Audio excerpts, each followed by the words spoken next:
In a whimsical narrative, Chu Qingqing finds herself transmigrated into a novel where she is reincarnated as a tragic princess, destined to meet a dire fate at the hands of a wicked wet nurse. Although the tyrant arrives just in time to thwart the malevolent woman, it does little to alter the grim reality that awaits her in 4 years, transforming into a princess of a fallen kingdom. Chu Qingqing, unperturbed, dismisses the looming doom, deciding to indulge in the unfolding drama instead. Observing the tyrant's fury over the wet nurse's accusations against his beloved, she quietly muses, "Oh, is the beloved concubine the one who sent someone to strangle me?"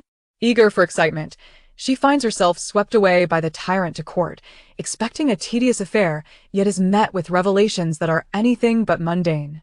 The revelations unfold. My grandfather's brother has harbored secret affections for my grandmother for 30 years. The weight of such a scandal crushes her grandfather.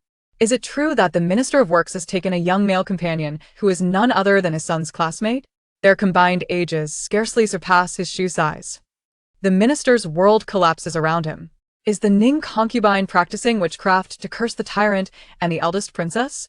The Ning concubine's father is similarly horrified. To top it off, it is revealed that the tyrant's favorite daughter, the eldest princess, has an unusual penchant for collecting worn socks from others, a fact that scandalizes the entire court. The court is left in a state of disbelief upon learning that the eldest princess is, in fact, the daughter of the empress and a eunuch. With the arrival of a new princess, the morning court sessions have become increasingly sensational. Chapter 1. Transmigrating into a tragic princess, gorging on melodrama. In the modern realm of cultivation, the formidable Chu Qingqing meets her untimely demise, struck down by 30 bolts of heavenly lightning for inciting the wrath of the divine. Despairing, she laments, "No, I have not yet savored all the delights of my life." In an instant, she loses consciousness, only to awaken feeling as though she is being tugged away from a comforting warmth. The midwife's voice rings out, "Your Highness, push harder. The little princess is almost here. Our sovereign adores little princesses." Yet, before she can relish the moment, a strong grip constricts around her neck, attempting to snuff out her life. Stunned, Chu Qingqing wonders at the fickleness of the elderly woman who moments ago had been encouraging her. Just as she struggles, the midwife collapses in horror, exclaiming, "Your Highness, it's a stillborn." The recent mother, Lady Yan, gasps in anguish. "A stillborn? Impossible." Years of bearing sons for the emperor, Lady Yan knows that the emperor's heart lies with little princesses. Yet, amidst the numerous princes, only the empress has given birth to a daughter. Beside them, a maid's eyes fill with tears. "This is not your fault, at least the empress has Princess Huili, but you." Confused, Chu Qingqing's mind races. Princess Huili? Isn't she the protagonist of the very novel she had read before her demise? In the story, Princess Huili is the only surviving heir of the Great Chu dynasty, a survivor of its tragic downfall. Connecting the dots, she realizes she has reincarnated into a doomed royal family. The stillborn mentioned in the novel. Her thoughts race as she remembers the tragic fate that befalls Lady Yan and her family following the princess's demise, leading to their annihilation. Time is of the essence, as she struggles to breathe, on the brink of death. With a surge of determination, she pries at the old woman's grip when a mysterious light descends upon her, unnoticed even by herself. "Please, I do not wish to perish yet. My journey has only just begun." A sudden voice interrupts Lady Yan's despair, startling her. "Help me, I am being choked to death." Lady Yan's brows furrow in confusion. As the midwife prepares to depart with Chu Qingqing, Lady Yan suddenly commands, "Stop. Bring the princess to me." The midwife, startled, realizes her scheme has been uncovered and hastily flees. But just then a voice announces, "His Majesty has arrived." The midwife, in her haste, nearly collides with the emperor, trembling in fear as she bows. Upon hearing this, the emperor's demeanor turns icy, the atmosphere thick with tension. Meanwhile, Chu Qingqing seizes the opportunity to breathe and gathers her strength. "You are the stillborn," she muses defiantly. The emperor, momentarily taken aback, hears the voice clearly. "Father, save me. I can still be revived. She intends to kill me." Hearing the desperate plea, the emperor's gaze shifts to the stillborn in the midwife's arms. At the same time, Lady Yan emerges, supported by a maid. "Return my child." The midwife, realizing her precarious position, stammers. The lady is just in shock.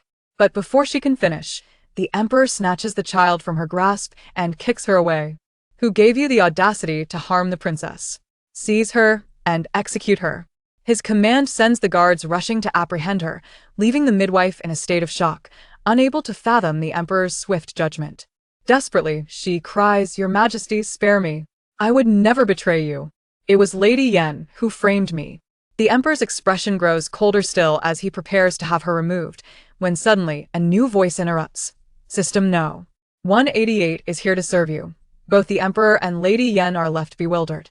As they ponder whether they are hearing things, the voice exclaims in alarm, "Wait. Host, you've been choked to death." With her remaining breath, Chu Qingqing retorts, "Thanks for the timely announcement." Recognizing the voice as her previous live system, she rolls her eyes. "Could you not wish me well for once?" The system protests, "No one wishes for your success more than I do. I searched for your reincarnation for a full 4,365 hours for my year-end bonus." What a touching tale of dedication. Is there any gossip to savor? Chu Qingqing inquires eagerly. The system, exasperated, replies, "Is this truly a reflection on narrowly escaping death?" The system contemplated the likelihood of success regarding the matter at hand, fell silent for a moment, and then said, "Well, you may as well indulge in some gossip." The system then added, "There's a juicy royal scandal. Interested?" Chu Qingqing eagerly responded, "Yes, yes, yes." Emperor Anwu and concubine Yan exchanged glances, speechless. Although they were unsure what the system truly was, they felt considerably reassured knowing it was their beloved daughter's companion. Emperor Anwu, curious about the royal scandal the system mentioned, waited expectantly. However, after a brief pause, he was met with silence, only to notice Chu Qingqing's pale complexion and the distinct marks around her neck. Suddenly recalling the earlier incident, his fury erupted as he glared at the matron held captive by the guards, his expression icy. "Drag her away for dismemberment and toss her remains to the wolves at Qingyue Mountain." Believing that the emperor's previous silence indicated a change of heart, the matron was instantly petrified with fear. Unable to bear the overwhelming terror, she cried, "Your Majesty, spare me. It was Consort Shu who threatened me into this." Upon hearing this, Emperor Anwu scoffed coldly. "Just moments ago, you claimed it was concubine Yan who framed you. Now you say it was Consort Shu who coerced you? Next, will you assert that I commanded you to act?" The matron was taken aback, realizing that even her truth was met with disbelief. She cried out, "What I say is absolutely true, Your Majesty. Please see clearly. It was indeed Consort Shu who directed me. She said that if concubine Yan were to bear a daughter, she would usurp your affections, compelling me to ensure the princess's demise during her birth. At this revelation, concubine Yan trembled, filled with dread her child had nearly faced death. Before she could respond, Emperor Anwu's icy demeanor intensified as he declared, "Nonsense. Consort Shu and I are childhood friends. She has never sought favor or harbored jealousy. Frail and kind-hearted. How could she ever commit such an atrocity against my bloodline, especially against my most cherished princess? This is sheer absurdity." The matron's thoughts raced. Is it true? Is Consort Shu merely feigning weakness, collapsing thrice in 3 days to facilitate her affair with the physician Pei Qingfeng? Emperor Anwu's chilling voice faltered.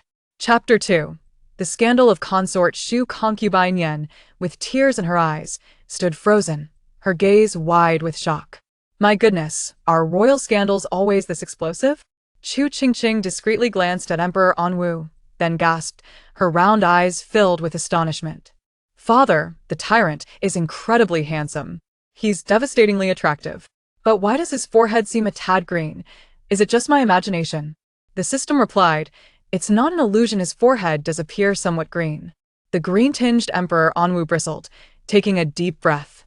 Still clinging to hope that mere words could not be considered as truth. Moreover, he frowned, discontented at the notion of being referred to as a tyrant.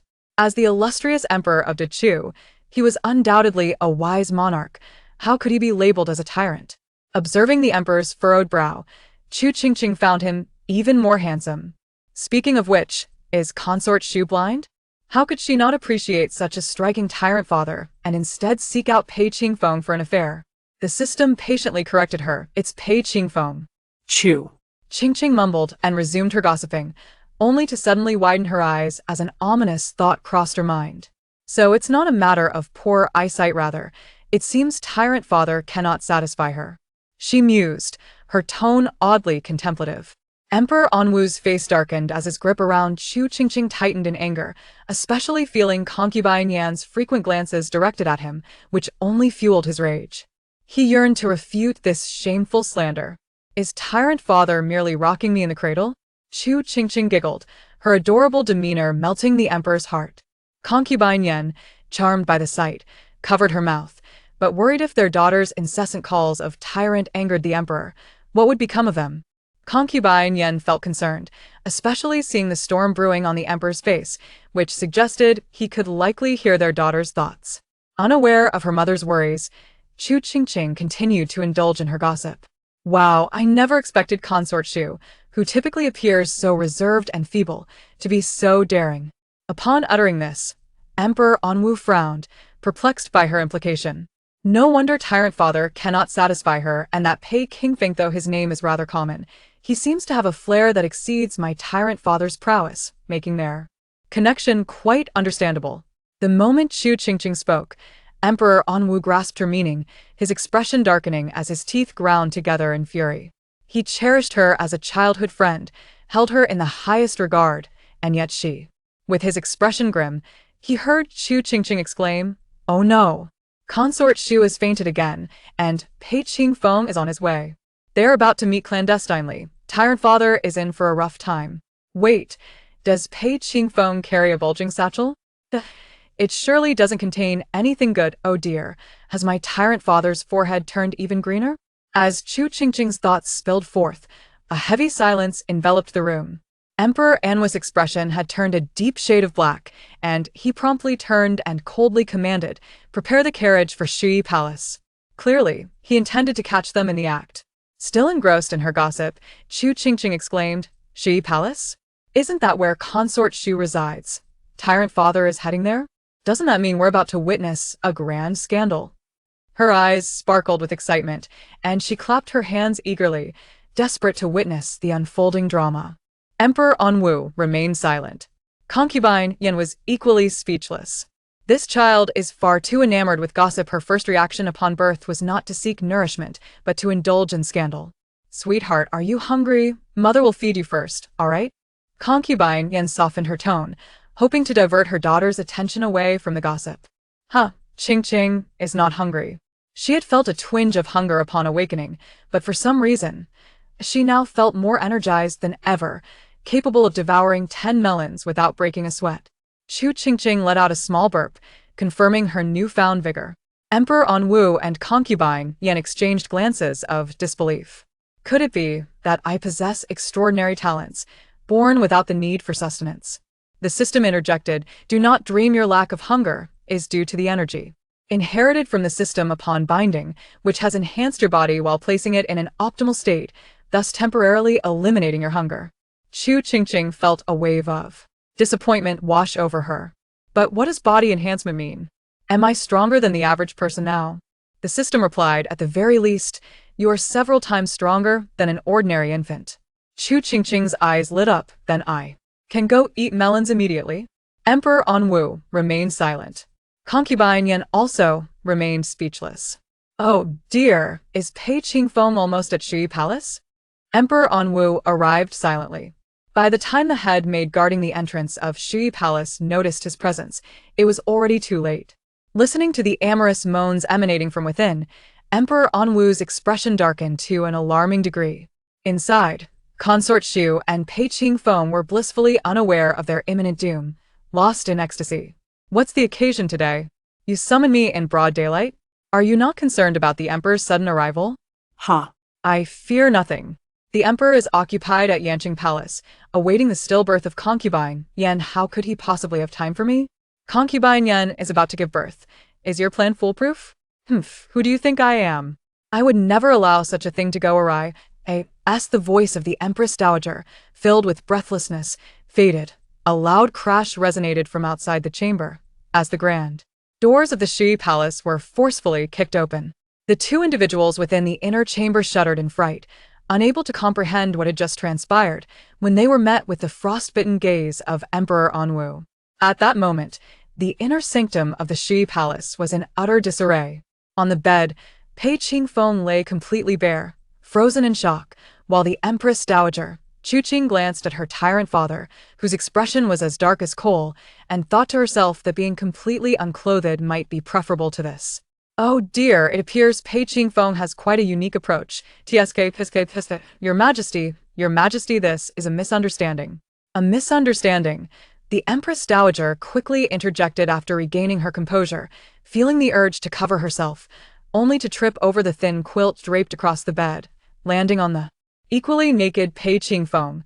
Glaring at the scandalous pair before him, Emperor Anwu's expression darkened further, his dwindling patience evaporating entirely as he bellowed, "Someone, take these two lecherous scoundrels and beat them to death." Oh wow, what a tyrant indeed, acting swiftly without a second thought. Emperor Anwu. Was this praise or an insult? Upon hearing the emperor's decree, the two on the bed turned pale, their faces drained of color. The Empress Dowager, panicking, desperately urged Pei Qingfeng to return her clothing, but he, terrified by the emperor's words, dared not even glance her way and rolled off the bed, frantically bowing and pleading for mercy. "Your Majesty, spare my life. Your Majesty, spare my life." Chapter 3. The Token of Affection on the Assembly Line. You. The Empress Dowager stared in disbelief at the kneeling Pei Qingfeng, nearly infuriated to death. Resigned, she picked up her tattered clothing and draped it over herself, then knelt down, tears streaming from her red-rimmed eyes as she pleaded, "Your Majesty, please allow me to explain. I am innocent." Emperor Anwu scoffed coldly, gesturing to the chaotic scene around him. "Innocent? Pray tell, what makes you so innocent?" The Empress Dowager bit her lip in desperation. Seeing the guards approaching, she exclaimed, "It was Dr. Pei who coerced me into these acts. I am innocent." Upon hearing her claim, Pei Qingfeng froze, incredulously staring at her. "Me? Coerce you?" The Empress Dowager gritted her teeth. "Is it not true? Are you still pretending after all this? If you hadn't taken advantage of me when I was weak, how could I have been led astray?" As she spoke, she grasped the Emperor's dragon robe, her voice trembling. "Your Majesty, you must stand up for me." "I will stand for your nonsense." As soon as the Empress Dowager finished her plea, a furious retort escaped Pei Qingfeng's lips. "Chu Qing. Wow, what a civil doctor." Emperor Anwu. Pei Qingfeng, filled with anger that overshadowed his previous fear, appeared transformed. "Empress Dowager, do you still have any shame? You are the one who professed your affection for me before entering the palace, longing to share a life together beyond these palace walls. How has it now become me coercing you?" He turned to Emperor Anwu, eyes filled with righteous indignation. "Your Majesty, you must see the truth. It was the Empress Dowager who forced me. I had no choice." "You." The Empress Dowager gaped at Pei Qingfeng in disbelief, unable to fathom that he would dare to speak such words, her face turning purple with rage. "You are spouting nonsense." Pei Qingfeng, gritting his teeth, knelt down and swore an oath. After finishing, he turned to the Empress Dowager. "Do you dare to swear?"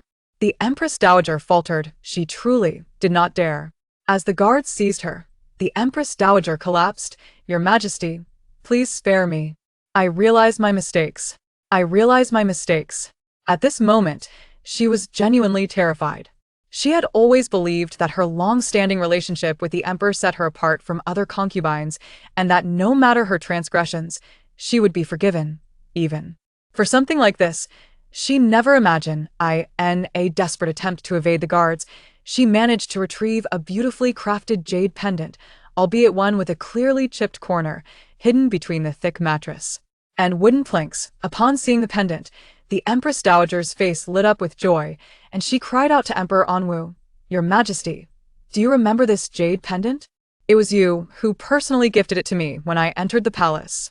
Holding the pendant aloft as if it were a talisman against death, she exclaimed, "You said it was our token of affection, that whenever I see this pendant, I would think of you. You also said that if I ever needed anything, I could return this pendant to you, and you would grant me a wish." Her face radiated with ecstatic delight.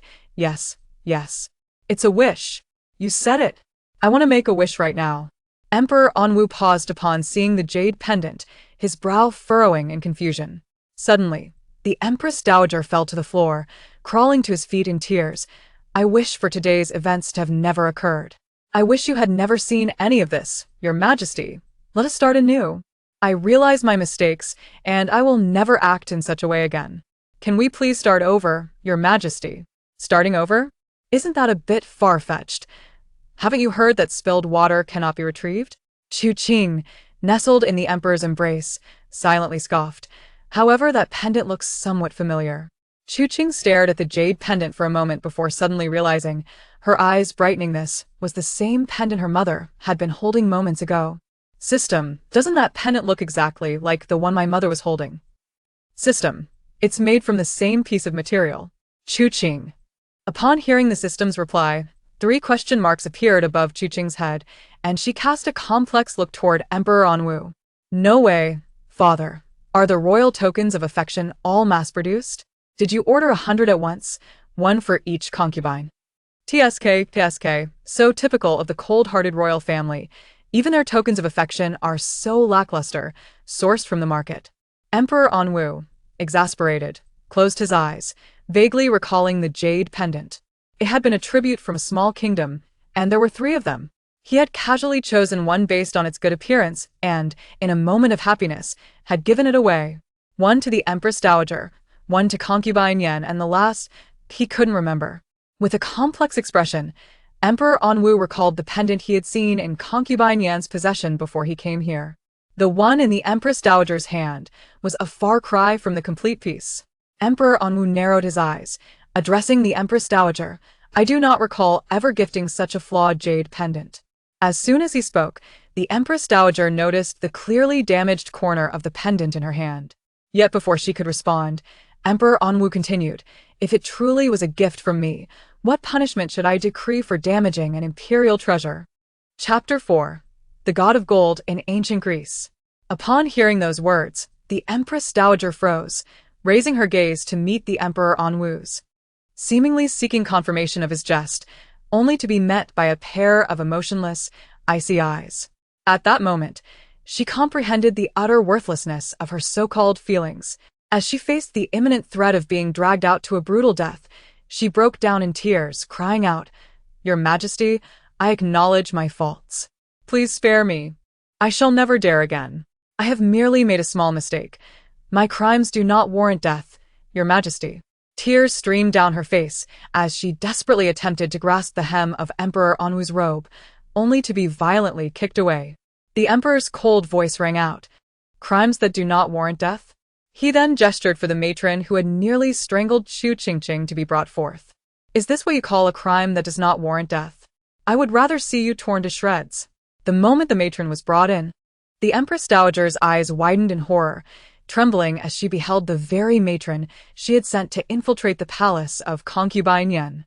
Instinctively, she opened her mouth to retort, but the matron, upon seeing her, knelt down, weeping, Your Highness, save me. Please, save me. It was over. All was lost. Bring forth these 2 wretches who conspired to harm the royal heir and intended to kill the little princess, and execute them at once. Your Majesty, spare my life. I understand my faults. I shall never dare again. Please, spare me, Your Majesty. The Empress Dowager cried out, her heart-wrenching sobs echoing as she was dragged away by the guards, seemingly hoping to evoke some lingering affection in Emperor Anwu. Ha! You don't truly understand your faults. You are merely frightened. Chu Qingqing, nestled in Emperor Anwu's embrace, wriggled slightly and rolled her eyes at the heartbroken Empress Dowager. Emperor Anwu nodded in agreement, feeling the validity of her words. Similarly panicked, Pei Qingfeng was also being dragged away, exclaiming, Your Majesty, I was coerced. Please see the truth. It was the Empress Dowager who forced me. He cried out in desperation, hoping to secure his life. For the sake of my dedication to the royal family, my efforts, though unrecognized, deserve mercy. Spare me, Your Majesty. Pa! What efforts? You claim to be coerced, yet you reveled in it. You conspired with the Empress Dowager to drug pregnant concubines, causing countless innocent lives to perish. Is that your effort? You deserve imprisonment. Emperor Anwu's expression darkened further at these words. His tone chilling. Proclaim my decree.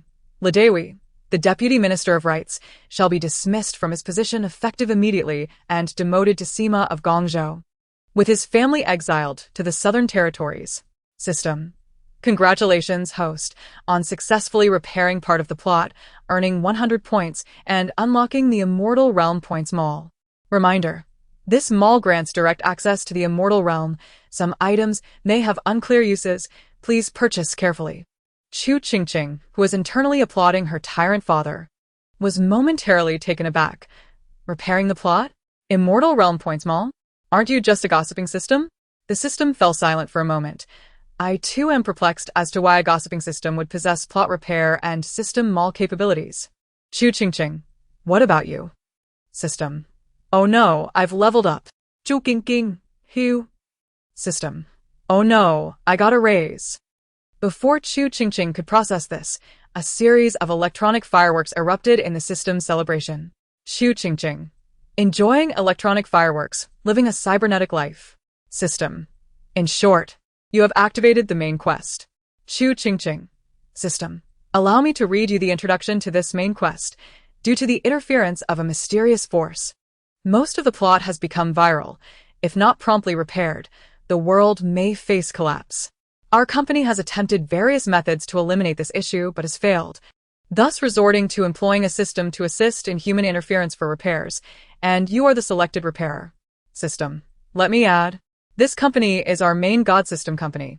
Chu Qingqing blinked, processing the system's words, and after a while said, So, I am essentially an antivirus software? The system pondered.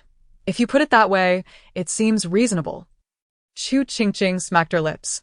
Will I receive a salary? System. Indeed. I can even provide bonuses. Qingqing. Chu Qingqing was unaware that her thoughts had suddenly ceased to be heard by the two present, nor did she realize the concerns they harbored. Observing the genuine emotions reflected in their eyes, she quickly cast aside her earlier worries and burst into laughter. Concubine Yen, watching her adorable demeanor, felt her heart melt, gently inquiring, My dear, do you like the name Qingqing? Chu Qingqing blinked rapidly, nodding enthusiastically. Of course, I love it. Emperor Anwu, with a smirk, suggested, Let her little name be Qingqing, and her formal name shall be Chu Mianqing.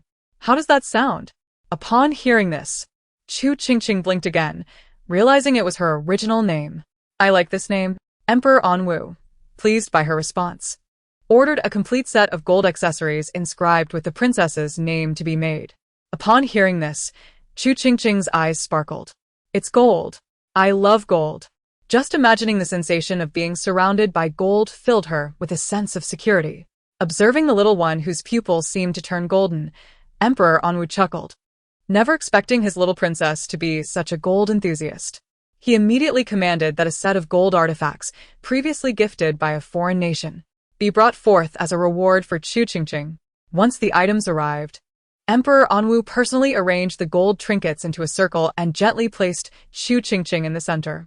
Feeling the embrace of gold surrounding her, Chu Qingqing could hardly contain her joy. What tyrant! This so-called trash novel has deceived me. This is my golden father. Dear father, forgive my youthful folly in the past. I have reformed. I hereby declare you the god of gold in ancient Greece. Finally shedding the title of tyrant, Emperor Anwu felt a swell of pride at her words. Though he had no idea what ancient Greece was, the latter part of her statement was clearly a compliment.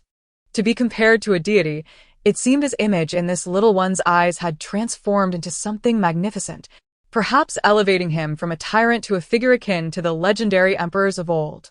However, before Emperor Anwu could dwell on this further, he heard the little one nestled among the gold let out a soft sigh. A question mark appeared over his head. What was the matter? Wasn't she just happy? A sigh escaped her lips once more, leaving Emperor Anwu utterly baffled. My life is so hard. Emperor Anwu glanced at the comforting golden walls surrounding her, unable to fathom where her suffering lay. Chu Qingqing sniffled, reaching out to touch the gold beside her, her eyes filled with reluctance. So tragic, so tragic. Such exquisite gold will belong to others in 4 years. It's truly too tragic. Emperor Anwu was bewildered. Why would it belong to others in 4 years? Suddenly, a bad premonition struck him, and sure enough, the next moment, he heard Chu Qingqing lament. Father, you are even more pitiful than I. In 4 years, the entire nation will belong to others, and you shall become a king without a throne. Emperor Anwu. Emperor Anwu. What is this? He would become a king without a throne in 4 years. Alas, of course, I, the princess without a kingdom, am not faring any better. The entire Chu royal family will only have Princess Huili survive. Everyone else, those who should be gone and those who shouldn't, will be gone. Emperor Anwu's body stiffened. But upon hearing that Princess Huili would survive, a strange sense of pride welled within him. After all, she was indeed the first princess of the great Chu. Chu Qingqing was oblivious to the thoughts of Emperor Anwu. Had she known, she would likely have deemed him deranged. If my father were to diligently govern, perhaps the kingdom could delay its demise by 2 years, or perhaps he could recruit more talent and implement reforms. But alas, contemplating it all seems burdensome. 4 years are but 4 years. It is better than having it all end at birth. I shall cherish every moment of the remaining 4 years and strive for a glorious conclusion. Emperor Anwu interjected. What is there to celebrate about merely surviving 4 years? As my daughter, how can you be so complacent, content with merely existing in the present? Unbeknownst to him, Chu Qingqing was unaware of his disappointment. She shook her head, overwhelmed by the monumental task the system had set before her. How could an infant like her possibly alter the course of the narrative? Moreover, with only 4 years remaining, perhaps it was best to resign herself to fate.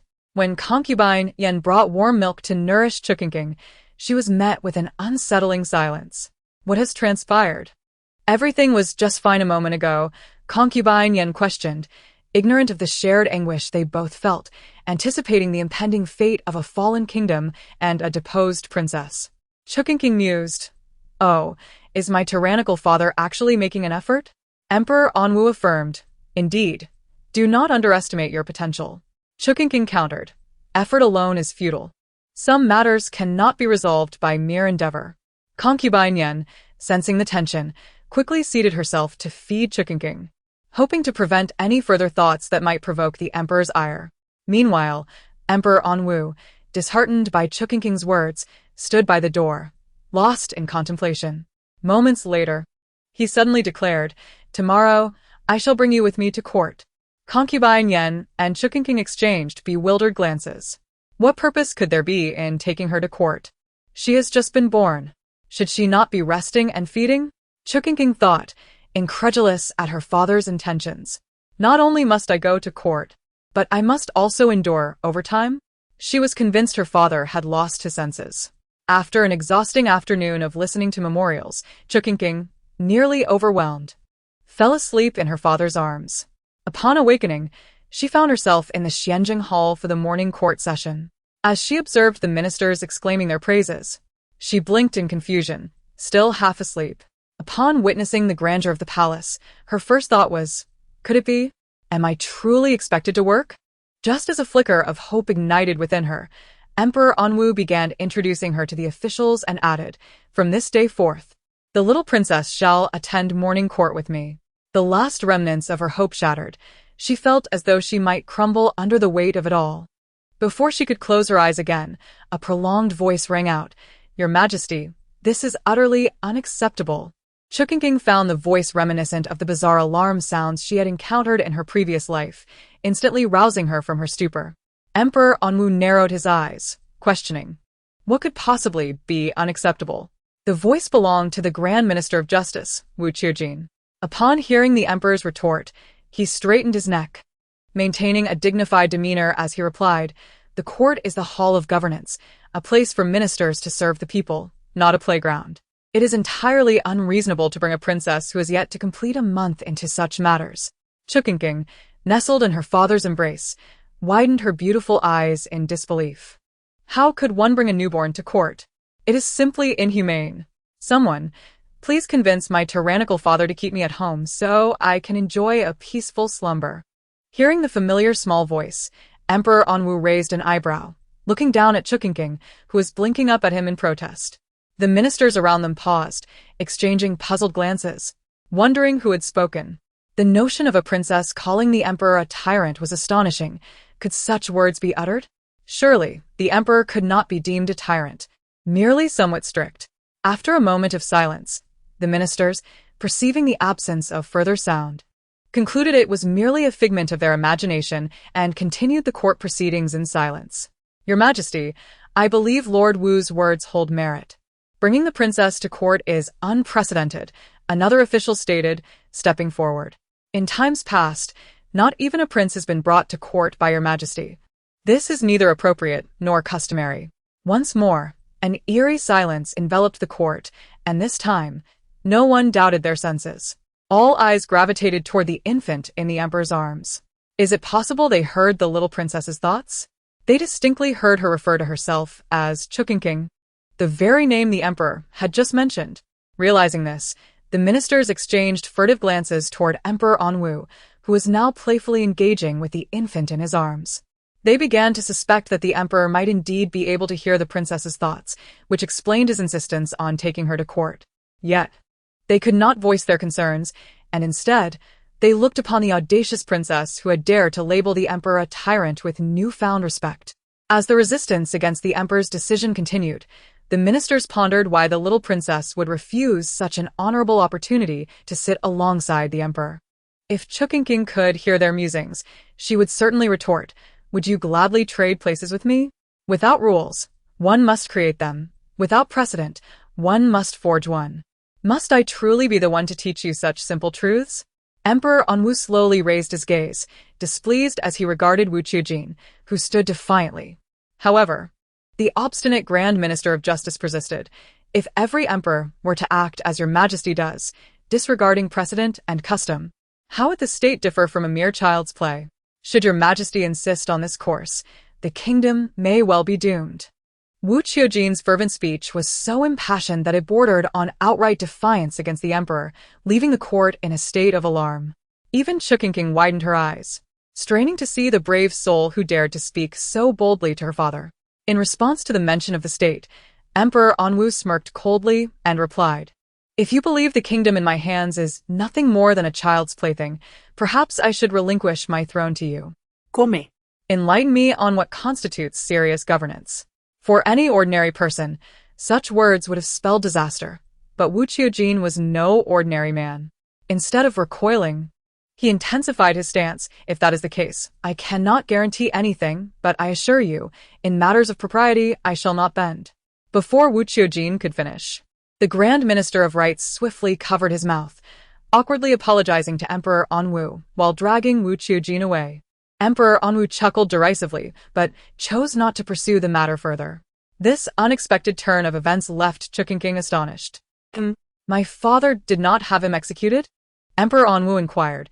"Is he truly that cruel?" Chu Qingqing was filled with questions, her perception of her father wavering. Could it be that he is not yet transformed into the tyrant he is destined to be? Emperor Anwu found himself both amused and exasperated. "What do you mean by tyrant?" As he surveyed the ministers, whose expressions were both strange and familiar, he felt a twinge of annoyance. It was normal for him to hear his daughter's thoughts. But why should these officials also be privy to her musings? The ministers were drenched in cold sweat under Emperor An's frigid gaze. After a moment, they finally heard His Majesty speak. "Is there anyone who still finds this unsatisfactory?" Upon hearing this, the ministers could only twitch their lips. Who would dare voice any dissent now? Any further objections would likely lead to punishment. Thus, they shook their heads vigorously, resembling a rattling drum. Emperor An felt a sense of relief and nodded with satisfaction, allowing the morning court to proceed normally once more. However, it was not long before the former Deputy Minister of Personnel, Liu Dehui, suddenly fell to his knees with a thud, crying out for the emperor to spare him from being exiled to the southern territories. His daughter, the noble consort Shu, had conspired with the court physician to harm consort Yen and the little princess, leading to their execution and his own demotion. Almost all ministers were already aware of this, so they merely stood by, expressionless, observing the spectacle. Only Chen Yao, The Minister of Agriculture, who shared a close relationship with Lu, stepped forward. Your Majesty, considering Lu's years of unwavering loyalty and dedication to the country and its people, even if he lacks merit, he deserves your clemency. The conditions in the southern territories are harsh, and Lu is of advanced age. If he were to go there. Chen Yao's words trailed off, but his meaning was clear to all present. Upon hearing this, the ministers' minds began to race with thoughts they ought not entertain. Yet, just as this notion arose, they heard the little princess exclaim, "Wow, Chen Yao is quite bold. Is he only able to speak so freely because my father has not yet become a tyrant?" Chu Qingqing's inner voice startled the ministers. What did she mean by that? While they pondered her words, she continued, "System, I understand now. My father's transformation into a tyrant is not his fault, but rather due to the abundance of scoundrels here." What did Chen Yao mean? Was he implying that Lu Dehui had devoted his life to serving the emperor, only to be cast aside when he was nearing retirement, potentially facing death in exile? Such actions would surely chill the hearts of the ministers. The rabbit's death grieves the fox. The loss of one could easily lead to the loss of another. Today it was the daughter of the Minister of Rights scheming against the princess.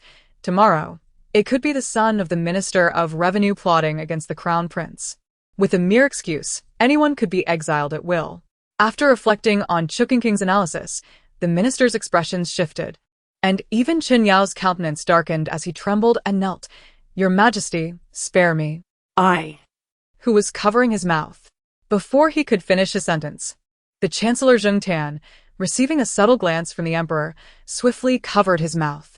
It appeared the emperor did not wish for the little princess to know that her thoughts were audible. Realizing this, Zheng's gaze grew resolute, and he pressed down harder on Chen Yao's mouth, even blocking his nose. Chen Yao, nearly suffocating, realized the atmosphere in the hall was becoming increasingly tense, and the emperor's expression was growing darker. One minister wiped the sweat from his brow and stepped forward. "Your Majesty, Chen Yao and Lu have always been close, often referring to each other as brothers.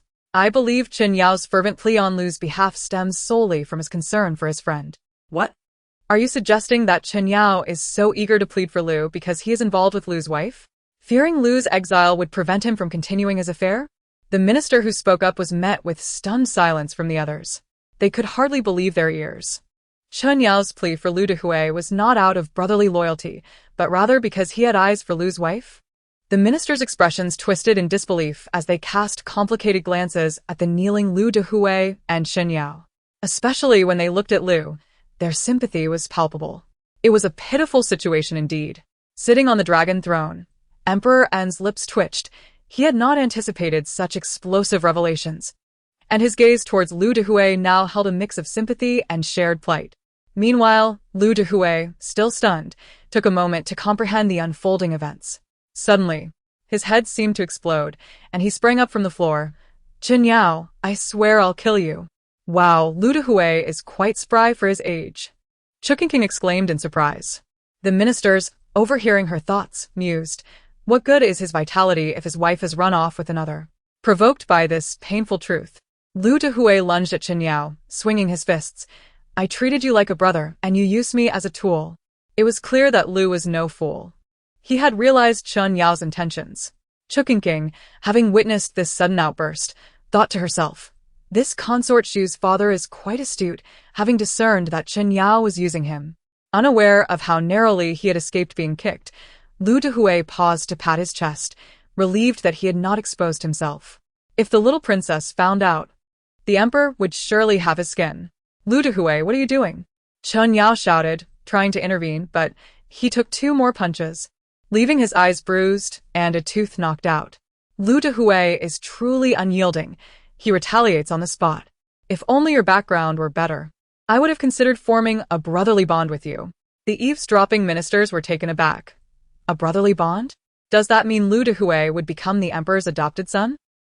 And that Lu's background is considered undesirable? After all, he fathered someone like Consort Shu, which reflects poorly on his lineage. The ministers finally understood the little princess's earlier remarks about background. But it seems this is a case of poor parenting. Consort Shu engages in infidelity within the palace, while her mother does the same outside. Truly, The apple does not fall far from the tree. As the ministers digested Chu Qingqing's thoughts, they realized the implications. Suddenly, the entire court gasped in disbelief at the revelation of consort Shu's infidelity. The emperor, upon realizing his impending embarrassment in front of the court, took a deep breath, silently reassuring himself not to lose his temper. After all, he was the emperor. Dying of anger would only benefit others, and such a death would be shameful. Seeing the emperor on the verge of a tantrum, the ministers quickly bowed their heads, feigning ignorance, a perfect display of no silver here. "Ah, your majesty, save me." Just as the ministers were lost in their thoughts, Chen Yao's desperate cry echoed throughout the hall. Only then did they remember there was a scuffle between the two men, which they had overlooked in their engrossment. "Why are you just standing there? Hurry and pull them apart." Emperor glared at the group of ministers still eager to watch the spectacle. Upon hearing the words, the ministers seemed invigorated, as if they had been imbued with a surge of enthusiasm, rushing forward to mediate the conflict. Prime Minister Zheng was the first to act, swiftly embracing the struggling Chen Yao from behind. "Lord Chen, please calm down. Do take a moment to compose yourself." Chen Yao, initially prepared to evade Lu Dehui's oncoming fist, found himself hindered by Zheng's intervention. Consequently, he was unable to dodge the fierce blow, crying out in pain, and was further attacked by 2 stinging slaps and a couple of kicks. Frantically, he shouted, "Lord Zheng, you've mistaken the wrong person. I am the one being assaulted. I am being attacked. Ha ha, this is what Chen Yao deserves for his greed and embezzlement." From the arms of Emperor Anwu, Chu Qingqing waved her little fists in excitement, wishing she could join in and strike a few blows herself. The other ministers heard her words, while Chen Yao was left bewildered. Wait, how does she know about these matters? And the affair? How can a child know such things? The emperor's expression darkened at the mention of embezzlement. What? Why has the fighting ceased? Chu Qingqing expressed her disappointment at the halt in the scuffle, lamenting, "They barely fought for a moment. He got off too easily." System. Check if there are any scandals regarding Chen Yao's son. After all, a crooked tree produces crooked fruit. If he has been unfaithful to Lady Lu, then his son is likely not much better. Could he, like Concubine Shu, be entangled with a married man? Chen Yao, with a bruised face and barely able to walk, thought, what? Is this little princess unwell? Even when gossiping, she shouldn't target the Chen family so relentlessly. The system responded, "I have yet to find any scandals regarding Chen Yao's son, but he just insulted you." Chapter 8. The ingenious Hui Fei. Upon hearing the system's report, before Chu Qingqing could process the information, the emperor's expression darkened. Summon someone. Drag Chen Yao out and administer 20 heavy strikes. The ministers glanced at Chu Qingqing, their expressions shifting. It was imperative to curry favor with her. "Your Majesty, spare us." Chen Yao, having lost a few teeth from the beating, stammered. And before he could finish his plea, he was dragged away for punishment. "That wretched Lu Dehui dared to strike me. He deserves to be banished to the southern territories. Without my intercession, he shall surely suffer." Observing Lu Dehui's sorrowful demeanor, the emperor felt a twinge of sympathy. It is indeed challenging for Lu Aiqing. The southern route is long and fraught with harsh conditions. Let us deliberate on this matter further. Chen Yao was left in bewilderment. Lu Dehui, feeling a mix of joy and sadness, gratefully accepted the emperor's decree. Chu Qingqing pondered, why is my father suddenly so lenient? Does he empathize with Lu Dehui? Feeling a shared plight? After court adjourned, the ministers experienced a tinge of regret. They had not yet satiated their thirst for gossip. Would the little princess return the next day? If so, what treats could they bring her? They eagerly prepared snacks and toys for the following day, only to be disappointed when the little princess did not appear the next day, nor the day after. The absence of the princess made the wait unbearable. This child, who preferred milk over her mother's breast, was now feeling a bit hungry. "I'm a little hungry," she murmured, catching the scent of milk. Concubine Yan, feeling sympathetic, cradled her daughter and placed her beside the golden barrier the emperor had constructed for her. How could she not be hungry? She was taken to court early this morning. Concubine Yan mused, realizing she must prepare milk beforehand. Chu Qingqing sipped the warm milk prepared by Concubine Yan, savoring the delightful taste. Much to the amusement of both the emperor and concubine Yen, who could not help but swallow their own saliva. Feeling a bit hungry, the emperor said calmly, raising his hand, announced that Her Highness, Hui Fei, has arrived. Before he could finish speaking, Hui Fei entered with a radiant smile, carrying a food box. Your Majesty, the golden rui from the Western Night tribute has been found. Before Hui Fei could finish, the voice of eunuch Su echoed from outside, followed by his appearance, cradling a resplendent golden rui. Hui Fei's eyes widened in awe at the exquisite craftsmanship of the rui. The emperor nodded in acknowledgement, casually placing the golden rui beside the reclining Chu Qingqing. Sweating profusely, eunuch Su thought, while I heard the emperor sought the golden item to please the little princess. Witnessing it firsthand was quite a shock. Hui Fei, envious, clenched her handkerchief tightly. Why does she get to lie on gold? Chu Qingqing blinked and snuggled against the golden rui. Hui Fei's envy morphed into jealousy. The emperor shot Hui Fei a displeased glance, clearing his throat. I know you have also prepared fish soup and steamed crystal dumplings, for you mentioned you wished to serve me your fish soup. As Hui Fei opened the food boxes, a wave of delectable aroma wafted through the air. Chu Qingqing, lying on the bed, blinked and suddenly found the milk tasteless, dropping the golden rui onto the bed. How fragrant! It smells of meat. I want to eat too.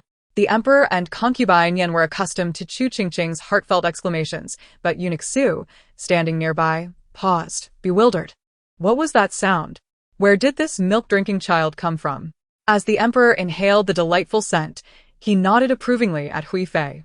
Well done. Just as I was feeling hungry, Hui Fei's spirits lifted, and she eagerly said, Your Majesty, please taste my cooking. I woke up early to prepare these dishes and worked for hours to complete them. Sister, do come and try. The emperor grunted in acknowledgement and turned to embrace Chu Qingqing, who was about to drool. He sat down at the table with concubine Yen, Lui fais tout nirbi? attentively serving them, complimenting, This is the little princess, indeed. She resembles her sister in beauty and possesses her father's wisdom. Chu Qingqing tilted her head, thinking, This one has a sweet tongue. No wonder she has my tyrant father wrapped around her finger. The emperor, with a smile playing on his lips, cleared his throat and suppressed his amusement. What is this reaction? It should be a delightful moment. Why the cold demeanor after the praises? Unable to comprehend the emperor's thoughts, Hui Fei fell silent and began serving soup and dumplings, gazing intently at the emperor. Your Majesty, do taste. With her gentle voice and sweet words, Hui Fei always brought the emperor joy. Coupled with the tantalizing array of dishes before him, he struggled to suppress his smile, ultimately giving in and scooping a spoonful of fish soup to taste. What? You mean Hui Fei accidentally added her own nasal mucus to this bowl of fish soup? Chapter 9. The scratching concubine the emperor was left in utter shock, his actions freezing mid-motion, the spoon hovering just shy of his lips, his eyes wide with disbelief. Concubine Yen, who had lost her appetite upon hearing Hui Fei's remark, had yet to touch her chopsticks. That was close. Eunuch Su, standing nearby, grimaced at the bowl of soup before the emperor, struggling to suppress the urge to dispose of it. He had confirmed it. This voice was indeed the little princess's heartfelt expression. But why were there 3 sets of eyes on him? Besides Qingqing and concubine Yen, who else could be watching? When the emperor lifted his gaze, he met eunuch Su's distorted expression. Emperor Anwu, the case is solved. Suddenly feeling embarrassed, Emperor Anwu darkly pushed the bowl of fish soup away from himself, as if it were a bowl of deadly poison rather than a delicious meal. Concubine? Why hasn't Your Majesty drunk yet? She spoke with a hint of grievance. Your Majesty, is it because I have not done well? Emperor Anwu calmly replied, I suddenly do not wish to drink the fish soup. Concubine Hui, just a few days ago, did you not express a desire to have the fish soup I made? What has changed? What is wrong? At this moment, eunuch Su rushed forward. Your Majesty, you drank fish soup yesterday, and perhaps found it too rich. Concubine Hui, feeling aggrieved, scooped some chicken soup into a bowl. Then, Your Majesty, please try the chicken soup. Emperor Anwu silently gazed at the bowl of chicken soup, making no move to touch it. Eunuch Su wiped the sweat from his brow, internally urging the little princess to speak up. Concubine Hui, Your Majesty? Well, I knew there were no boogers in this chicken soup, Where would she have gotten so many? As this thought crossed her mind, Emperor Anwu, Concubine Yen, and Eunuch Su all sighed in relief. However, just as Emperor Anwu was about to take a symbolic sip or at least smell it, he heard the excited voice of Chu Qingqing rise again. Are you saying that even though there are no boogers in the chicken soup, Concubine Hui did not wash her hands before cooking? And she enjoys picking her feet? Did she just pick her feet for half an hour before preparing this entire meal? Emperor Anwu. Eunuch Su nearly fainted at the sight. Eunuch Su, yes. Your Majesty just had quite a few pastries. He probably cannot eat anymore right now. Concubine Hui was filled with confusion. Hadn't she just said she was hungry? She let out a pitiful whimper and then turned her hopeful gaze to Concubine Yen. Sister, you. Concubine Yen quickly retreated a few steps, as if she were something monstrous. No need. I just had a meal with His Majesty. Concubine Hui. She glanced at the two of them with a sense of isolation and then hesitantly proposed to Chu Qingqing. How about letting the little princess taste a bit of the soup? Chu Qingqing, still perplexed by her tyrannical father's sudden change of heart, shook her little head in terror. No. Qingqing doesn't want to eat fish soup with boogers. Nor chicken soup made by a foot-picking concubine. Mother, save me. Father, save me. Emperor Anwu tapped her little head, thinking, now you call for your father in times of need? Don't you usually call him a tyrant?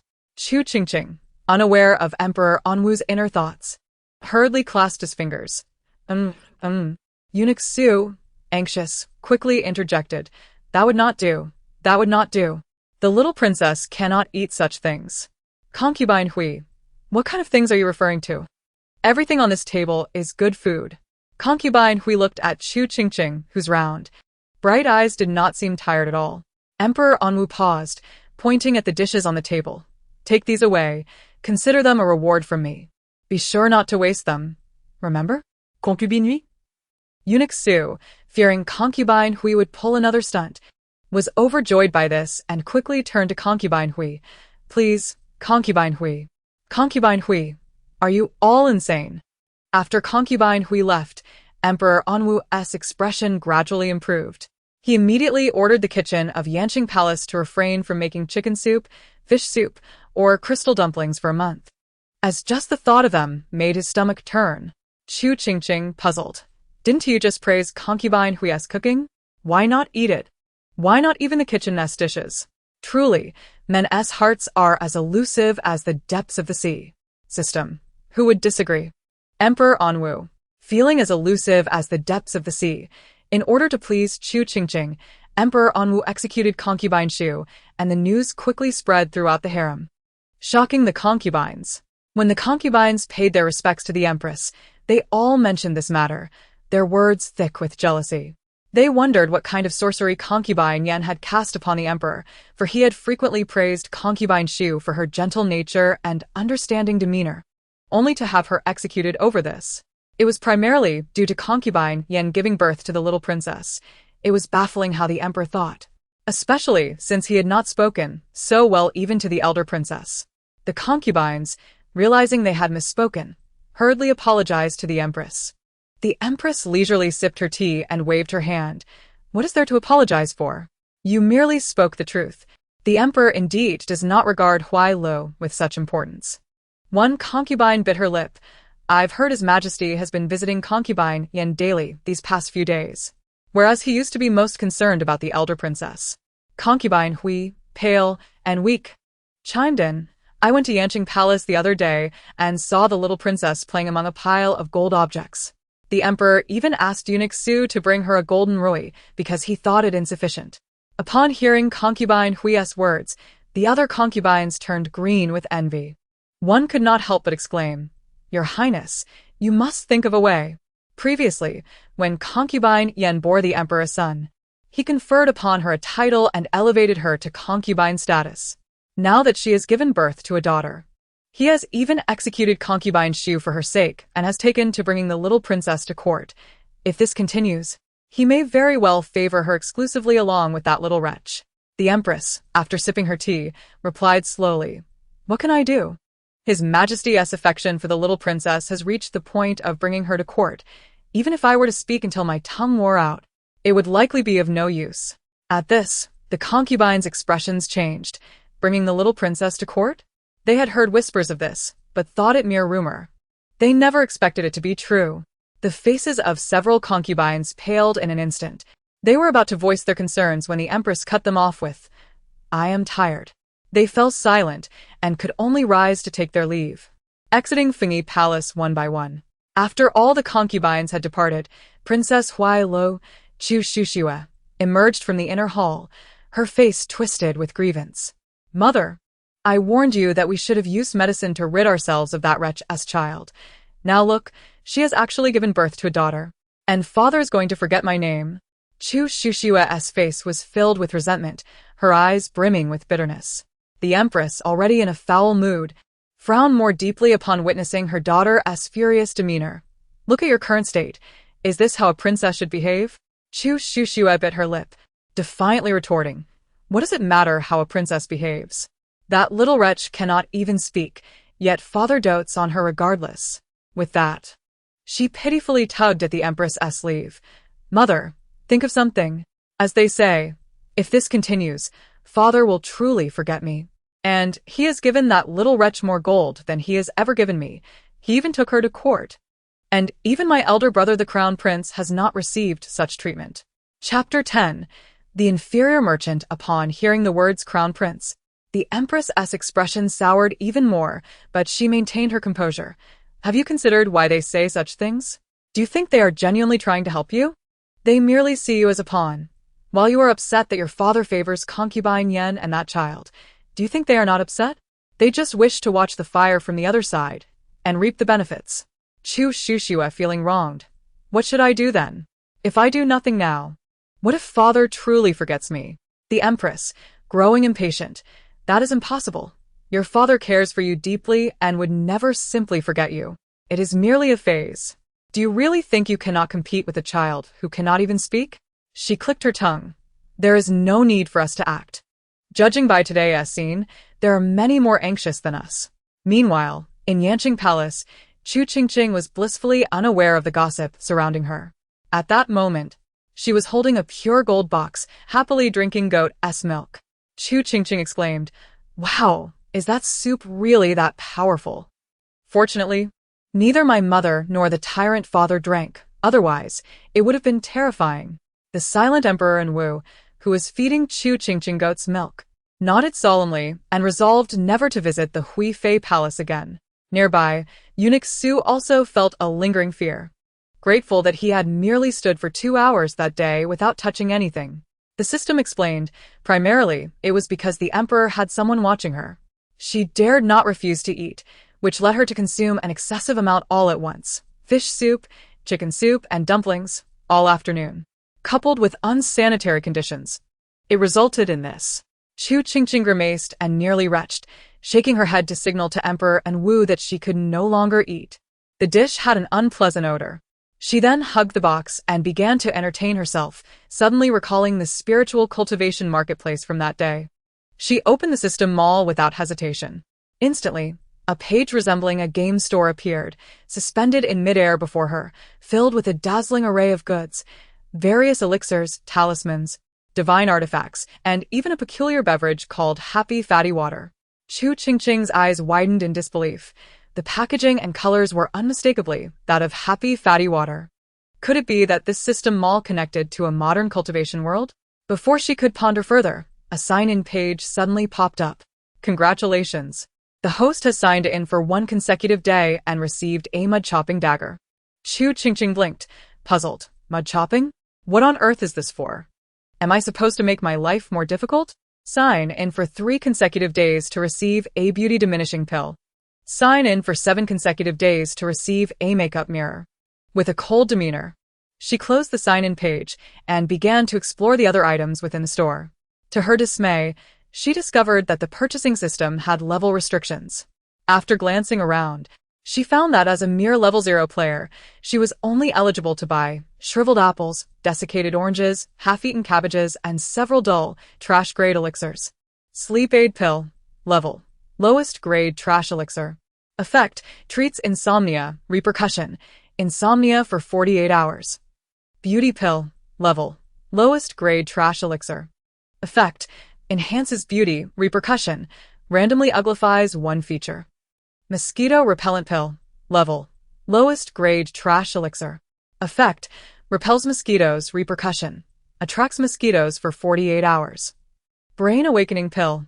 Level: lowest grade trash elixir. Effect: refreshes the mind, repercussion, induces sleep for 48 hours. Note: trash grade elixirs have a 90% chance of triggering adverse effects. Use with caution. Chu Qingqing's silence was deafening. Observing her suddenly contorted expression, Emperor Enwu was puzzled. What was wrong? Hadn't she been fine just moments ago? How about you accompany your father to court tomorrow? He suggested, unable to fathom his daughter's emotional fluctuations. Chu Qingqing blinked in surprise, exclaiming, "System, my father has made progress. He actually asked for my opinion." She then joyfully shook her head like a rattle, showing no regard for Emperor Enwu's feelings. "This is wonderful. I can continue to sleep in tomorrow." The system cast a sympathetic glance at the exuberant Chu Qingqing, unable to bring itself to dampen her spirits. The innocent Chu Qingqing spent the day joyfully playing, then happily drifted off to sleep, only to awaken contentedly in the embrace of Emperor Enwu. Confused, she gazed around the familiar palace, her soul questioning, "Why am I here?" Emperor Enwu, propped up with his chin in hand while listening to officials report state affairs, turned his gaze toward the astonished Chu Qingqing. The court officials exclaimed, "The little princess has awakened." The reporting minister hurriedly quickened his pace, eager to finish so the little princess could enjoy the gossip. Chu Qingqing looked at Emperor Enwu, her expression a mix of heartbreak and disbelief. "Aren't you a tyrant? Aren't you the emperor? How can you go back on your word? You can't just change your mind." Emperor Enwu nonchalantly averted his gaze, thinking, "When have I gone back on my word? I never promised not to bring you to court yesterday." Frustrated, Chu Qingqing closed her eyes to sleep. However, after a while, she realized she was unable to fall asleep. The system quipped, "You've already slept nearly 12 hours. Of course, you can't sleep now." Chu Qingqing suddenly understood. "No wonder I feel so refreshed. I thought it was because I was upset with my father." Hearing this, the officials couldn't help but chuckle. Emperor Enwu suggested, "If you can't sleep, then let us enjoy some gossip." Chu Qingqing's round eyes sparkled with excitement. The officials exclaimed, "Yes. Let the little princess indulge in gossip. We want to join in too." Even Emperor Enwu displayed an eager expression. "System, look at all these people in the court. Surely there's some juicy gossip. Pick something particularly explosive." The officials exchanged glances, suddenly realizing they were the subjects of her curiosity. Before Chu Qingqing could speak, they quickly identified one of their own, Minister Zhang of the Ministry of Works, as the one being discussed. Recalling Minister Zhang's earlier boast about working tirelessly through the night, the officials exchanged knowing looks, their expressions growing mischievous. Just then, Minister Zhang's face paled as he realized he was about to be exposed. He opened his mouth to interrupt, but was swiftly silenced by Lord Feng, who clamped his hand over Zhang's mouth. After doing so, Lord Feng instantly garnered the approval of the court and the emperor. His face flushed, he tightened his grip, determined to keep Zhang quiet. Minister Zhang's eyes widened in desperation as he silently pleaded for mercy. Lord Feng, however, was resolute, ensuring that no sound escaped. The system chuckled slyly and announced, "He has been keeping a male lover outside. Last night, he went to meet that lover for some fun." At this revelation, Minister Zhang's face turned crimson, and the other officials gasped in shock. The expressions of the court shifted dramatically, filled with a newfound understanding of Minister Zhang's hidden life. It was shocking to discover that beneath his seemingly honest exterior lay such scandalous behavior. Even Emperor Enwu's expression shifted in amusement as he regarded the seemingly innocent yet scandalous Minister Zhang. Overwhelmed with shame and anger, Minister Zhang felt a wave of humiliation wash over him. Yet, unbeknownst to him, things were about to get even worse. Chu Qingqing, with a mischievous grin, remarked, "I never expected him to still be so adventurous at his age." The system interjected, "This is just the beginning." Chu Qingqing inquired, "Is there even more scandalous gossip?" The system confirmed, "Indeed, his lover is actually the same age as his youngest son. There's an age difference of over 30 years. Together, they don't even match his shoe size." Gasps echoed throughout the court as everyone turned their disapproving gazes toward Minister Zhang, appalled by his actions. How could you do this when the children are younger than your shoe size? They seemed to say in unison. Minister Zhang, feeling utterly exposed, struggled desperately to break free. But Lord Feng's grip was unyielding, and he remained trapped, unable to escape the judgment of his peers.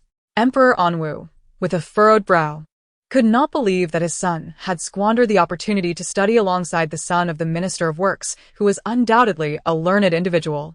Such a transgression was utterly unforgivable. What a shocking turn of events. Edgarline Chu Qingqing. System. There are even more shocking revelations. The crowd gasped in disbelief. Is there truly something more astonishing? With gleaming eyes, Chu Qingqing urged, do tell. System, in fact, the gentleman in question is not enamored with him, but rather with his younger son. However, the younger son does not reciprocate those feelings, forcing the gentleman to settle for his father instead. After all, these two are blood relatives. They share a striking resemblance. A thunderous shock struck the struggling Minister of Works, rendering him dumbfounded. What? His beloved does not yearn for him, but for his son. This cannot be. Instantly, the gazes of those around him shifted to the minister, now tinged with sympathy, and some even contemplated composing a poem. I once yearned for the bright moon, yet alas, the moon shines upon the gutter. The Minister of Works was devastated. This cannot be. This cannot be. Moreover, the gentleman sought him out only after pursuing both his elder and younger sons. Another thunderclap of revelation shattered the minister's heart. Chu Qingqing could hardly contain her amusement. Ha ha, how unfortunate for the Minister of Works. He is the last choice, even as a backup. Once more, the crowd regarded the minister with pity, realizing he was chosen last even among alternatives. Yet, what led to his selection in the end? Is it because his elder and younger sons do not favor men? Ponder Chu Qingqing. System. Not at all. It is because the gentleman found that the older man resembled his idealized love the most after sampling all three. The Minister of Works trembled uncontrollably. How could this be? His cherished child had professed his love just last night. The minister's heart shattered into a million pieces. All the officials. We must not laugh. If we do, the little princess will notice, and we shall have no more gossip to enjoy. But there is more to this tale.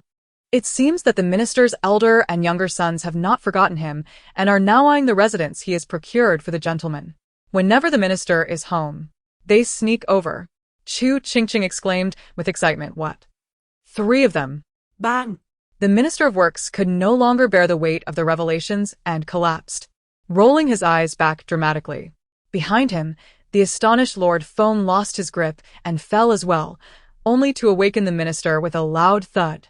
Chu Qingqing remarked, "Oh, what a delightful chain of tumbles.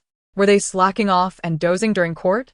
The onlooking officials nodded in agreement, recognizing that they were, indeed, not paying attention to court proceedings, but rather indulging in gossip. System. In truth, the Minister of Works has faced considerable misfortune. He has been without a wife for 6 years and has not remarried. Just when he thought he had found true love, it turns out to be merely a substitute. The officials sighed in unison, acknowledging the gravity of his plight. Even Emperor Anwu looked upon him with sympathy. Remarkably, the minister's lineage appears to be quite potent, as all his sons have developed affections for the same man. Musette Chu Qingqing. Oh dear, the 3 of them have suffered heartbreak together. The Minister of Works was utterly despondent, wishing to crash into a pillar in despair. To prevent Chu Qingqing from suspecting they were secretly enjoying the gossip, Emperor Anwu signaled to his ministers, who promptly understood and, with great tact, reported to the court. Indeed, Chu Qingqing did not suspect a thing. She merely commented on her father's slow-witted officials. As the gossiping officials exchanged glances, one of them remarked, "Hey, is that minister asleep?" Having finished their gossip, Chu Qingqing grew bored and began scrutinizing the assembled officials with her round, curious eyes. System. His eyes are merely small. How could you accuse him of sleeping? Chu Qingqing replied, my apologies." The crowd suddenly grew curious about which official had such small eyes that it caused the little princess to mistake him for sleeping. Chu Qingqing inquired, "So, who is this small-eyed individual?" System. He is Minister Wang, the father of the empress, and the maternal grandfather of the female lead. The officials exclaimed, "Oh, so it is Minister Wang." His eyes are indeed quite diminutive. System. Speaking of the female lead, I believe I just encountered some intriguing gossip about her. Would you like to hear it? Upon hearing this, Chu Qingqing's interest was piqued. Do tell. The gathered officials also became intrigued, holding their breath in anticipation of the juicy tidbit. Emperor Anwu, cradling Chu Qingqing, fell silent, struggling to fathom what scandal could possibly tarnish the image of his flawlessly accomplished daughter. Surely any gossip would be trivial. However, before he could dwell on his optimism, he overheard Chu Qingqing's astonished thoughts. What? The female lead has a penchant for stealing other socks. Chapter 12. The female lead's scandal. Chu Qingqing was taken aback, disbelief flooding her gaze.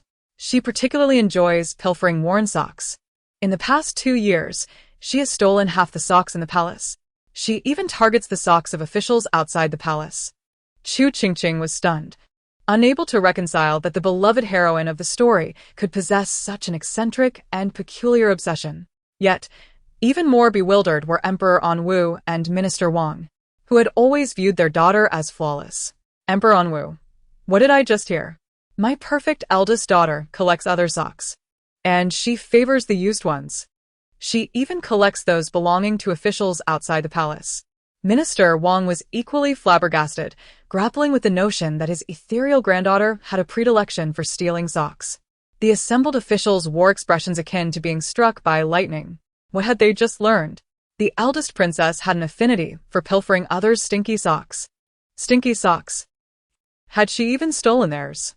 Soon, the first victim emerged, and as they focused, they realized it was none other than the Minister of Works, who had just been the subject of their gossip. System. The Minister of Works has lost a total of 10 pairs of socks to the female lead. 9 of them were worn, while the 1 pair that was unworn was cast aside by her. The minister experienced a wave of dizziness, finally understanding why his socks had mysteriously disappeared. He had assumed his carelessness was to blame, only to discover that the Grand Princess had been the thief all along. The officials regarded him with knowing expressions, murmuring, "Well done, Minister. It seems you have caught the attention of the Grand Princess." Minister of Works. To hell with this attention. Who would want it? Return my socks. System.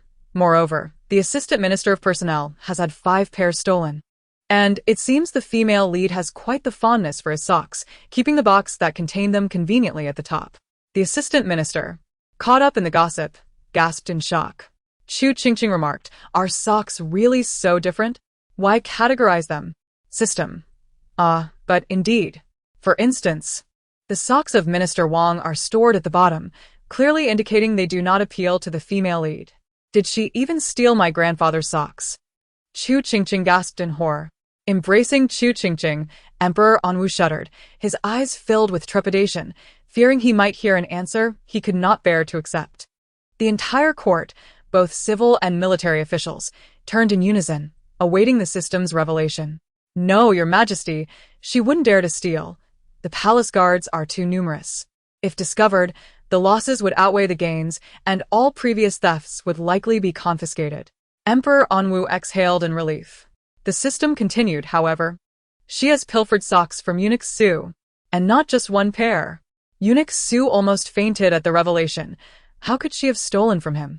The crowd immediately cast sympathetic glances toward Eunuch Su. The system added, "Her favorite targets are the socks of ministers, followed closely by those of the eunuchs. Many eunuchs in the palace have fallen victim to her thievery, and she categorizes them." The ministers exclaimed, "This is utterly bizarre." Chu Qingqing interjected, "What about 3rd place?" The system replied, "She also enjoys stealing from the concubines. Most of the socks belonging to the noble consorts have been taken, and even those of the empress and the dowager empress were not spared. The consorts, who share good relations, have discussed this matter, lamenting the existence of a perverse sock thief in the palace." Chu Qingqing gasped, "What about my mother's socks? They wouldn't have been stolen too, would they?" The system reassured her, "No, Concubine Yan's socks have not been taken. She does not favor Concubine Yan, believing her to be too favored, and that she usurps the affection of the emperor towards your mother and yourself." Chu Qingqing sighed in relief. She better not like her. Anyone who becomes her favorite is truly unfortunate. The civil and military officials nodded fervently in agreement. Indeed, it would be a misfortune to be favored by her. Emperor Anwu and Prime Minister Wang exclaimed, "This is utterly embarrassing." Fortunately, the meal was finally over. The system chimed in, "A new revelation is at hand concerning the Grand Princess." Emperor Anwu and Prime Minister Wang groaned, "Is this ever going to end?" Chu Qingqing urged, "Do tell." The system disclosed, "The Grand Princess is envious of the Emperor gifting you gold, holding you in his embrace during court, and watching over you constantly. Therefore, she has been feigning illness to draw the Emperor's attention. After several days of this charade, with no visit from the Emperor, she is furious and intends to send someone to summon him, claiming she has fallen gravely ill." The crowd murmured, while Chu Qingqing pondered, "Wait, why do I feel that the protagonist is not the same species as the one I read about in books? The disparity is too vast." The system remarked, "That is precisely why we need to rectify it." The system added, "Think positively. Perhaps the pure-hearted protagonist from the book is merely a facade, and the grounded reality we observe is the norm." Chu Qingqing retorted, "You call the penchant for stealing smelly socks grounded?" The system feigned innocence. "We did not say that." The officials below exchanged incredulous glances, their expressions laden with meaning as they regarded Prime Minister Wang. Indeed, his granddaughter was a remarkable individual. Meanwhile, several aggrieved ministers, whose socks had been stolen, seethed with indignation, ready to confront Prime Minister Wang for reimbursement after court. "Here they come." The officials jolted. "What is coming?" The system clarified. "The Grand Princess's envoy has arrived." The ministers reacted, "How impatient. Have they come directly to the morning court?" Before they could contemplate further, a young eunuch emerged from the side hall, quietly addressing Emperor Anwu. "Your Majesty, Lady Li, from the Grand Princess's side, has arrived, stating that the Grand Princess is unwell and requests your presence." The already grim countenance of Emperor Anwu darkened further upon hearing this. Before the eunuch could say more, he gritted his teeth. "These treasonous scoundrels. How does my father know the Grand Princess is deceiving?" Chu Qingqing blinked in surprise, her mouth agape. "So my tyrant father is actually quite formidable." At her words, Emperor Anwu's anger faltered, inexplicably swelling with pride. "After all, look at who your father is. He is indeed formidable." The officials murmured, "No need to feign, Your Majesty. Had the young princess not spoken, you would have surely rushed to the Grand Princess in distress." Chapter 13. Could she have contracted athlete's foot? Knowing it was a ruse, Emperor Anwu deemed it unnecessary to waste time and informed the young eunuch that he was too busy. Just as he finished speaking, he heard Chu Qingqing's thoughts. "What? You mean the female protagonist fainted after bumping into a pillar due to nervousness? And it's severe?" Emperor Anwu wept. "Wasn't she just fine a moment ago?" Troubled, Emperor Anwu hurriedly concluded the morning court and made his way to the harem. Upon their arrival at Huaila Palace, the Grand Princess, Chu Qingqing, had awakened from her faint, a sizable bump on her head, now weakly reclining on her bed. Seeing Emperor Anwu, she immediately feigned distress, throwing off the covers and rushing toward him, arms wide open, calling out, "Father!" Chu Qingqing, previously joyfully surveying her surroundings in Emperor Anwu's embrace, gasped in horror. "Aw, don't come near. She just touched those stinky socks without washing her hands." At this exclamation, both Emperor Anwu and Eunuch Su were startled, particularly Emperor Anwu, who was about to be tackled by Chu Qingqing, turning pale. As Chu Qingqing's hand approached, Chu Qingqing internally panicked, but in the next moment, a thud echoed as Chu Qingqing stumbled and fell to the ground. "Princess, are you all right?" Lady Li and Ying Tao, who followed closely behind, rushed forward to assist her. Emperor Anwu cast a guilty glance at the tearful Chu Qingqing, instinctively reaching out to comfort her, but the next moment, he heard, "This room smells quite foul." Upon hearing this, Chu Qingqing, who was still sobbing, froze momentarily, as if recalling something, and then her demeanor weakened, hand on her chest, turning pale as she coughed twice. "Father need not worry, it's merely a minor ailment. Lady Li and Ying Tao are just overly concerned about me." Observing her condition, Emperor Anwu's expression grew cold as he replied, "Coughing so severely does not appear to be a minor ailment. Conveniently, I have summoned the imperial physician. Let him examine your pulse." At his words, Chu Qingqing's heart raced and she quickly protested, "No need to trouble yourself, father. I had already summoned the physician yesterday. There is nothing serious. Before Chu Qingqing could finish her sentence, the physician had entered the room. Upon seeing the emperor present, imperial physician Feng promptly bowed, also noting the presence of Chu Qingqing in the emperor's arms. Astonished that the rumors were indeed true, had the emperor's affection for the little princess reached the point of carrying her wherever he went? Imperial physician Feng nodded, recognizing that regardless of the emperor's instruction, he would hasten to check, especially given the grand princess's pale complexion, which clearly indicated a serious condition. He approached, preparing to examine Chu Qingqing's pulse, but just as he was about to touch her wrist, he suddenly heard a child's voice. TSK system. What do you think the physician would feel if he knew his socks had been stolen by the protagonist multiple times? At this remark, Eunuch Su shot a sympathetic glance. The system replied, he might question his existence? Chu Qingqing added, if he knew those hands had just touched several pairs of different ministers and eunuch stinky socks, he would probably wish he were dead. Imperial physician Feng what? He widened his eyes in shock, his hand frozen in place, processing the revelation that the grand princess had indeed touched multiple pairs of different ministers and eunuch socks. Although he was unaware of who the protagonist was, it was evident she referred to the grand princess. Moreover, what did it mean that his socks had been stolen multiple times by her? Imperial physician Feng's expression transformed into one of horror. It seemed that his socks had indeed gone missing from time to time. Could it be that they had all been taken by the grand princess? In an instant, Dr. Feng appeared pallid, as if he were afflicted more severely than the ailing grand princess herself. Yet, he could not avoid the examination of her pulse. With a resolute expression, he extended his hand. Suddenly, he heard, "Do you think the heroine might contract athlete's foot from touching so many socks?" The crowd responded in disbelief, while Dr. Feng's face turned pale with horror. Athlete's foot. Unable to contain himself any longer, he rose to fetch a basin of water he had prepared outside, along with some soap pods, and placed them on the bed. "Your Highness, please cleanse your hands." Lying on the bed, Chu Qingqing was perplexed. Chu Qingqing remarked, "This physician shows remarkable foresight. Ha ha ha." Dr. Feng replied, "It is the demands of life." As he expressed his lament, he retrieved a handkerchief from his box and cautiously began to wipe Chu Qingqing's hands. He pondered how such a striking and dignified grand princess could possibly have a penchant for pilfering other socks. Truly, appearances can be deceiving, he mused, casting a furtive glance at the Emperor Anwu, uncertain if His Majesty was aware of the grand princess's peculiar habit. Sighing, Dr. Feng reluctantly set down the handkerchief. Chu Qingqing gazed at his actions with a sense of indignation, feeling as though she had been insulted. Unable to restrain herself, she bit her lip and spoke. "Doctor, is there something strange about my hands?" Dr. Feng responded, "Oh, the grand princess is quite self-aware." However, for the sake of his own life, he could not say this aloud.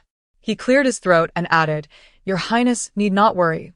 This is a method I have recently learned, which aids in enhancing the accuracy of pulse diagnosis." "Is that so? Yet, I can't shake the feeling that something is amiss." "Of course it's false. Ha ha ha. He must think I'm a fool." The crowd echoed Chu Qingqing's thoughts. After completing the examination, Dr. Feng meticulously assessed her pulse, and upon thorough inquiry and observation, he reached a conclusion. The grand princess was in excellent health, with no ailments whatsoever. Upon hearing this, Chu Qingqing's eyes turned red with fury. How could this infuriating doctor not notice the signals she had sent him? Had this been modern times, my father would surely win an Academy Award. Emperor Anwu inquired, "What is an Academy Award? It sounds complimentary, yet why does it feel so off?" Was the implication that Chu Qingqing was feigning illness to deceive him? With tearful eyes, Chu Qingqing appeared utterly aggrieved. "But I truly feel nauseous and have been retching after eating. Even lying in bed, I feel a heaviness in my chest." As her tears flowed more abundantly, Emperor Anwu's previously hardened heart began to soften.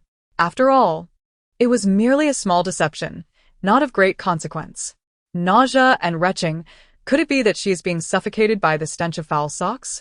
Just then, an announcement resounded from outside. "The Empress has arrived." Upon entering, the Empress heard Chu Qingqing's thought and frowned, her eyes filled with disdain. Whose child is so crude as to collect others' stinky socks? The very notion was revolting. What sort of individual would engage in such behavior? Chapter 14. Poor Dr. Feng, is this the empress? Truly, she resembles the grand princess. While performing her courtesies, the empress furrowed her brow, pondering the source of the infant's voice, and then she noticed Chu Qingqing nestled in Emperor Anwu's arms. Her frown deepened. Could this child truly be the offspring of the notorious Yan concubine? Was it possible that a prodigious princess had indeed emerged into Chu? The empress's furrowed brow could crush a fly. What? Does she not favor my father? Upon hearing this, Emperor Anwu's expression darkened. Is the empress displeased by my presence? The empress froze momentarily, internally cursing Yan concubine for producing such a troublesome child. Was this little one already learning to deceive her? Yet, she quickly composed herself. Your Majesty, I am delighted to see you. How could I not be happy? I only heard from the palace servants that Xu Xue had fallen ill, which caused me concern. As she spoke, her eyes reddened once more. Your Majesty may not be aware, but Xu Xue's health has been deteriorating inexplicably. She often experiences dizziness and retching. And even after consulting the physician, no issues were revealed. Then you need not worry. She has simply been hoarding too many foul socks. The empress's voice faltered, a flicker of anger igniting in her gaze. How dare this little wretch imply that her daughter was responsible? Although several pairs of her socks had gone missing recently, and even the socks of the palace eunuchs had mysteriously disappeared, there was no way her daughter could be implicated. One wonders if the empress is aware that the heroine often uses her hands, which have touched those stolen, stinky socks, to seek affection from her. The empress. With a large bump on her head, Chu Xue, her eyes brimming with tears, reached out to grasp the empress's hand, feeling deeply wronged. Mother, you. The empress forced a smile. Mother. One must wonder if the empress knows that the heroine has pilfered both her socks and those of the palace eunuchs. The empress. System. She surely knows her socks have gone missing, as many concubines have reported the inexplicable loss of their own. The empress swayed slightly, her smile stiffening. Could it truly be that her daughter was the thief? One wonders if the heroine's constant handling of socks has left her with athlete's foot. If so, might she have infected the empress? The empress. Chu Qingqing's remark was one that could haunt the empress for a lifetime. Noticing the empress's increasingly peculiar expression, Chu Xue inquired, Mother, what troubles you? The empress, her smile rigid, felt an urge to sever her own hand. I just remembered something of great importance that I must attend to. I shall return to visit you another time. With that, she bowed to Emperor Anwu and swiftly retreated, a gust of wind propelling her through the door, leaving behind a clear sound of retching. Chu Qingqing. Could it be that she was driven away by the stench? The air around Emperor Anwu seemed to grow increasingly foul. Unable to contain himself, he remarked, I have yet to finish reviewing today's petitions. Take care of yourself, and I shall return to see you next time. Without further adu, he turned and departed, leaving no trace of reluctance. Dr. Feng was taken aback. Since the Grand Princess is unharmed, I shall take my leave. Chu Shuse. She glared, nearly toppling from her bed in frustration. Greetings, Your Majesty. Dr. Feng was frozen in place, astonished that the Emperor could hear the little princess's thoughts. What was he waiting for? Speak. From my perspective, Your Highness's behavior could stem from one of two possibilities. Either she suffers from a peculiar ailment, or her actions are simply a common quirk. Emperor Anwu furrowed his brow even deeper. A common quirk? What makes such a quirk ordinary? Dr. Feng. Emperor Anwu. Have you encountered anyone with such a quirk before? Dr. Feng wiped the sweat from his brow. I have not, but I have heard of others with unique inclinations. For instance, some prefer to sleep naked, while others enjoy being struck. Upon hearing the last statement, Emperor Anwu's expression darkened. Observing the Emperor's reaction, Dr. Feng quickly fell silent, clearing his throat. In any case, every individual has their own peculiarities. There are countless varieties. The Grand Princess's inclination may simply be a tad unusual. Emperor Anwu's expression remained grim. Is this merely a tad unusual? Dr. Feng. Why is His Majesty so difficult today? He cannot expect me to declare that the Grand Princess's behavior is unprecedented. Emperor Anwu frowned. If she could control it, it would not have escalated to this extent. Dr. Feng. Then shall we intervene externally? Emperor Anwu regarded him. You wish to interfere? Feng Tai. As Emperor Anwu gazed at Feng Tai, he became increasingly convinced of the plan's viability. He declared, "Very well, I entrust this matter to the Imperial Medical Bureau, and you shall be fully responsible for rectifying the behaviors of the Grand Princess. Effective immediately. Execute this, without fail." Having spoken, Emperor Anwu appeared to have unburdened himself, walking away with a newfound lightness, leaving Feng Tai in a state of shock and deep regret. His remorse was so profound that he found himself slapping his own face each night before sleep, chastising himself for speaking out, convinced that he had doomed himself. Chu Qingqing, blissfully unaware of the immense workload she had inadvertently imposed upon Feng Tai, was still languishing in bed, attempting to resist the tyrannical demands of Emperor Anwu to attend court. Despite having indulged in several days of leisure, who could ever deem too much time off as excessive? "I don't want to go to work. Woe is me." Qingqing longs for sleep. "Emperor Anwu, you have already slept for 6 hours. If you continue, you will surely become foolish." Chu Qingqing, Wai Ling. The relentless Emperor Anwu replied coldly, "Qingqing, have you awakened? It is time to accompany your father to court." Chu Qingqing, what a heartless tyrant. Emperor Anwu, indeed. I am as heartless as they come. Meanwhile, in the court, the officials had gathered. "Congratulations, Lord Yen. The little princess is truly delightful." Ah. "Has Lord Yen recovered from his cold? Your illness struck at the most inopportune time, causing you to miss the opportunity to see the little princess. Twice, no less. Lord Yen, you are indeed fortunate. The little princess is as charming and captivating as a rare gem." Surrounded by his colleagues, Lord Yen, still bewildered by the situation, pondered how they had encountered his granddaughter when he had yet to meet her himself. Chapter 15. The grandfather's secret is Yen Qing here? Emperor Anwu raised his hand in a gesture of calm, and then turned to Yen Su among the officials. "After a few days of rest, is your health improved?" Upon hearing this, Emperor Anwu nodded, finding it good that he was well. Those of advanced age must pay heed to their health. Yen Su, the old minister, is mindful. Having just awakened, Chu Qingqing blinked in confusion and instinctively queried the system. "Yen Qing?" Who was that? At her words, the previously lethargic officials suddenly perked up, their ears pricking with interest. The little princess had spoken. Only Yen Su remained bewildered, wondering what commotion had erupted in the court as he heard a child's voice. "System. The Minister of War, Yen Su." Chu Qingqing blinked, the name sounding somewhat familiar. Moments later, she gasped in shock. "Yen Su? Is he my grandfather, who was executed along with his entire family?" A minister, who had been discreetly sipping water at the back, suddenly sputtered, spraying his colleague in front. The remaining officials were equally stunned, collectively inhaling sharply. Who had been executed? Yen Su. How could this be possible? Not to mention that Yen Su was the little princess's grandfather. Such a notion of execution was utterly unfathomable. Emperor Anwu was equally taken aback, exclaiming, "Executed along with his family? How could this be?" As for Yen Su, he was left in a daze. Overwhelmed by the multitude of shocking revelations, should he be astonished that the voice belonged to his previously unacquainted granddaughter, or that he had been declared executed? What a tragic grandfather. He looks every bit the loyal and patriotic man, yet he met such a grim fate, being executed along with his family. How sorrowful. As Chu Qingqing lamented, shaking her head with exaggerated gravitas, Emperor Anwu felt his mouth twitch in disbelief. For the first time, he found his beloved daughter rather unreliable. How could he possibly execute the Yen family? Not only were the Yen family members holding significant positions within the court, but he also shared a deep bond with Yen Fei, who had borne him 2 sons and a daughter. Just for the sake of Chu Qingqing alone, he would never dare to touch the Yen family, let alone consider such a baseless execution. Emperor Anwu, officials, main character Yen Su, do not be hasty. This concerns your grandfather's life and livelihood. System, is there any gossip to be had? Court sessions are dreadfully dull. I'd rather indulge in some juicy tidbits. The once disheartened officials perked up, nodding vigorously in agreement. The little princess was absolutely correct.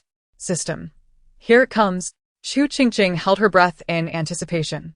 After a moment. What? You say this gossip is related to my unfortunate grandfather? As these thoughts escaped her, the officials' gazes quickly shifted to the gossip's central figure. Yen Su. Simultaneously, they reflected on how the little princess had not truly disregarded the Qin family. After all, she was merely indulging in gossip that transcended familial ties. Look, she was just as eager to indulge in her grandfather's gossip.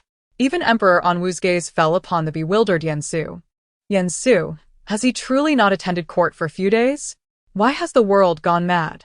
In an effort to avoid drawing Chu Qingqing's attention, Emperor Anwu cleared his throat.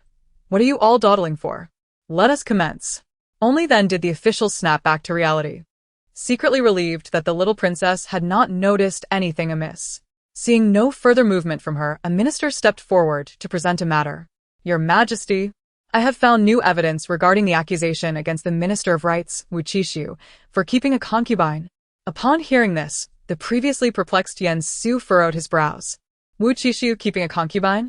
Yen Su had always maintained a good relationship with Wu Qishu, and an official nearby, aware of this, quietly informed him of the earlier court session where he had accused Wu Qishu of keeping a concubine.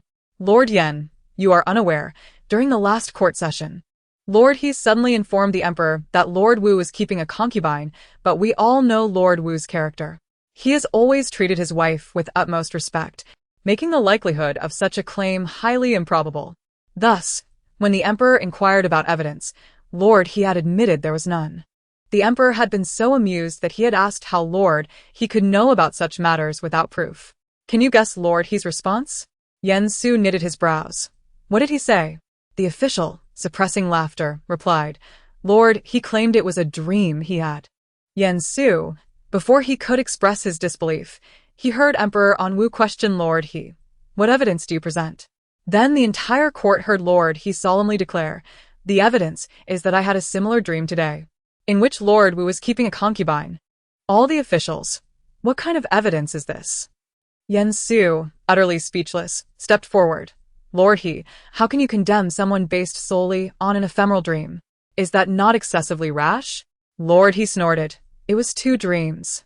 Yen Su took a deep breath, noticing Wu Qishu offering him a resigned smile, whispering, Lord Yen, do not engage with him, it will only invite trouble. Wu Qishu was known for his placid temperament, avoiding strife, and as they had a close friendship, Yen Su could not bear to see him slandered. He couldn't help but address Lord He. Who in the court does not know that Lord Wu and Lady Wu are childhood sweethearts, having respected each other throughout the years? Lord Wu has withstood pressure from Lady Wu's family, never taking a concubine.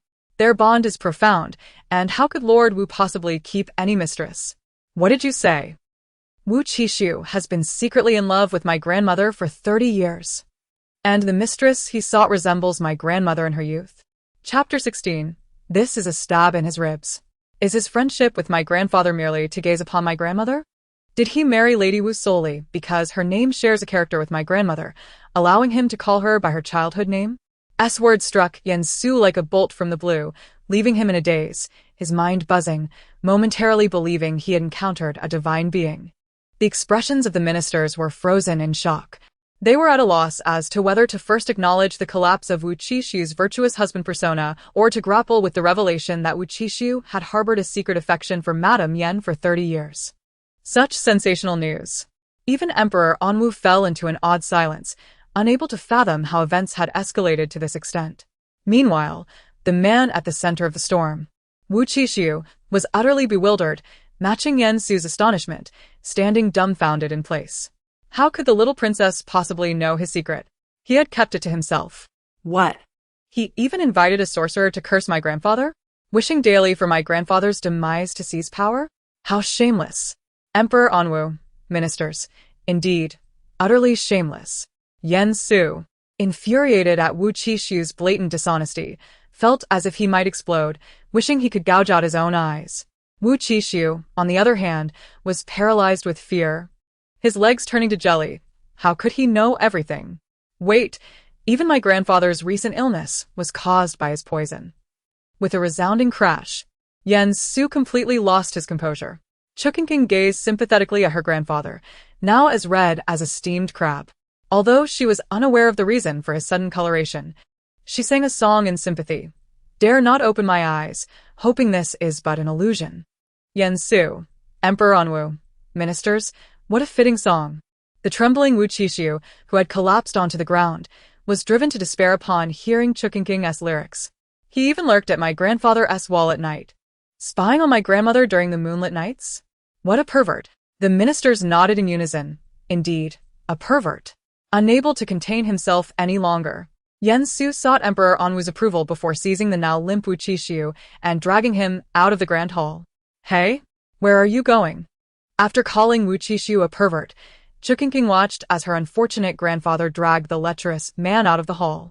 Moments later, loud thuds echoed from outside, reminiscent of fists striking a sandbag. Chu Qingqing blinked. What is that sound? System. Perhaps Yan Xiangshu believes he has been wronged and has gone outside to vent his frustrations on a sandbag. Chu Qingqing. After a moment of silence, she managed to utter a few words. My grandfather is truly a good man. Meanwhile, outside the hall, Wu Qixu was battered, tears streaming down his face. His cries muffled by a rag stuffed tightly in his throat. Beside him stood a frantic eunuch, hopping on one foot. Oh dear, that is my master's sock. Wu Qixu's eyes widened in terror. Once more, a series of thuds resounded. With his mouth stuffed with a sock, Wu Qixu fainted, lying motionless like a dead fish on the ground. Chu Qingqing curiously glanced around, only to find that no one was behind Yan Su.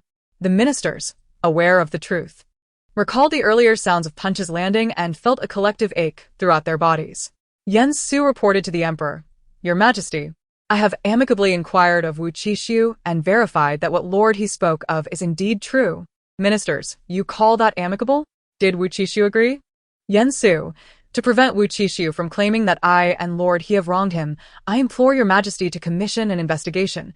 Once the evidence is irrefutable, we shall proceed with punishment. Emperor Anwu, looking at his father-in-law with sympathy, nodded and promptly appointed officials to investigate, ensuring no errors occurred. If the situation were indeed as stated, punishment would involve demotion by 3 ranks and 15 strokes of the rod. He also promised rewards for Lord He and Yan Xiangshu for uncovering and reporting the evidence. Wow, my grandfather is truly impartial and upright. Just a moment ago, he insisted that Wu Qixu and his wife had a harmonious relationship, and now he has revealed the man's true nature? Even if they were brothers forged in battle, he would not relent. Yan Su, who is his brother? I would be more inclined to stab him in the side. But wait, is my granddaughter praising herself? Yan Su's face flushed with pride, standing a bit taller. As for Lord He, although somewhat foolish, he is indeed a good official. It's just a pity he lacks foresight in his actions. Startled by being singled out by the little princess, Lord He shivered, his ears turning red. He had heard this sentiment echoed by many, but never expected to hear it from the little princess herself.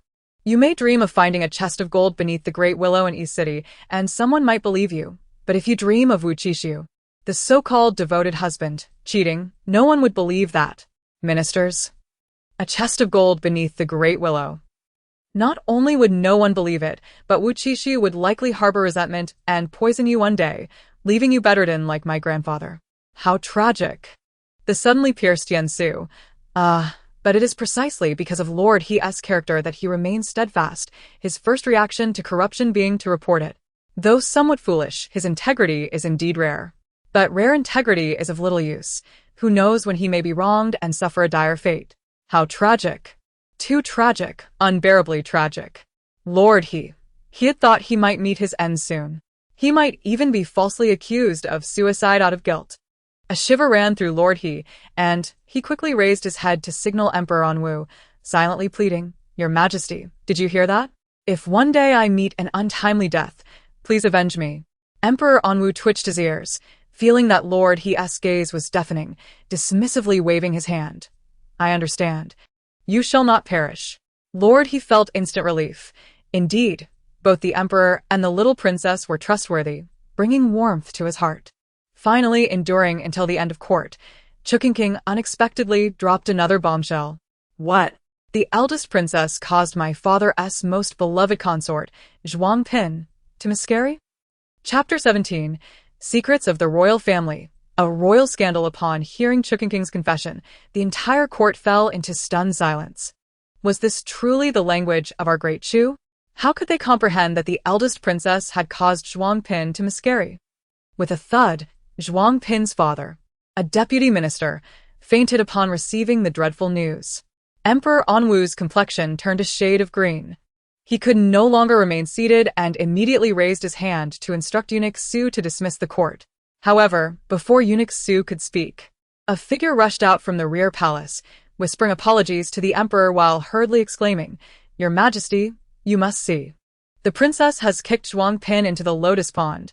The diligent eunuch lowered his voice to the bare minimum, attempting to spare the emperor any loss of face, unaware that a little parrot was mimicking his words. What?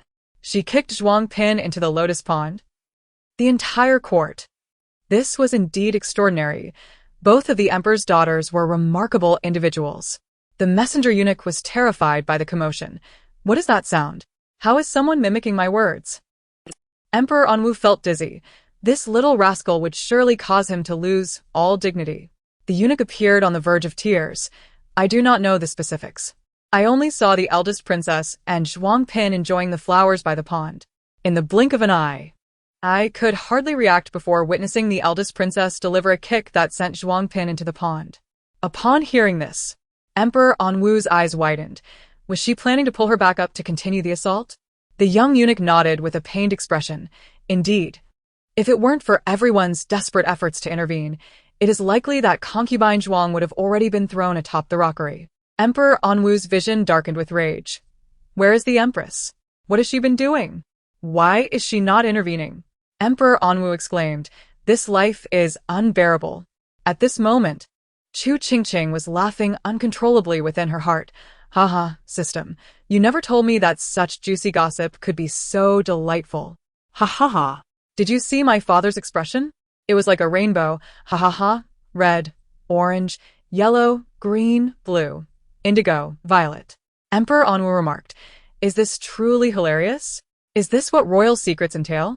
No wonder they must be kept under tight wraps. If revealed, they would surely leave one in fits of laughter." Eunuch Su added, "Little eunuch, system, rest assured, I shall handle this." Moments later, upon receiving the royal scandal, Chu Qingqing was filled with excitement, watching intently and occasionally gasping in mock surprise, exclaiming, "So that's how it is." Emperor Anwu demanded, "What do you mean by how it is?" At this point, the lotus pond in the imperial garden was surrounded by numerous palace maids and eunuchs, with even strolling concubines drawn to assist. By the time Emperor Anwu arrived, Concubine Zhuang had already been retrieved for the second time, now wrapped in a plush blanket, gasping heavily at the pond's edge. Emperor Anwu took a deep breath. Why was she not stopped? With so many people, could they not restrain one individual? A palace maid trembled as she replied, We truly could not stop her. At the time, 8 of us attempted to restrain the princess, but 3 or 5 were directly thrown into the pond, while the remaining 3 were flung into the trees across the way. Emperor Anwu was astounded, perplexed, and fell silent. "Your Majesty, you must help me," came the faint voice of Concubine Zhuang, half collapsed on her cushion. Nearby, her personal maid's eyes were red with concern. "Your Majesty, the empress has been in excruciating pain. She cannot even rise, let alone walk." Upon hearing this, Emperor Anwu hesitated, only to hear Concubine Zhuang's tearful voice. "Your Majesty, my abdomen hurts terribly. Could you please hold me like you did before? Are you truly willing to abandon your dear one?" Chu Qingqing sniffled, her innocent voice suddenly tinged with sorrow, her bright eyes shimmering with moisture as they blinked at him. "Concubine Zhuang has many eunuchs and maids, yet I have but one father." She pouted, feeling deeply aggrieved. "Does father truly wish to forsake me, even on the day I was born?" Emperor Anwu responded, "I do not. I shall not." He straightened up, holding the little one even tighter, and commanded, "Concubine Zhuang is unwell. Quickly fetch several sets of bedding and blankets to lay on the ground." Concubine Zhuang questioned, "What is the purpose of this?" Her maid was equally baffled, wondering what the bedding was for. Emperor Anwu insisted, "Lay it on the ground so Concubine Zhuang can lie down." Concubine Zhuang exclaimed, "Is this something a person should do?" The surrounding eunuchs and maids were momentarily stunned, then hurriedly prepared the bedding and struggled to lift Concubine Zhuang onto it. Feeling as though she were a lifeless fish, Concubine Zhuang thought, "Are they out of their minds?" After all was done, Emperor Anwu's furrowed brow slightly eased, only to furrow again. Where's the eldest princess? A line of eunuchs and maids silently parted to reveal Chu Qingqing, also lying on the ground, unconscious. Emperor Anwu was taken aback. What has happened? How could the one who struck her also be knocked out? Chapter 18. To save the daughter first or the young concubine? Emperor Anwu took a deep breath, about to speak when something flew to his feet. Upon closer inspection, it was Granny Li, who had been by Chu Qingqing's side. She was crying, her face a mess of tears and snot, wailing, "Your Majesty, you must intercede for our princess." The onlookers murmured, "What do you want from someone who struck her? Our princess has always been frail. What if something were to happen to her? Your Majesty, you must intercede for the eldest princess." At the same time, Emperor Anwu, who was equally incredulous, was about to angrily rebuke the absurdity when he was struck by the realization of her poor health. The state of her health aside, her mental faculties were questionable. What if this incident truly upset her and worsened her condition? Emperor Anwu's expression stiffened as he contemplated the potential horrors. Where is the imperial physician? Has he arrived? The mere thought of the dreadful scenario he envisioned sent shivers down his spine, prompting him to frown and speak. Fools! Do I maintain them merely to consume idle meals? At such a critical juncture for life and death, how can they be so negligent? Seeing this, Eunuch Su quickly interjected, "Your Majesty, please calm your anger. I shall go check and urge them to come swiftly." Upon hearing Emperor Anwu's words, Concubine Zhuang felt overwhelmed with gratitude, tears nearly spilling from her eyes as she choked out, "Your Majesty," and then added with remarkable composure, "I can endure a little longer. Anger is harmful to the body. Your Majesty, do not let my situation delay their arrival. Hurry and bring them to me. If the eldest princess's condition worsens, I shall hold them accountable." Concubine Zhuang declared, her voice firm. Emperor Anwu, noticing her distress, promptly asked, "I am here, Concubine Zhuang. What do you wish to convey?" Concubine Zhuang's expression was instantly recognized by Chu Qingqing, who eagerly chimed in, "She wishes to scold you." Emperor Anwu's anger flared. Is that the expression of someone wishing to rebuke me? Concubine Zhuang's eyes brimmed with tears. Her heart seemingly shattered as she gazed at Emperor Anwu. "Is this truly how your Majesty perceives me?" She offered a bitter smile, feeling as if she might plunge into the lake at any moment. "I am merely heartbroken for this unborn child. I understand that the eldest princess may have her own reasons, yet I am still saddened that my daughter has yet to see this world, nor her parents." Upon hearing these words, Emperor Anwu's resolve faltered, a wave of guilt swelling within him. "You err. How does she know she is carrying a daughter? What if it is a boy? What if it is a hermaphrodite?" Emperor Anwu pondered. The crowd murmured, "What is a hermaphrodite?"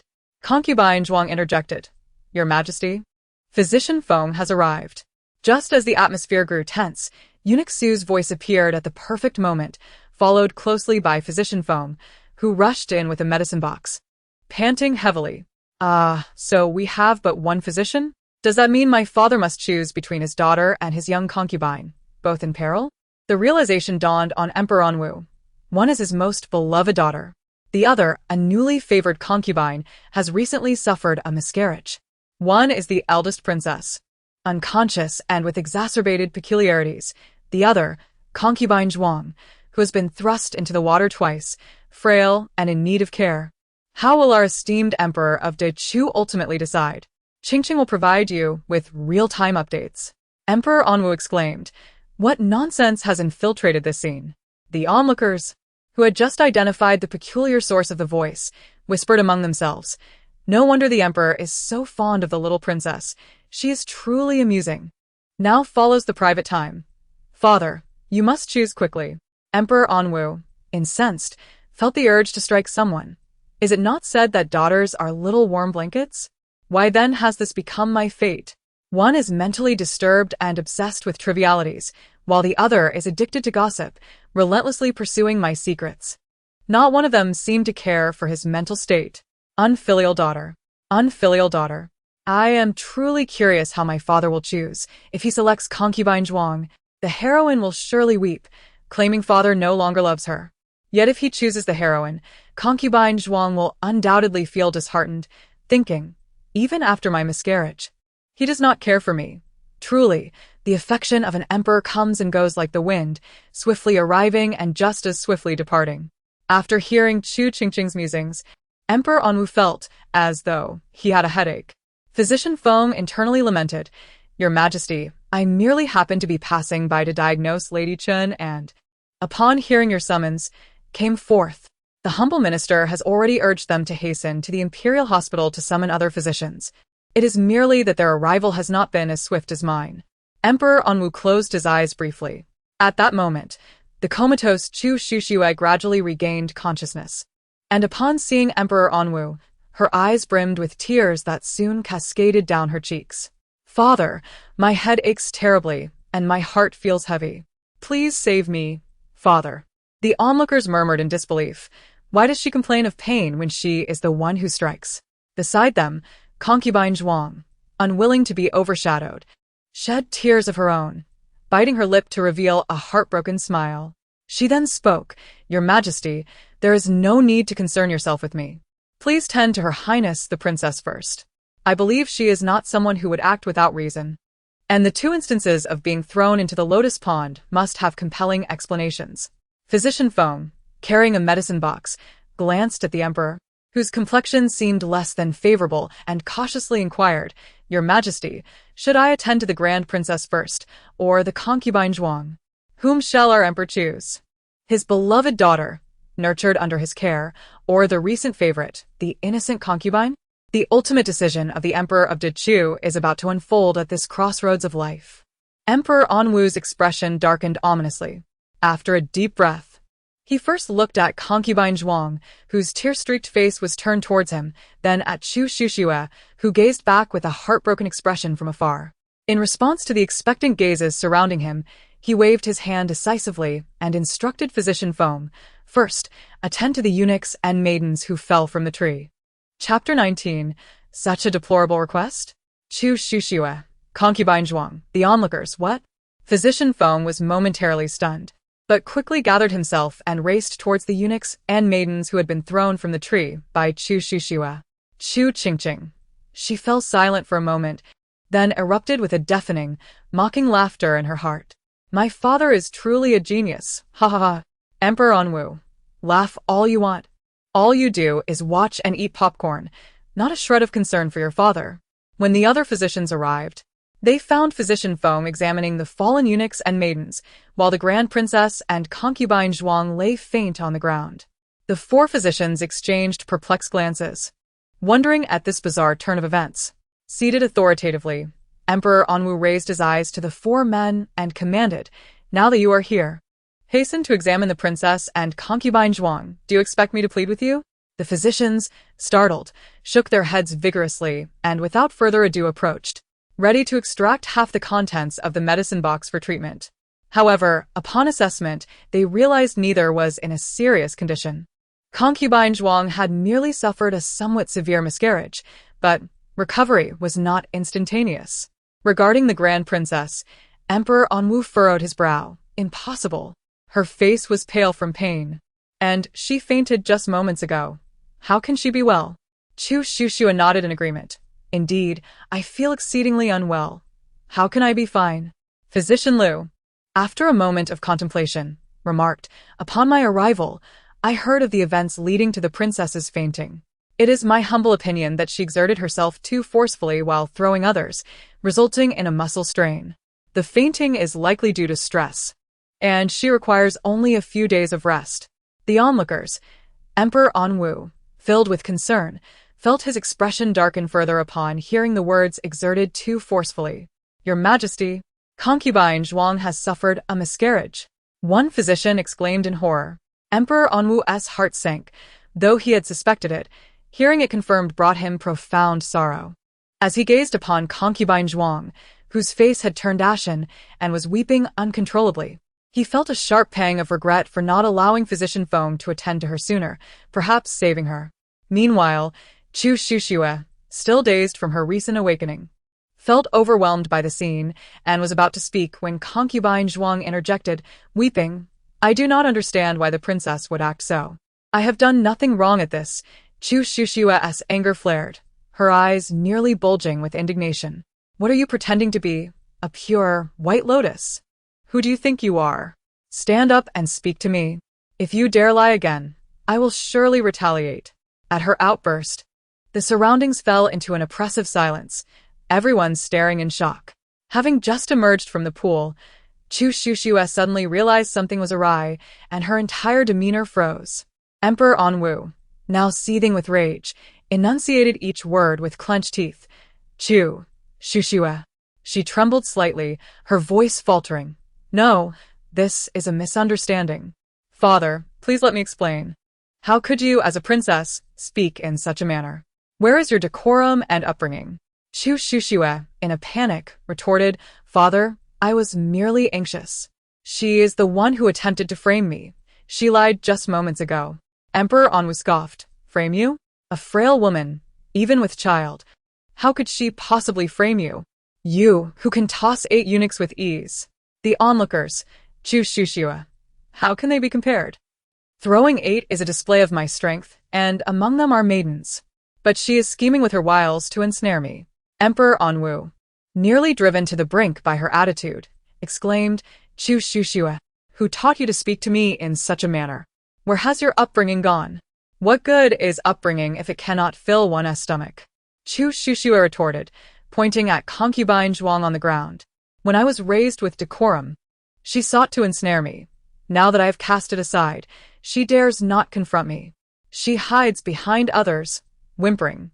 You, vile white lotus, come out here. With that, she advanced, intent on dragging Concubine Shu out of hiding. Concubine Shu, pale as a ghost, recoiled in terror, fearing that she might be seized and thrown into the lake again. Have you had enough of this ruckus? Is it my indulgence that has led you to act with such audacity? Chu Qingqing, gritting her teeth, shot back, What do you mean audacity? I speak the truth. Inquire with your beloved Concubine Shu about her intentions. Concubine Shu, upon hearing this, bit her lip, tears streaming down her face, as she shook her head. Clutching Emperor Anwu's robes and retreating, Your Majesty, I truly had no intentions. All I desire is for my child to be well, but you lie. Chu Qingqing was now thoroughly enraged. Before anyone could react, she seized Concubine Shu by the hair and yanked her forward. A piercing scream escaped Concubine Shu's lips. The onlookers were taken aback, unable to comprehend that the Grand Princess would dare to act so boldly. They scrambled to intervene, some pulling Chu Qingqing, others grabbing Concubine Shu, while others took the opportunity to settle personal scores by stepping on Concubine Shu's hands. Concubine Shu cried out in pain, Who stepped on me? Stop. Why not break them while you're at it? Your Highness, perhaps you should hold your tongue. The Emperor is becoming furious, Lady Li urged, perspiration beading on her forehead. Desperate to silence Chu Qingqing. Indeed, Emperor Anwu felt his temper boiling, trembling in rage for the first time in years, raising his hand as if to strike. Seeing this, Chu Qingqing grew even angrier, clenching her teeth. Go ahead. If you have the courage, strike me down. Emperor and widened his eyes in disbelief. You? At that moment, the furious emperor had his attention diverted to the weeping Chu Qingqing, who was cradled in the arms of eunuch Su. She couldn't help but exclaim in surprise. What an outrageous demand! The atmosphere, previously tense and charged, suddenly shifted. Chu Qingqing continued, though this request is rather shameless, to be honest. The female lead is indeed quite unfortunate. Zhuang Pin clearly had a miscarriage before falling into the water. The emperor's raised hand froze midair. Chapter 20. The truth revealed with this remark from Chu Qingqing, the onlookers fell silent, their gazes towards Zhuang Pin transforming entirely. So, the child wasn't kicked away by the eldest princess? Then why was she crying while clutching her belly, implying the child was lost due to the eldest princess? The emperor was infuriated and yet remained silent, pondering her motives. The increasingly enraged emperor retorted, even if Zhuang Pin miscarried before falling into the water. Is it not a fact that Huanla kicked her in twice? Furthermore, she lied about it, claiming Zhuang Pin was framing her. Zhuang Pin, naive and innocent, could not possibly be capable of such treachery. Chu Qingqing interjected, moreover, she originally intended to frame the female lead by pushing her into the lotus pond. Emperor N? Chu Qingqing mused, alas, the female lead is truly pitiful. Zhuang Pin, fearing she would be neglected by my father, rushed out seeking a scapegoat. In the end, this oblivious female lead bore the brunt of it. The emperor felt a wave of dizziness wash over him, nearly fainting from rage. System. In truth, Zhuang Pin initially intended to frame not the female lead, but her most detested Xian Pin. She knew Xian Pin would stroll through the imperial garden at this hour, hence her direct path there. Who would have thought she would inadvertently end up by the pond with the female lead? Standing quietly aside, Xian Pin was taken aback. What? Zhuang Pin intended to frame me from the outset? Xian Pin was both astonished and furious, her face reflecting disbelief. Zhuang Pin, who usually greeted her with a smile, had secretly loathed her all along? This duplicitous wretch. How foolish of her to have just consoled Zhuang Pin, and even helped her fend off Shu Marin. Shu Marin glanced sympathetically at her. Xian Pin fumed. It infuriates me. I should have trampled her just now. The system continued, in fact. Zhuang Pin feared that framing the female lead would lead to trouble, but the timing was fortuitous. If not now, then when? She closed her eyes and pretended to be pushed into the lotus pond by the female lead, not realizing the lead was perceptive and, in a fit of rage, kicked her in. The crowd gasped. What do you mean if not now, then when? Chu Qingqing shook her head in disbelief. The female lead is truly unfortunate. Now she has to face my father's wrath, making matters worse. But why does my father only hold his hand up without striking? Is he merely posing? System. Perhaps he has a cramp. The crowd silently shifted their gaze to Emperor and S raised hand. Emperor and inhaled deeply, his expression stoic as he lowered his hand. Upon hearing this, Zhuang Pin, who had been hiding behind the Emperor, turned pale, not understanding why the furious sovereign had suddenly transformed. She anxiously tugged at his sleeve. Your Majesty, please quell your anger. It is all my fault, unrelated to the eldest princess. Chu Qingqing, initially bracing for a blow, was taken aback when the Emperor seemed to reconsider. She cast a dubious glance at Emperor and before she could speak, Zhuang Pin's pitiful plea reached her ears, causing her to widen her eyes in disbelief. Have you no shame? My father was clearly inquiring about what transpired. Why didn't you speak up when I was about to be punished? Now that I seek to clear my name, you suddenly appear? Zhuang Pin was momentarily speechless at Chu Qingqing's unfiltered words, but quickly bit her lip, flustered. Your Highness, I did not mean it that way. Didn't you mean it? Do you understand why I kicked you? Because you could play the role of a white lotus without changing your clothes. If you don't go down, then who will? Zhuang Pin's face flushed with anger, but under the Emperor's gaze, she could only shed a few tears and murmur, It is my fault. All my fault. However, it was evident that this tactic had lost its efficacy. Why have you fallen silent? Were you not so eloquent before? Chu Qingqing grew increasingly silent, unable to contain her curiosity as she asked the system, why do I feel like the female lead's way of speaking is oddly familiar? Are you certain she isn't someone from the modern world? System. At least my records do not indicate such. Though it is possible her status as a lead has kept her data confidential. Although the original novel's female lead is a native of Dechu, Chu Qingqing felt that the current female lead did not resemble a genuine person from ancient times. Chu Qingqing rolled her eyes at Zhuang Pin and then stated, The fact is, I was innocently strolling in the imperial garden when you suddenly approached, looking around for something. Then you began to converse with me, mocking my taste, appearance, and upbringing. Your Highness, when did I ever say such things? How can you accuse me? True, you did not directly accuse me of having poor taste. What did you say back then? Oh, I remember. You said, Your Highness, you are dressed so splendidly, unlike me who cannot dress up. And I do not understand why His Majesty often says I am stunning without makeup. Chu Qingqing sneered, perfectly reciting Zhuang Pin's words. Chu Qingqing remarked, System. Why do I feel like this princess has a split personality? Was she really this articulate before? And when I visited her palace that day, she seemed an entirely different person. Chu Qingqing continued, You certainly did not mock me. You merely undermined me.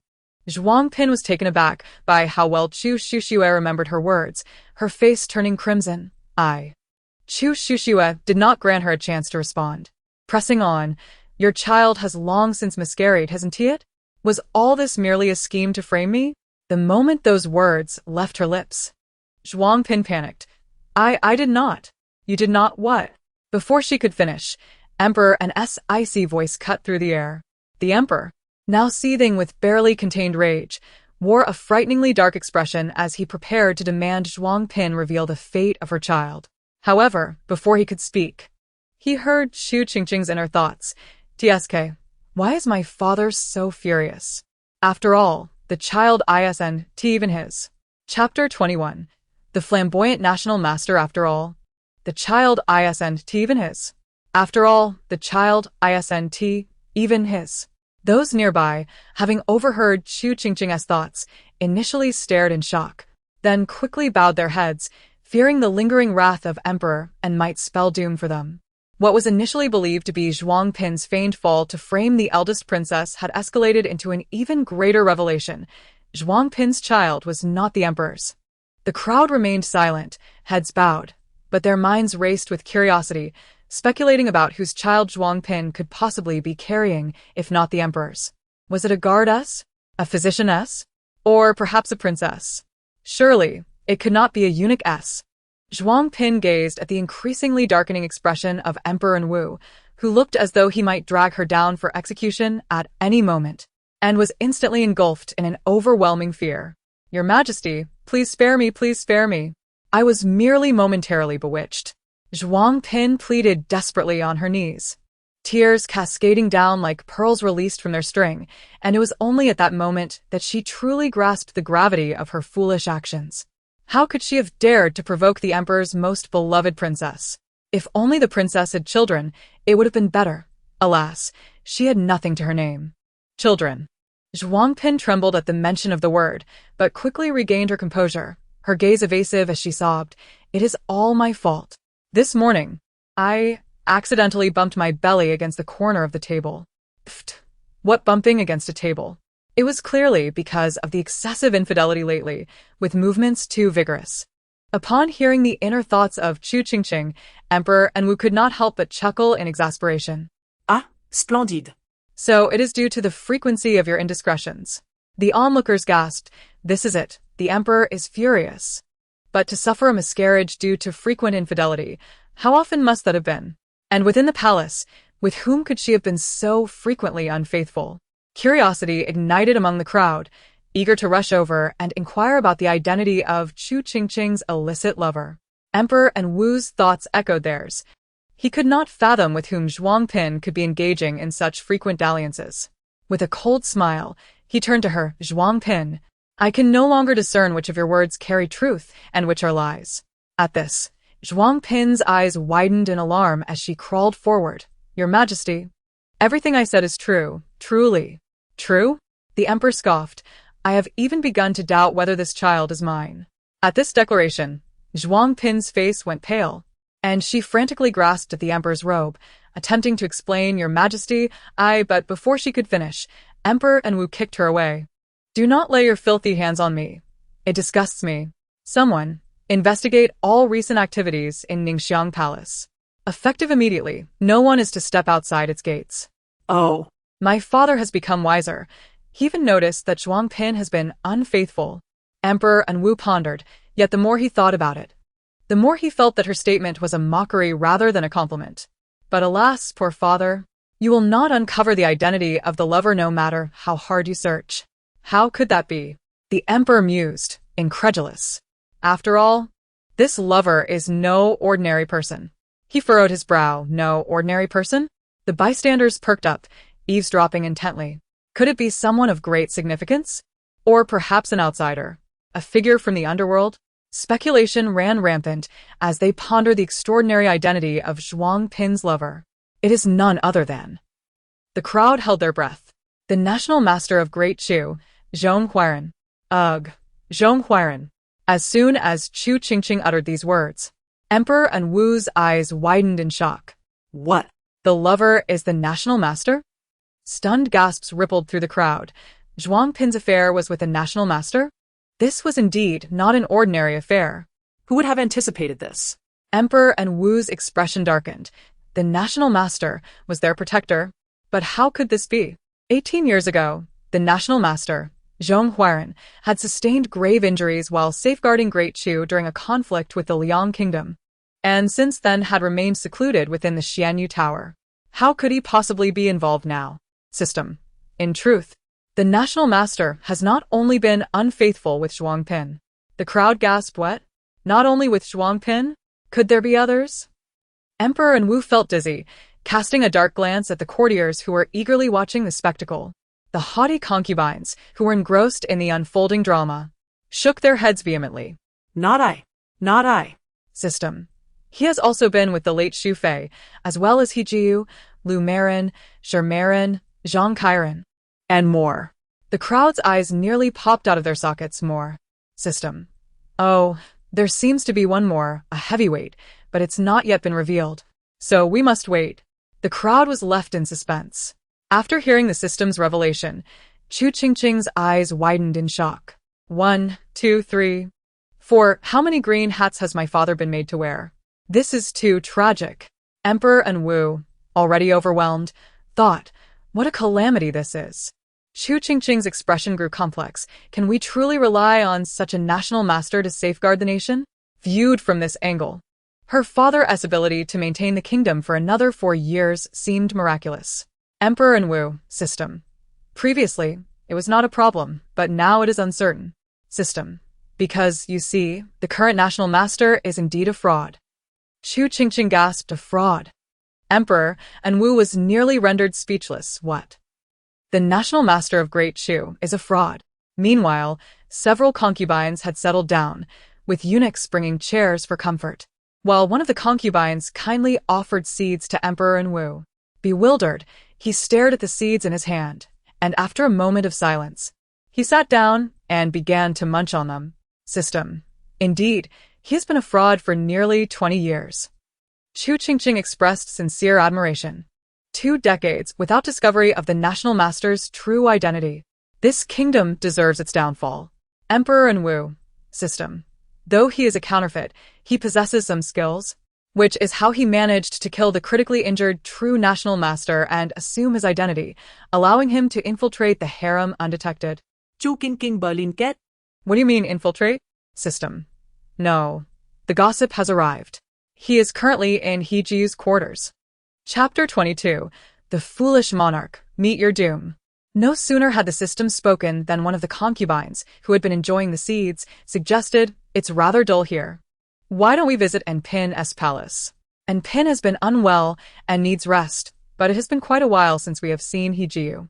Upon hearing this, another concubine chimed in. Indeed, earlier, sister, he mentioned she would personally embroider a pouch for me. Your Majesty, it has been a long time since you last saw her. Why not join us? Before Emperor and Wu could respond, Chu Qingqing suddenly widened her eyes and waved her hands urgently. Go, go, go. Father, hurry. Let us catch them in the act. Seeing through the true nature of the onlookers, Emperor and Wu realized that none cared for his feelings. Nevertheless, he was determined to uncover the truth. With a stoic expression, he rose, first taking Chu Qingqing from eunuch Su's arms, then nodded. Very well, I shall join you. My father seems to have a peculiar leisure for such matters. Going to observe one of his wives with a group of others. Emperor and Wu. What leisure? He could hardly remember what either Lady Zhang or Lady Sun looked like. Host, this gossip isn't meant to be taken on sight. As Chu Qingqing prepared to witness the scandal unfold, the system quickly intervened. Chu Qingqing tilted her head. Why not? System. As I mentioned earlier, although the national master is a counterfeit, he is no ordinary person. Though he is not as formidable as the true national master, he is still a sorcerer. He employs various magical techniques to sneak into the chambers of these concubines and has even transformed himself, deceiving Lady Lu and Lady Shi into believing he was a flower spirit, here to console them in their lonely confinement. Now, we are merely ordinary individuals, devoid of any sorceress abilities. It would be far more advantageous than confronting a formidable foe. The likelihood of defeat is overwhelming, and we might even suffer harm. If we are taken captive, it would be utterly disastrous. Chu Qingqing, do you possess any offensive skills? System. Do I appear to have such capabilities? And Wu Emperor, having listened to their exchange, maintained a stoic expression and discreetly signaled to eunuch Su. who immediately understood the cue and quietly withdrew to arrange for the Jinwu guards and other attendants to be on standby.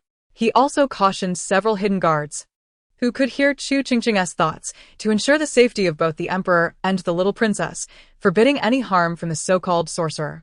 Cradled in Wu Emperor's arms, Chu Qingqing lamented.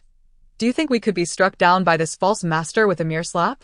Or perhaps be obliterated by a cannon? System. The former is a possibility, but the latter is unlikely, as the gunpowder technology in this world is not sufficiently advanced to include mortars or Gatling guns. Chu Qingqing, the system shared her dismay. I pray to the supreme deity for your protection. If you were to perish, my year-end bonus and performance would vanish, and my salary would be drastically reduced. My efforts for the year would be in vain. Imagining such a scenario, Chu Qingqing felt a pang of sympathy. How tragic. I shall strive to survive. The system, teary-eyed, replied, Thank you, for your existence means everything. Chu Qingqing, with a blank expression, remarked, I could also choose to meet my end. System. Understood. I will select a different tune. Immediately, Chu Qingqing was greeted by the cheerful melody. Good fortune comes to you. Chu Qingqing. This indeed has merit. Upon reaching the residence of Lady He, the palace was exceptionally quiet. Have they all fallen under the spell of the false master? Wait, he has discovered us. We must flee. No sooner had the system uttered these words than two hidden guards emerged from the shadows, forcefully kicking open the door. They charged in, only to find Lady He, her cheeks flushed, cocooned in blankets, fast asleep. Awakened, Lady He gazed with bleary eyes at the crowd, her expression morphing into one of terror as she spotted Wu Emperor and his retinue, leading her to scream and startling Chu Qingqing, who was surveying the surroundings. Shu Marin, do not fear, Sister He. We have come merely to witness the spectacle. We are here to visit you. Another consort chimed in. Indeed, Sister He. It has been far too long since we last saw you. We missed you dearly. Upon entering, I was alarmed by the eerie silence, fearing you had perished. Upon hearing this, Lady He's eyes widened in disbelief. What did you say? The consort coughed lightly, feigning embarrassment. My sister speaks without thinking. Please do not take offense. Lady He, her face aflame with indignation, managed to suppress her anger, claiming that she was unwell and could not entertain guests. And Wu Emperor's voice turned cold. Are you attempting to dismiss me? Lady He's countenance faltered, and she quickly replied, I merely feared that the chill might afflict your majesty and cause you illness. And Wu Emperor snorted disdainfully. Such eagerness to send me away suggests you harbor something you wish to conceal. Guards, search the premises. At his command, two hidden guards entered, meticulously scouring the room. Since when has my father's intuition become so astute? Chu Qingqing pondered, observing the guards patrolling the area and the Jinwu guards stationed outside. System. Perhaps it is a man's sixth sense? Chu Qingqing. Why did he lack this sixth sense in the past? System. It could be a newfound realization? Chu Qingqing. Chu Qingqing. She wouldn't be undressed, would she? System. Bingo. You are correct, though alas, there is no reward. The crowd, so that is the case. Chu Qingqing. After searching for so long, why have they not yet found him? Hurry and see where that false master is hiding. System. He has employed an invisibility talisman and is currently cloaked from sight. Chu Qingqing. No wonder he is elusive. How long does this invisibility talisman last? It cannot be prolonged, can it? System. It lasts for a quarter of an hour and is about to expire. System. This is dire. He intends to launch a surprise attack on you and the Emperor. Foolish monarch. Prepare to meet your end. As the system's words faded, a flash of white light illuminated a corner of the room, and a dart hurtled towards Wu Emperor and Chu Qingqing. Chapter 23. The Master Struck by Lightning a Killer. Quickly, protect the Emperor and the little princess. As the light faded, the onlookers beheld the assailant, a bearded man clad in women's attire. Lady He, already startled by the dart, was nearly petrified upon witnessing this peculiar figure, causing her to tumble from her bed, pale and trembling, seeking refuge behind several onlookers.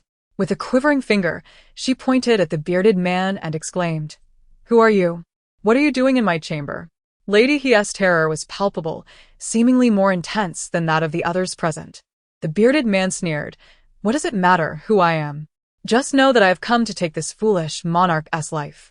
He was a hulking brute, his build reminiscent of a bear, his beard akin to that of a wild creature, leaving the onlookers agape. Could this truly be the master of the Great Chu? Only Enwu Emperor and eunuch Su, having previously encountered Zhong Huairan, recognized that this was not him.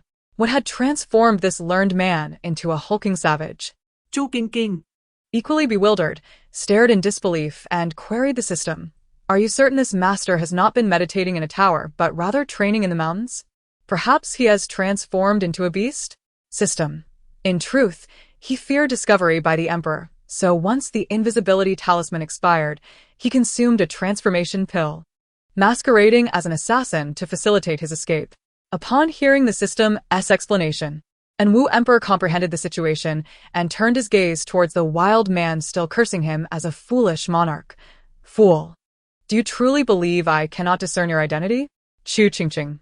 What? My father actually recognizes him. The wild man, what? The emperor recognizes me? How can this be? It must be a ruse to deceive me. Zhong Huairan let out a boisterous laugh. Foolish monarch, do you think you can trick me? Know this. I shall not be fooled. Enwu Emperor, with a mocking smile, retorted. Deceive you? Zhong Huairan, when have I ever deceived you? Chu Qingqing. By heavens, my father truly knows who he is. The wild man. By heavens, the emperor truly knows who I am.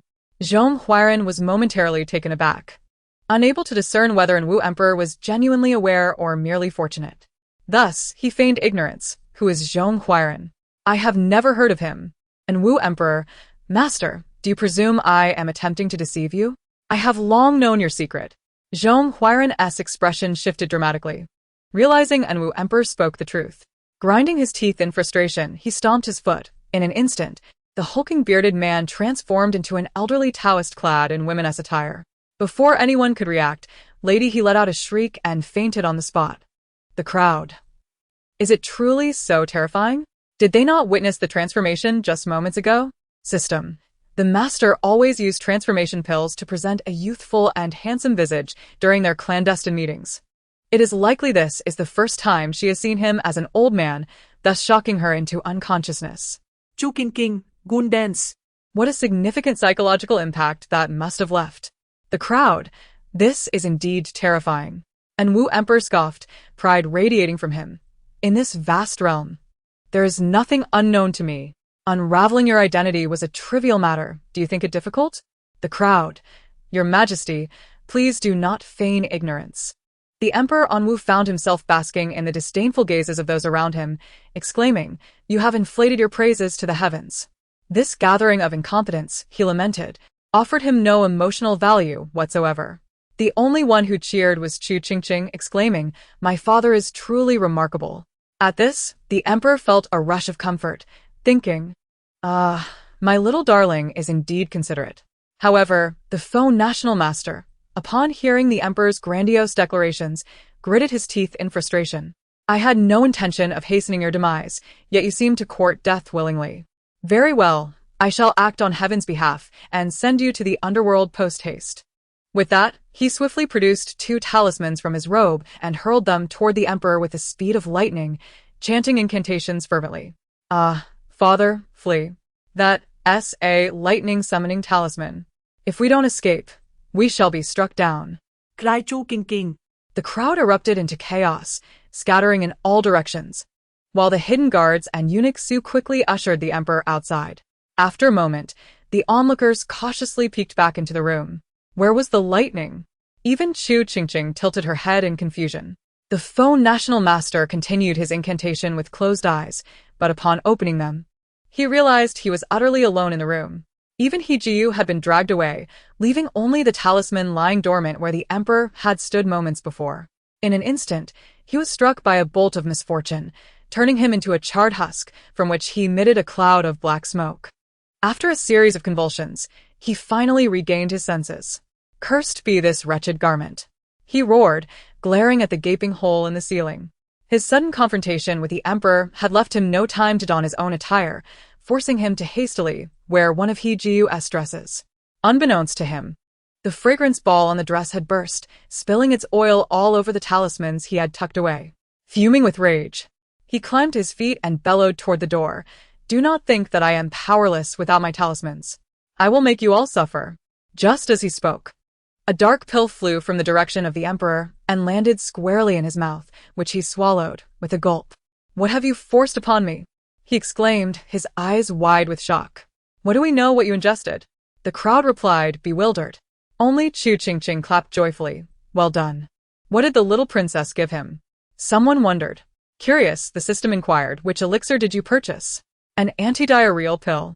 Chu Qingqing tiếp lít. Revealing it to be one of the lowest grade medicines, designed to stop diarrhea but with a high likelihood of backfiring. Upon swallowing the pill, the faux national master was immediately seized by excruciating abdominal pain, nearly collapsing from the agony, desperate to find a restroom for an entire day. Sweating profusely, he fumbled for a teleportation talisman while muttering threats. I have urgent matters to attend to, so I shall spare you for now. This dog emperor shall not live beyond 4 years. Despite his pale visage, he insisted, even if I do not take you down, heaven will. He attempted to sow discord among the concubines and guards, declaring, this man is destined to be a tyrant, fated to ruin the great Chu. If you follow him, you shall surely meet a grim fate. What's a grim fate? Chu Qingqing inquired. That was just him losing control of his bowels, the system explained. You need not clarify. I can smell it, she retorted. You won't survive 4 years. Eunuch Su, incensed by the faux national master's words, picked up a shoe that had fallen during He Jiu's hasty exit and hurled it at him, leaving a distinct imprint on his face. In a fit of rage, the faux national master shouted, You. Eunuch Su shot back, worry about your own backside first. Our emperor is a wise ruler, and what are you to speak so foolishly? Our little princess is a harbinger of good fortune, destined to save the great Chu. With another swift motion, he threw the other shoe at the faux national master. You will regret this. The faux national master shouted, finally managing to activate a talisman after much effort. However, the oil had compromised its stability, and instead of a safe teleportation, he found himself amidst a pack of wolves in a desolate mountain area where he was met with a foul odor and chaos. The wolves, roused by the unexpected arrival of a human, howled in fury, leading to a night of terror for the nearby villagers. With the faux national master exposed, the empress plans for him to bless Chu Qingqing's full moon banquet were dashed. Furthermore, the emperor now faced the daunting reality that the national master of the great Chu had vanished. In contrast to other great nations, where a national master was indispensable, their kingdom had been deceived by a phony for nearly 2 decades, and now he was gone. What were they to do? Where could they find a replacement? The assembled ministers nodded eagerly. We shall find one for you. Fools. If you cannot find one in half a month, what use are you to me? Did you not hear that sorcerer declare, I would not live beyond 4 years? The ministers, bewildered, retorted, they truly did not hear it. What madness possessed that sorcerer to utter such nonsense? Father, whether you live 4 years is uncertain, but if you continue to let this anger consume you, you may not last 2. Indeed, with medical care in such a rudimentary state, if you were to succumb to rage, it would be a tragic fate. The ministers gasped in unison, realizing the truth in the little princess's words. Gather information on potential candidates for the national master, for I sense my father may not endure. The system responded, there are candidates, but knowing them will be futile if you cannot articulate it. Your father will still be incensed. Who says he will be? Is there truly a possibility? Chu Qingqing inquired eagerly. Reveal to me who possesses such capability. The system noted, this individual is likely known to your father, as he is the direct disciple of the Grand Master of the Great Chu. Chu Qingqing blinked in surprise. The Grand Master of the Great Chu had a disciple? The system confirmed, every Grand Master in these nations takes on a gifted apprentice suited for the role of Grand Master from a young age for meticulous cultivation. Although the Great Chu has not undergone any formal training, this disciple has emerged as the most formidable and promising figure among the nations today. Emperor Anwu gasped in astonishment, and the ministers were equally taken aback. Chu Qingqing exclaimed, is he truly that remarkable? The system replied, indeed, he possesses an innate holy body. If he were in your realm of cultivation, he would be an extraordinary being, making him a formidable presence even in this lower-tier realm. Chu Qingqing pondered, if he were to become the Grand Master, wouldn't he my father be spared from becoming a monarch of a fallen state? Wouldn't I avoid being a princess of a fallen kingdom? The system glanced at her with sympathy. That was indeed the case. Overjoyed, Chu Qingqing overlooked the system's sympathy and eagerly stated, "Then what are we waiting for? Let him assume the position of Grand Master immediately. By the way, where is he now? In the palace? Or with that false Grand Master?" Chapter 25, The Full Moon Feast. The system replied with pity, "Neither. He disappeared over a decade ago when the Grand Master of the Great Chu was murdered. Moreover, this individual is elusive unless he chooses to reveal himself. No one can locate him. According to the original storyline, he will head to the State of Yu in a year, forever severed from the Great Chu." Chu Qingqing looked perplexed, expressing her bewilderment. "System, are you deceiving me?" The system asserted. "Our system never lies." Chu Qingqing replied, "Please don't tell me the State of Yu is our enemy." The system responded, "Let us put it this way. This State of Yu is the nation that obliterated your Great Chu." Having long heard from Chu Qingqing about his destined fate as a monarch of a fallen state, Emperor Anwu was taken aback by the shocking news of their nation's impending demise. Chu Qingqing, feeling utterly despondent, lamented, "In a year, I'll still be struggling to speak properly. My father will likely be playing in the palace. Heaven is determined to destroy our Great Chu." Emperor Anwu questioned, "When has he been playing in the palace?" After ordering eunuch Su to take Chu Qingqing for her milk, Emperor Anwu turned to the assembled ministers. "You all know what must be done. Within the year, we must locate him, even if we must seize him. Bring him back to me." Meanwhile, in the city of Yuzhou, 3 young men adorned in splendid attire, each possessing striking features, sat on the second floor of a tea house, enjoying the view and sipping tea. The first to speak, Chu Qingzhou, paused, furrowing his brow in contemplation. "But last time it was a prince. This time it's a princess, and only a few days ago, the crown prince sent someone to urge us." "What of the princess?" "We didn't attend the grand celebration for the eldest princess," Chu Qingqing replied nonchalantly, folding his fan. Chu Qingzhou's lips twitched as he thought to himself that when the eldest princess was born, Chu Qingqing was merely a child likely playing in the palace. What purpose would he serve there? Before he could voice his thoughts, the youngest, Chu Yuji, suddenly remarked, "Elder brother, I've noticed you seem to have become timid of late. Let me think it started after you nearly drowned last time."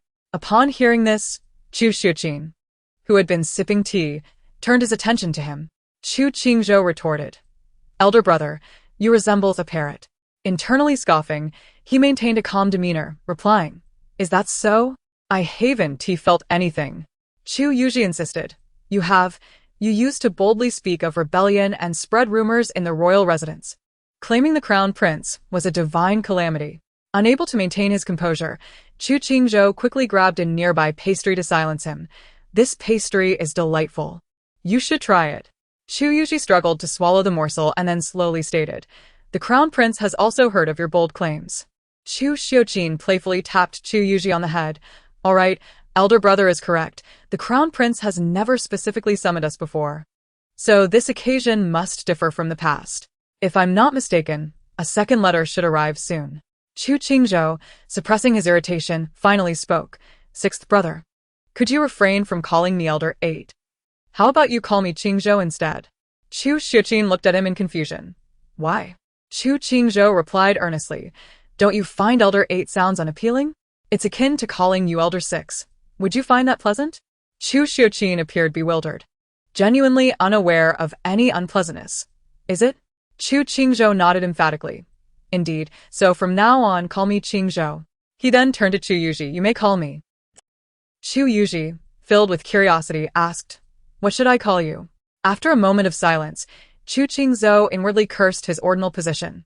"You may call me Chu Qingzhou." Both Chu Qingqing and Chu Yuji were taken aback. Chu Yuji, with a complex expression, remarked, "You would rather have me use your full name than call you Elder 8. If you hadn't mentioned it to sixth brother, I would have thought you were targeting me. By the way, is jade taboo for you? Did someone you fancy get married on the 8th of some month?" Chu Qingzhou retorted, "Are you unwell?" The full moon feast for Chu Qingqing was arranged by Emperor Anwu to be held in the Hanuandian Hall, planned mere days after her birth, inviting royal relatives, officials, and their families.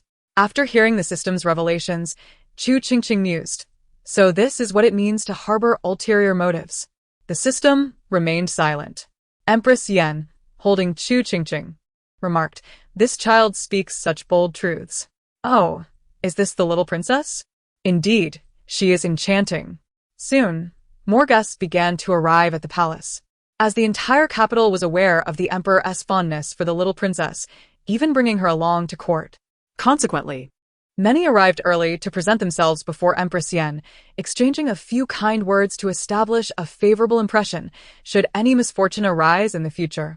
Some even brought small gifts for Chu Qingqing, all of which were auspicious gold and silver ornaments, causing her eyes to sparkle with delight.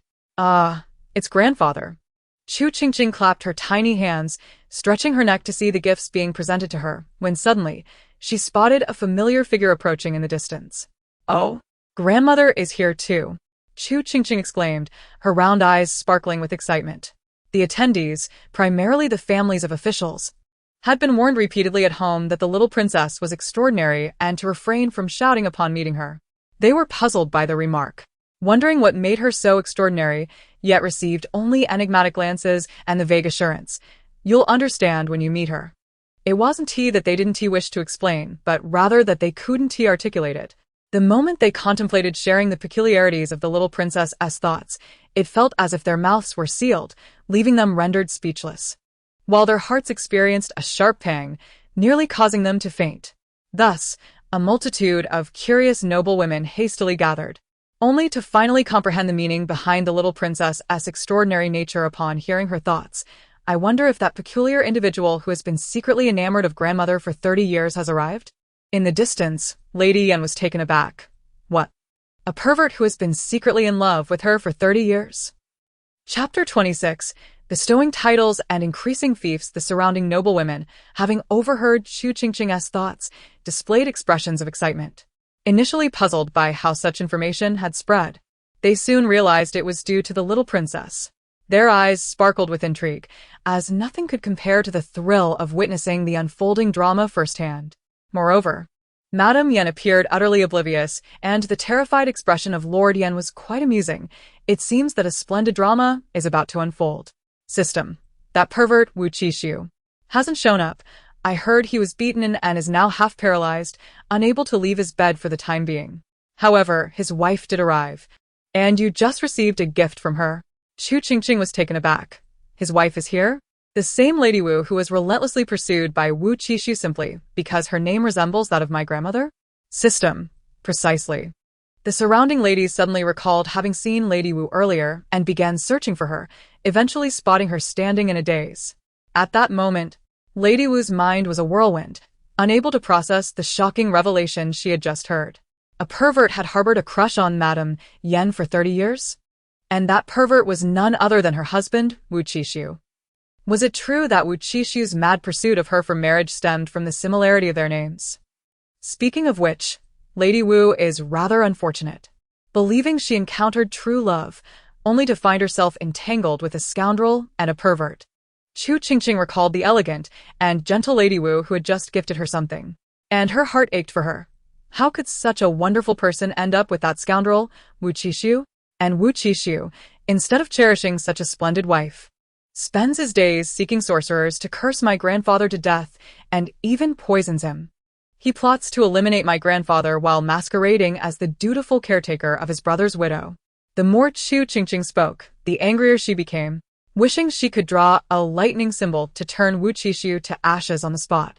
Meanwhile, Lady Wu stood frozen in place, utterly shocked that Wu Qishu would even conspire against Lord Yan, all for the sake of caring for Madame Yan.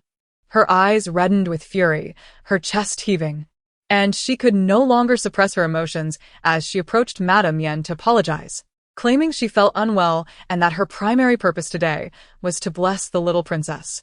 Having delivered her blessing, she took her leave from the palace. Oh, how tragic. Truly tragic, the ladies of noble families remarked. But is it really that bad? The little princess likely had no idea that Lady Wu hailed from a martial family. And not to mention, should Lady Wu's family learn of this matter, she could easily beat Wu Qishu into submission. This Wu Qishu is bound to face retribution. Wow. No wonder my grandmother was pursued by that pervert for 30 years. She is simply stunning. Indeed, beauty runs in the family. My mother is beautiful, my grandmother is beautiful, and even my grandfather is a handsome gentleman. Ha ha ha. This only proves that I, Chu Qingqing, must also be quite lovely. Upon uttering these thoughts, Chu Qingqing brought immense joy to Lord Yan and Madame Yan, who promptly embraced their delightful granddaughter. The surrounding noble ladies, witnessing this heartwarming scene, took their leave, granting space to this rare family reunion. Having been away for 3 whole months, it was no wonder that Lord Yan, Madame Yan, and even the empress had begun to worry. Enough about that troublesome boy. Let us focus on my precious granddaughter. The Yan family had an abundance of male offspring. With the eldest and second sons, there were 4 boys in total. They had hoped for a daughter, yet the first 2 were also boys. Thankfully, they finally welcomed a beautiful little girl. Madame Yan gazed at Chu Qingqing, her heart melting, as she adorned her with all the gold jewelry she had prepared, making her resemble a golden doll beside the god of wealth. This delighted Chu Qingqing, who cherished gold above all else, filling her heart with sweet words that made the elderly couple feel rejuvenated. Once the full-month banquet officially commenced, everyone moved to the Hanyuan Hall, where Chu Qingqing was cradled in the arms of Emperor Anwu. However, the most astonishing revelation was yet to come. The emperor unexpectedly announced that he would bestow a title and a fief to the little princess during the banquet. The ministers were momentarily taken aback, particularly the censors, who were on the verge of losing their composure, but what followed rendered them even more unsettled. Chu Qingqing, daughter of the Empress Yan, is conferred the title of Anyang, Princess of Anyang, and granted a fief of 3,000 households. At this proclamation, the court erupted in uproar. Anyang? Wasn't that the territory once granted to the emperor when he was a prince by the late emperor? Hadn't it been declared that this place would never be granted again?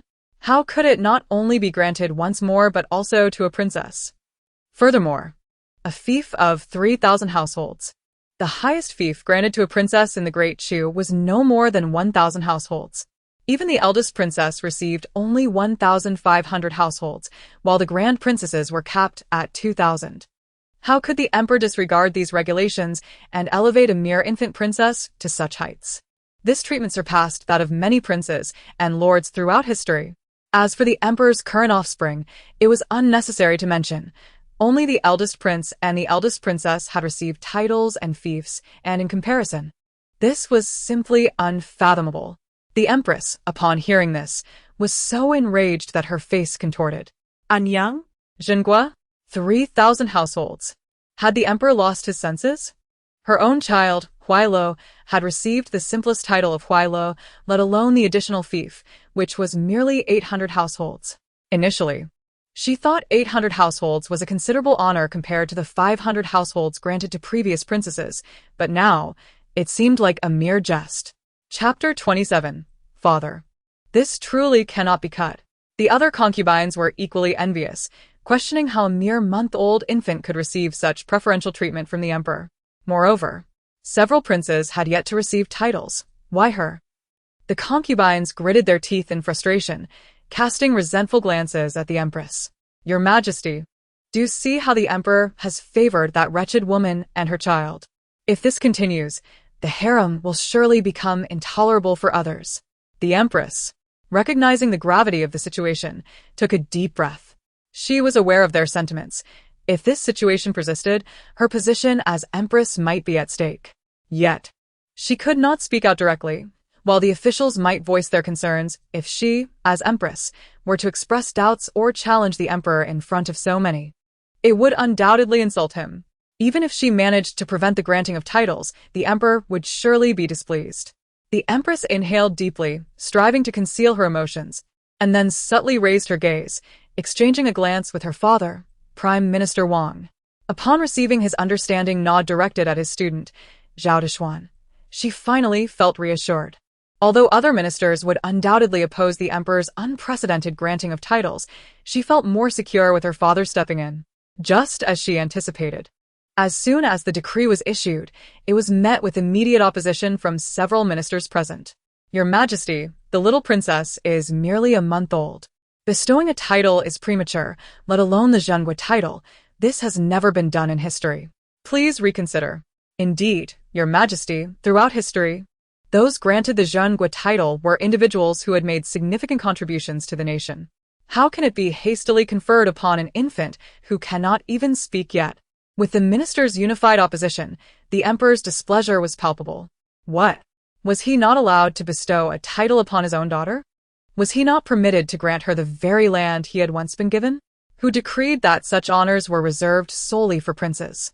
Would it violate some cosmic principle?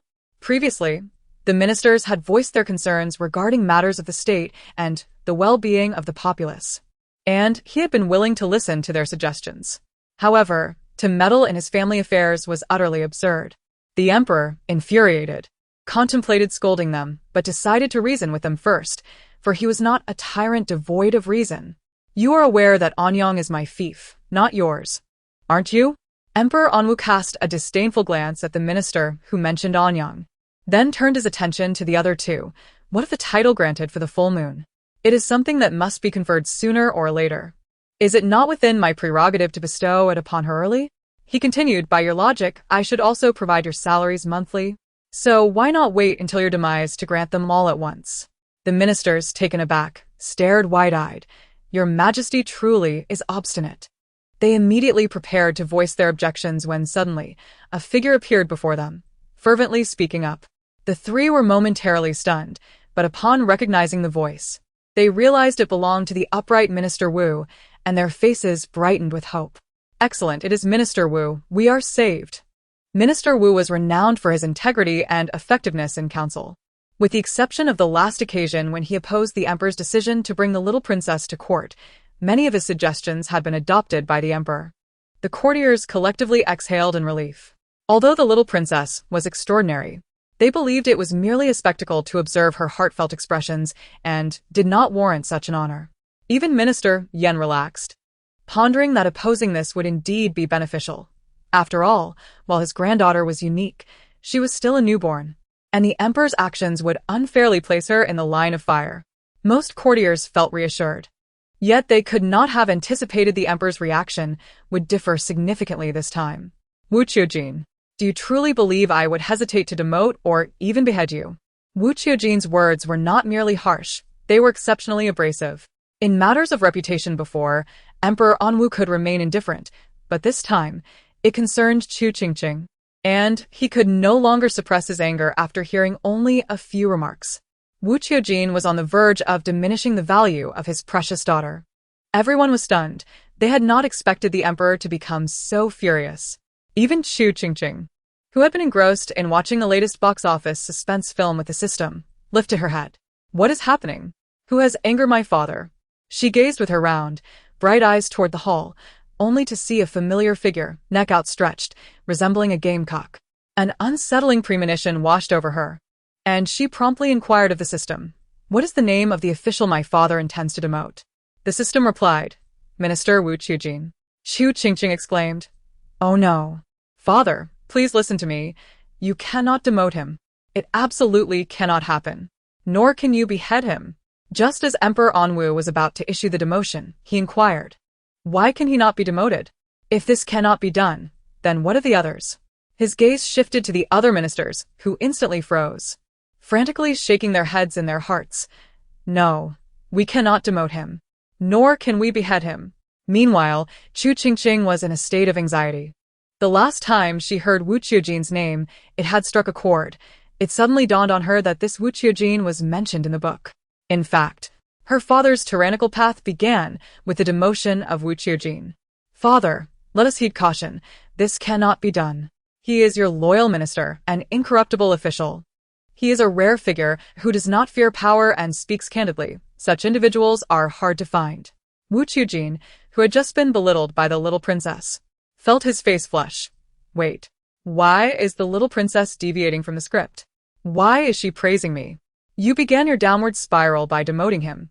You were so incensed by his interference over a trivial matter that you annihilated his family and exiled him to the southern regions. To put it more bluntly, that was not merely a demotion but an exile. Emperor Anwu retorted. He never suggested exiling him to the southern regions. His intention was merely to lower his status as a warning. Once he complied, he could be restored. He is not truly a tyrant. After Wu Qiujin's exile, no one dared to act rashly, fearful of being the next to face exile. Consequently, with a single decree, you annihilated that minister's family. Thus, you embarked on an irreversible path toward tyranny. Chapter 28. Indisputable. Upon hearing Chu Qingqing's thoughts, Emperor Anwu exclaimed, "He annihilated a minister's family over a trivial matter? How is that possible? He is not a tyrant. Just last time, it was said he had also annihilated the Yan family. Was he truly a maniac for annihilation?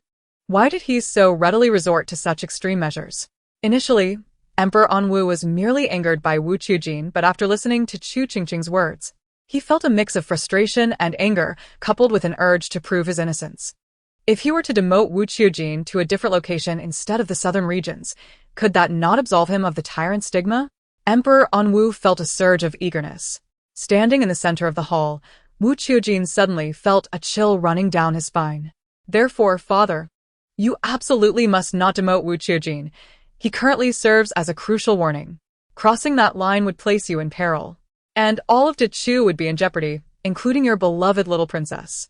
The minister truly suffers, even if he is at fault. He does not deserve to face annihilation. Alas, what a tragedy." The officials present, having listened to Chu Qingqing's thoughts, sensed an ominous shift in the atmosphere. Each musing that this unfortunate minister could very well be themselves, fearing for their own families. The noble ladies, gentlemen, and families also turned pale, worrying that they might be the ones facing annihilation. Moreover, from the little princess's tone, it seemed that annihilation of this minister would not be the end. What a calamity! Those who had previously supported Wu Qiujin swiftly changed their stance, eagerly proclaiming to the emperor that this course of action was indeed wise. The little princess, born with extraordinary gifts, must be favored by the heavens, endowed with unparalleled talents. Bestowing any honor upon her would not be excessive. Even passing the throne to her would not be too much. This was no ordinary little princess. She could foresee the future, and her very presence could save their lives. She was akin to a divine being. "Your Majesty, this is indeed a wise decision. Last year, the southern provinces reported severe flooding. Yet upon the little princess's birth, the waters receded immediately. This is an auspicious omen." "Indeed, Your Majesty. The little princess embodies auspiciousness. Why not bestow her the title of 4,000 households?" "Yes, Your Majesty." The empress, listening to these proclamations, nearly succumbed to exasperation. These people, how utterly absurd. What could a mere month-old infant possibly understand? They are fabricating nonsense, and this foolish lot believes it. Have they all lost their minds? Chu Qingqing tilted her head. Did they not oppose this just moments ago? Why have they suddenly changed their minds and suggested my father bestows even more? The system replied, "Who knows? Perhaps they are simply fickle." The ministers on the dais looked bewildered. Should they continue to offer counsel? Hesitating, Wu Qiujin glanced at Chu Qingqing, who was blinking her large, round eyes adorably. After a moment of collecting himself, he spoke again. "Your Majesty, I still believe this is unwise." The courtiers exclaimed, "Are you out of your mind? Did you not hear that if you are demoted, the emperor would become a tyrant, and we too would face dire consequences? How can you still oppose this? You are utterly obstinate." The ministers were distraught, wishing they could silence Wu Qiujin with a mouthful of bread. Only the empress, her face contorted with fury, fervently agreed in her heart. "Exactly. It is indeed unwise." Even without discussing the regulations, has the emperor considered that bestowing such honors upon the little princess might actually endanger her? Originally, the thought of Emperor An's actions being contrary to established rules merely prompted Wu Qiujie to feel a twinge of concern for Chu Qingqing upon receiving such praise. "Your Majesty," he began earnestly, "I shall refrain from discussing the treatment of princesses and princes throughout history. Merely comparing the present circumstances reveals a stark disparity. Is there any prince or princess in the palace who enjoys such privileges? By doing this, are you not placing the little princess in the line of fire? How many will harbor jealousy or even resentment towards her?" Wu Qiujie's heartfelt words softened as he gazed at the little princess, who was intently watching him. "Your Majesty, it is indeed lonely at the heights." The hall fell silent, astonished by Wu's audacity to speak so candidly, especially in the presence of the emperor's many wives and children. The expressions of the empress and concubine Ning were particularly telling. The forthrightness of his remarks could hardly bring joy to the emperor. Who could possibly envy the little princess? It would undoubtedly be the emperor's wives and princes. Historically, which sovereign did not desire harmony within the harem and support for their offspring? Wu Qiujia's statement was akin to suggesting that the emperor's progeny would turn upon one another. A collective sigh echoed in the hearts of the courtiers, as they scarcely dared to glance at the emperor's countenance. Yet, in an unexpected turn of events, the emperor did not express anger. Instead, he relaxed his brow and remarked, "Wu Qing is indeed correct." The courtiers were taken aback, almost believing they had misheard. What was this? The emperor acknowledged that Wu Qiujia's words held merit. Just moments ago, Wu had spoken at length, nearly inciting the emperor's wrath, yet now, a few succinct phrases had swayed him. The courtiers exchanged complex glances, pondering the capricious nature of the emperor's sentiments. He had just rebuked the officials for their counsel regarding titles and rewards, yet now he seemed to have changed his mind entirely. The empress, too, was conflicted.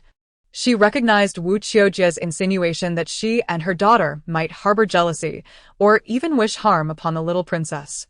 Yet, she also felt relief at the emperor's shift in perspective, as he appeared less inclined to bestow excessive favor upon the little one. Thus, "I have decided that the official titles of all princesses shall be set at 3,000 households," declared emperor, and with an air of authority after a moment of contemplation. The empress, who had just begun to feel elated, was suddenly struck with disbelief. "You are elevating all princesses' titles for that little wretch?" she exclaimed, nearly grinding her teeth in frustration. "Your Majesty, have you lost your senses?" Unperturbed by her outburst, emperor considered himself quite the genius. If showering affection upon Qingqing makes her a target for scorn, then let them all be envious.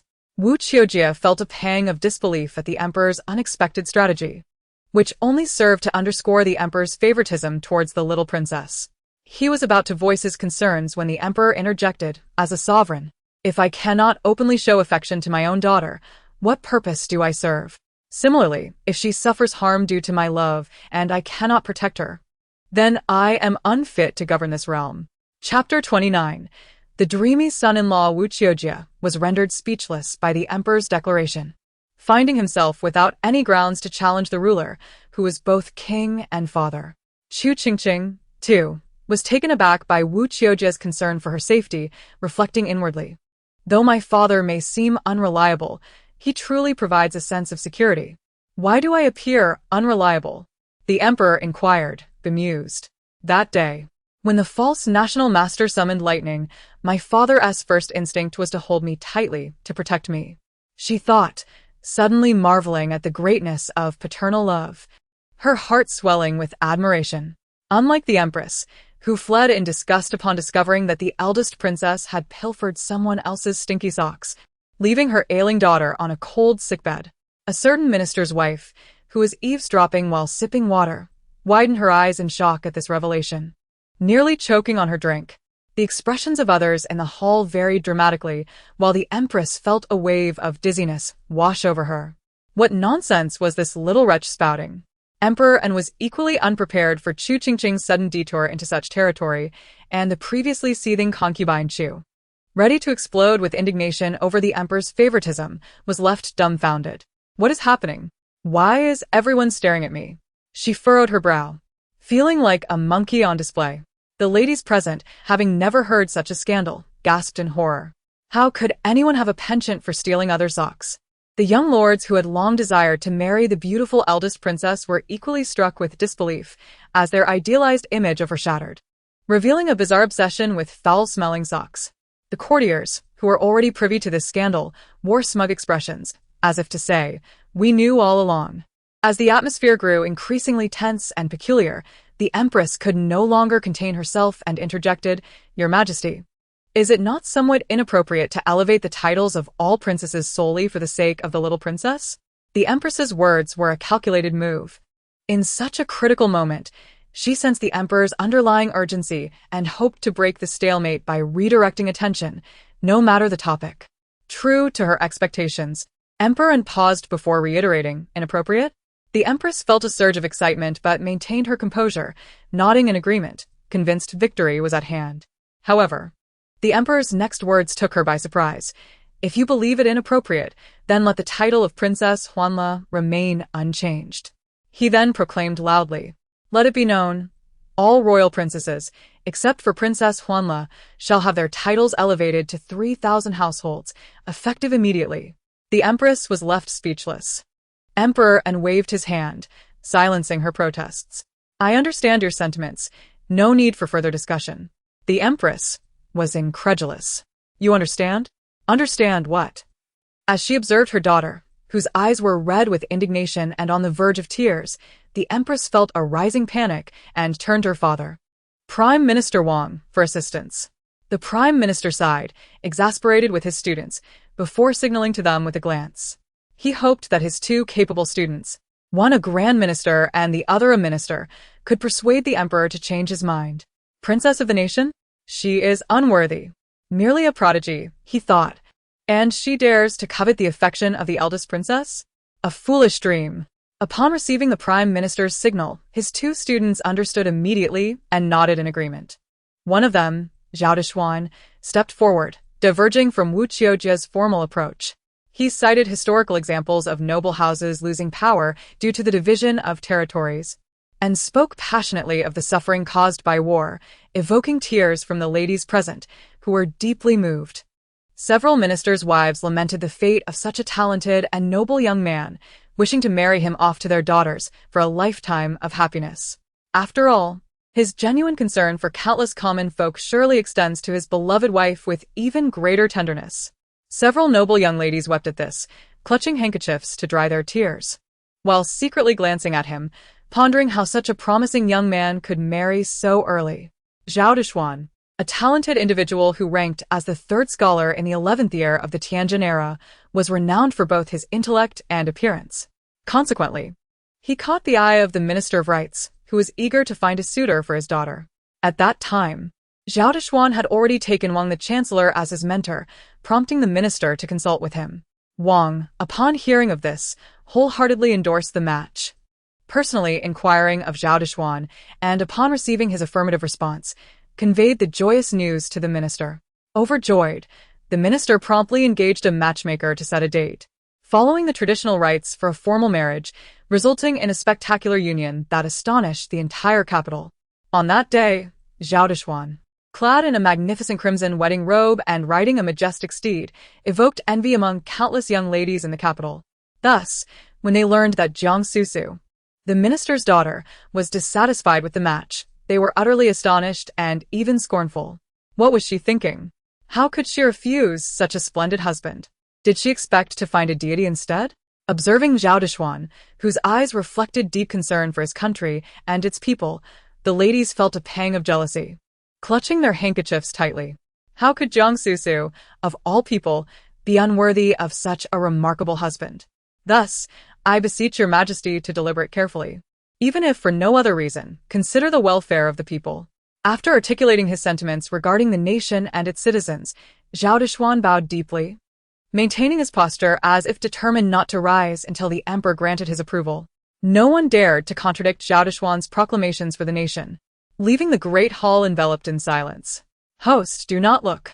Zhao Dixuan just spoke ill of you. The system, sensing something amiss, quickly alerted and summoned the engrossed Chu Qingqing. He accused you of stirring up trouble, of feudalism, and of destroying the great Chu. Chu Qingqing, Lifting her gaze from the screen, tilted her head in confusion. Huh. The system exaggerated. He also claimed you bring disaster to the nation. A reincarnated demoness. Zhao Dixuan, standing in the hall, widened his eyes in terror. When did he ever label the young princess as a calamity? How could the system slander him so? Chu Qingqing, instantly displeased, angrily declared her intent to use her ultimate move. System, bring forth the most explosive gossip about him. The ministers, having already indulged in gossip multiple times, perked up at Chu Qingqing's declaration. Zhao Dixuan's gossip? They had to hear it. Others, who had yet to partake in the hall's gossip, appeared bewildered. Gossip? About Zhao Dixuan? Especially the ladies, who saw him as a paragon, were riddled with questions. What scandal could he possibly have? A young man so accomplished, who entered the court at a tender age, devoted and caring towards his wife? What? You claim Zhao Dixuan is abusive? Chapter 30. A nightmarish life. Over the years, he has beaten 3 maidservants to death. His legally wedded wife has not escaped his wrath. She rarely leaves the estate or attends grand banquets due to being battered and bruised daily, sometimes struggling to even stand. Upon hearing the system's revelations, Chu Qingqing's eyes widened in disbelief, her chubby hands clenched in fury, her beautiful eyes reddening. He has been abusing his wife for over 4 years. She no longer resists and has even become mentally unstable. Everyone in the hall who could hear Chu Qingqing's thoughts stood frozen in shock, unable to fathom what they had just heard. The Minister of Right's son-in-law, Zhao Dixuan, abusing his wife for 4 years, reducing her to a state of mental instability. The ministers stared in disbelief at the motionless Zhao Dixuan, unable to reconcile the facade of a gentleman with the revelation of a scoundrel. How could he beat his own wife? This was beyond despicable. Even the Minister of Rights turned pale, nearly fainting on the spot, while his son, Jiang Zimu, Jiang Susu's brother, glared at Zhao Dixuan with bloodshot eyes, ready to leap forward and exact vengeance if not restrained by the other ministers. The lady's expressions transformed from admiration to horror and rage, recalling Chu Qingqing's thoughts that sent chills down their spines. Those who had previously scolded Jiang Susu for her lack of appreciation and envied her marriage to Zhao Dixuan now felt a wave of shame, followed swiftly by sorrow and anger. Some even found their eyes brimming with tears. For years, a full 4 years, they could scarcely imagine how Jiang Susu endured such torment. Beaten to the point of immobility, too afraid to leave or resist, and now mentally unwell. Furthermore, Zhao Dixuan had even killed 3 maidservants. Alas, Madame Jiang, what has become of you? While the crowd remained in disbelief, Jiang Susu's mother collapsed, hitting the floor heavily. Madam, Madam, the Minister of Rights, upon hearing the commotion, rushed over, his face pale and unsteady. Jiang Zimu recalled his father's numerous warnings, swallowing his fury as he diverted his gaze from the dazed Zhao Dixuan to check on Madame Jiang's condition. Thankfully, a physician was present and quickly diagnosed her. Madame Jiang's fainting was due to shock, her unsettled emotions causing her vital energy to dissipate, necessitating calm and careful recuperation. Madame Jiang's collapse seemed a mere interlude, and the feast resumed shortly after, with Emperor Anwu remaining seated on the throne, observing the proceedings with quiet scrutiny, watching Zhao Dixuan, the Minister of Rights, and Madame Jiang. If Zhao Dixuan was the executioner, were the Minister of Rights and Madame Jiang truly innocent? He had heard the rumors of Jiang Susu's reluctance to marry Zhao Dixuan. Did her parents, the minister and Madame Jiang, not know? They were fully aware that Jiang Susu did not fancy Zhao Dixuan, yet they still compelled her into marriage, believing she would lead a life envied by all, oblivious to the fact that they were pushing her into the abyss. In this tragedy, everyone but Jiang Susu bore guilt, including the emperor who selected a scoundrel for his court, and even those friends and relatives who scolded her for not cherishing her marriage after she wed. Chu Qingqing could not harbor any affection for Jiang's couple. Observing Madame Jiang, pale and standing in the hall, she felt no sympathy. In truth, Jiang Susu could have avoided this calamity. When she first encountered Zhao Dixuan on the street, she sensed an overwhelming dissonance, leading her not only to dislike him but to detest him. Had she been the master of her own marriage, she would never have wed such a scoundrel. Chu Qingqing lamented. Regrettably, there are no what-ifs.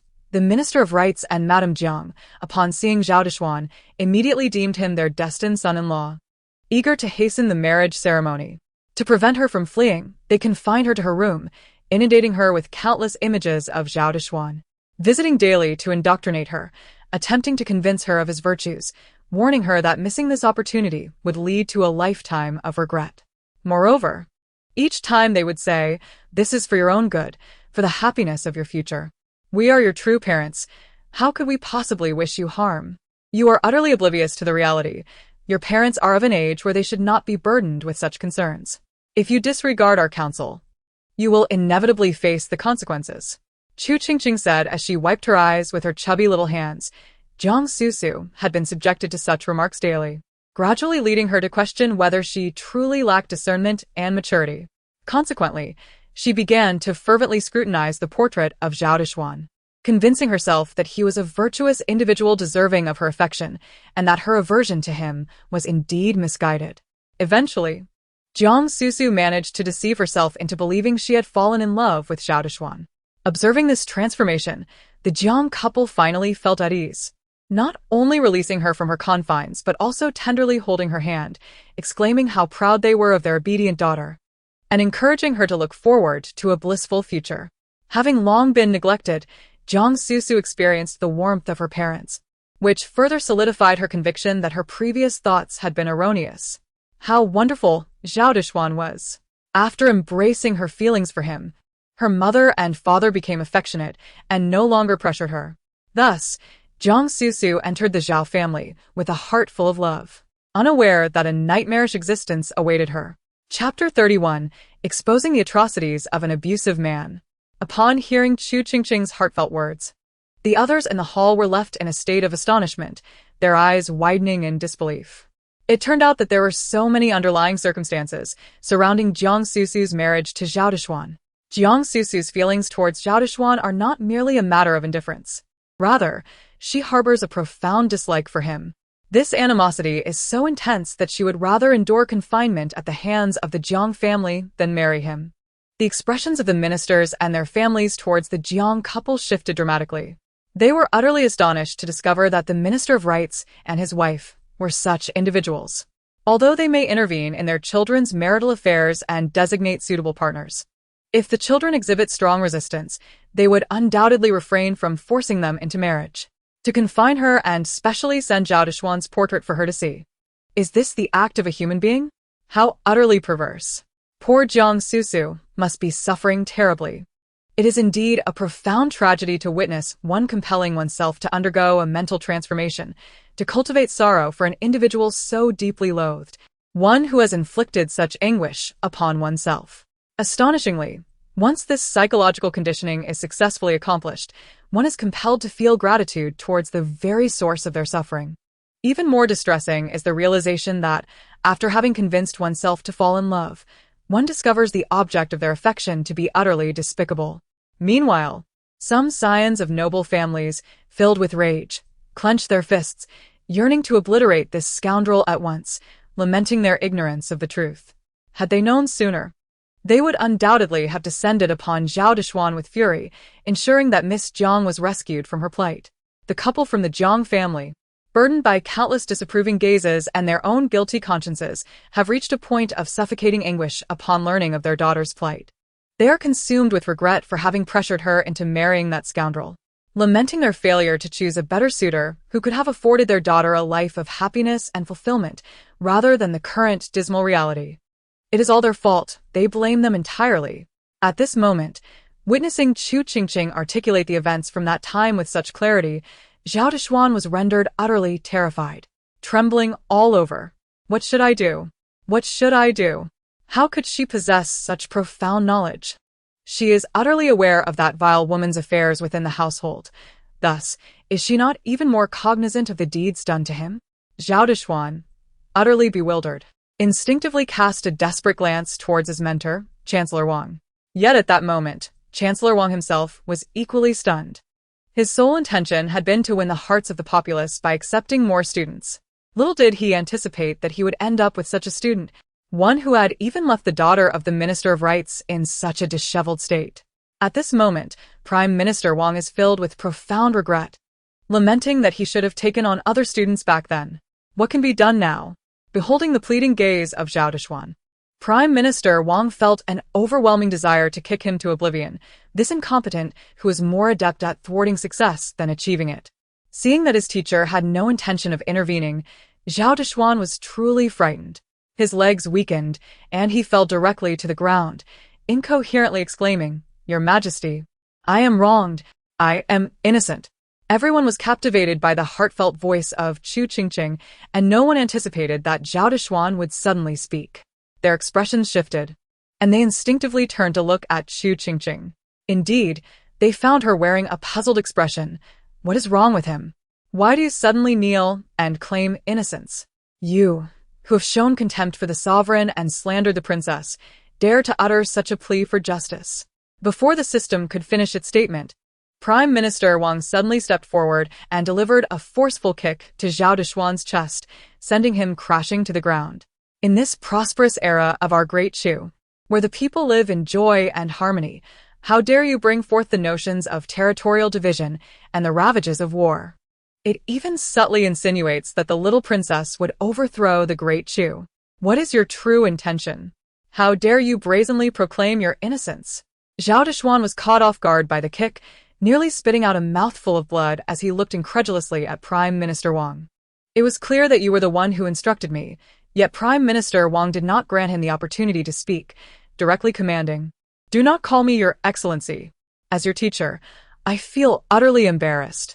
As he spoke, he suddenly stepped forward and seized Zhao Dushuan by the collar, demanding that he apologize to the young princess. In a hushed tone, he added during a brief pause, "Do not forget who has bestowed all of this upon you. It would be wise to contemplate your words carefully before speaking." Having said that, he released his grip and pushed him forward. However, if Zhao Dushuan were to inform the little princess that they could hear her innermost thoughts, it is likely that his position as prime minister would be thoroughly jeopardized. Prime Minister Wang secretly rejoiced at his quick reflexes while Zhao Dushuan continued to bow and confess, "It is my foolishness that has led to my erroneous words. I humbly beseech your majesty for forgiveness, and I implore the little princess to pardon my transgressions. I truly recognize my mistakes." Continue your charade. Do you truly acknowledge your errors?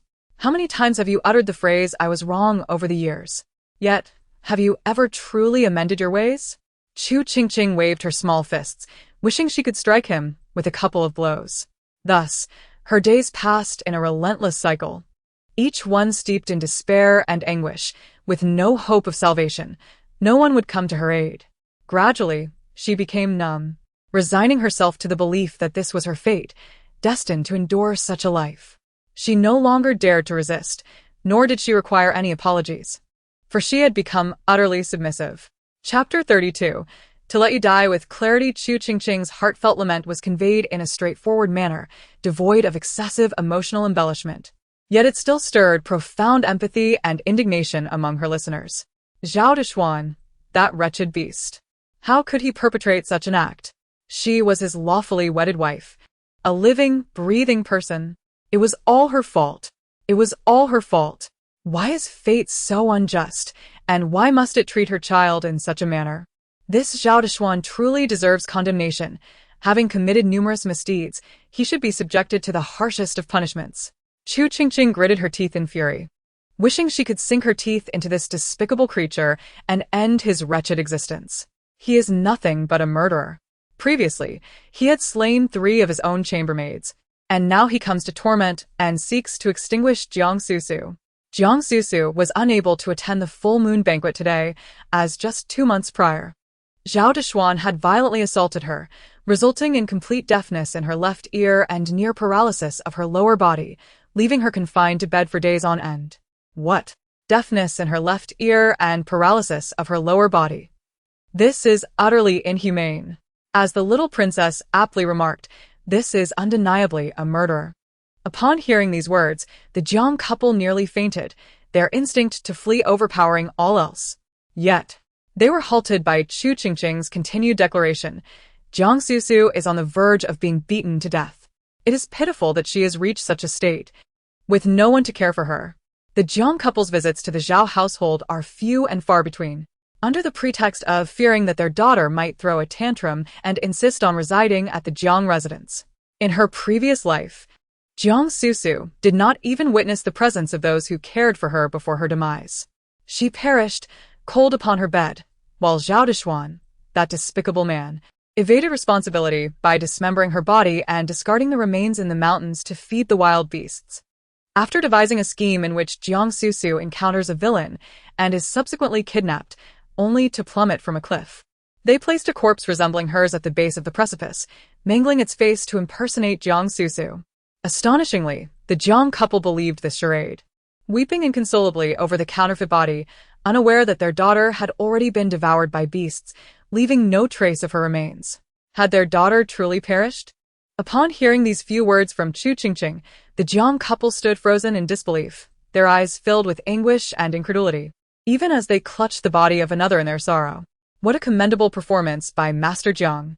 Unable to contain his disdain, Chancellor Zheng, standing beside the Minister of Rights, spoke with scorn, his expression laced with derision and anger. Hearing Zheng's remarks, others who had simmered with rage could no longer hold their tongues. Indeed, who could rival Master Zheng. He has certainly chosen a splendid son-in-law.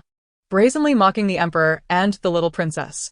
Chancellor Zheng cast an approving glance at his colleague who spoke, acknowledging the effort to deflect suspicion from the princess. A promising sign of their future.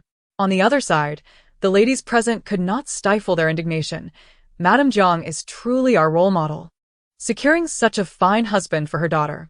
We must question whether Miss Zhang is truly her biological child. Indeed, if she were, how could she be matched with such a scoundrel? One who dares to insult the emperor and the princess.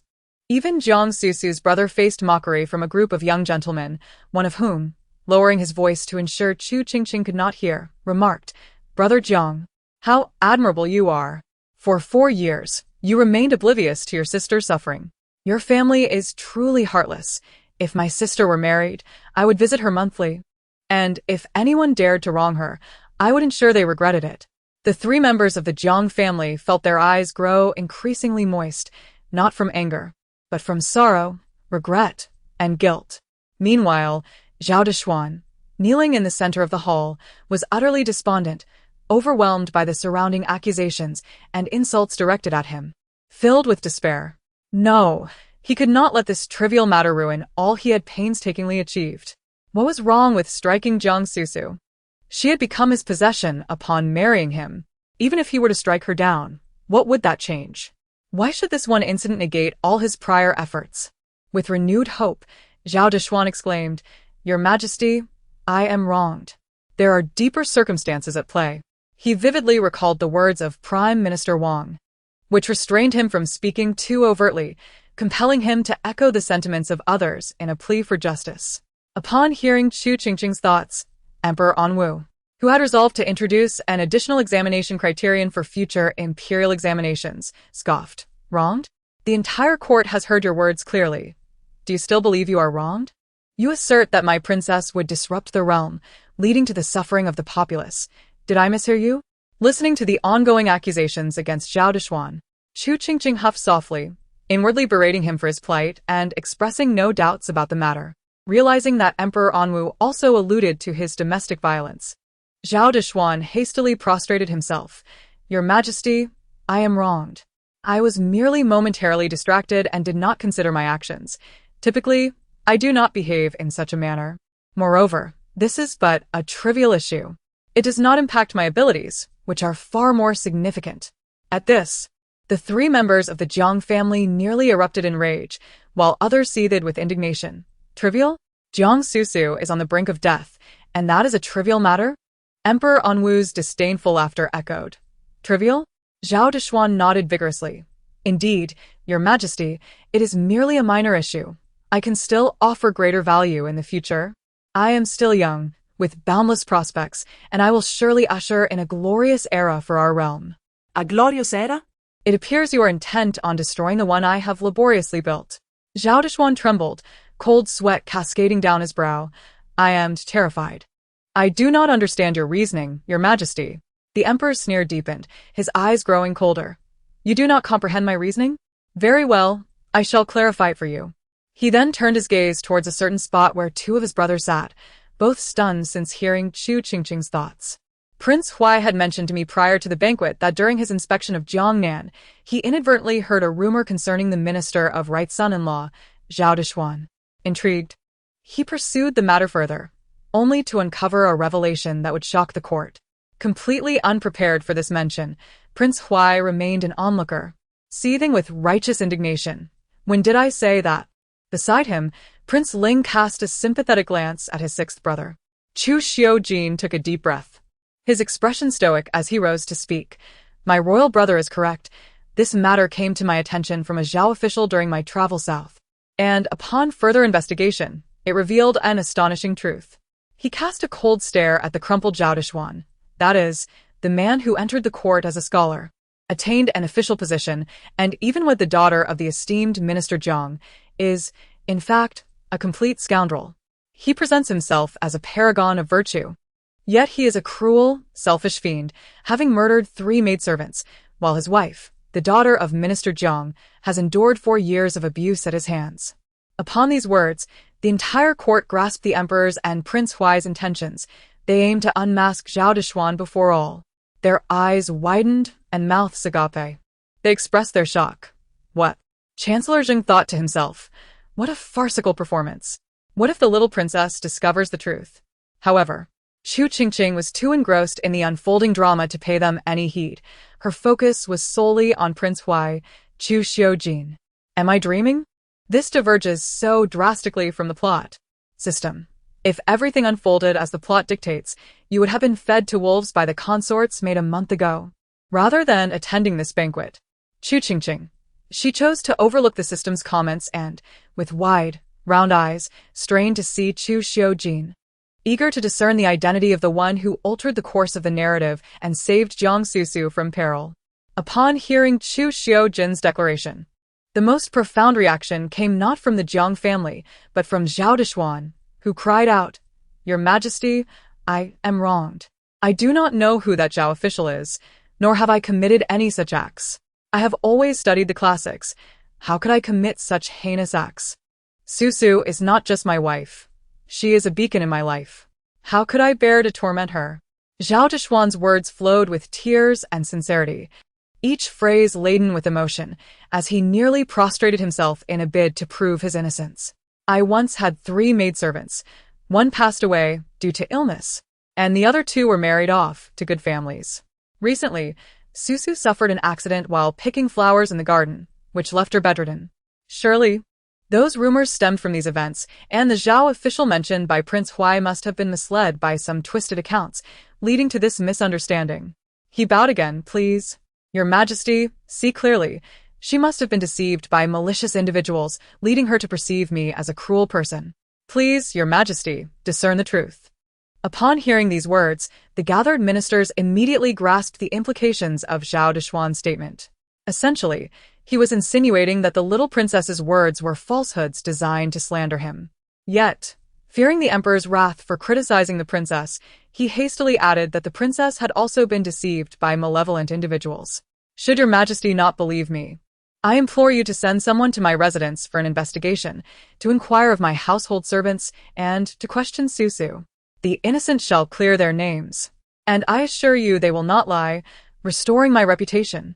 You are the one who lies." Chu Qingqing pouted in displeasure. "You great deceiver. Do you think I am oblivious to the fact that your servants have long been coerced and bribed into silence about your cruel deeds? Do you believe I am unaware that you used Jiang Susu's daughter as leverage, threatening her with death should she attempt to flee or speak of these matters? You even went so far as to butcher the Jiang family to ensure she wouldn't dare oppose you. I am infuriated, utterly infuriated." Chu Qingqing ground her toothless gums in frustration, regretting that she had not seized a couple of lightning talismans from the false national master that day to strike him down with a bolt of thunder.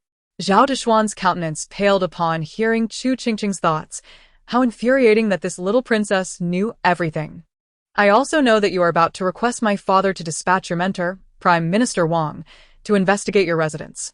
With his assistance in covering for you, it is highly likely you would evade scrutiny.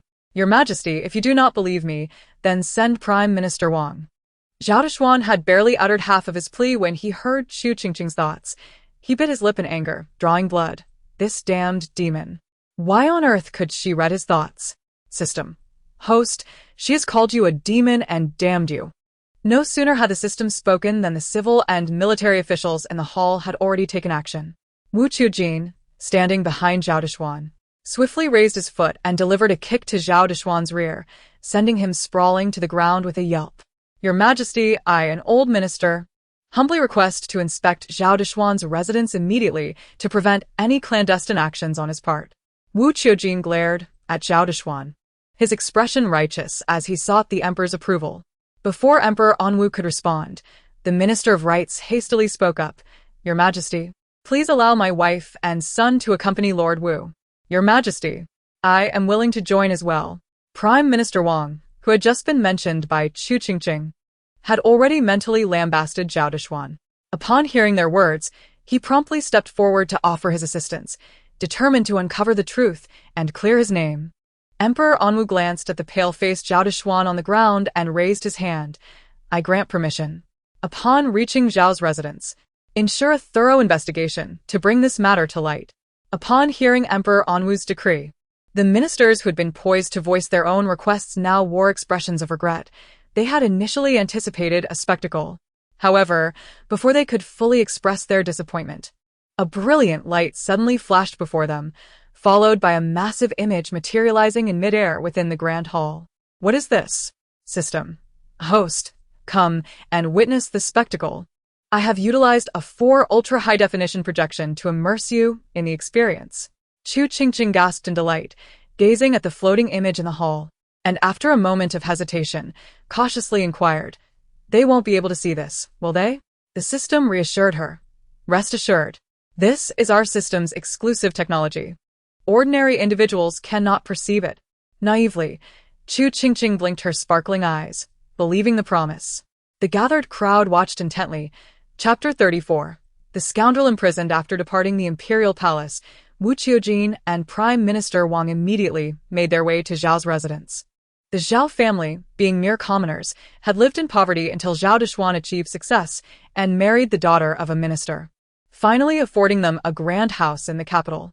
Of course, this large house had been purchased and renovated with the support of the Jiang family, and the furnishings were acquired as part of the dowry when the Jiang family married off their daughter. It could be said that without the Jiang family's assistance, Zhao Dushuan would not be living so comfortably today. The guards at the entrance of the Zhao residence were taken aback by the imposing presence of the group, quickly kneeling to pay their respects. However, Prime Minister Wang raised his hand, commanding them to silence and escort them to the back. Once inside the courtyard, they ensured that all who could speak were muzzled. What a farce! No one was permitted to disrupt his plans today, to sever any ties with that fool Zhao Dushuan. He had to ascertain the truth of the little princess's claims. Prime Minister Wang, contemplating this, let out a cold snort and kicked the Zhao family steward. "Lead the way to your mistress's quarters." Though frightened, the steward dared not delay and promptly guided them to Jiang Susu's chamber. However, before they could enter, a sharp, caustic voice emerged from within. "Do not blame me for speaking harshly. Women like you deserve to be punished. I believe I have been too lenient with my son in the past, which is why you are so disobedient. Now that you've broken your leg, you won't dare to stir up trouble again, will you? If you disobey me again, I will see you dead."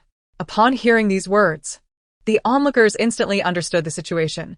This must be Zhao Dushuan's mother, and the one being scolded was undoubtedly Jiang Susu. The Jiang family, upon hearing the old woman's remarks, felt their eyes blaze with fury, ready to burst in. However, Wu Qiujin restrained them, whispering, "Wait until she finishes. This is all evidence of Zhao Dushuan's crimes." Meanwhile, within the grand hall of the palace, Zhao Dushuan, witnessing this scene on the large screen, felt as though the world was collapsing around him. It was all over. He had thought that by silencing the servants and Jiang Susu, they would find no evidence against him, but who could have anticipated this? The image showed Zhao's matriarch continuing her tirade, her words growing more venomous.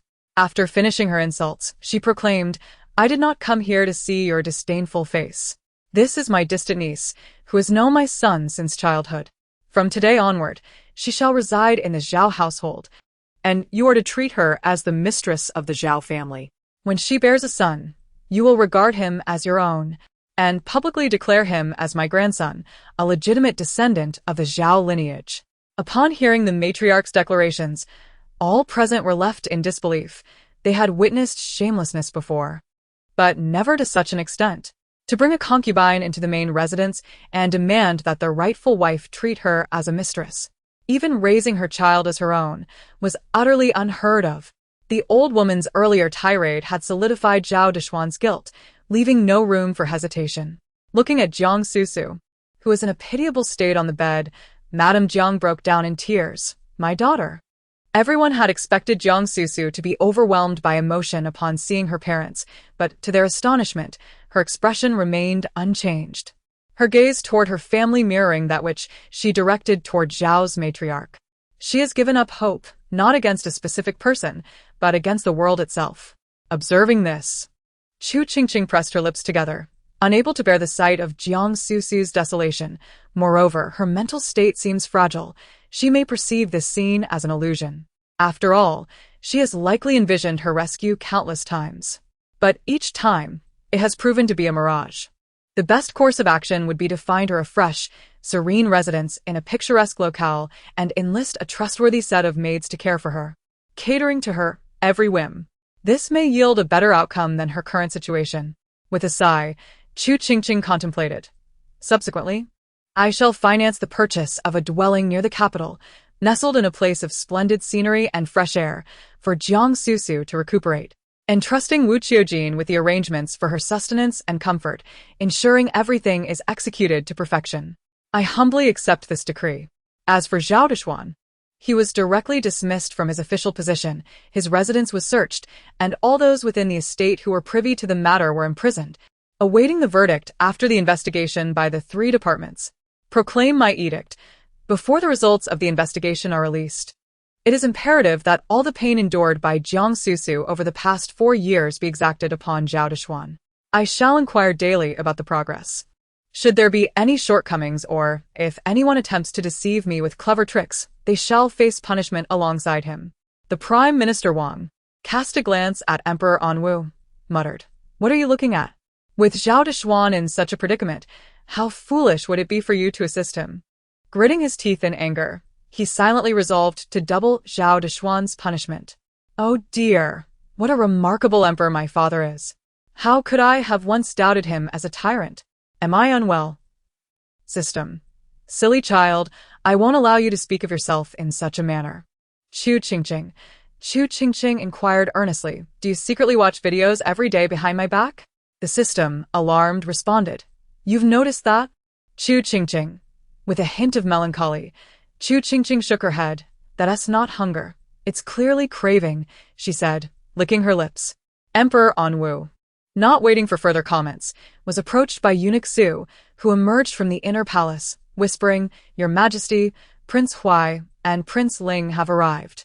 Emperor Anwu nodded, waved goodbye to Chu Qingqing, and turned towards the inner palace, where he found Chu Qiujin and Chu Yuji engaged in hushed conversation. Upon his entrance, they simultaneously greeted him as Brother Emperor.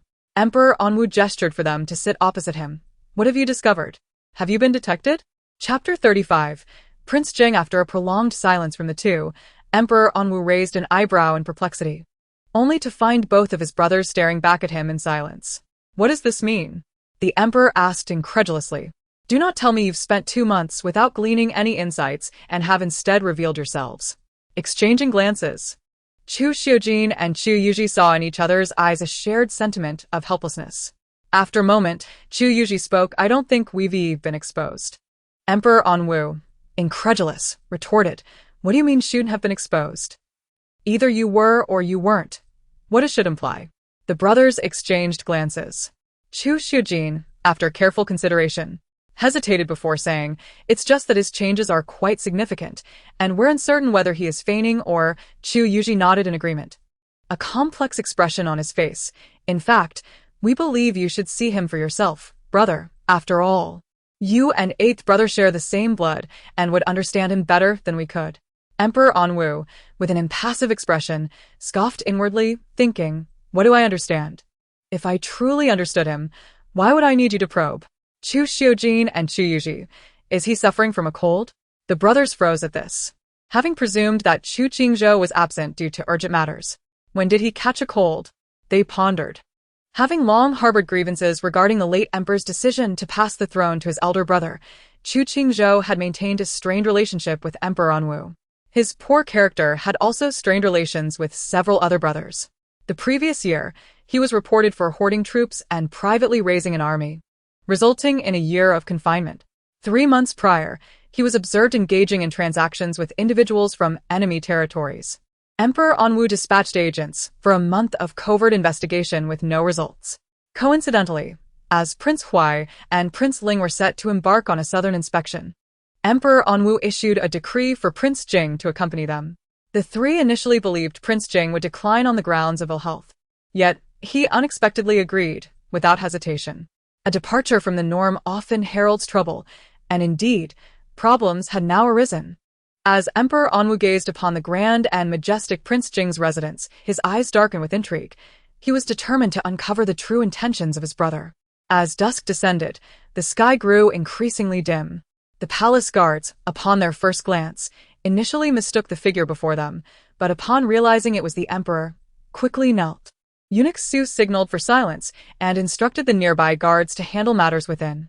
Moments later, a guard returned, "Your Majesty, all is well." Emperor Anwu nodded, leading Chu Qingqing and Chu Yuji unobstructed to the outer chamber of Prince Jing's quarters.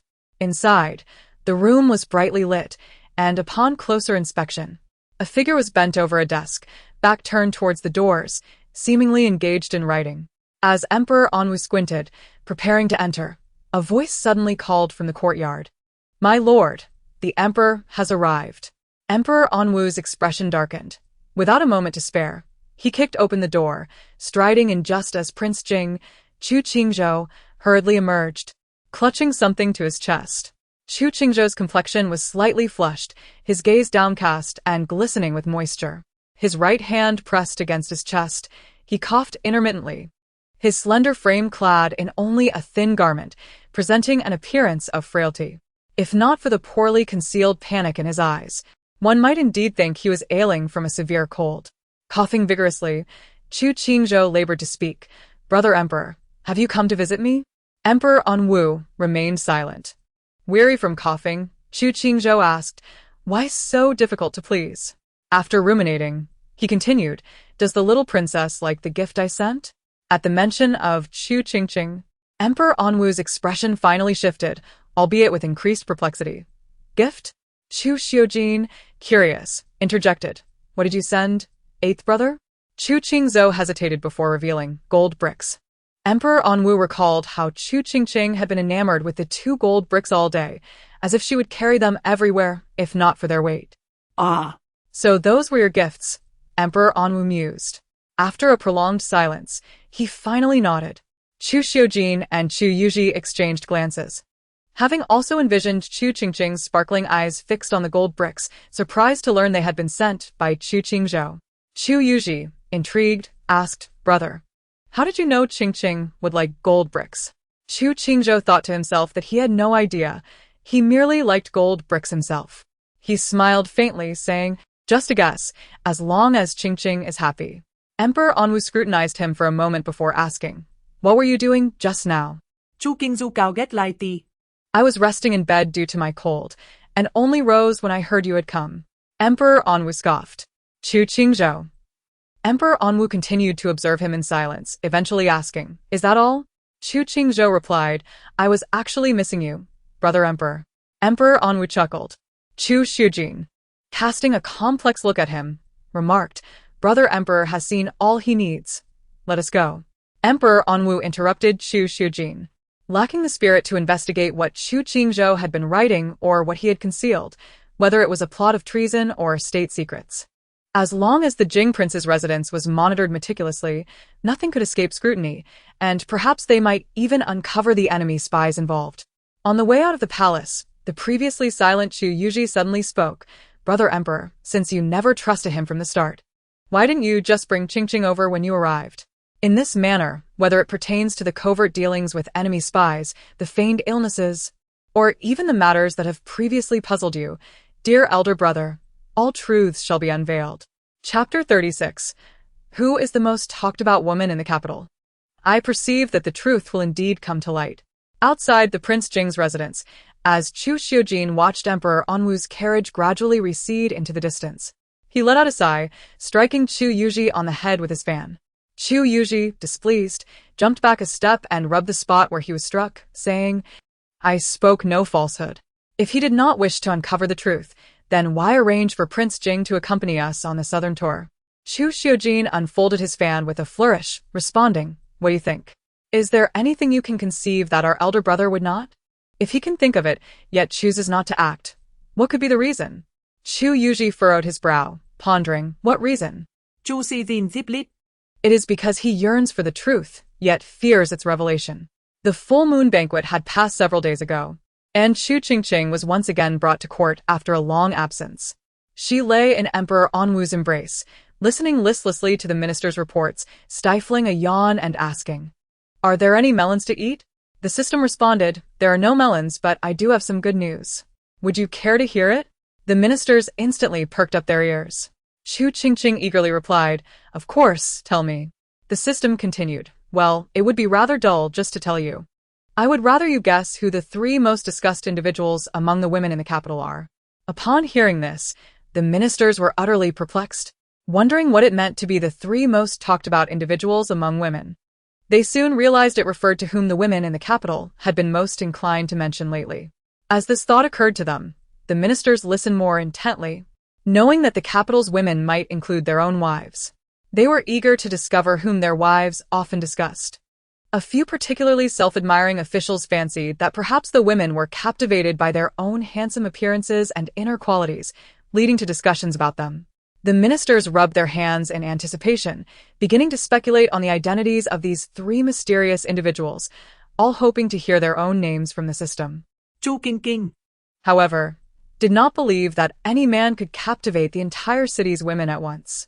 Tilting her head, she contemplated recent events and ventured. Jiang Susu? Zhao Dushuan? The self-absorbed ministers realized the reference. The system chimed in, "You have correctly guessed two, yet one remains." The ministers' anticipation surged again. Surely this time, it would be one of them. Chu Qingqing pondered further, naming Zhao Dushuan's mother and Jiang Susu's family members, but none were correct. The ministers became even more excited, fervently repeating their own names in their minds, convinced it must be them. Their enthusiasm drew a disdainful glance from Emperor Anwu, who wondered how they could be so deluded, failing to recognize what could possibly attract the attention of all the young women in the capital. In his view, the third individual was likely a woman. Although Emperor Anwu held a high opinion of himself, believing all the beauties in his harem adored him, he possessed the self-awareness to acknowledge that no man could be so exceptional as to draw the attention of all the women in the capital and surrounding regions. Not even an emperor. If he could not achieve this, then surely they could not either, he thought with a sense of superiority. The ministers, who were keenly aware of their own shortcomings, felt a mix of pride and embarrassment. The system offered a hint, far yet near. Chu Qingqing's eyes lit up. "Could it be me?" The system replied, "It is your father." Chu Qingqing, annoyed, retorted, "Why are you resorting to insults?" The system clarified, "I meant that person is indeed your father." The court ministers and Emperor Anwu were taken aback. Chu Qingqing widened her eyes, filled with pride. "Oh, it turns out it is my father. But why are they discussing him? What does he possess that warrants such attention from so many beauties?" Emperor Anwu interjected, "What about me is unworthy of their discussion?" The system continued, "It is due to the incident involving Zhao Dushuan's domestic violence. Such occurrences have transpired many times throughout the history of Dechu, yet previous emperors have often dealt with them in a cursory manner, some even failing to impose any punishment whatsoever. Only your father has acted differently. He not only imprisoned Zhao Dushuan on the spot but also ensured Jiang Susu's future welfare. In just a few days, he clarified the circumstances surrounding Zhao Dushuan's misdeeds. He even prepared to implement corresponding policies and allocate funds to assist other women who have suffered similar fates. As a result, your father has become a figure of renown among the women of the capital." The system concluded, "especially among those who have also been victimized. He is regarded as a towering deity."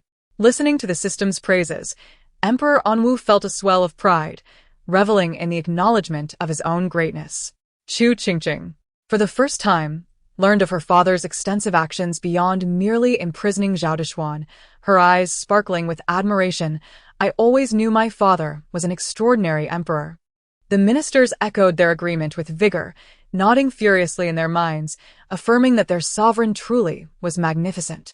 Even though they understood the challenges that lay ahead, fraught with obstacles, they remained resolute. "Sir, we have made progress."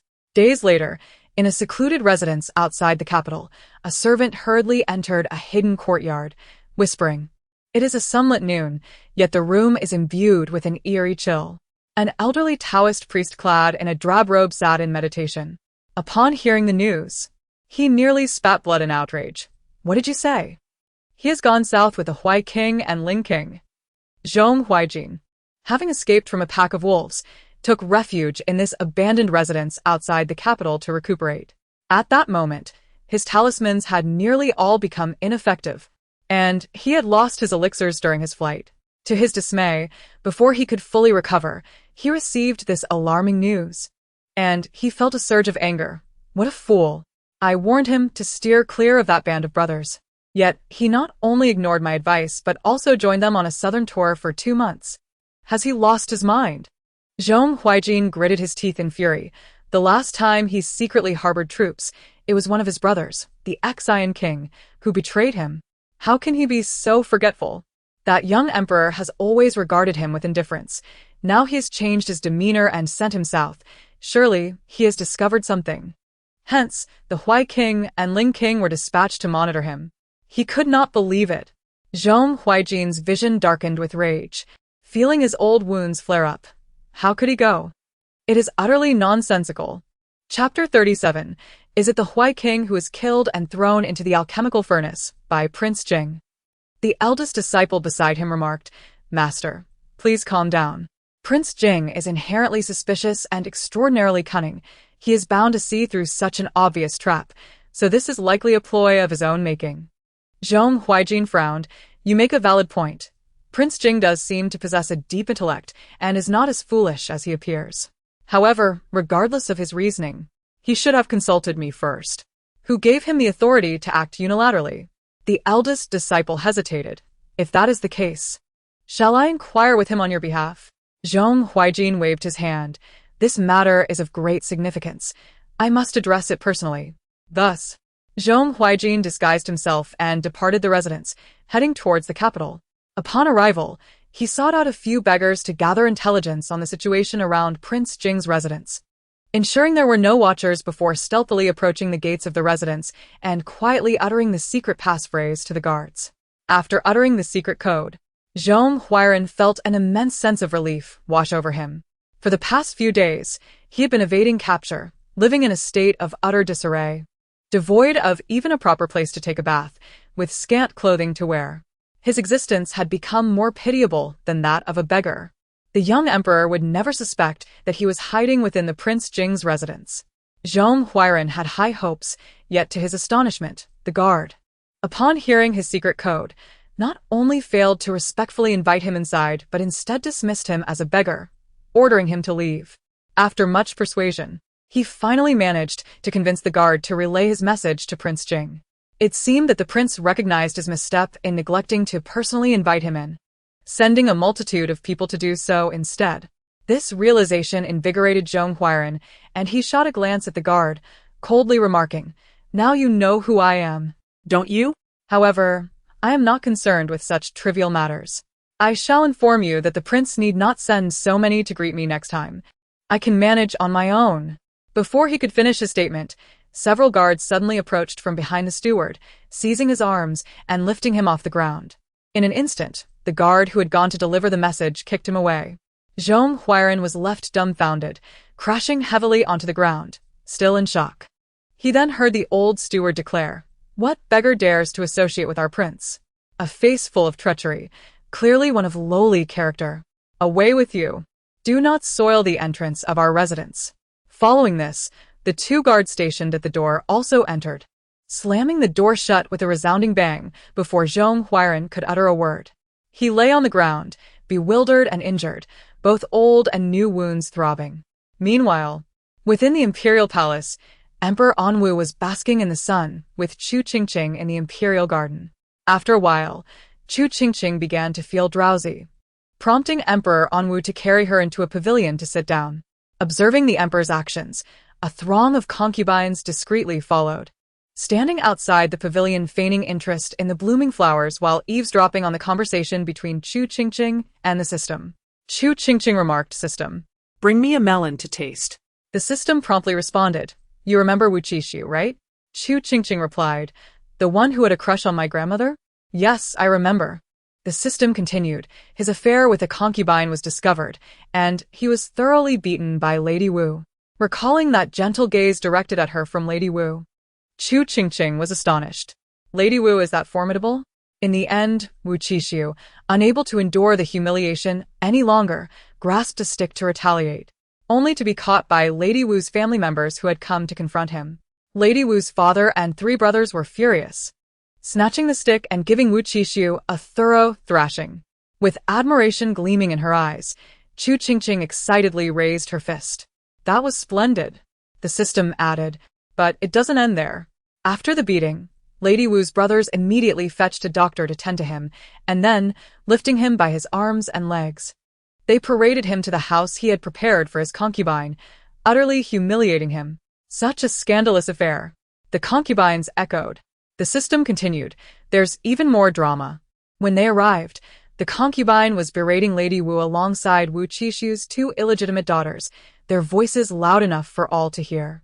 Lady Wu's sisters entered, and each slapped the concubine 10 times. Chu Qingqing sighed in awe. Lady Wu is truly a hero.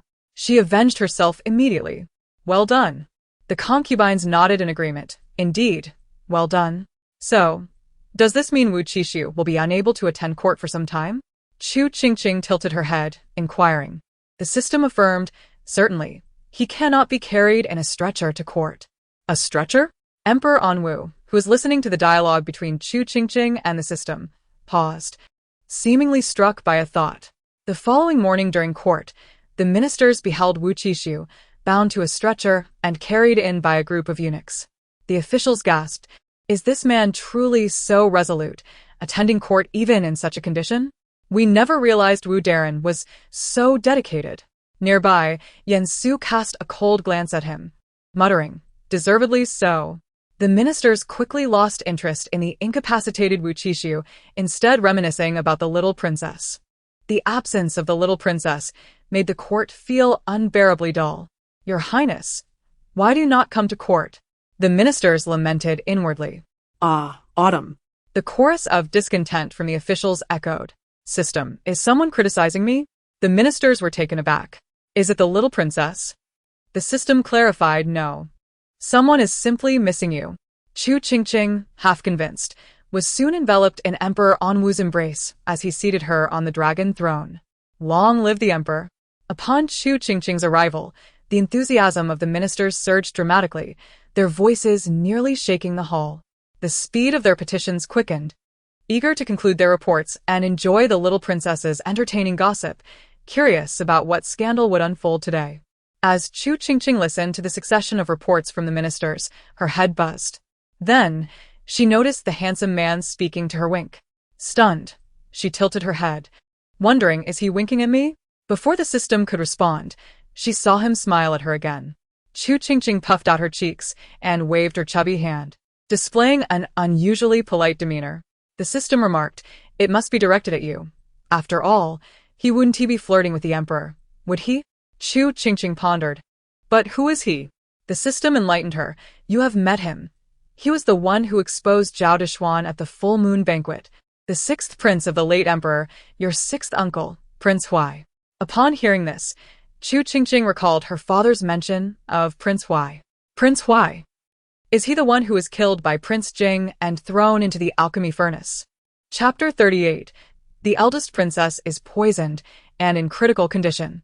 As Chu Qingqing's thoughts escaped her lips, the court officials nearly fainted. What? Who are you talking about? Who was turned into a medicinal pill? By whom? The ministers gaped in horror at Prince Huai, who stood at the front. The notion that Prince Jing had killed Prince Huai and disposed of him in an alchemical furnace was unfathomable. Prince Huai himself was taken aback, wondering how a mere wink and smile could reveal his future.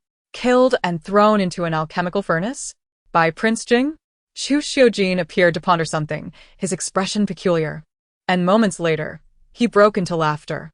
The ministers gasped, heavens! Prince Huai has lost his mind. Hearing that he would be killed and turned into a medicinal pill, he not only showed no fear or anger, but instead laughed. Chu Yuji looked on in disbelief, his expression mirroring that of Chu Xiujin. To kill his brother? Prince Jing? Images of a recent journey to Jiangnan with Chu Qingzhou surfaced in Chu Yuji's mind, recalling the moment Chu Qingzhou had stumbled and fallen from the carriage. His lips twitched. It seemed more plausible that his brother would be the one to perish at the hands of Prince Jing. Furrowing his brow, he recalled an incident he witnessed at the Prince Jing's residence during Chu Qingqing's full moon banquet, growing increasingly solemn. Could it be that Chu Qingzhou had been feigning his demeanor in front of him and his brother all this time? Meanwhile, Emperor Anwu sat on the dragon throne. his expression dark as thunder, as if he were on the brink of unleashing his fury. He had long been aware of his brother's malevolent nature, indulging in dubious pursuits. But he never imagined he would dare to harm another, let alone his own kin. Drawing a deep breath, he finally grasped that the brother he had known for 6 years had transformed beyond recognition. Queen Wang passed away suddenly from a grave illness when King Jing was merely 6 years old. The young king was left all alone, while the then-crowned prince, Emperor Anwu, was preoccupied with state affairs due to the former emperor's severe ailment, leaving no time to attend to him. Consequently, King Jing was placed under the care of Consort Wei by an imperial decree. This arrangement lasted until he ascended the throne, surviving even through 2 wars.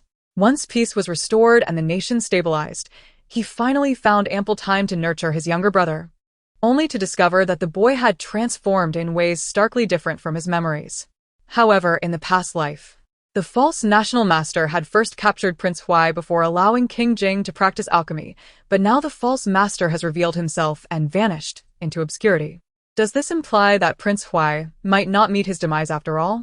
The court fell silent, with everyone straining to hear, expecting to learn of a resolution. However, Chu Qingqing, everyone. Does this mean they are all in danger? The quest for revenge may not be limited to Prince Huai. Moreover, the little princess just mentioned he was struck by lightning. If it is because they were spared from the lightning that they are deemed unwelcome, what will happen to them if they are eliminated for alchemical purposes? System. Of course, host, I believe you should be more concerned about your own safety, for you were the one who drew the most ire that day. That single anti-diarrheal pill of yours surely caused him immense suffering. And it is no surprise that he dreams of your demise. Chu Qingqing. No need to panic. I'll simply offer him another one should he come. System. Everyone, please, little princess, grant us one for self-defense. Chu Qingqing. Why are they all looking at me in that manner? System. It seems they wish to acknowledge you as their father. The morning court proceedings continued amidst the chaos wrought by Chu Qingqing's revelation. Yet the officials had lost their earlier vigor. As they began to mentally count sheep to pass the time while awaiting the end of the session, the little princess suddenly exclaimed in shock, "What did you say?" The eldest princess consumed the pig trotter soup sent by the virtuous consort, leading to severe poisoning. If the antidote is not found promptly, she is undoubtedly doomed. At this announcement, the court erupted. What? The virtuous consort poisoned the eldest princess. The eldest princess is on the brink of death. Emperor Anwu's complexion turned ashen, and he immediately rose to his feet, but fearing Chu Qingqing's suspicion, he could only signal to eunuch Su beside him. Ridiculous. He could not afford to faint, lest the little princess notice. The eldest princess drank every last drop of that pig trotter soup. The poisoning is particularly severe now. Chu Qingqing was astonished. Wait. How delightful could that soup have been for her to consume it all? The officials, who had skipped breakfast due to a lack of appetite, swallowed hard at Chu Qingqing's repeated mention of the pig trotter soup. No, that's not the point. Why does the situation sound so familiar? Chu Qingqing pondered aloud. Is this not the incident that led to Wu Qujin's demotion? System. Precisely. That was the one. Chu Qingqing. So, the entire family of the virtuous consort was later executed? Everyone. Having been roused from his stupor, Lord Chao, the father of the virtuous consort, could no longer contain himself and fainted once more. System. Indeed. The text states that the poison was administered by the virtuous consort out of jealousy for the emperor's affection towards the female protagonist, which nearly cost her life and nearly drove the emperor mad, prompting him to declare her execution. In the end, the virtuous consort adamantly denied administering the poison, claiming the female protagonist slandered her and cursed the female protagonist as heartless. Just as she finished speaking, the female protagonist fainted, requiring several days of treatment before she finally recovered. Yet again, the virtuous consort refused to admit her guilt and began cursing the female protagonist anew, leading to another fainting spell, which incited the emperor's wrath to the point of intending to execute the entire family of the virtuous consort, claiming that her parents had failed to raise such a rebellious daughter. Thereafter, Wu Qiujin's desperate attempts to intervene resulted in his banishment to the southern regions. It is unnecessary for the system to elaborate further, Everyone understood that the entire family of the virtuous consort was executed. Instantaneously, the officials regarded Lord Chao with expressions filled with sympathy. Chapter 39. Oh heaven, distinguish loyalty from treachery. My father's reputation as a tyrant is indeed well-deserved. To suggest that this incident has anything to do with the virtuous consort's family is absurd. Why must they all be executed? Besides, The virtuous consort's father was renowned as an upright official. How could he be so unjustly condemned? The poison was administered by the virtuous consort. If my father is truly enraged, he should simply execute her instead of insisting on her confession. Chu Qingqing shook her head. No wonder the nation fell. At this rate. Today it's one family, tomorrow another, and eventually, all officials will be eliminated, leading to the fall of the empire. Oh, right, in my previous life, he also executed my mother and my maternal grandfather's family. Truly a tyrant. Emperor Anwu was overwhelmed with a sense of injustice. How can this be fair? All those foolish acts were committed in my past life, not by the present me. How can I be held accountable for them all? I haven't executed anyone now. The virtuous consort's father has fainted. Would I be so inhumane as to bring him forth for execution? And as for Consort Shu, despite her causing harm to many heirs, I merely demoted her father without resorting to execution. As for Consort Yan's family, that notion is utterly preposterous. Consort Yan is my beloved, and her father is a loyal minister. You are my cherished daughter. Would I have lost my mind to execute them all? Emperor Anwu felt utterly wronged, having done nothing wrong, yet finding himself labeled a tyrant by his beloved daughter. Where is the justice in this? Upon hearing the little princess's heartfelt thoughts, the officials exchanged glances with the emperor, whose face was contorted in frustration. They first looked with sympathy at the unconscious Lord Chao, then at Lord Yan, whose expression was a mix of sorrow and a hint of pride. Prida? The officials thought, yet another one has lost their wits. They glanced back at the Huai prince, who appeared equally dazed. Noticing the officials' gazes, Chu Qingqing questioned, why are they all looking at him? Next to him, Chu Yuji curiously observed, wondering if his elder brother would depart since the eldest princess's fate hung in the balance. Chu Xiujin and Chu Yuji were not particularly familiar with their niece. When she was younger and resided in the palace, they interacted more frequently, but they found her demeanor peculiar. Despite being 4 or 5 years old and seemingly innocent, she exhibited an unsettling calmness, reminiscent of an adult. As they grew older and encountered her at banquets, they deemed her intelligence somewhat lacking. However, that was merely their perspective. Their elder brother had always doted on this daughter. Why was he now seemingly unconcerned when her life was at stake?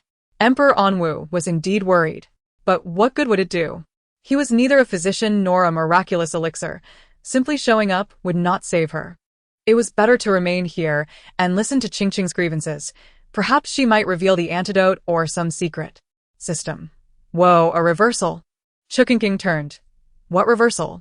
The female protagonist is not going to die. System. One could say the poison was not administered by the virtuous consort, but rather by the female protagonist herself. Who added it to the pig trotter soup? Emperor Anwu, holding Chu Qingqing, was taken aback. The civil and military officials. What do you mean? The poison was self-administered by the eldest princess. Bang. Before anyone could react, Lord Chao, who had just been unconscious, suddenly opened his eyes with renewed vigor. He fell to his knees with a thud, a look of sorrow and indignation on his face as he gazed at Emperor Anwu, silently imploring the heavens. Please, grant clarity between loyalty and treachery. I am wronged. After a silent plea, he solemnly bowed his head several times. The court officials observed as Emperor Anwu remarked that after bowing, Lord Chao felt the sunlight was significantly brighter today, and the air was as fresh as that of the northern grasslands. The swift clearing of his grievances caught everyone by surprise, before they could fully comprehend. Lord Chao had completed the entire ritual and effectively altered his fate. Chu Qingqing was startled by Lord Chao's sudden kneeling. What has come over him? The system responded. Perhaps his old leg ailment rendered him unable to stand. Continue. Speak of the heroine. The poison was not only self-administered, but the very herbs were collected by her own hand, a lethal concoction from the state of Yu. The great Chu would never uncover it. Chu Qingqing was astonished. Then where did she procure it? The system replied, that remains unknown.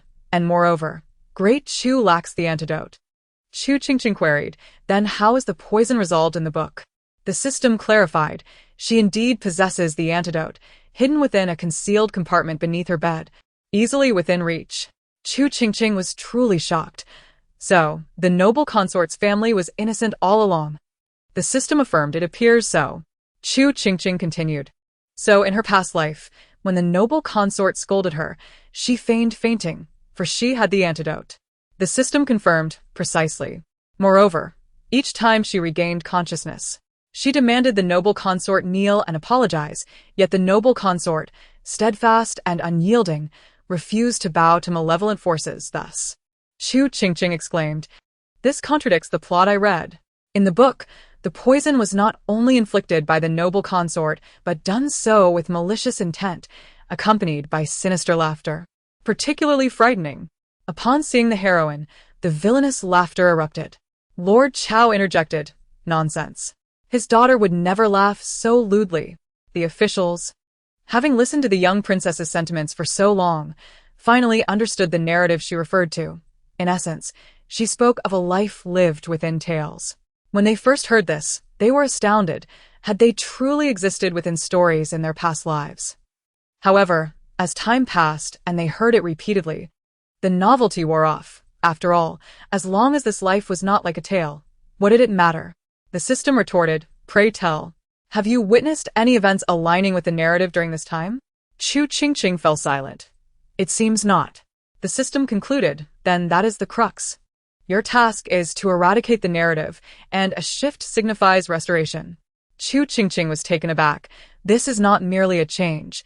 It is a complete transformation. She pondered the difficulties of work for a moment before suddenly asking, but why would the heroine poison herself? In Chapter 40, the eldest princess was at death's door. Indeed. Why would she poison herself? After Chu Qingqing's inquiry, the officials furrowed their brows in contemplation. Surely, it cannot be to frame the noble consort? Chu Qingqing mused. Pausing before continuing, could it be that the heroine bears a grudge against the noble consort or her family? The system replied, from the information available, no. The heroine has scarcely interacted with the noble consort's family. As for the noble consort, the heroine has consumed her pig trotter soup 8 times in the past week. This hardly constitutes enmity. The officials exchanged glances. And Chu Qingqing's mouth twitched. Just how delicious is this pig trotter soup? Only Lord Chao wore a proud expression. Humph, my daughter's pig trotter soup is unrivaled. Yet, having consumed it so many times, to then conspire against his daughter and wish for her entire family to be obliterated was utterly inhumane. Emperor Anwu's countenance was equally grim, for it was evident that the noble consort was innocent, while Huai Li's self-poisoning and subsequent framing was an undeniable fact. But are we all weary? Why is there such silence? Chu Qingqing inquired curiously, observing the officials lost in thought. Suddenly, Chancellor Zheng cleared his throat, about to assuage Chu Qingqing's concerns. When a panicked eunuch rushed in, falling to his knees with a crash, Your Majesty, the eldest princess has poisoned herself with a soup made by the noble consort. Her complexion has darkened, and she lies unconscious. The court physician asserts this poison is exceedingly potent. Without an antidote found swiftly, she shall surely perish. The eunuch's expression reflected that the eldest princess's demise was imminent, nearly moved to tears. Your Majesty, you must see her. In her unconscious state, she has been calling for you and the empress, speaking of the next life. You must hurry. The eunuch's voice, rather than being subdued, rose in volume so that all present in the hall could hear, leaving no room for doubt regarding his intent. The nearest Lord Chao seethed with rage. How could they frame his daughter, who had only wished to assist? Now, he was shouting as if the entire palace ought to know what was his true intention. With a clenched jaw, he kicked the eunuch squarely in the backside, sending him tumbling to the floor. Ouch! A few nearby officials could not suppress their laughter. As the eunuch regained his footing, he was met with a barrage of reprimands. Upon looking up, he found himself under the scrutinizing gazes of numerous officials, leaving him dumbfounded. Stammering, he said, I was merely anxious about the eldest princess's condition. He glanced at Emperor Anwu. Your Majesty, the eldest princess. But, to his dismay, Emperor Anwu's expression was darker than that of the officials, his face a thundercloud as he commanded for the eunuch to be dragged out. Your Majesty, the eldest princess truly is at death's door. Chu Qingqing watched as the eunuch was forcibly removed, then asked the system, does he know that the poison was self-inflicted? The system replied, he does not know, but as the heroine's eunuch, he was instructed repeatedly by her wet nurse to shout loudly upon entering the presence of the emperor, ensuring all court officials could hear. Lord Chao's indignation soared. These malevolent individuals sought to ruin his daughter's reputation. Thank goodness for the young princess and the system. Otherwise, that venomous woman's scheme would have succeeded.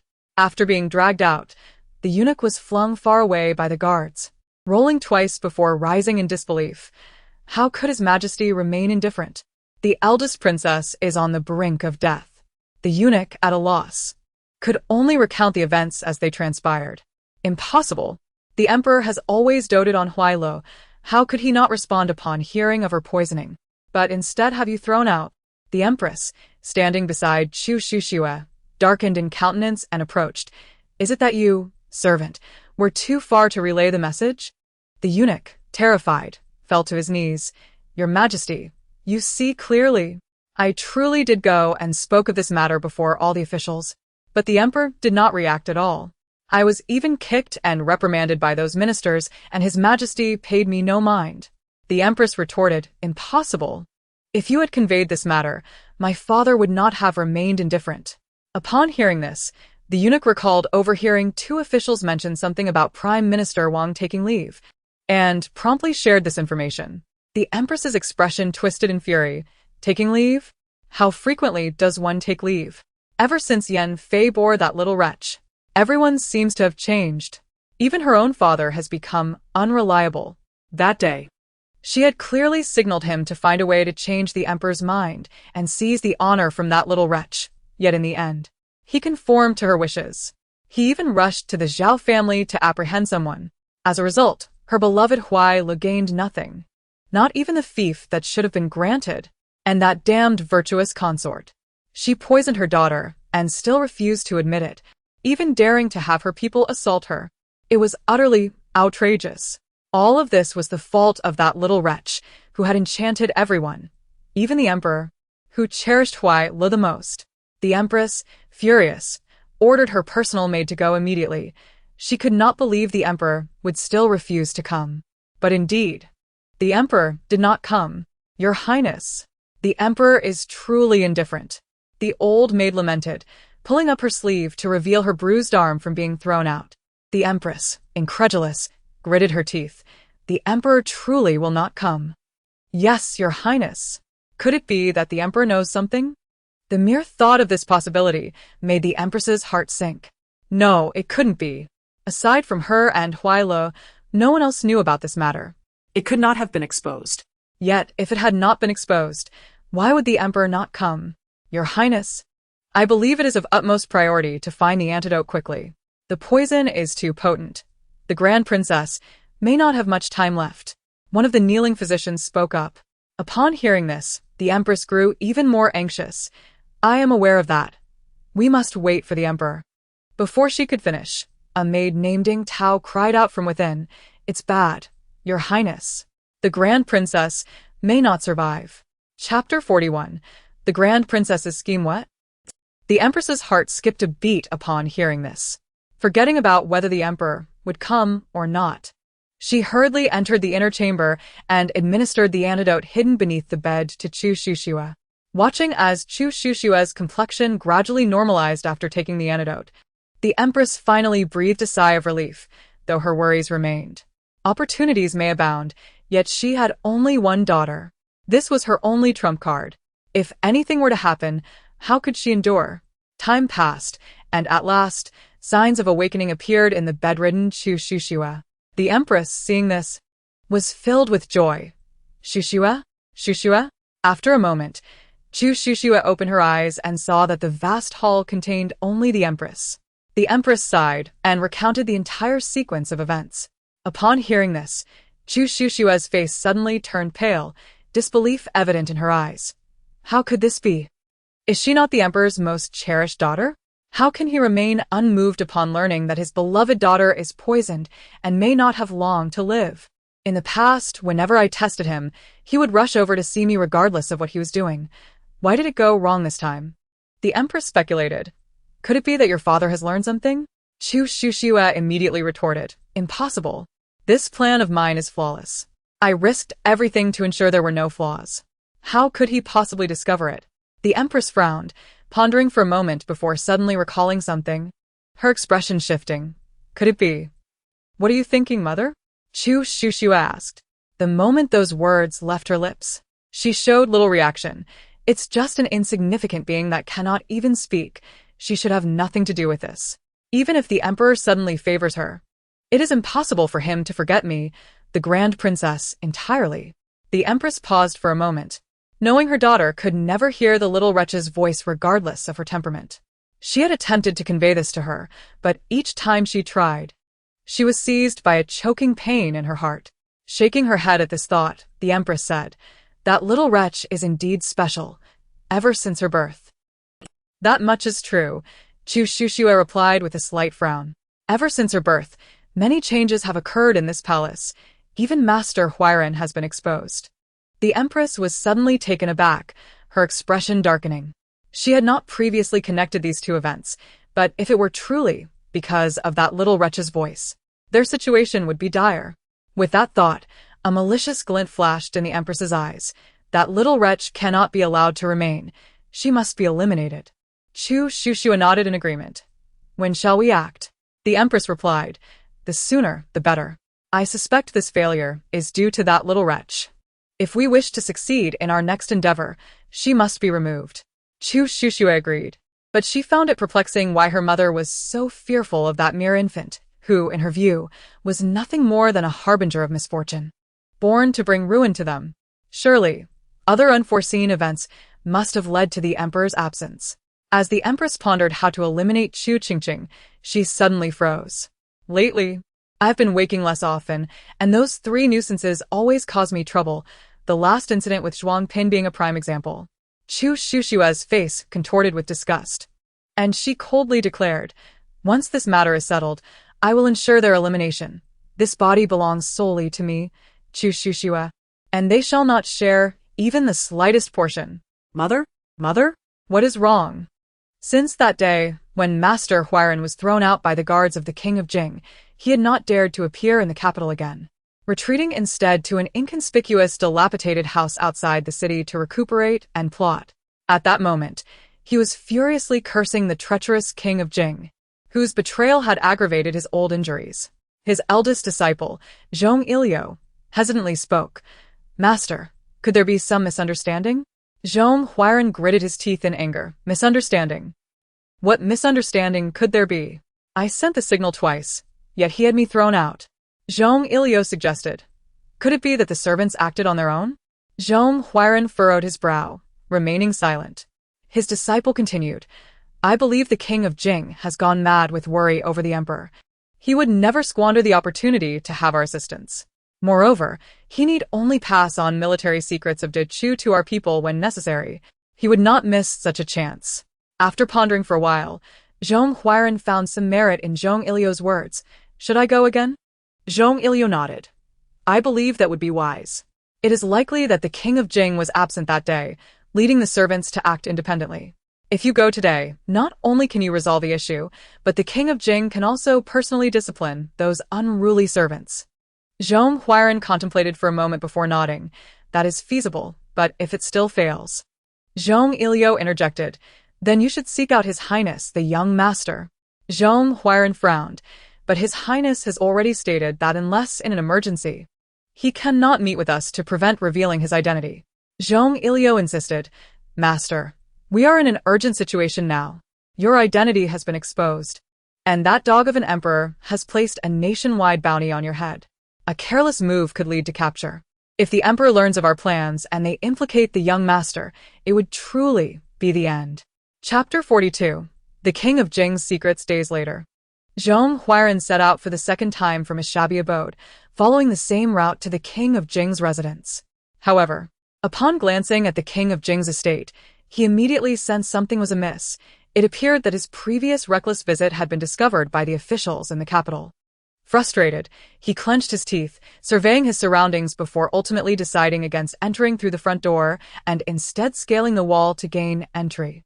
This method not only allows one to evade detection by those lurking in the shadows, but also spares one the ordeal of confronting the vigilant guards, enabling an immediate rendezvous with the Prince of Jing. Zhong Huairan felt a swell of satisfaction at his cleverness and, having found the right spot, proceeded to leap over the wall without hesitation. Alas! Midway through his leap, Zhong Huairan suddenly twisted his waist, causing him to grimace in pain. And he had to gingerly reach for the ground with his foot. What he beheld next would haunt him for a lifetime. 5 half-man, half-wolf canines were baring their teeth and charging towards him. As the distance between them diminished, the low growls unique to beasts reached his ears. Ah! Simultaneously, the Prince of Jing, who had been napping, was jolted awake by a nightmare, just in time to hear the echoes of the anguished screams. He shook his head in confusion. Was it merely an auditory hallucination? After a moment of silence, without further sounds, he yawned, cuddled his blanket, and nestled back down, thinking he should catch a few more hours of sleep before the morning court session. After all, being late would be disastrous. Meanwhile, Zhong Huairan, having completely tumbled into the prince's residence, stifled his cries while tears streamed down his face, desperately dragging his injured leg as he fled, pursued by 5 exceptionally ferocious wolf dogs whose eyes seemed ready to rend him to shreds at any moment. The palace guards, alerted by the commotion, rushed towards the source of the noise, and Zhong Huairan wished fervently for wings to soar above it all. Just as the wolves were about to catch him, and the guards were on the brink of discovering his presence, he produced a teleportation talisman from his pocket and vanished. What a stroke of luck! He was saved. This talisman, the one he had kept since it had been soaked in fragrant oil, had proven invaluable. However, to his dismay, it had transported him to the top of a towering tree instead of a safe haven. With a resounding thud, Zhong Huairan plummeted to the ground, unconscious. The following morning, the civil and military officials arrived at court earlier than usual, as the little princess had not been seen for several days. According to past patterns, today was ripe for gossip. It was imperative to arrive early to prepare and be in the best spirits for the most sensational tidbits. Moreover, it was rumored that His Highness the Prince of Jing would also be present, which promised a spectacle worth witnessing. When Emperor Anwu appeared, cradling Chu Qingqing, the officials' faces lit up with delight. Their predictions had indeed been correct. The little princess had come today. Your Majesty, I must expose the Prince of Jing for colluding with foreign spies and maintaining close contact with the fraudulent national master, whom you ordered to be apprehended not long ago. Unlike most officials who were preoccupied with gossip, those supporting the Prince of Xian were more focused on revealing the Prince of Jing's unseemly clandestine dealings. The moment these words were uttered, gasps of shock filled the air. Colluding with foreign spies and brazenly associating with the fugitive national master? Was the Prince of Jing plotting treason? All eyes turned in fear towards the usual seat of the Prince of Jing, only to find it conspicuously empty. Wasn't it said that the Prince of Jing would attend today? The official delivering the accusation looked equally bewildered. He had confirmed the prince's attendance. No matter how closely you watch, he truly is absent, interjected the Prince of Huai. Chu Qingqing paused at his words, saying, Then let's wait another half an hour. The officials were taken aback. Ah? What do you mean? Wait another half an hour for what? Hearing the discussions, Chu Qingqing blinked her eyes. Isn't that the Prince of Jing, the villain who has committed many misdeeds in his quest for my father's throne? The officials, caught off guard by this revelation of inter-family conflict, were left speechless. Did the Prince of Jing truly intend to usurp the throne? The officials aligned with the Prince of Xian, intent on eliminating the Prince of Jing, were ecstatic. Excellent. The Prince of Jing indeed seeks to usurp the throne. The official who had been speaking, now visibly excited, proclaimed, Your Majesty, this is nothing less than an open provocation against you, a treasonous act. He continued passionately, moreover, I have heard that the Prince of Jing has recently been secretly isolating himself in his chambers, and each time he emerges, there is a lingering scent of something burnt. I suspect he is communicating with enemy spies, betraying our great Chu's secrets. Upon hearing this, Emperor Anwu's expression darkened as he recalled the events of the night of Chu Qingqing's full moon banquet at the Prince of Jing's residence. There had indeed been a burnt odor in that room, but mingled with it was an unmistakable hint of fragrance. Host, care for some gossip? Interested? As the atmosphere in the hall grew tense, the system's cheerful voice suddenly chimed in. This gossip is related to the Prince of Jing. Upon hearing this, the officials' expressions shifted immediately. Gossip about the Prince of Jing? They must hear it. This was perfectly aligned with the current situation. They were eager to discover whether the prince had been clandestinely receiving secret messages from enemy spies and subsequently destroying them, while preparing to leak vital military secrets of the Great Chu. Chu Qingqing's eyes widened in anticipation. Quick, tell us. The officials chimed in, urging, speak quickly. Though this gossip has just been uncovered, it actually pertains to events from the day of your full moon banquet. At this, Emperor Anwu felt a sudden jolt in his heart, while the princes of Huai and Ling also lifted their heads in interest. Chu Qingqing Berlinket? On the day of the full moon banquet, did the Prince of Jing attend? The Prince of Jing did not attend. The main events unfolded after the banquet. Later that night at his residence. What could possibly have happened? Emperor Anwu's expression shifted abruptly. Could it be true that he was actually communicating with enemy spies in his chambers? Chapter 43. This is the life one should lead. Chu Qingqing, filled with curiosity, implored, do tell. The officials held their breath, eager to hear the system speak. This tale begins on the morning of your full moon banquet. That day, the Prince of Jing sought an audience with the emperor early on, claiming he had caught a chill and was still feverish, fearing he might infect you or other officials. Thus he chose not to attend your banquet. The emperor, understanding his plight, readily acquiesced. The officials, upon hearing this explanation, felt enlightened. The reason the Prince of Jing had been absent from the full moon banquet was due to his illness. They had mistakenly believed he had fallen out with the emperor. But what scandal could arise from that? Chu Qingqing, having listened, found no fault in the story, blinking innocently. What's wrong with that? While it seems plausible, the truth is he never actually caught a chill. The officials were momentarily at a loss, unsure whether to react to the audacity of the Prince of Jing feigning illness to deceive the emperor or to marvel at the notion that his frail frame could possibly bear the strength to fell a bear. Moreover, as they envisioned the usually sullen Prince of Jing, who seemed to carry the weight of the world on his shoulders, suddenly leaping onto a carriage, their expressions turned to one of incredulity. So this was why he had been absent from court, pretending to be ill?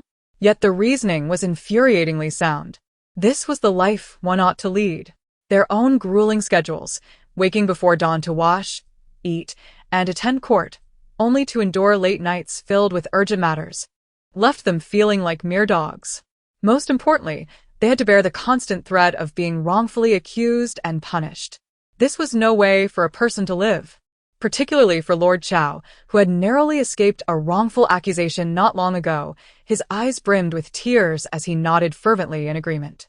Of course, the ministers dared only to mutter these words in their hearts. They would never have the audacity to voice such sentiments in front of Emperor. Indeed. Prince Jing was truly a man of courage, bold enough to engage in actions they wished to undertake, but feared to do so, such as feigning illness to skip work. It was quite admirable. After all, what could one expect from someone capable of colluding with foreign powers and plotting treason? Compared to those grave matters, skipping work was trivial indeed. The ministers, as they pondered further, found their reasoning increasingly sound, to the point of becoming somewhat complacent, until the sound of Emperor An's cold laughter reached their ears. Minister, what is it, Chu Qingqing? Why is he laughing? Emperor An. The ministers discreetly glanced towards the dragon throne, only to find Emperor An's face dark as ink. Minister, system, ignore him. A man's heart is as inscrutable as the depths of the sea. Chu Qingqing. Exactly. Please continue. The ministers hurriedly averted their gazes, focusing their attention inward. The emperor's expression appeared even more ominous.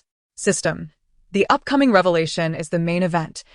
Do you recall where the emperor went after your month-long banquet? System. Incorrect. He went to the residence of Prince Jing along with Prince Huai and Prince Ling. Chu Qingqing. Minister. In the grand hall, all eyes, apart from Emperor An's, were fixed upon the illustrious entrance of Princes Huai and Ling. Chu Xiujin and Chu Yuji. Chu Qingqing tilted her head. Are they here to visit their sick brother in a show of fraternal affection? The ministers perked up their ears. System. Wrong. It was sibling rivalry and discord. Upon meeting the emperor, they promptly revealed that Prince Jing was in perfect health and had not caught a cold. Minister. As soon as these words left the system's mouth, the minister's gazes towards Princes Huai and Ling turned unexpectedly complex. So, this is the true nature of these noble lords. Princes Huai and Ling. Princes Huai and Ling. What? What did they uncover? They clearly revealed nothing. It was their elder brother who discovered it himself. The two felt utterly wronged, recalling the words of Lord Chao that had resounded in their ears. Heaven, please distinguish between loyalty and treachery. Chu Qingqing. Curious, how did Princes Huai and Ling know that Prince Jing was feigning illness? System. Prince Jing had complete trust in them. So, he didn't bother to pretend in front of them, nor did he inform them of his ruse. Who would have known they would turn around and betray him? The fragile boat of friendship capsized in an instant. How tragic. Upon hearing the system's impassioned words, Princes Huai and Ling reflected. If they were not involved, they would have believed it. Furthermore, if Prince Jing had confided in them, they would have been prepared when emperor and mentioned the cold, and thus would not have been so easily exposed. Feeling the disapproving gazes of the surrounding ministers, Chu Qingqing and Chu Yuji expressionlessly looked up at the true culprit seated upon the dragon throne. Emperor coughed and then nonchalantly shifted his gaze away. Princes Huai and Ling. System. It was because of these two fair-weather brothers that Prince Jing was caught off guard by the emperor. Upon arriving at Prince Jing's residence, the emperor immediately ordered that no one was to be informed of his presence, as he wished to observe what his treacherous brother was up to behind closed doors. Thus, the emperor, accompanied by Princes Huai and Ling, made his way unobstructed to the entrance of Prince Jing's chamber, and upon witnessing the scene within, their expressions shifted dramatically. The entire court, eavesdropping, also changed countenance. Could it truly be? System. Do you know what they saw? Chapter 44.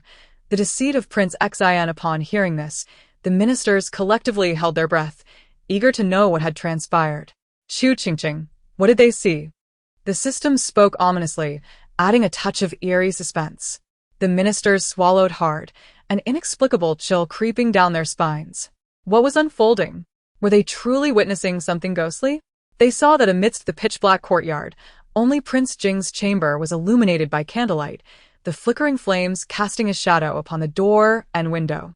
The shadow, turned away from them, was deeply engrossed, hands resting on the table, seemingly engrossed in writing something solemnly.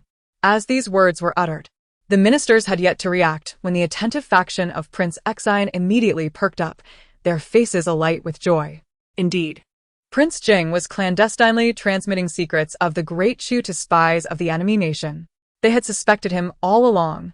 The faction of Prince Xian, now brimming with pride, directed their gazes towards Emperor N, filled with the sentiment, "Your Majesty, please open your eyes and see." Compared to that ungrateful Prince Jing, our Prince Xian is truly your reliable right hand. However, before they could bask in their triumph any longer, the system interjected.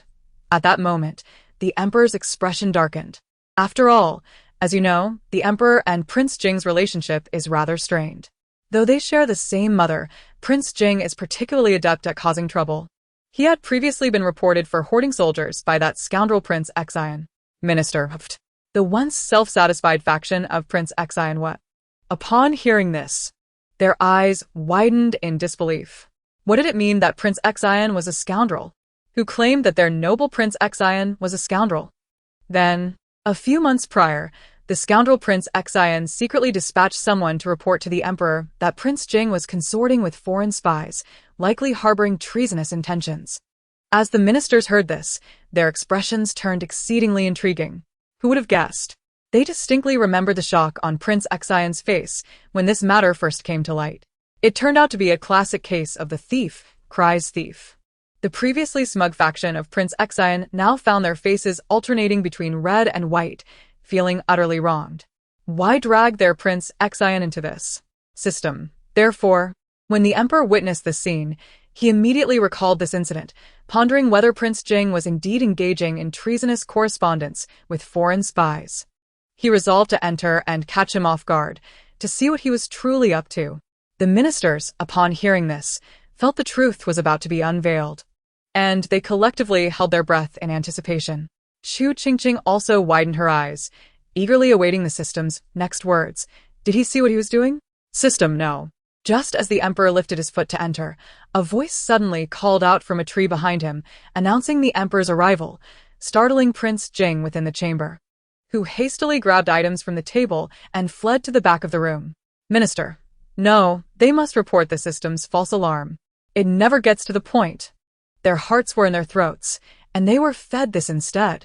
The individual seated on the dragon throne, Emperor, and this system should truly be narrating stories. Its tongue is wasted on mere facts. Meanwhile, the little faction, previously infuriated, found their confidence renewed. Indeed, it was settled. His guilty conscience must mean he was up to something nefarious. Your Majesty, you must urgently raid his estate. Chu Qingqing curious. So, was he indeed secretly writing to foreign spies? The ministers perked up, eager to hear more. System. Of course not. This single denial rendered all present momentarily speechless. What? The faction of scoundrels changed countenance dramatically. Were they not to cry out that Prince Jing was rebelling and deserved death? And Emperor N, who had been listening to the system's thoughts, was equally taken aback. What do you mean, not?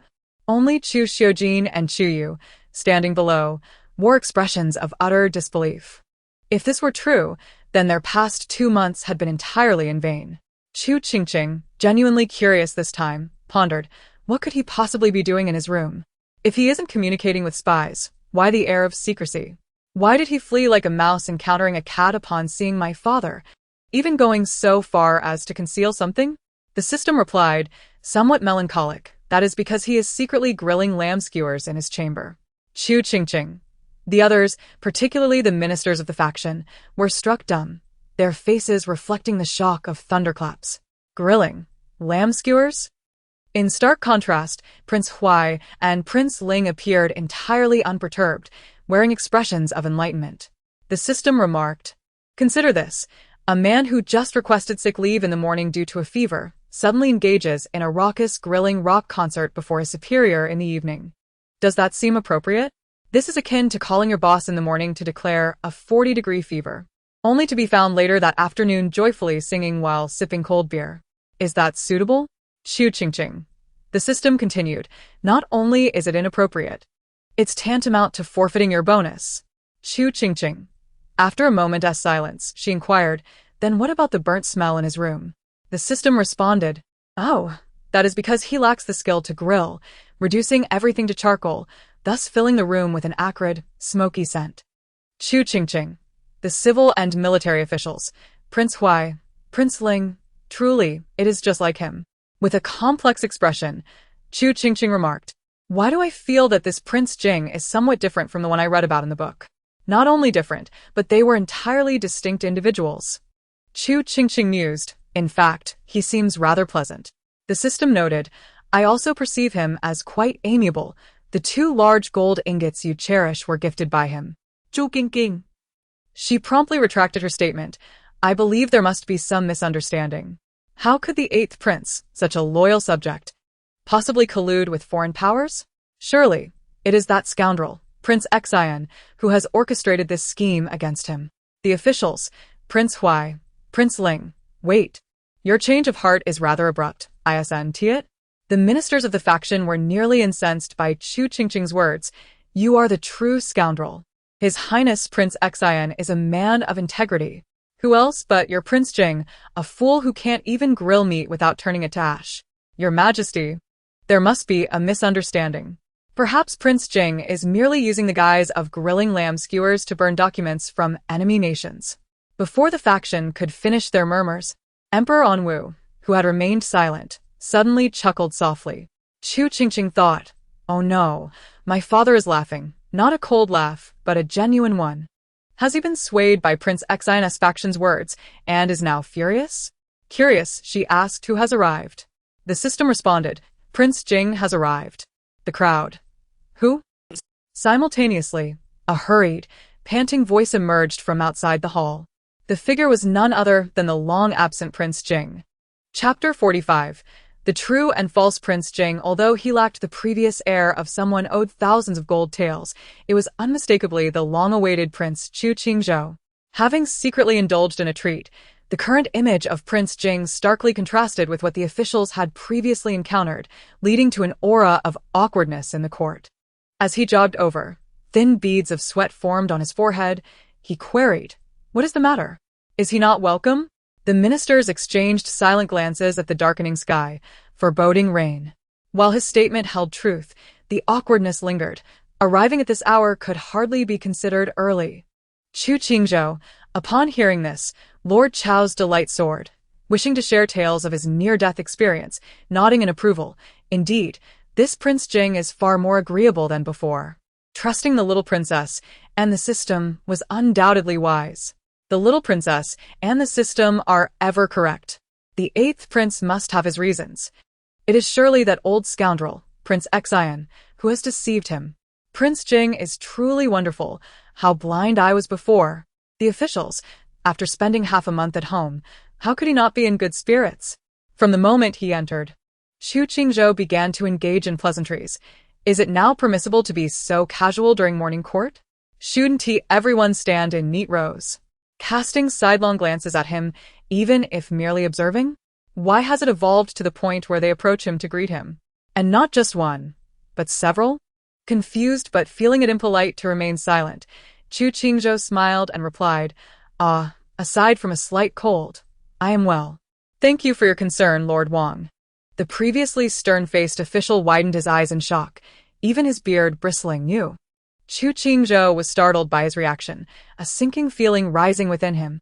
And sure enough, laughter erupted from the side. Lord Chao approached, slapping that official on the shoulder, then turned to Chu Qingzhou with a grin. Your Highness, you seem to have forgotten. This is clearly Lord Lu. The court. Chu Qingzhou, Lord Lu nearly choked with indignation. He must be doing this on purpose.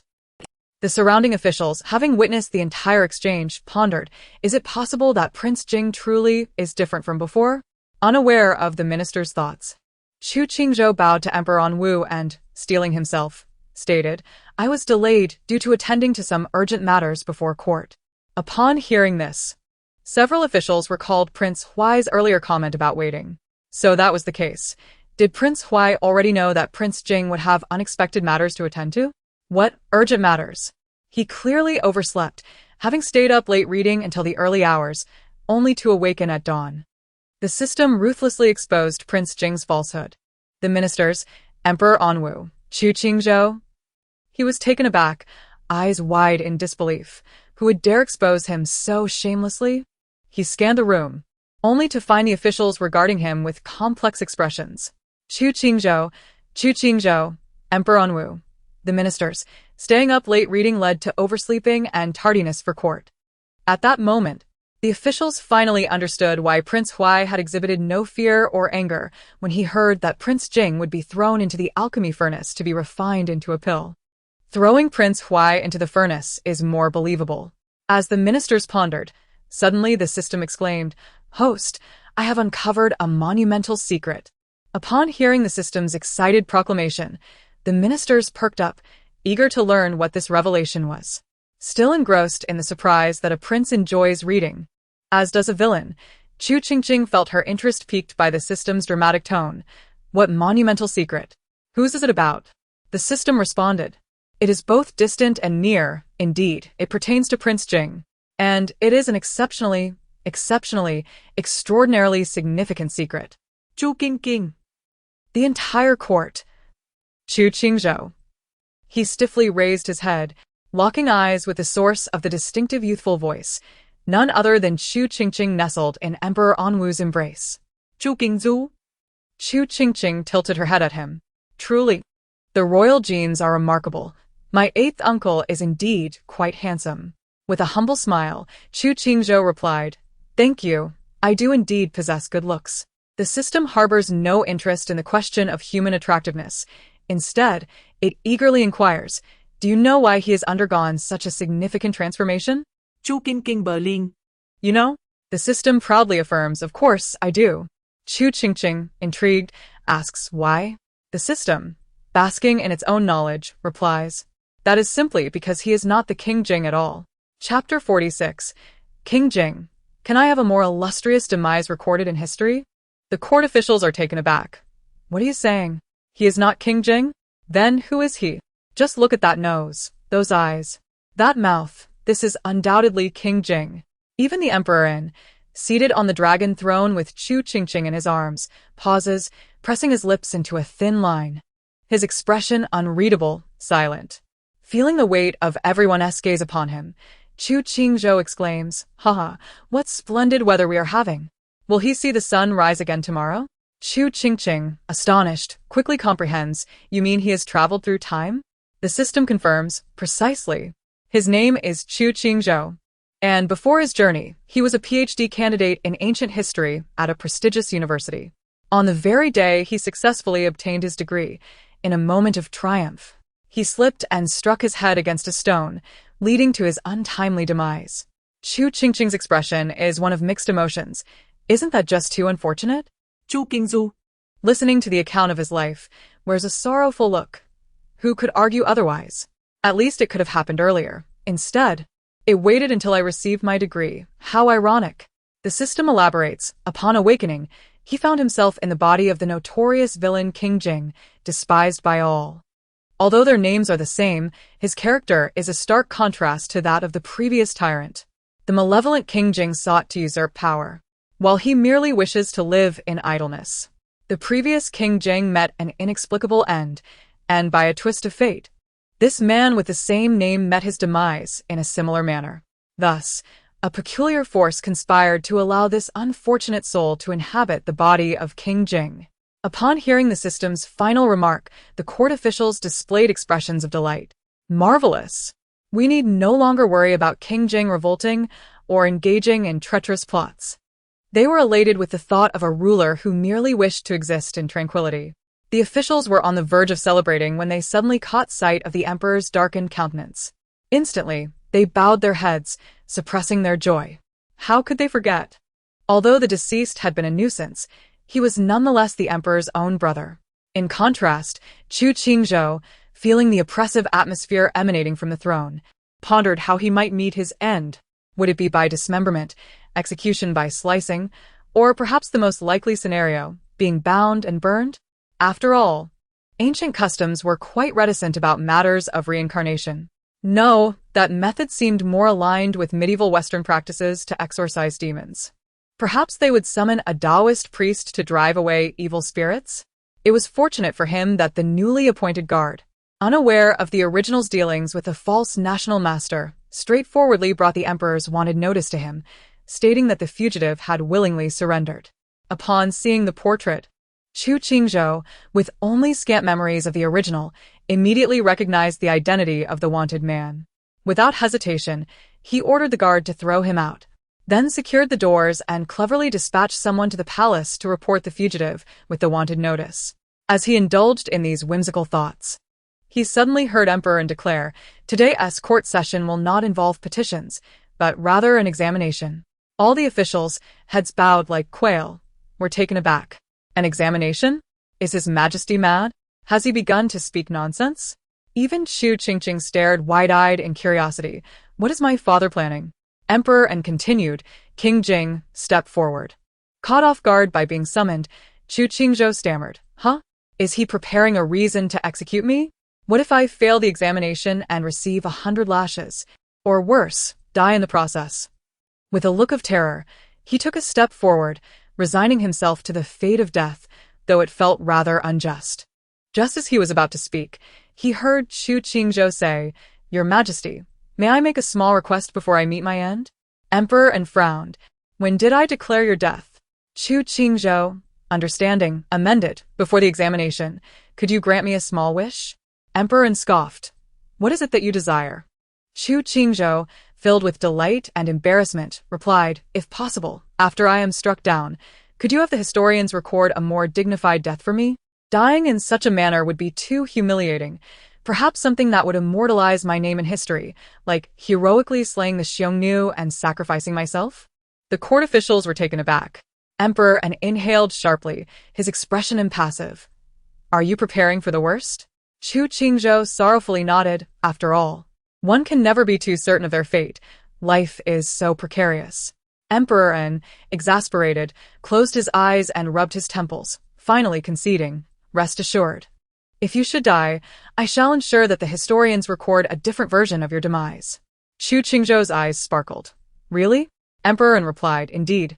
It will read, King Jing." Chu Qingzhou slipped and struck a tree, leading to his demise. The court officials, upon hearing this, could hardly contain their laughter, their shoulders shaking uncontrollably. Chu Qingqing, in her heart, erupted in laughter. "Haha, father is incredible. How did he know that this fellow met his demise due to a slip?" Emperor An declared, "I shall now examine you. If you have ever memorized it, recite it flawlessly." With that, he named a historical text. The officials exchanged glances. Bewildered, His Majesty intends to execute King Jing outright, doesn't he? They have never even heard of this text. How are they to recite it? Chu Qingqing, Who thought his fate was sealed, suddenly realized, wait, I know this. Though he couldn't recall when he had memorized it, he knew it was indeed familiar. The officials watched in astonishment as this impostor King Jing recited the entire text fluently. The officials were dumbfounded. Emperor An's frown began to ease as he continued to toss out names, and to everyone's surprise, Chu Qingzhou recited them all correctly.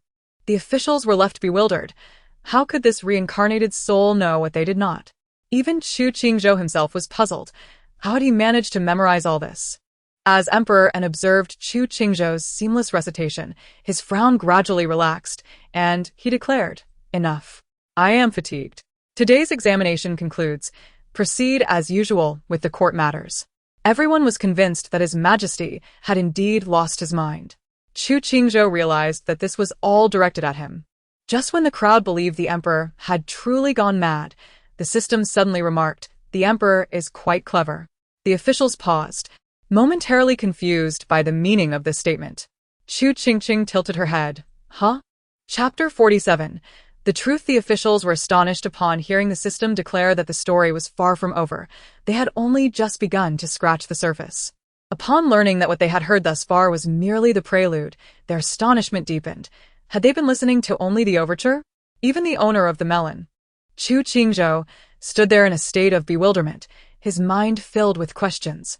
How could he not comprehend that the climax and crux of this situation was that he was merely an impostor, a usurper? System. The crux of the matter is that the current Chu Qingzhou is the true King Jing. The courtiers, what did they think? The current what? Upon realizing this, the courtiers' eyes widened in disbelief. What did you say? Who is the true King Jing? Their gazes collectively fell upon the genuine King Jing. Chu Qingqing, Equally astonished, Chu Qingzhou noted the stark contrast between the current version of himself and the previous incarnation that had appeared to be possessed. They were utterly perplexed. How could they understand each word from the system, yet fail to grasp the meaning when they were put together? Hadn't the true King Jing already perished long ago? The courtiers, filled with confusion and questions, were interrupted by Chu Qingqing's excited exclamation. I understand. You mean the previous Chu Qingzhou was a fake, and the one who has traversed here now is the real deal. Once Chu Qingqing's thoughts were voiced, the courtiers, initially bewildered, soon grasped the gravity of her words. Collectively gasping in astonishment, the previous King Jing was a counterfeit. How could that be? How could they have been acquainted with someone so utterly false? Contemplating this, the courtiers felt as though their throats had been constricted, rooted in place. So the King Jing they had known all along was a fabrication? If the previous King Jing was indeed false, it implied he had been so for a long time, and that this deception was not merely a case of disguise, but rather a foreign soul had occupied this body. A healthy soul would not simply depart. Was it possible that His Highness had encountered some calamity in childhood, leading to his untimely demise, only to be replaced by a wandering spirit seeking to inhabit a living body? If this were true, it would be somewhat acceptable. As the courtiers pondered this, the system revealed. The year the empress passed away, someone employed dark sorcery to extract the 6-year-old Chu Qingzhou's soul and replaced it with a wandering spirit. Thus, for over a decade, everyone who encountered him did not meet the true Chu Qingzhou, but rather a malevolent spirit clad in human flesh. The courtiers felt a chill run down their spines. Someone had swapped the King Jing soul. and replaced it with a malevolent spirit. No wonder they had always felt that the King Jing, the emperor's own brother, was not that kind of person, yet events over the years had suggested otherwise. It appeared that all of this was the handiwork of that sorcerer and the wandering spirit. No wonder there had been a persistent desire for power. No wonder he had always been at odds with the emperor. It turned out he was merely a spirit from who knows where. Originally, that individual intended to obliterate Chu Qingzhou's soul. But an unforeseen event caused Chu Qingzhou's soul to unexpectedly traverse to the modern era, inhabiting the body of a drowned orphan. The courtiers. What a vile person, intending to obliterate their King Jing's very essence. After traversing into the modern era, Chu Qingzhou's life took a simpler turn. He spent his early years in an orphanage until the age of 6, when he was adopted by foster parents. At 16, his foster parents passed away, and he then embraced their legacy as history professors, embarking on a relentless journey of learning, attending university, pursuing graduate studies, and ultimately dying from a rock's impact. Everyone, although some of the terms were unfamiliar, they understood that the years Chu Qingzhou spent in the modern era were indeed fraught with hardship. Even Chu Qingqing fell silent. She hadn't anticipated that Chu Qingzhou's modern life was also marred by misfortune. Accepting the unchangeable fates was one thing, but the last bit was simply intolerable. Just as he had received his degree, he died. After a lifetime of study, he was suddenly gone. Chu Qingqing shook her head in sympathy. It's too tragic. Truly too tragic. No wonder he wishes to give up. If I had studied my whole life only to meet with death just as victory was within reach, I could not accept it. The officials and the emperor, unaware of modern academic systems, was it truly that dire? The courtiers displayed expressions of profound sorrow, and Emperor Anwu's face was filled with compassion. Chu Qingqing, the child has suffered so much. If he wishes to give up, let him do so for a lifetime. If my brother were the emperor, I would also choose to do nothing for a lifetime. Of course, since the emperor is my father, I plan to indulge for a lifetime. The courtiers, still steeped in sorrow. Yes, the child has suffered so much. If he wishes to give up, so be it. He merely enjoys reading stories. Tomorrow, they would send a cart full of tales to the King Jing's residence. If he didn't wish to attend court, so be it. After all, if the King Jing did not come, there were still the Huaiwang and Lingwang, perfectly blending into the ranks of the ministers. The Huaiwang and Lingwang. Even Emperor Anwu sighed, beginning to contemplate the feasibility of this matter. Chu Qingzhou, Still grappling with the tumult of his identity. Could there truly be such a fortunate outcome? Observing the expression of sheer delight on Chu Qingzhou's face, Emperor Anwu felt a pang of sympathy, reflecting on his brother's tumultuous life, filled with misfortune and devoid of good fortune. With a sigh, Emperor Anwu began to speak, first mentioning the unique content he had just assessed from the royal library, and then added, since the King Jing's academic foundation is so robust, he should set an example, encouraging the ministers to strive for excellence. Therefore, let it be decreed that, effective immediately, King Jing Chu Qingzhou shall be appointed as Grand Minister, holding power equal to that of the Chancellor, ranking above the 3 dukes. Chu Qingzhou, Chu Qingzhou. Wait, what? He hadn't even said anything yet. Chu Qingzhou, Your Majesty, Chancellor Zheng, Your Majesty is sagacious. Chancellor Wang, Your Majesty is wise. Lord Chao, His Highness, the King Jing, is exceptionally talented and well-versed in history. He is indeed deserving of this position. Chu Qingzhou, ha ha ha ha. What splendid weather we have today. Beside him, Chu Xiujin and Chu Yuji could hardly contain their laughter. After a moment, Chu Xiujin cleared his throat and said, Why don't you thank the emperor, brother? Chu Qingzhou took a deep breath, wanting to refuse, but then heard Emperor Anwu declare, You shall take office immediately. Chu Qingzhou, feeling as though his heart had turned to ashes, bowed to accept the edict, saying, Thank you, emperor brother. My father is truly brilliant. Chu Qingqing was so excited, she almost leaped into Emperor Anwu's arms, exclaiming wonderful. Father, you are my light. You are my electricity. You are my only myth. Emperor Anwu, flattered by the praise, couldn't help but smile, thinking, Who am I? I am the Emperor of Chu, and employing talent is my fundamental duty. Chu Qingzhou retorted with a smirk. But who is truly your light, your electricity, your only myth? What do you mean? The Grand Minister? Whose authority surpasses that of the Chancellor, ranking among the 3 dukes. Has that mad emperor lost his mind? Days later, in a grand mansion within the capital, Zhong Huairan, dressed in exquisite attire, lounged on a chair in the courtyard, enjoying a snack when he nearly choked at the news. His eyes widened in shock, resembling copper bells. Before him knelt his first disciple, Zhong Ilio, who had fallen from grace since the last disastrous suggestion led to Zhong Huairan being bitten by a dog and falling from a height. Now. Zhong Ilio had been relegated to a mere errand boy, having to kneel while reporting updates, which was quite humiliating. With his legs going numb, Zhong Ilio reported, moreover. Since that day, the emperor has held him in high regard, involving him in all matters, great and small, even requiring his presence for deciphering ancient texts at the Hanlin Academy. And then there's the King Jing. Wasn't he intent on usurping power?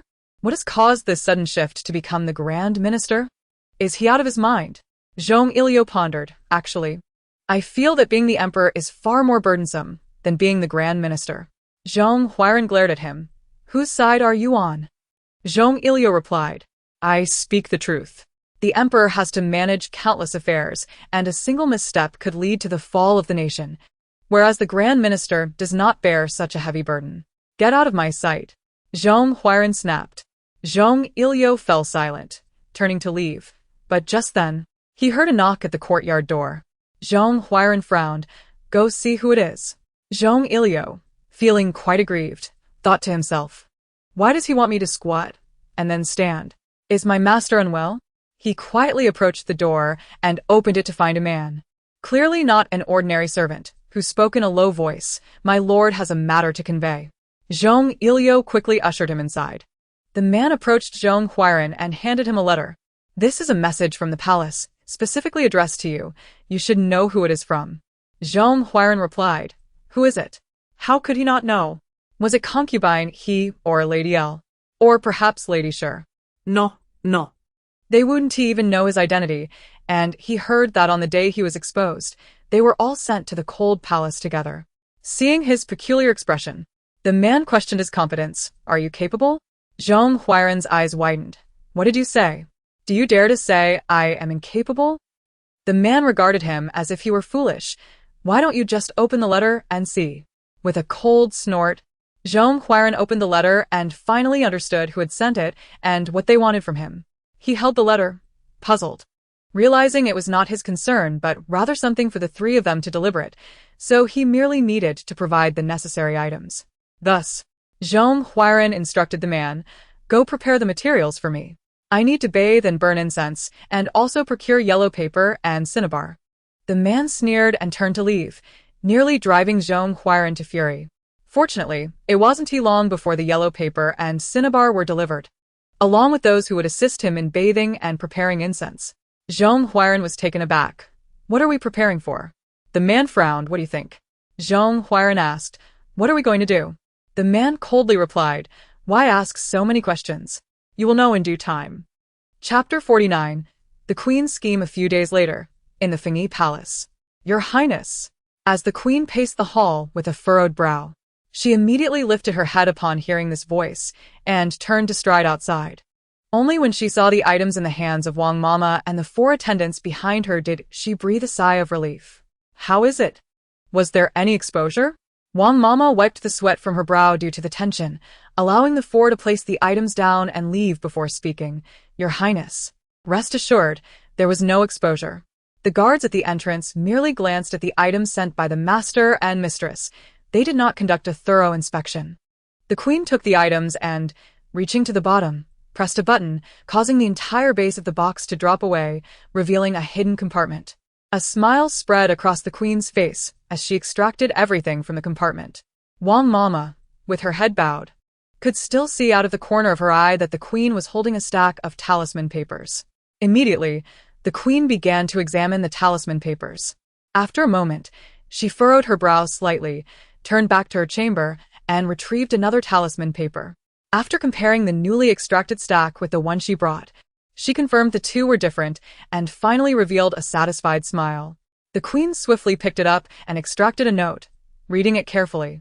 Upon seeing something on the note, the queen's eyes sparkled, and a smile crept onto her lips. Ah, indeed a clever scheme. It seems even heaven is assisting me. As she spoke, her expression was filled with pride. She then ignited the note in the candle brought by Wang Mama and tossed it into the incense burner. Prepare my attire. I shall go to the greenhouse hall to see the emperor and order some of his favorite dishes to take along. Wang Mama nodded repeatedly, summoning palace maids to assist the queen with her attire, while she herself went to arrange the meals. Once everything was ready, the queen adjusted her hairpin and gracefully exited Fingy Palace, followed by Wang Mama and two palace maids carrying food boxes. In the greenhouse hall, Emperor Anwu was reviewing memorials while Chu Qingqing was practicing rolling over and sitting on a couch not far away. Since the last time Emperor Anwu appointed King Jing as the Grand Minister, Chu Qingqing had noticed changes in her system shop. Although it hadn't leveled up, a special bone-strengthening pill had been unlocked. Bone-strengthening pill. Level. 3rd grade low-level pill. Effect. Strengthens bones and muscles. Side effect. Drowsiness for 12 hours. Note. There is a 60 chance of triggering side effects with 3rd grade low-level pills. Please use with caution. Additionally, the effects of permanent enhancement pills of the same level and type do not stack. Any excess will not be accounted for. Upon seeing this pill, Chu Qingqing's eyes gleamed. Bone strengthening. This meant she could enhance her currently short and weak physique. Moreover, the side effect probability was 30 lower than that of inferior level pills. Even if the side effect occurred, she wouldn't mind. A mere blink could make 12 hours pass in an instant. Thus, Chu Qingqing calculated the timing and eagerly exchanged for a pill before going to bed, only to wake up late the next day. After several attempts, she finally succeeded on the 4th day. Overjoyed, Chu Qingqing began practicing rolling over and then sitting up, diligently working each day. My emperor, the empress has arrived. What do you think? A young eunuch walked in, looking somewhat troubled, addressing Emperor Anwu, who was still engrossed in reviewing memorials. Emperor Anwu paused. The empress? The young eunuch nodded, saying, the servant mentioned that His Majesty is currently attending to state affairs and does not wish to be disturbed. However, Your Highness. The young eunuch continued, shall I persuade him once more? After a moment of contemplation, Emperor Anwu waved his hand. Let her enter. Startled, the young eunuch quickly nodded yes. I shall go at once. Your Highness, His Majesty invites you in, he announced. The Empress, holding a food box, scoffed at this. What? You are no longer stopping me? Just a moment ago, you said His Majesty was too occupied with his duties to meet anyone. Why now the invitation? The young eunuch immediately offered a sheepish smile. Your Highness is, of course, different from others. Different? The Empress retorted. I fail to see how I am different. Am I not also kept waiting here? It is the servant's fault. The servant's fault. The young eunuch stammered. Humph. I see it as your oversight. Remember, I am an exception to His Majesty. Unlike those frivolous women, their inability to enter does not imply that I cannot. With that, the Empress disregarded any further words from the young eunuch and entered directly, holding her food box. Indeed, she was always special to the Emperor. A smile crept across her lips, brightening her expression as she saw Emperor Anwu seated at his desk, reviewing memorials. Her voice, now more melodious than usual, greeted him, Your Majesty. Upon seeing her, Emperor Anwu's mood visibly lightened, the tension in his brow easing. The Empress secretly rejoiced at this. Indeed, the Emperor held a special fondness for her, to the extent that her mere presence could relax him. Feeling a warmth in her heart, she teasingly remarked, Your Majesty, it has been quite some time since you last visited me. Do you not miss me? I have come just in time to massage your back. I miss you, she added. By the way, Emperor Anwu inquired, what did you just say? The Empress responded, hee. I mentioned that I too wish to give you a back massage. Pleased with her words, Emperor Anwu nodded in satisfaction.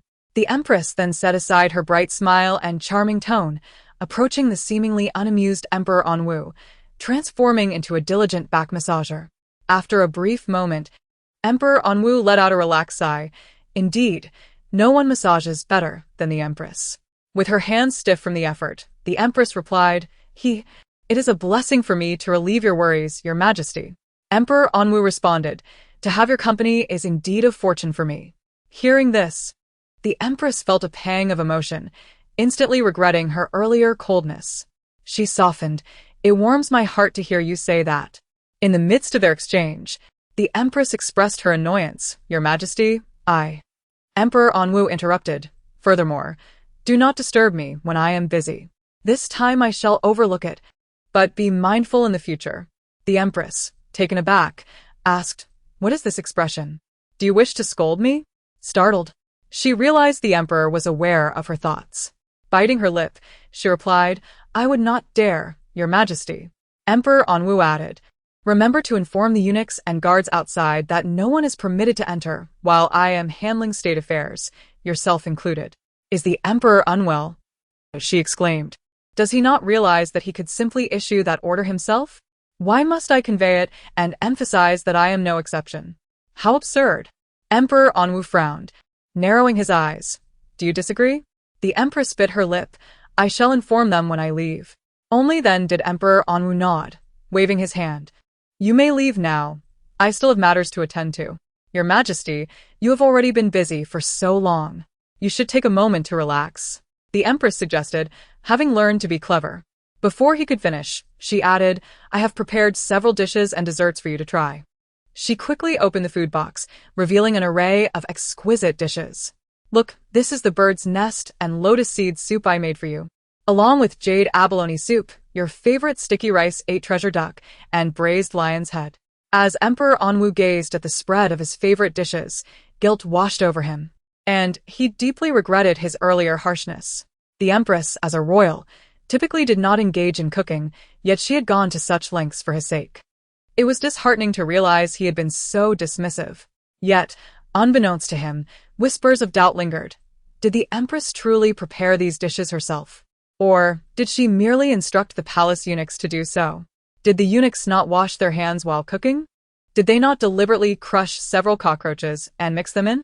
Did they not use the cloth meant for wiping the stove to clean the plates? Upon hearing these inner thoughts, Emperor Anwu's expression darkened, and though he knew not the nature of these cockroaches, the tone indicated they were far from pleasant. Not only did they neglect hygiene, but they also had the audacity to use a filthy cloth to clean his plates. Meanwhile, the empress, holding a plate of braised lion's head, stood frozen in shock, bewildered at the sudden turn of events. Before she could ponder further, Eunuch Su emerged from the inner hall. Chu Qingqing. The empress was rendered speechless as she realized that Chu Qingqing had overheard her lies. Emperor Anwu, noticing Chu Qingqing's near tumble, commanded Eunuch Su to take her to the grand bed in the inner hall, leading the empress to believe that Chu Qingqing was absent. In reality, Chu Qingqing was within earshot, absorbing every word. "Your Majesty, please listen to me," the empress began, her voice fading as Emperor Anwu lifted a long piece with attached tentacles from the jade abalone soup. Furious, Emperor Anwu shouted, "Empress, look at what this is." The empress, frantic and on the verge of tears, pleaded, "Your Majesty, I had no idea such things would be present." Emperor Anwu retorted, "You had no idea? What else do you not know?" "I know nothing, Your Majesty. These were prepared by the palace eunuchs, and I had no inkling they would be so reckless as to endanger you. I am wronged." In a fit of frustration, the empress divulged everything, believing that since the emperor was already aware, it would allow her to plead her case openly. "Your Majesty, please forgive me. It was my mistake. I will get rid of these immediately. What are you waiting for? Do you wish to poison me?" Feeling utterly wronged, the empress clutched the food box and turned to leave. "Wait," Emperor Anwu commanded. "Do not forget to tell the guards outside that no one is allowed to enter while I am dealing with state affairs, yourself included." With a resounding bang, the palace door nearly slammed into the empress's nose. Laughter from Chu Qingqing echoed through the closed door, causing the empress's expression to twist with indignation. "Why did that eunuch put cockroaches in my father's food? Does he harbor animosity towards him?" The reason is quite simple.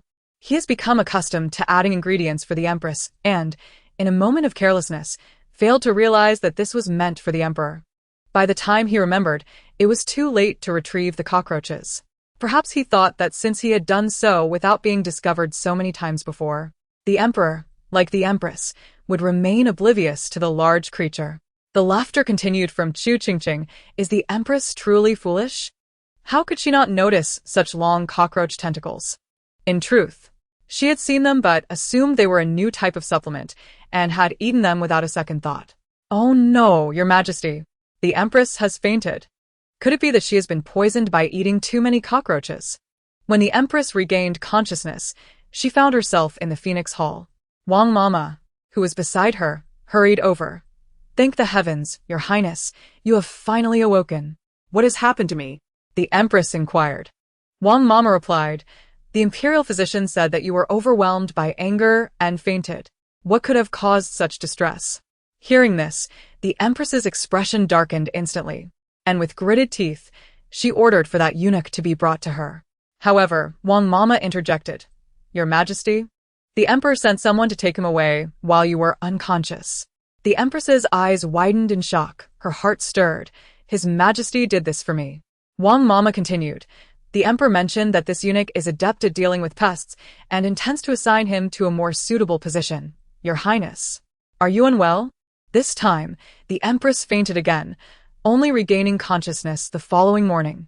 She appeared frail and only felt slightly better after consuming a nourishing soup prepared by the imperial kitchen. Wang Mama dared not inquire about the events that transpired, and once the empress finished her meal, she promptly had the servants clean up and prepare to leave. But the empress instructed, you must send someone to the West Ping Duke's residence immediately to summon my sister. Tell her I have a request.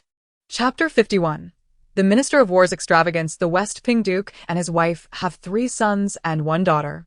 Their eldest son is married to the eldest daughter of Minister Wang, who is also the empress's sister, Wang Muling. Initially, the empress intended only to invite her sister, but after some contemplation, she felt it prudent to also summon the Duchess of West Ping. 2 days later, the Duchess and Wang Muling entered the palace and arrived at the Empress's Phoenix Hall. Your Highness, they greeted. Please rise, do not be so formal, the Empress said, rushing forward to assist them, smiling as she gestured for tea to be served. Please sit down and try this tea. It was sent by the late Empress before she went to pray, and the Emperor has praised it. Upon tasting it, both women displayed expressions of delight, with the Duchess particularly effusive in her praise. The Empress, smiling, remarked, I still have some left. If the Duchess does not mind, please take it with you when you leave. After some cordial exchanges, Wang Muling inquired, Your Highness, did you summon us for a specific purpose? The Empress's smile gradually faded, replaced by a look of concern. You are correct, sister. I indeed have a matter to discuss. Setting down her teacup, she continued, I am sure you both know that since Consort Yin gave birth to the little princess, the Emperor's attention has been fixated on them, particularly on the little princess, whom he even takes to court with him. Meanwhile, my Xu Shui has not seen the Emperor in a long time. The Empress sighed deeply. The 2 women exchanged glances, momentarily silent. The Empress added, You must be aware of the incident involving Consort Shu. She was once favored by the Emperor, but upon the birth of the little princess, she was executed on the Emperor's orders, and her entire family was implicated. Wang Muling interjected, Your Highness, you are mistaken. Consort Shu was not executed without cause. She attempted to harm the heir. The Emperor's decision to execute her was an act of mercy. The Empress's eyes reddened as she took out a handkerchief to dab at her tearless eyes. The Duchess, sensing her distress, was about to offer comfort when Wang Muling stated, Your Highness, do not be so hard on yourself. You are currently in the Emperor's favor, with the Crown Prince by your side. As long as you do not engage in treasonous acts, the Emperor would never treat you so. The Empress, who had been wiping her eyes, stiffened at the mention of treason. I have long ceased to hope for such things. I have accepted my fate. My only concern is for Xu Shui. There is no need for the Duchess and sister to worry. What I wish to discuss is not of great consequence. I merely wish to fulfill a desire of Xu Shui.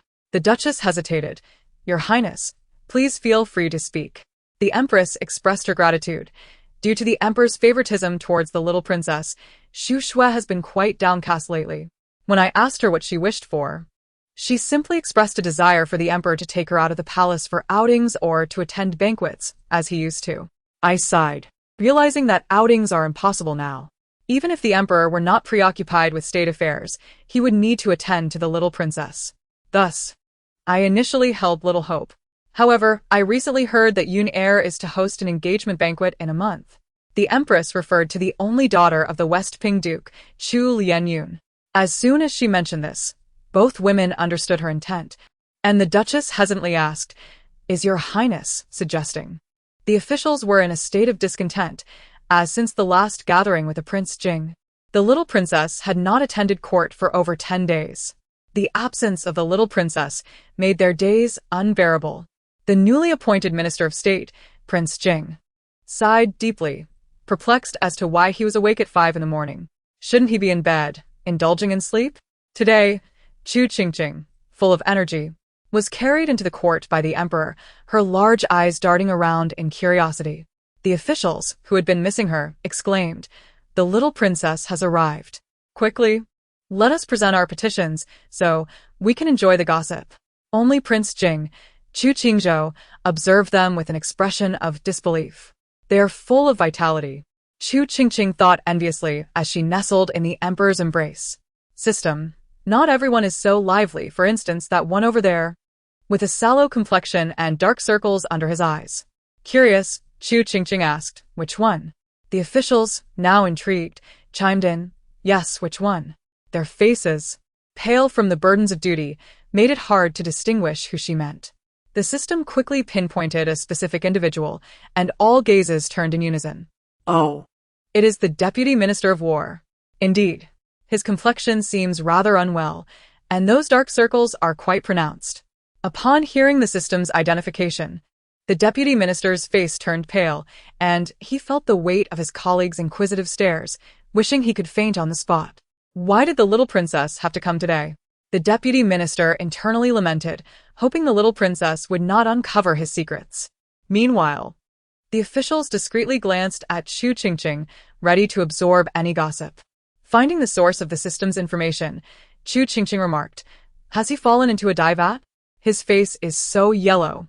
System. Indeed, it is quite yellow. Chu Qingqing. There is something amiss.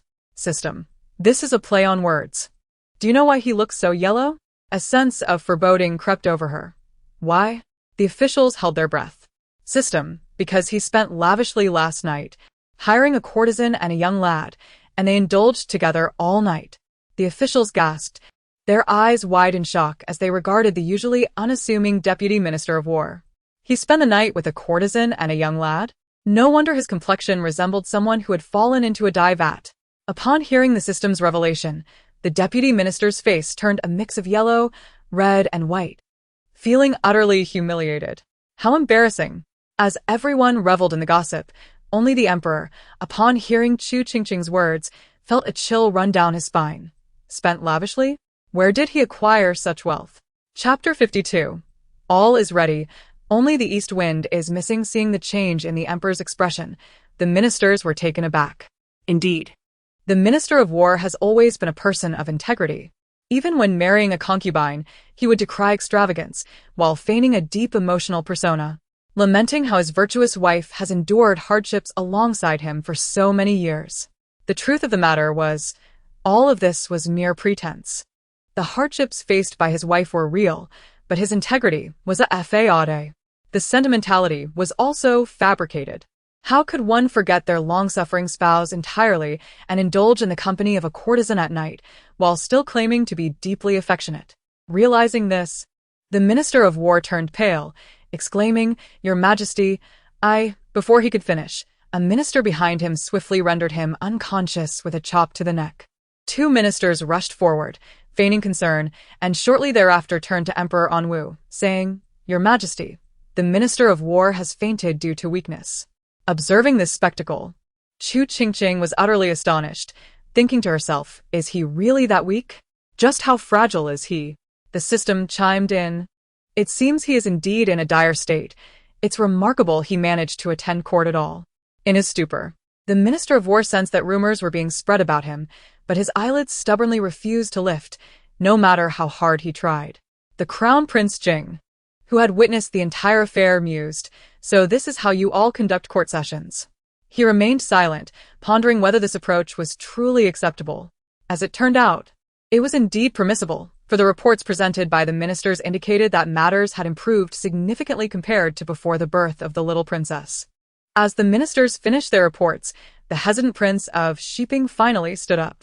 Curious glances fell upon him, as everyone wondered what he had to say.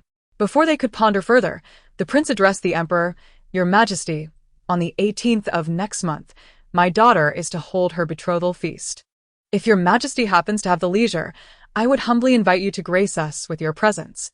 Upon hearing this, the ministers suddenly understood. It was about the marriage of his daughter. However, they questioned whether such a simple betrothal feast warranted an invitation to the emperor. Surely not many dignitaries would attend, let alone the emperor himself. They pondered their own availability, questioning the necessity of attending, and felt that the emperor likely would not. "Host, I've unearthed a tantalizing scoop. Would you care to indulge?" The ministers, who had been curious about the emperor's potential attendance, suddenly held their breath, eager for the revelation. Chu Qingqing asked, "What do you mean by a scoop?" The system explained, "It means I'm giving you a heads up about the time and place. If you wish to partake in this scoop, you must be present to trigger it." Initially intrigued by the novelty of this announcement, Chu Qingqing's spirits sank upon realizing that her short limbs would prevent her from attending in person. "Please tell me more," she urged. The ministers perked up, eager to learn the details of this scoop, which would reveal the identity of the scoop subject. "The date is the 18th of next month," the system revealed. The ministers exchanged glances, feeling a sense of familiarity with this date, as if they had heard it somewhere before. The Prince of Qingqing questioned, "What is this about?" Emperor Anwu interjected, "The location is the Prince of Qingqing's residence." The ministers suddenly recalled, "Ah, it's the date mentioned by the prince regarding the betrothal feast." Wait a moment, a betrothal feast? With both time and place aligning, could it be that the scoop was indeed about the betrothal feast of the Prince of Qingqing's daughter? The ministers' gazes toward the prince ignited with fervor. "We must attend this betrothal feast. Let us go and partake in the scoop," they delightedly thought, utterly oblivious to the fact that they had previously dismissed the significance of a mere betrothal feast. The Prince of Qingqing trembled, his heart sinking, muttering to himself, "It's over." Before Emperor Anwu could respond regarding whether he would attend, the court was already abuzz with persuasion. "Your Majesty, the prince has but one daughter. It is essential for you to honor this occasion." "Indeed, Your Majesty. The prince is known for his integrity. Your attendance would surely move him to tears." "Yes, Your Majesty." "My dear father, please agree. We cannot disappoint the hopes of so many ministers." The ministers chorused, "Indeed, Your Majesty, we cannot let you down." The Prince of Qingqing attempted to speak, but Emperor Anwu had already acquiesced to the matter. "How I wish I could just buy some tofu and end it all," he thought. A nearby minister whispered, "Your Highness, do not despair. Perhaps it will turn out to be a fortuitous event." The prince replied, "Do you think the Minister of War's situation is fortunate?" The minister retorted, "Did you not also lavishly spend to acquire a courtesan?" The Prince of Qingqing hissed, "Of course not. Then what is there to fear?" The minister continued. The prince scoffed. The following day in Fingyi Palace, the empress was particularly excited upon receiving news from her sister and the prince's consort. She eagerly unfolded the letter and read it carefully. Moment. She was filled with elation. Wonderful. The emperor has agreed. She had not anticipated such a swift progression. She had thought the emperor would at least delay or seek alternate solutions. The empress read the brief note once more, which simply stated that the emperor would attend the prince's betrothal feast with no additional information. Thus, she remained unaware that besides Emperor Anwu, numerous officials and their families would also be present, rivaling the grandeur of the recent banquet for Chu Qingqing's birth. Unaware of the truth, the empress joyfully entered the inner chamber, personally writing a note and discreetly concealing it within a silver bracelet that could be opened. After ensuring no detail was overlooked, she handed it to the wet nurse, saying, "As per the usual, ensure it remains undiscovered." The wet nurse nodded, "Rest assured, Your Highness. I have executed this task many times and will not falter." The empress nodded in approval. "Good. What is the status?" The wet nurse, beaming, replied, "You need not worry. It is well in hand." The empress's expression brightened.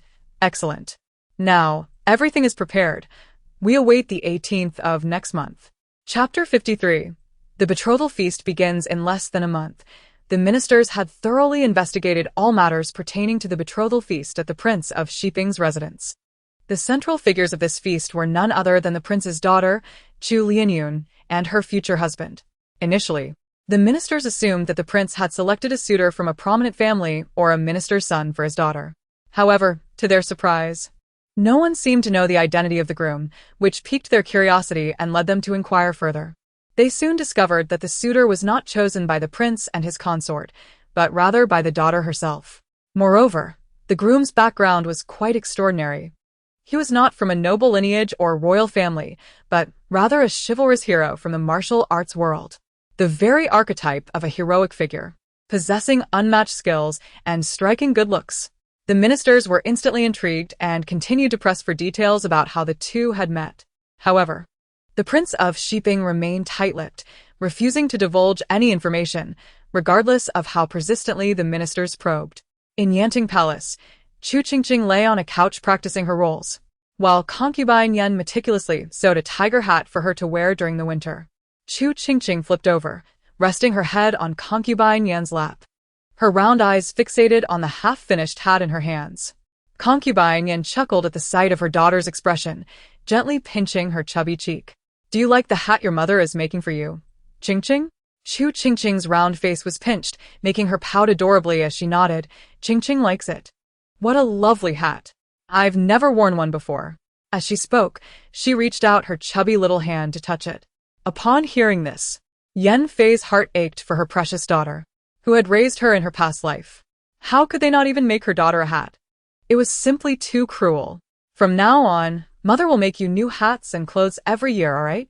Chu Qingqing initially nodded, then shook her head no.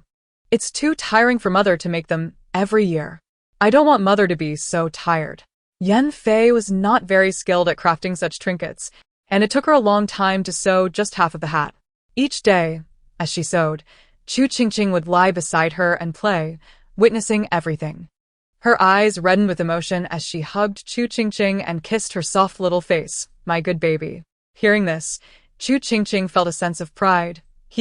I am Mother's little cotton-padded jacket." Yan Fei could not help but laugh. "Qingqing is indeed better than your two older brothers. You are much more obedient." "Brothers?" Chu Qingqing tilted her head and babbled. She always knew she had two older brothers, often hearing Yan Fei mention them, but she had never met them. Yan Fei explained, "Your two brothers went to Ling Zhao Temple with the empress to pray for the royal family before you were born." "Pray for the royal family?" Chu Qingqing nodded vigorously. "I'm happy. Of course, I'm happy. The more people, the more fun." Yan Fei chuckled softly, placing her on the couch and gently rubbing her face. "My little treasure." Chu Qingqing rolled over to practice sitting up, while Yan Fei picked up the half-finished tiger hat to continue sewing. However, before she could start, she suddenly heard the system chuckle. "Host, your two brothers have their own secrets." Chu Qingqing blinked her round, sparkling eyes. "Oh, they have secrets?" The system responded, "Indeed. Your eldest brother's secret is quite significant. Unfortunately, it cannot be uncovered just yet. It can only be regarded as a teaser." Yan Fei, overhearing, gasped, "Both of my sons have secrets, and the eldest's is significant." Yan Fei felt overwhelmed with despair, silently praying that it was not something as scandalous as the eldest princess's secret, which would be utterly shocking and disgraceful. On the day of the engagement banquet, the West Ping Duke's residence was filled to capacity with guests, leaving the attendants in awe. There had never been so many guests before, not even at the eldest son's wedding. "Congratulations, Your Highness the Duke." "Congratulations." The West Ping Duke, exhausted from receiving guests, could not help but complain to the Duchess and his daughter-in-law. "I told you both to feign illness and avoid the palace, but you wouldn't listen. And now look at this situation." He sighed, "I will surely lose face today." Wang Muling replied, "Father, why so pessimistic? If we enjoy the gathering, what if we come across something beneficial? That would be even better. Just look at the incident with Jiang Susu. Had it not been for the little princess, she would still be imprisoned by the Zhao family. A few days ago, she had heard that Jiang Susu was recovering well in the residence the emperor had prepared for her." The West Ping Duke frowned. Pa. Nonsense. That abusive wretch must not be associated with our duke's residence. Moreover, I have already investigated Gu Beiyan. He is a reliable gentleman, and such troubles are unlikely. Hearing her daughter-in-law's words, the Duchess expressed her concerns. My lord, one cannot be too certain. What if there are things we haven't discovered? The West Ping Duke sighed, irritated. Even if we haven't uncovered anything, it is what it is. If that lad truly is not worth it, we can only consider ourselves unfortunate. Just think about how many times we've advised Yun'er. Our words have fallen on deaf ears. Not only does she refuse to listen, but she also lectures us on being open-minded. If we press her, she cries and threatens to run away. Who dares to force her? The Duchess and Wang Muling sighed in agreement.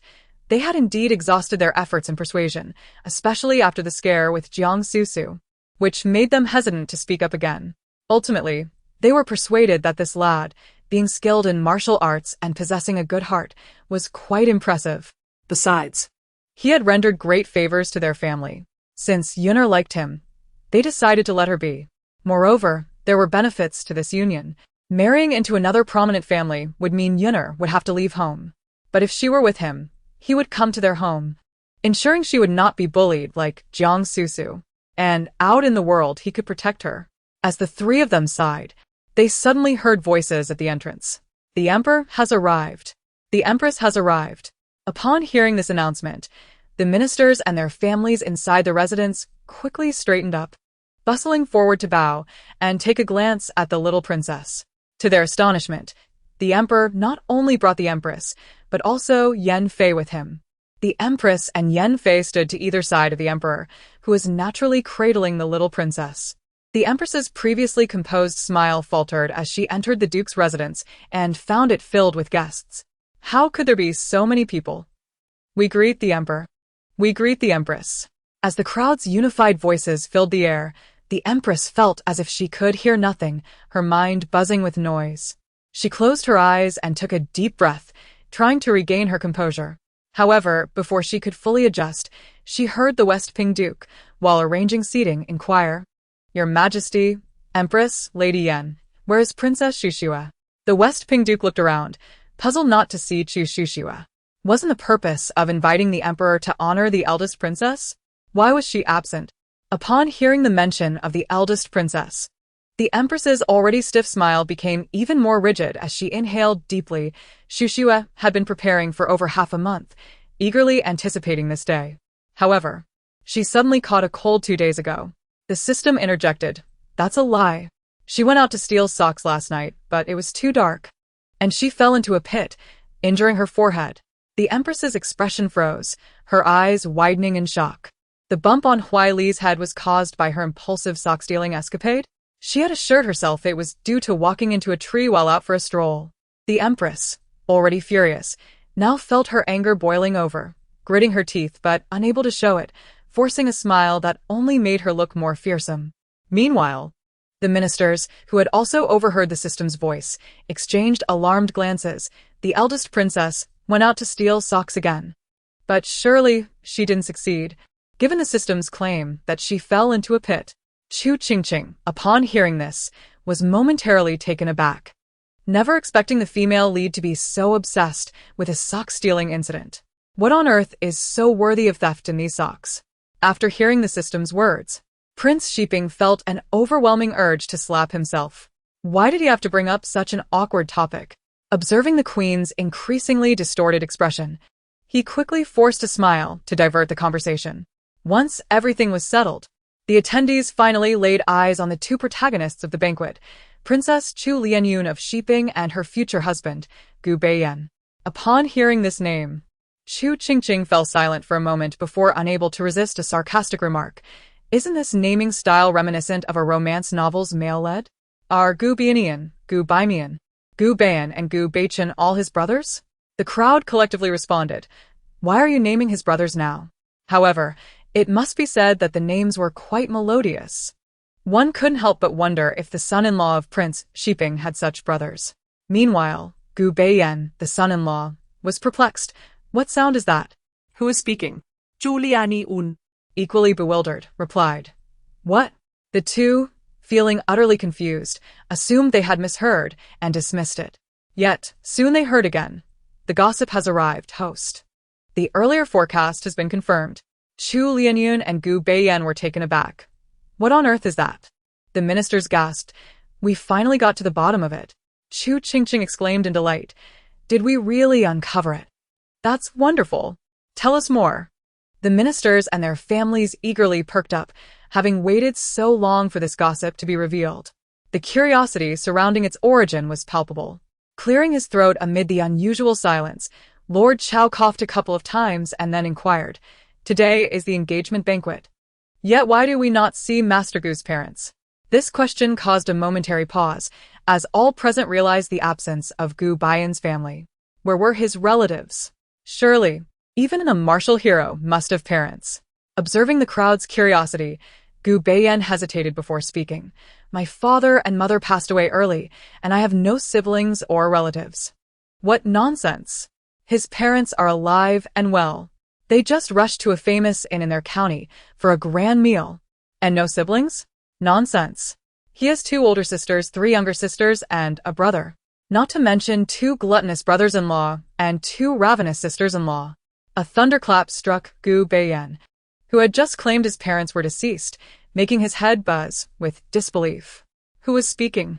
This was slander, shameful slander. As he scanned the room, he saw only looks of astonishment. Realizing everyone could hear those words, Gu Baiyan's face flushed crimson, then turned ghostly pale. Beside him, Chu Lianyun was equally stunned. Why had that voice returned, and what did it mean? Did Brother Beiyan have relatives? This was impossible. He was a wanderer. Surrounded only by comrades accustomed to the chaos of life, he had always claimed his parents had died before his birth. Thus, he could not possibly have any relatives.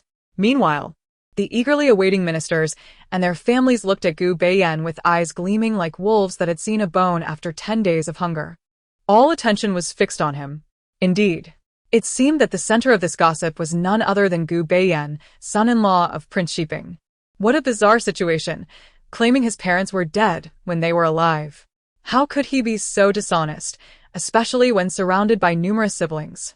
Gu Baiyan's face shifted between red and white as he prepared to declare who was spreading these tales, urging everyone not to believe them. However, before he could speak, Lord Chao swiftly covered his mouth, kindly guiding him to a side seat. He had stood up for this very moment. With him present, no one could harm the princess or the system. No one could interrupt their gossip. Chu Lianyun instinctively opened her mouth to shout but was promptly stopped by Wang Muling.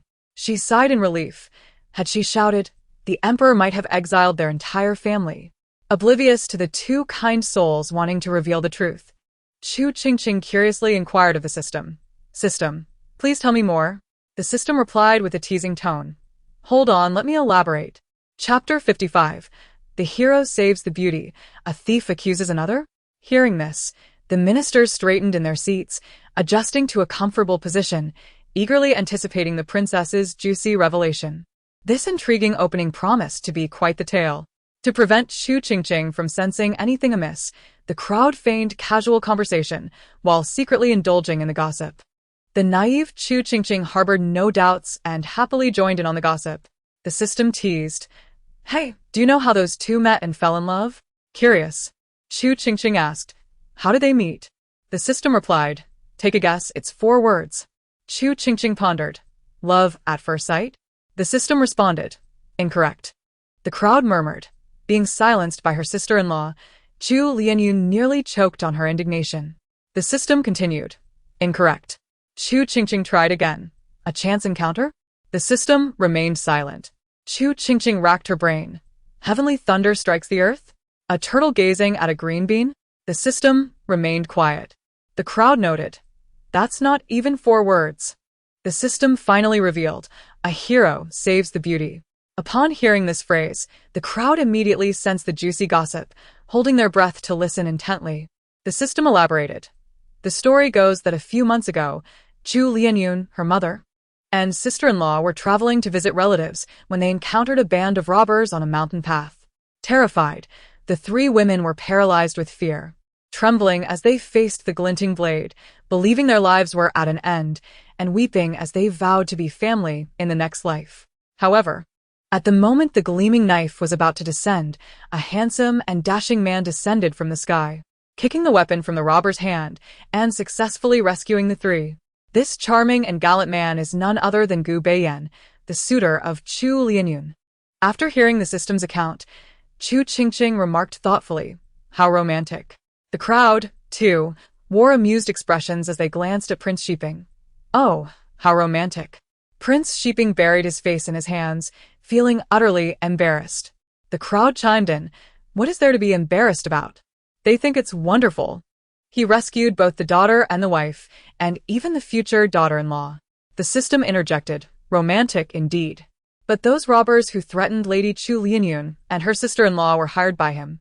In fact, these individuals later played the role of Gu Beiyan's heroic friends in the martial world. This entire scenario was orchestrated by him, a thief accusing another, all to win Chu Lianyun's affections and gain entry into the prince's residence. A thunderclap echoed again, this time reverberating through the minds of the Qingqing family and Gu Beiyan. Those bandits were, astonishingly, hired by Gu Beiyan. Chu Lianyun, whose mouth was covered by Wang Muling, widened her eyes in disbelief, filled with incredulity. This was impossible. How could Brother Beiyan possibly engage in such actions? This must be a fabrication, undoubtedly a fabrication. Gu Beiyan, equally struck by lightning, stood there in utter disbelief. How could this be possible? How could this entity possess knowledge of such matters? These circumstances were known solely to him and his brothers. Could it be that his brothers had betrayed him? Those wretched souls. He had long promised that once his ambitions were realized, he would ensure they basked in splendor and wealth, yet they had the audacity to betray him. What happened to sharing fortunes and facing trials together? Aside from those directly involved, a multitude of onlookers stood in stunned silence. No matter how hard they tried to unravel the truth, they never anticipated that the reality was such. Initially believing Gu Beiyan to be a grand hero who saved the duke's family, they were astounded to learn that he had orchestrated it all, his ulterior motive being to marry into the duke's household. This was utterly disgraceful. Lord Chao, with a cloth stuffed in Gu Beiyan's mouth, angrily struck him with a fist. "Scoundrel!" Upon hearing the system's revelations, Chu Qingqing lamented, "This is truly despicable." The system replied, "There are even more depraved acts." Chu Qingqing, astonished, exclaimed, "More?" The crowd echoed her disbelief. "Is there more to this?" The family of the Duke of Qingqing appeared on the brink of collapse. The system continued, "Before this incident, Gu Beiyan had deceived at least dozens of other families, primarily those with a modicum of wealth in various regions. The pattern was consistent. Initially, he deceived anyone and everyone, regardless of age or gender, but as his exploits multiplied, he began to target specific victims, particularly beautiful young ladies. Each time he rescued someone, he would invade their homes for sustenance, and once he had indulged enough, he would call upon his accomplices under the cover of night to loot valuable items before vanishing. Chu Qingqing gasped, "At least dozens? Is he a wandering con artist?" The system confirmed, "Indeed, a con artist operating from south to north, each time under a different alias." Chu Qingqing mused, "So his name is false? I thought it sounded peculiar. He deliberately chose a pseudonym to deceive." The system affirmed precisely his real name is Zhang Keida, residing in a remote village far from the capital. His family, mentioned earlier, was plagued by laziness, their fields overrun with weeds, leaving them impoverished. Sharing 2 pairs of trousers among them, whoever needed to go out wore them. The crowd, still reeling from the revelation of this scoundrel's extensive deceit, widened their eyes in horror at the thought of a family sharing 2 pairs of trousers. How dire was their poverty? The system elaborated, by a stroke of luck. Zhang Keida pilfered a valuable item which he later used to acquire a variety of disguises, including but not limited to the clothes he wore, the ornaments he adorned, and the fan he wielded. During his first con, he had hired local ruffians to pose as bandits, successfully playing the role of a heroic savior, which netted him his first fortune. From that point onward, his audacity grew, and he began employing a regular crew, eventually forming the fixed group he is today. Chu Qingqing exclaimed, "This is outrageous." My father should wipe out this gang. The emperor, equally shocked, instinctively nodded in agreement, feeling compelled to eradicate them. Chu Qingqing pondered, however. Since he had always feasted and reveled before leaving, why did he choose to remain this time as a son-in-law? Was it for money? Or did he wish to retire from his life of crime? Or perhaps he has fallen for Chu Lianyun? The crowd, intrigued, leaned in to hear the answer. Meanwhile, Chu Lianyun, nearly fainting from the previous revelations, brightened at the mention of the last question, tears welling in her eyes. Realizing that Brother Bai Yan genuinely loved her, the system, with a sly grin, interrupted. Alas, it is not that simple. He chose to stay as a son-in-law because he has taken a liking to Chu Lianyun's mother and sister-in-law. Chapter 56. A degenerate among degenerates. The guests were utterly unprepared for such a shocking statement, their eyes wide with disbelief. What did you say? He fancies whom? Instead of the Duke of Qingqing's daughter, he is infatuated with the Duke's wife and daughter-in-law. This is utterly perverse. One minister, seated across from Lord Chao, was so stunned by the revelation that he sprayed his tea all over Zhang Keida's face. The Duke's family was struck by the system's words like a thunderbolt, particularly the Duke and his eldest son, who nearly toppled over. What reason could there be for his presence? For their wives. The Duke's wife and Wang Muling, along with the Duke's youngest son, Chu Lianyun's brother, stood in a state of shock. Chu Lianyun, in disbelief, rolled her eyes and fainted. Wang Muling, startled, accidentally poked Chu Lianyun's nostril, rousing her back to consciousness. The pain brought tears to her eyes. Chu Qingqing was equally astonished by this scoundrel's level of depravity, dropping the chestnut she held. This is beyond perverse. Chu Lianyun wishes to fly alongside him and unite in matrimony, yet he desires to be her father-in-law. The crowd murmured in agreement, acknowledging the crude truth behind her words. The system interjected, there is even more perversion. Everyone gasped more. Chu Qingqing, Having just dropped another chestnut, exclaimed, how can there be more depravity? What could be worse? The system chuckled lewdly. The most depraved part is that aside from Chu Lianyun's mother and sister-in-law, he also harbors feelings for Chu Lianyun's brother. Chu Qingqing was left speechless. The crowd echoed her sentiment. Indeed, that is quite perverse. Meanwhile, the youngest son of the Duke of Qingqing, who had been reeling from the shock of discovering his future brother-in-law's interest in his mother and sister-in-law, was now struck dumb by the revelation that this degenerate had an interest in him as well. Just as Chu Lianyun, having been jolted awake, was about to faint again from this latest disclosure, the system's revelations transformed Zhang Keida from a chivalrous figure into the head of a nefarious gang, ultimately depicting him as an exceedingly deviant individual. Suddenly, amidst the shocked murmurs about Zhang Keida's depravity, a minister's confused voice broke through. What happened to his face? The crowd followed his gaze, only to find Zhang Keida's once handsome visage marred, his complexion a patchwork of hues, and his eyes resembling those of a raccoon. His nose appeared flattened, and even his formerly upturned eyes had drooped, turning his once expressive gaze into a mere slit. The ministers gasped. This visage is even more pitiable than that of Minister Wang. The innocent Minister Wang interjected, "Are you all out of your minds?" Before anyone could fully comprehend the situation, a piercing scream echoed through the room, causing everyone to turn in alarm. They found Chu Lianyun, who had just been crying, now staring at Zhang Keida with a face of horror and disbelief, pointing at him as she exclaimed, "Your face is a disguise. You are deceiving me?" Zhang Keida, upon hearing this, felt darkness closing in around him. Fortunately, after much struggle, he managed to spit out the cloth from his mouth. Dinner. This is a misunderstanding. The system quipped. Misunderstanding? Don't think I don't know you wake up an hour earlier each morning to disguise yourself before the mirror. The crowd gasped in disbelief. Waking up an hour earlier just for disguise. Chu Qingqing's face was filled with terror as she exclaimed, "An hour earlier? How inspiring is that?" She marveled. Is the scam industry so competitive that one must rise an hour early to disguise themselves? Upon hearing the system's words, Chu Lianyun became even more furious. "You deceitful monster." In her anger, she stomped her foot and after cursing, grabbed something nearby and hurled it, only for everyone to realize it was a chicken egg of unknown origin. The next moment, The egg smashed against Zhang Kei's face, releasing a foul odor as the dark green egg white and yolk cascaded down. It was a rotten egg. Chu Qingqing apologized. I initially thought she was merely infatuated with love. The crowd, including Chu Lianyun, looked puzzled. What does infatuated with love mean? A brain solely focused on romance? Their expressions shifted to fear at the thought. Chu Lianyun protested. She is not infatuated with love.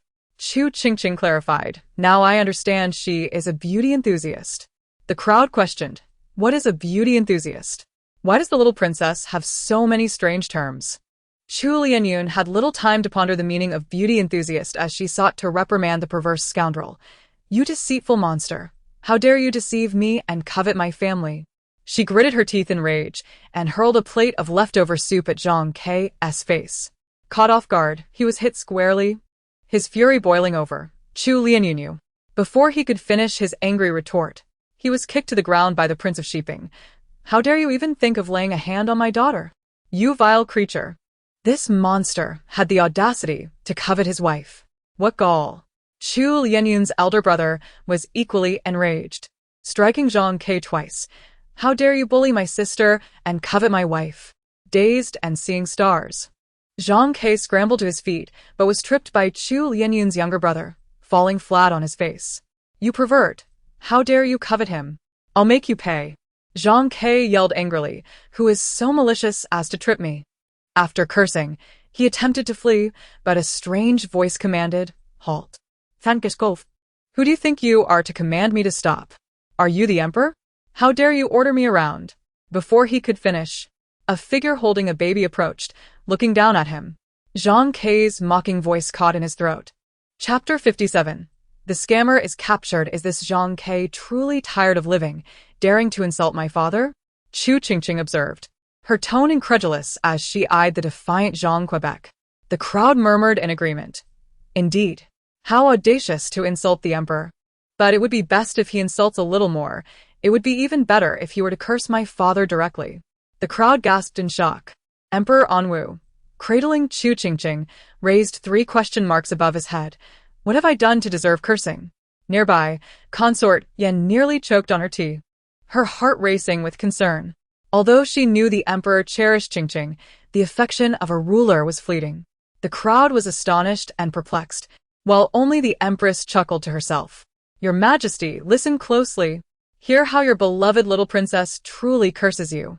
She reveled at the incompetence of the ministers, who previously praised her as clever and charming, now realizing she was merely a thankless little wolf. What merit did this thankless little wolf possess to be considered a princess? In their kingdom, only her daughter, Huailo, was worthy of such praise. She was the true auspice, dedicated to the nation and its people. If my father were to hear this, he would undoubtedly be enraged and have him imprisoned, ensuring he could no longer deceive anyone and perhaps even uncover his past misdeeds. Such a shameless con artist, exploiting the innocent and causing harm, deserves no sympathy. The empress's glee abruptly halted, her eyes widened in disbelief, her nostrils flaring with indignation. The crowd suddenly understood the little princess's intentions and were moved by her concern for the people and her thoughtfulness for her father. Emperor Anwu beamed with pride, convinced he had done nothing wrong recently. Qingqing would not curse me without reason. However, since Qingqing had expressed such sentiments, he could not disappoint her and must apprehend the scammer immediately. With that thought, he signaled his ministers. The astute Chancellor Zheng understood the emperor's intent and stepped forward, his expression shifting as he recognized the stunned Zhang Quebec. Your Majesty, I have encountered this man. Chancellor Wang, unwilling to be outdone, rushed forward. Your Majesty, I too have seen him. A few years ago, when I was inspecting Yinzhou, I noticed the wanted posters for this man plastered all over the counties.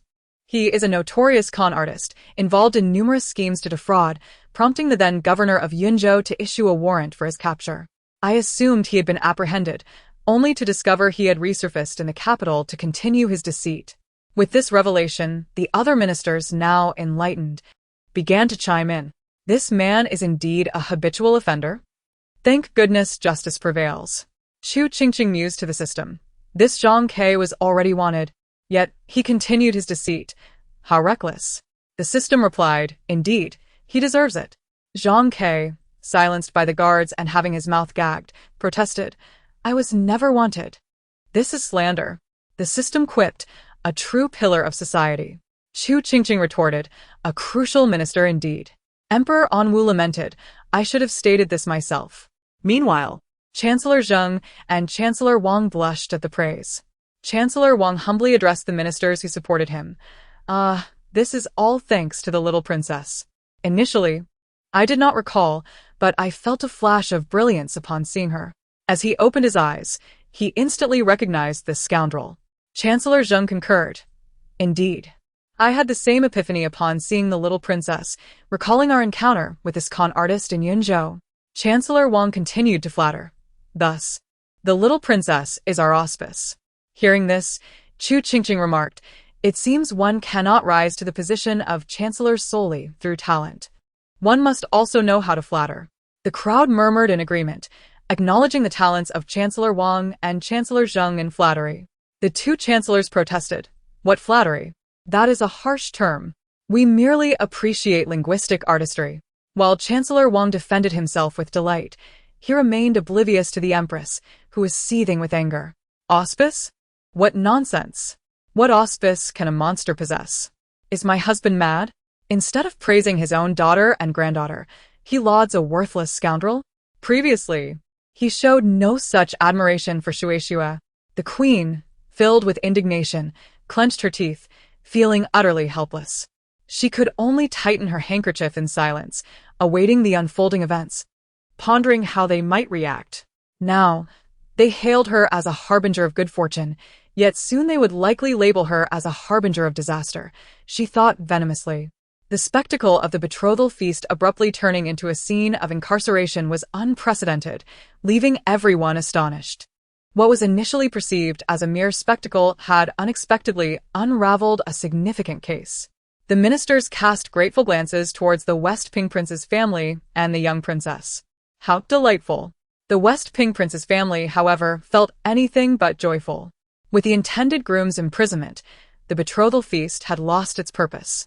The West Ping Prince promptly transformed the event into a celebration, honoring his daughter's newfound clarity regarding the deceitful man and rejoicing in the capture of the scoundrel who had plagued their realm. Chu Qingqing clapped her hands joyfully, celebrating the downfall of the fraudster. Enjoy your meal and drink well. The West Ping Prince took a deep breath, setting aside thoughts of the perverse situation, and cheerfully beckoned to the guests. After all, this world still held more beauty than despair. Suddenly, chaos erupted. Your Highness, there's a flood in the back courtyard. The guests stood up in alarm, casting uncertain glances towards the West Ping Prince's residence. You must go check. Some guests, accompanied by their servants, urged them to assist. For fire was the most terrifying of calamities. If not managed properly, it could engulf everything. Observing the commotion, the queen beside Emperor Anwu wore a worried expression. Your Majesty, perhaps we should send people to help. The flames appear quite fierce. If they spread uncontrollably, the casualties could be severe. Upon hearing this, Concubine Yen furrowed her brow, a sense of foreboding gnawing at her. Unable to contain herself, she remarked, but your Majesty has not brought many people with you today. If everyone is sent to extinguish the fire, who will safeguard your safety? The queen, stung by the implication, cursed inwardly but maintained her composure. Certainly, we cannot send everyone to fight the flames. Those tasked with protecting your Majesty must remain. I merely worry that the fire may cause unforeseen accidents. After all, every life in the back courtyard is precious. If you find my concerns unwarranted, I shall speak no more. Why does the queen speak so disingenuously? Chu Qingqing frowned. Feeling her mother's fears were being twisted. My mother is merely anxious about potential assassins targeting my father. How did her words become so distorted? As if she deliberately neglected the lives of those people? And every life is precious? By her logic, are those not deemed precious simply lifeless? Fuming, Chu Qingqing retorted. With such grandiloquence, why not send your own maids and eunuchs to assist? You could even lift your skirts and join them, experiencing grassroots life firsthand, witnessing how the common folk extinguish fires. The guests, initially indifferent to the queen's remarks, began to reconsider their implications after the young princess's outburst. Concubine Yen had merely expressed concern for the emperor, yet the queen had spun it into an accusation, almost branding Concubine Yen as callous and indifferent to life. Moreover, what did she mean by experiencing grassroots life? Did she suggest the queen should engage in combat with the guards extinguishing the flames? The queen, feeling the weight of their gazes, was seething with embarrassment and fury, her nails digging into her palms. How dare that wretched girl speak to her in such a manner? Just wait, she would soon have her revenge. Emperor Anwu, upon hearing Chu Qingqing's words, sensed an underlying tone in the queen's speech and narrowed his eyes. Does the queen believe I and Concubine Yen to be heartless? That we would refrain from sending assistance amidst the chaos at the West Ping Prince's residence? The queen, alarmed, shook her head vigorously, feigning innocence. Your Majesty, you misunderstand. I did not intend that at all. I was merely anxious and fearful for the West Ping Prince's family, especially seeing my sister so distressed. Emperor Anwu scoffed. Is that truly the case? The queen nodded fervently. Indeed, indeed. I assure you. Suddenly, a commotion erupted from the walls, and the queen's eyes sparkled with anticipation. Finally, the moment had arrived. The guests turned to see a group of masked assassins scaling the walls, brandishing long knives, clearly prepared for an attack. The West Ping Prince's household turned pale at the sight of the intruders. What if the emperor were harmed? Chu Qingqing was equally taken aback. System, how could you not have uncovered such a monumental plot against the emperor? The system was equally astonished. Indeed, how could I have missed such a significant development? This is impossible. Everyone murmured in disbelief. Such a serious matter could not merely be dismissed as gossip. Had they known, it would have been classified intelligence. Yet, how could it have gone unnoticed? The group lamented their oversight as the assassins leaped over the walls. The leader of the assassins sneered. I advise you not to resist needlessly. Blades are indiscriminate. If you get hurt, do not blame us for the warning. The queen's heart raced with excitement. At last, she had awaited this day. Soon, that little demon would be eradicated, and no one could contest the emperor's affections for her and Huailo. Their plans would proceed unimpeded. She concealed her exhilaration, her gaze fixed on the assassins. What were they waiting for? Come and rid her of this nuisance. There are assassins. Quickly, protect His Majesty. Her fervent thoughts were drowned out by the urgent cries of the crowd as they swiftly encircled Emperor Anwu and several others, creating an impenetrable barrier. Not even a fly could penetrate the defenses. The queen's excitement faltered, her expression frozen in disbelief. What is wrong with you all? Chapter 59. So this is the queen's true nature. The assassins stood dumbfounded, taken aback by the unexpected turn of events. Yet, having come this far, the leader gritted his teeth. Charge! Suddenly, more than a dozen long blades were drawn, glinting coldly, startling everyone in the courtyard, who scattered like frightened birds and beasts in search of safety. The scene descended into chaos, with a few loyal ministers intent on protecting Emperor Anwu being pushed farther away. Fearing that their gaze might betray them, the queen forced herself to exhibit a look of terror and indignation. Then, an idea struck her. It is said that in moments of peril, one's true reactions are revealed. If she were to step forward and protect the emperor now. Her eyes brightened. Thus, while everyone else sought cover, she suddenly spread her arms and positioned herself before Emperor Anwu, declaring loudly, as long as I, the empress, am here today, no one shall harm His Majesty. If you wish to harm him, you must step over my corpse. As anticipated by the empress, Emperor Anwu was touched by her unwavering resolve, even feeling a twinge of regret for having scolded her previously over a trivial matter. However, before he could dwell on his emotions, both the fleeing and attacking parties froze, their attention drawn to her voice.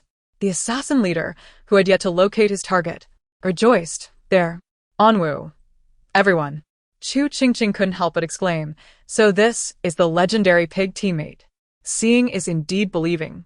The crowd, amidst their frantic escape, analyzed the situation.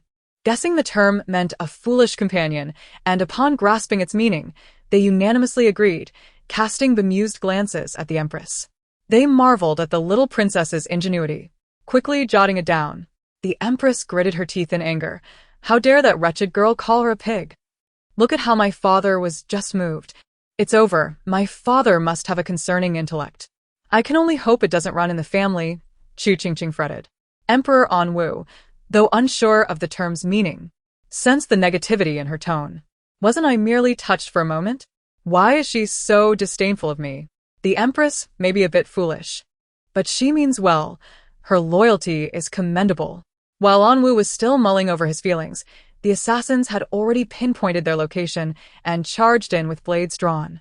Fortunately, they were intercepted by the hidden guards accompanying Emperor Anwu and the palace guards stationed outside. The empress, standing protectively before Anwu, breathed a sigh of relief but continued to feign deep affection, urging, "Your Majesty, you must flee.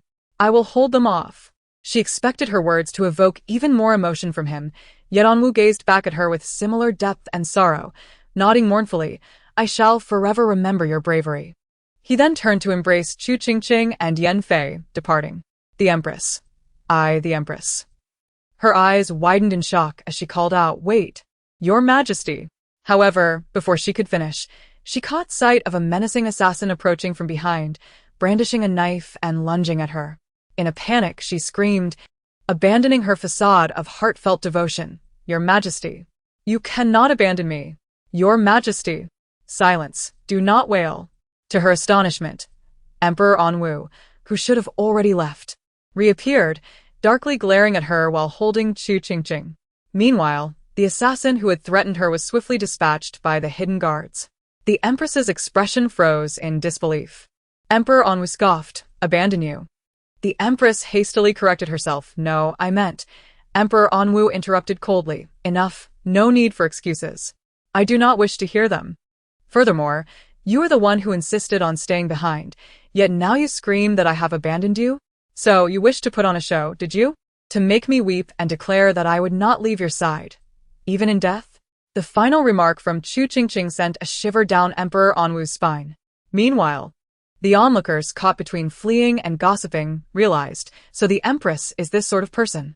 The Empress seethed, "Chu Qingqing, I shall have that wretched girl slain." As for the current situation, the assassins, outmatched by the hidden guards, were being subdued, allowing the crowd to breathe a sigh of relief. However, before they could fully relax, another wave of assassins appeared over the walls, and their numbers far exceeded those of the previous attackers. The crowd's expressions shifted dramatically, plunging back into turmoil. "I reckon my father must regret not having the Golden Guards accompany us," mused Chu Qingqing, observing the increasing number of assassins. Her worries seemingly absent as she made a quip. "He must believe he is a revered emperor, beloved by the people, with no one daring to harm him." Emperor Anwu. He could hardly fathom that this little girl had discerned his thoughts. Little did he know, there are countless individuals wishing for his demise. Emperor Anwu, why is it that so many wish for my death? I am such a benevolent emperor. They should be begging for my grace, not plotting against me. This is simply absurd.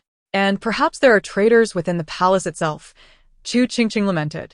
The Empress, who had been cursing Chu Qingqing in her mind, suddenly felt a chill. How could that wretched girl know? Had her system anticipated this? No, if she had foreseen it, she would have revealed it long ago. Given her earlier remarks, it was merely a guess. With that realization, the Empress finally relaxed, resolutely deciding that she must eliminate that little wretch and her equally insufferable mother today.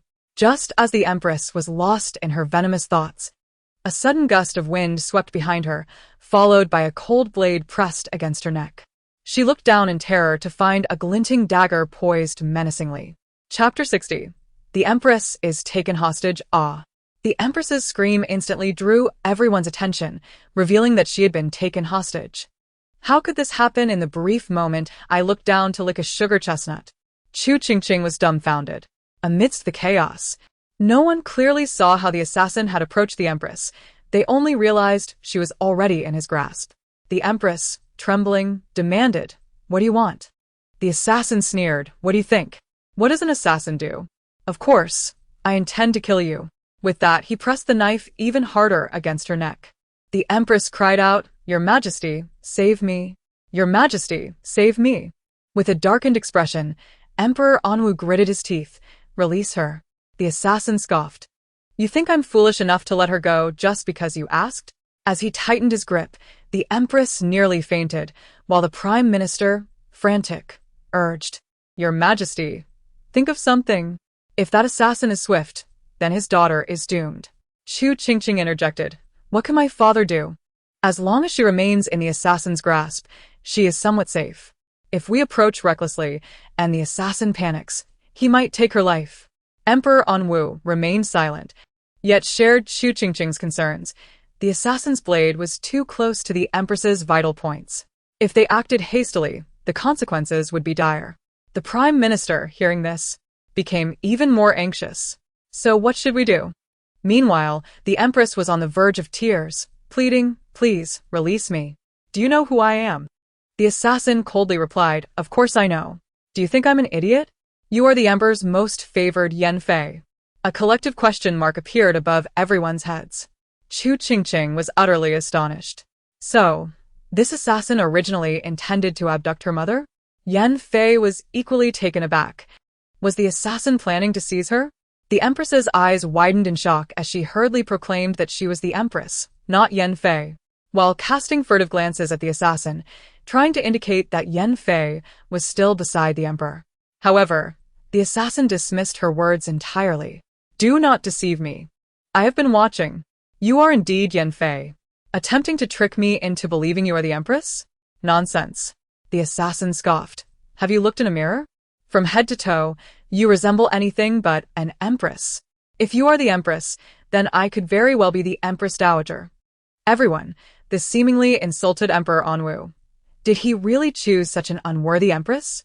Yan Fei, also feeling insulted. What image do these assassins hold of her? The genuinely offended empress. What on earth does this wretched assassin mean? Assassin. Moreover, are your eyelids twitching? Why are you glaring at me? Do you wish to intimidate me? The empress, who was merely trying to indicate Yan Fei's whereabouts. I am not, assassin. Enough. Do not quibble. You are the one I seek. You, the malevolent seductress. I shall enact justice today. With that, the assassin raised his blade, causing the empress to scream in terror. Ah, brave warrior. Do not act impulsively. Upon witnessing the assassin's threatening movement, Prime Minister Wang's heart raced, and he shouted in alarm. Wang sighed in relief, realizing the assassin was merely sheathing his blade. He had thought the man intended to take his daughter's life. Emperor Anwu demanded, What do you intend to do with her? After a brief pause, he added, Or perhaps, what must be done for her release? The assassin laughed scornfully. Release her? Dream on. He continued through gritted teeth. You, the favored seductress. Along with the tyrant spawned from her, today, I shall enact divine retribution upon you. Suddenly, he seized the empress by her collar and, with a deft movement, leaped into the air with her using his lightness skill. The crowd watched in horror, fearing he might drop the empress, and the thought of her falling onto someone sent shivers down their spines. They witnessed the assassin alight upon one of the thick branches of an imposing tree within the estate, hanging the empress precariously upon it. Everyone, Emperor Anwu, even Chu Qingqing fell silent. Then they heard the assassin's cold laughter. The green mountains remain unchanged, the flowing waters endure. Until we meet again. Everyone, who is this lunatic? Regardless of the source of this madness, they were relieved he had finally departed, as the remaining assassins were nearly captured by the guards. The crowd collectively exhaled in relief. Emperor Anwu commanded, Someone, bring the empress. Your Majesty, prepare to meet your end. Before Emperor Anwu could finish his command, a piercing voice suddenly interrupted. In the next moment, a flash of white light erupted from the tree where the empress was suspended. A white-bearded old Taoist appeared beside her in a Taoist robe, hanging alongside the empress. Everyone. Zhong Huairan had diligently studied his teleportation talisman throughout the month he resided in the capital. By this morning, he was confident in his abilities. When the young master inquired about the possibility of an accident, he assured him he would successfully teleport to the Prince of Shiping's residence. The outcome proved him correct. He had indeed arrived accurately in the courtyard of the Prince of Shiping, perched upon a towering tree. Zhong Huairan, preparing to demonstrate his powers. Why am I hanging from a tree branch? The empress, startled by the sudden appearance of a living person before her, screamed. "Aw, isn't this the false national master? How did he end up here?" Chu Qingqing recognized Zhong Huairan, the one who once attempted to strike her with a lightning talisman. Hearing her words, the empress's scream caught in her throat, stunned by the revelation. It truly was Master Huairan. Emperor Anwu also recognized this rogue who had defiled his harem and impersonated his national master. Enraged, he bellowed, "Seize him!" before he could extricate himself from the tree. He heard Emperor Anwu's furious declaration, prompting him to scoff. "You think you can capture me, you little emperor? Dream on. With that, he produced a bright yellow talisman from his sleeve, pinching it between his fingers, and directed it toward Emperor Anwu and Chu Qingqing, commanding, "Go." In the next moment, the yellow talisman flew from the old Taoist's fingers, seemingly propelled by an invisible force, and firmly adhered to Chu Qingqing's body. Chapter 61. The conclusion of the assassination. Retribution. Haha, this is my latest invention, the lightning talisman. Once it adheres to the target, it cannot be removed until lightning strikes. You, the calamity-bringing temptress, shall meet your end. With that, he began reciting an incantation. Upon hearing the old Taoist's words, everyone present was struck with horror and began to scatter in panic. Yet, Emperor Anwu and Yan Fei displayed no signs of retreat or fear. Although his arm trembled, Emperor Anwu held onto Chu Qingqing tightly. Yan Fei, tears streaming down her face, desperately clawed at the talisman. Her precious Qingqing was still so young. What would she do if something happened to her? Tears fell from Yan Fei's eyes. But no matter how fiercely she pulled at the talisman, it remained intractable. Emperor Anwu's expression grew cold as he forcibly pushed Yan Fei aside, then embraced Chu Qingqing tightly. He recalled that the lightning talisman had been used by the false national master before, though it had failed to harm them and instead struck him. Thus, Emperor Anwu understood that the lightning would not be lethal. At worst, it would only inflict severe injuries. But that was for someone like the false national master or an adult martial artist like himself. However, his Qingqing was different. She was far too young. If that lightning struck her, it would surely be fatal. With this thought, Emperor Anwu held Chu Qingqing even tighter, nearly concealing her entirely within his embrace, ensuring that should the lightning strike, it would land upon him, sparing her from harm. "Your Majesty!" do not. "Your Majesty!" The ministers stood aghast at the scene before them, shouting in unison, eager to intervene. "Your Majesty!" Yan Fei, having been pushed to the ground and spraining her ankle, disregarded the pain and rose to her feet, rushing forward once more. She was uncertain whether the lightning would be fatal, but two people were better than one. She could at least divert some of the strike.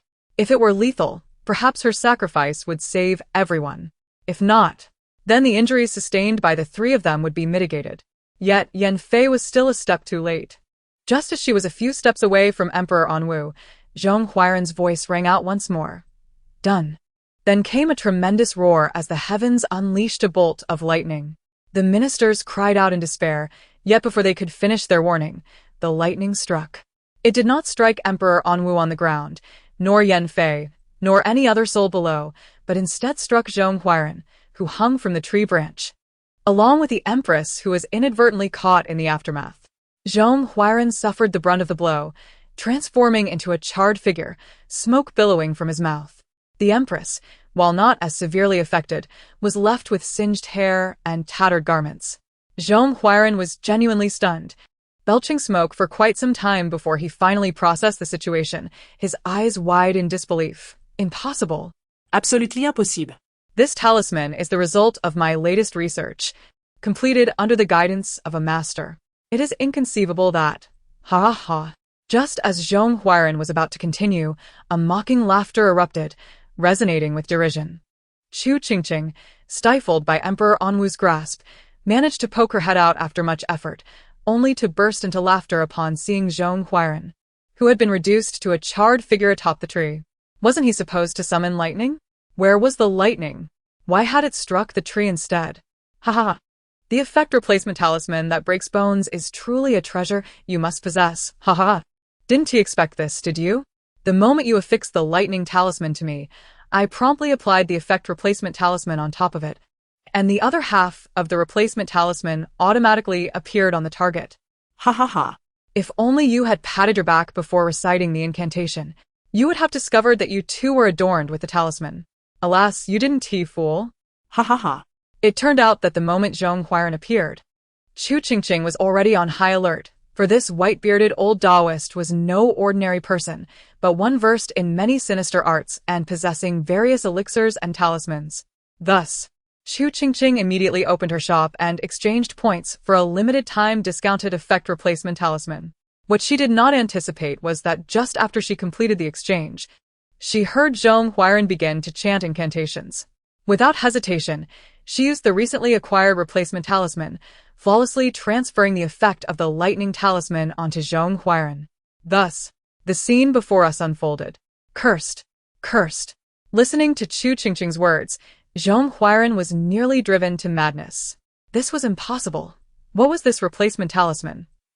He had never heard of such a thing. How could it possess such effects? Yet, at this moment, he could no longer doubt its existence. For the lightning he summoned to strike Chu Qingqing had indeed struck him instead. Zhong Huairan gritted his teeth in fury. Who exactly was this little princess? And how could she possess such peculiar talismans? Moreover, why could he hear her thoughts? It had been perfectly normal the last time they met. No. Suddenly Zhong Huairan recalled the mysterious elixir that had flown into his mouth during their last encounter, and he gasped in shock. Could it be that elixir was her doing? Zhong Huairan was livid, his fury evident, while the empress beside him was not faring any better, wishing to strangle this wretched being. How dare she? She had even ruined her hair and clothes. Both of them were so enraged that the entire tree branch trembled. Just as Zhong Huairan was about to unleash another tirade, a loud crack sounded, and the thick branch they were hanging from unexpectedly snapped. Ah. Ah. In an instant, their screams echoed throughout the palace. However, at the moment of their fall, Zhong Huairan, who had been with the empress, was enveloped in a flash of white light and vanished from sight, leaving only the empress to crash down upon several branches and ultimately land with a thud onto the layers of bedding that had been hastily laid out for cushioning, her head tilting as she lost consciousness. Meanwhile, the imperial guards and secret police apprehended all the assassins who had come to kill them, but oddly, upon being captured, all the assassins bled from their 7 orifices and died instantly, leaving not a single survivor. Thus, this perplexing assassination attempt concluded with the empress sustaining grave injuries from her fall and the inexplicable deaths of the assassins. Following this assassination incident, Emperor Anwu promptly assigned several secret guards to protect Chu Qingqing closely and tighten security around the Yanqing Palace, deploying numerous personnel to ensure covert protection.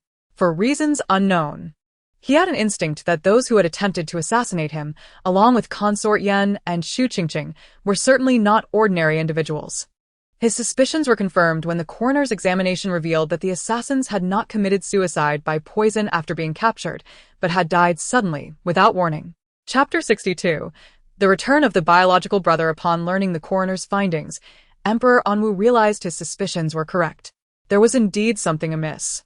However, the leads were exceedingly scarce, and the only clue, the false national master, was an extremely dangerous figure. Though he appeared eccentric and often caused humorous incidents whenever he appeared, this was solely due to Chu Qingqing's presence. But what if she were not there? What if he were to confront defenseless commoners? A cold sweat broke out on Emperor Anwu as he suddenly understood why he would meet his downfall in 4 years according to Chu Qingqing's so-called narrative or claims from a past life. He even found it hard to believe that he could last 4 years, especially since Chu Qingqing portrayed him as a tyrant who, over trivial matters, would implicate innocents, leading to family exterminations or the destruction of entire clans. Loyal ministers and righteous individuals would either perish or suffer grievously, and even those who survived would live in constant fear and anxiety, worrying that a single decree from him could lead to their demise. In such a tumultuous environment, how could accidents not occur? Contemplating this, Emperor Anwu felt increasingly uneasy. Had he, in his previous life, committed other transgressions, such as becoming a tyrant who oppressed the populace, implementing draconian laws and tortures? He increasingly sensed the possibility of this, and he believed that the current Chu had already introduced policies detrimental to the people. undermining public sentiment and threatening his foundation. Thus, he decisively commanded that Prince Jing be summoned to the palace. Prince Jing, who had been enjoying a rare day of leisure at home reading tales, thought to himself, "Is my royal brother unwell?" In this assassination incident at the Shiping Duke's residence, the one who suffered the most was neither Emperor Anwu nor Chu Qingqing, nor Consort Yen and the other guests, but rather the empress, who had been struck by lightning and subsequently fell from the tree, ultimately losing consciousness. While the lightning primarily targeted Zhong Huairan, the empress was too close and was significantly affected. Following her fall, she endured multiple impacts and was bedridden for over a month before her health gradually improved. However, her hair did not grow back as quickly, necessitating that the empress cover her head with a hat and veil when she ventured outside. Due to this incident, the empress was often irritable, and the entire Fingyi palace endured her wrath. Fortunately, the empress devised a clever solution, instructing her personal maid to procure a multitude of hair strands from outside the palace, which were then meticulously fashioned into a wig for her to wear. Thus, Consort Yen, feeling bored, took out her half-finished tiger hat and began to embroider, striving to complete it before winter, so that Chu Qingqing could wear it.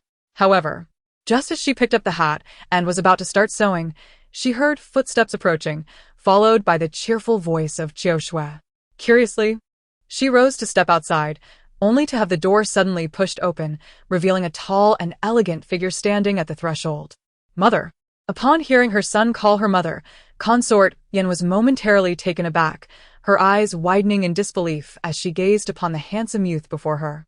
"Is it really you, Jinan?" Chu Jinan, the third prince and the eldest son of Consort Yen, and thus Chu Qingqing's biological brother, beamed at his mother, his smile radiant in response to her surprised expression. Consort Yen, unable to conceal her joy, immediately pulled Chu Jinan into the room, examining him closely by grasping his arms before exclaiming, "You've lost weight." Unfazed, Chu Jinan chuckled. "It's only natural to lose weight when one eats vegetarian meals and recites scriptures daily." Suddenly recalling something, his expression shifted to one of concern, and he asked, "You haven't angered the Empress Dowager, have you?" Upon hearing this, Consort Yen finally breathed a sigh of relief. "Ah, so that's how it is." Chu Jinan nodded, "Exactly." With great enthusiasm, he exclaimed, "Mother, where is my sister? Please let me see her. I have been worried sick during the journey, but thankfully upon entering the capital, I heard from everyone that father, you, and my sister were all unharmed that day. However, being so small, my sister must have been frightened, right?" As Chu Jinan expressed his concerns, he noticed a peculiar expression on his mother's face, one that seemed to convey an unspeakable complexity. Confused, he asked, "What's wrong, mother? Did I say something wrong?" After a moment of hesitation, Consort Yen shook her head, deciding it was best for her son to uncover the secret regarding his sister on his own. Chu Jinan was left in a state of bewilderment, thinking 3 question marks hovered above his head. Father took my sister to court, and he expects her to accompany him in reviewing memorials? He felt a sense of incredulity wash over him. "Mother, are you sure the assassin didn't injure father's mind that day?" At this, Yen Fei chuckled lightly. "How could you speak of your father in such a manner? In any case, you will understand once you meet your sister." She smiled knowingly, aware that her son was eager to see Ruo Qian. "Go on, go. It's been months since Ruo Qian last saw you. She must be longing for you. Remember to bring her some gifts. Being thoughtful will surely delight her." With that, her lips curved into a sweet smile, and she eagerly exited Yanqing Palace, heading towards the palace gates. Unbeknownst to her, at the morning court, the delighted Chu Qingqing was happily savoring her candied chestnuts when she suddenly blinked. Did you just say a new piece of gossip was unlocked? Is it scheduled for tomorrow's court session? Is the location here? And it involves the third prince, Chu Jinan?" With this tantalizing piece of news, the officials were so excited that they rushed to the palace the following morning, barely having time for breakfast, eager for the little princess to share the juicy details about the third prince. Consort Yen, seemingly anxious to avoid her daughter's displeasure, spent a long while soothing her with promises that her brother would surely come to see her the next day. Chu Qingqing, who had never met her brother since birth, showed indifference at first, but her eyes brightened at the thought of hearing about him. Thus, on the following morning, Chu Qingqing awoke without needing Consort Yen to call her. She blinked in a daze, yawned, and then remembered her desire to hear about her brother. With determination, she sat up, began to call for her mother, and to everyone's surprise, the now 5-month-old Chu Qingqing had learned to crawl and sit, even managing to utter a few syllables, albeit in a babyish tone. With her cherubic face, she called out for her mother, prompting Consort Yen to shower her with affectionate kisses. Balancing herself after nearly toppling over from the kisses, Chu Qingqing grabbed a nearby garment and began to dress herself. "Mother, I need to dress. After I'm dressed, I'll go find father for court. Today. I want to hear about my brother." Consort Yen felt an inexplicable sense of dread, unable to articulate the source of her unease. Nevertheless, she anxiously dressed her daughter and, after some contemplation, personally escorted her to the greenhouse palace. Before departing, she discreetly slipped a few small trinkets to eunuch Su, signaling him with a glance. He promptly assured her, "Rest assured, my lady. After court, I will relay every detail to you." With satisfied smiles exchanged between Consort Yen and the emperor, they set off for the court, eager to hear the latest gossip. Meanwhile, in the grand hall of the morning court, a cluster of ministers engaged in animated discussions suddenly fell silent, their gazes fixated on a rather weary figure entering through the doors. It was indeed the third prince. The little princess had proven to be remarkably prescient. Filled with curiosity, the officials swiftly surrounded Chu Qingqing, exclaiming, "Your Highness, it has been far too long." "Indeed, Your Highness. It has. How have you been? How did the blessings go? Were they smooth sailing?" Overwhelmed by such enthusiastic greetings for the first time, Chu Qingqing was taken aback, only to find even more questions awaiting him.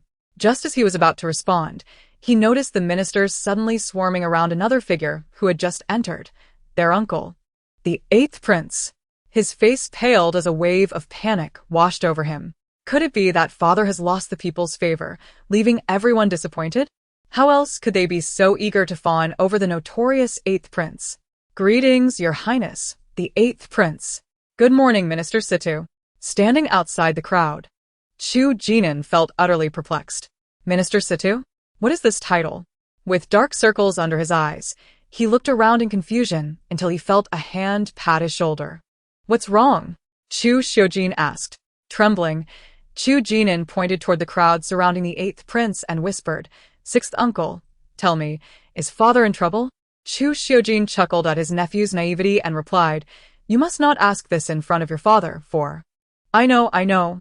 It's because I shouldn't touch his sore spot, right? I understand. And it might lead to getting beaten," added Chu Xiujin. With a sympathetic pat on his nephew's shoulder, Chu Xiujin introduced him to the 8th prince. "Allow me to present to you, the 8th prince, who is also your father's newly appointed Grand Minister." At that moment, Chu Qingqing felt as if he had been struck by lightning. He could scarcely believe his ears. Just as he opened his mouth to inquire further, the eunuch announced the emperor's arrival. He quickly silenced himself and stood in formation with the other ministers. Then, he beheld his father, seated upon the dragon throne, holding a charming little bundle that resembled a delicate porcelain doll, licking a candied chestnut skewered on a bamboo stick. "This must be my sister, Chu Qingqing," he thought, recalling his mother's words from the previous day. No, has father truly lost his mind? Before he could contemplate further, the emperor inquired about various affairs, all concerning blessings, to which he dutifully responded. However, as he answered, he sensed something amiss. Why was the little one staring at him so intently? Just then, he heard a soft, babyish voice that sent shockwaves through him. Chu Qingqing's eyes widened in astonishment. "Oh no, has father's madness infected me? Am I truly hallucinating my sister's voice?" Even the emperor turned his gaze toward the source of the sound, curiosity piqued. With his panda-like dark circles, Chu Qingqing hesitated for a moment and replied, "Thank you, father, for your concern. I have merely been fatigued from travel and lack of rest." The system interjected, "Liar. It's because you waited all day and night at the moon-reflecting tower for your beloved, only to be disappointed." As the court convened, Chu Qingqing sat in his carriage, resting his eyes for a considerable time before feeling somewhat rejuvenated. The minister closest to him immediately turned his head upon hearing this, only to find Chu Qingqing's eyes red as a rabbit's. Confusion filled Chu Jinin's mind as he noticed several ministers casting quick glances in his direction, their expressions revealing an unmistakable understanding. He pondered the source of the voice that seemed to know his every action, questioning whether everyone could indeed hear it. The weight of this realization felt as if the sky had collapsed upon him. Then, the earlier childish voice broke the silence. My brother can't possibly be a fool. Can he? Chu Jinin's heart shattered at that moment. It was over. His sister had called him a fool. The gathered ministers couldn't help but remark, indeed. You haven't displayed much wisdom. The system chimed in, whether you are foolish is debatable, but you are certainly quite unfortunate. It continued, do you know who your brother's beloved is? Chu Qingqing, licking a sweet chestnut, replied, is it the Miss Xian mentioned by my mother yesterday? My mother said she is my future sister-in-law. The system confirmed, indeed, it is Xian, the daughter of Duke Ningguo and Princess Qingyang. They are childhood friends. Upon hearing this, the ministers shifted their attention to Duke Ningguo, confirming their suspicions. The Duke, under the intense scrutiny of the court, was vexed, wondering what that impudent girl was doing, daring to keep the third prince waiting for a day and a night. Just months prior, she had expressed her longing for him. Furthermore, did Lady Yan truly proclaim that his daughter would be the future sister-in-law of the little princess? Duke Ningguo was filled with excitement at this revelation. He was aware of the close relationship between the two children. The third prince had frequently visited their residence before the age of 12, but after that, his visits dwindled. The Duke had assumed that as they matured, they recognized their feelings as merely sibling affection. Little did he know they had continued to meet in secret. Feeling elated at the thought of his daughter potentially becoming the sister-in-law of a little princess, the Duke's heart soared. The system posed another question. Do you know why your brother would rather wait a day and a night at Ingwa Tower than visit her home? Chu Qingqing blinked, uncertain. I don't know. But it shouldn't be due to any antiquated customs regarding men and women not mingling before marriage, right? I recall this dynasty being quite liberal in such matters, with courtship being commonplace, except for a few more traditional cases. Suddenly, she gasped, could it be that my brother is one of those traditional cases? The crowd reacted with surprise. The system reassured her, you are overthinking. Your brother is simply shy, feeling awkward about frequently visiting his future father-in-law's house. Thus, they meet at Ingwa Tower, engaging in heartfelt conversations. As they chatted, they would stroll through the streets, unbothered by societal norms, their relationship blossoming in sweetness. Contrary to the traditional notions you mentioned, Chu Jinin, overhearing this, felt his face flush. The ministers were astonished to learn that the third prince harbored such shyness, a side they had never observed before. Emperor Anwu also looked at his son with intrigue, unable to fathom that this seemingly bold prince had a bashful side. Duke Ningguo sighed with relief, glad to know that his son had not distanced himself due to shyness. The court held their breath, eager to hear more of the conversation between Chu Qingqing and the system. Since their relationship is so sweet, can you guess why she hasn't come to accompany your brother? The system prompted. Chu Qingqing, with a glimmer of suspicion, cautiously suggested, perhaps Miss Xian was preoccupied with something? Upon hearing her thoughts, Chu Jinin felt a wave of relief wash over him. It must be that Xian had been occupied, not intentionally ignoring him. However, the system's laughter followed with a statement that shattered their hopes. Of course not. The assembly was left in stunned silence. Then why? Chu Qingqing pressed. The system replied, the reason she didn't come to accompany your brother is simply that she is with another gentleman. The moment those words left the system's mouth, the hall was enveloped in an eerie silence. Duke Ningguo's complexion drained, nearly causing him to faint. Surely, it could not mean what he feared. Meanwhile, Chu Jinin, unaware of the system's gossiping abilities, found himself filled with disbelief and rising anger, ready to defend Du Ruo Xian's honor.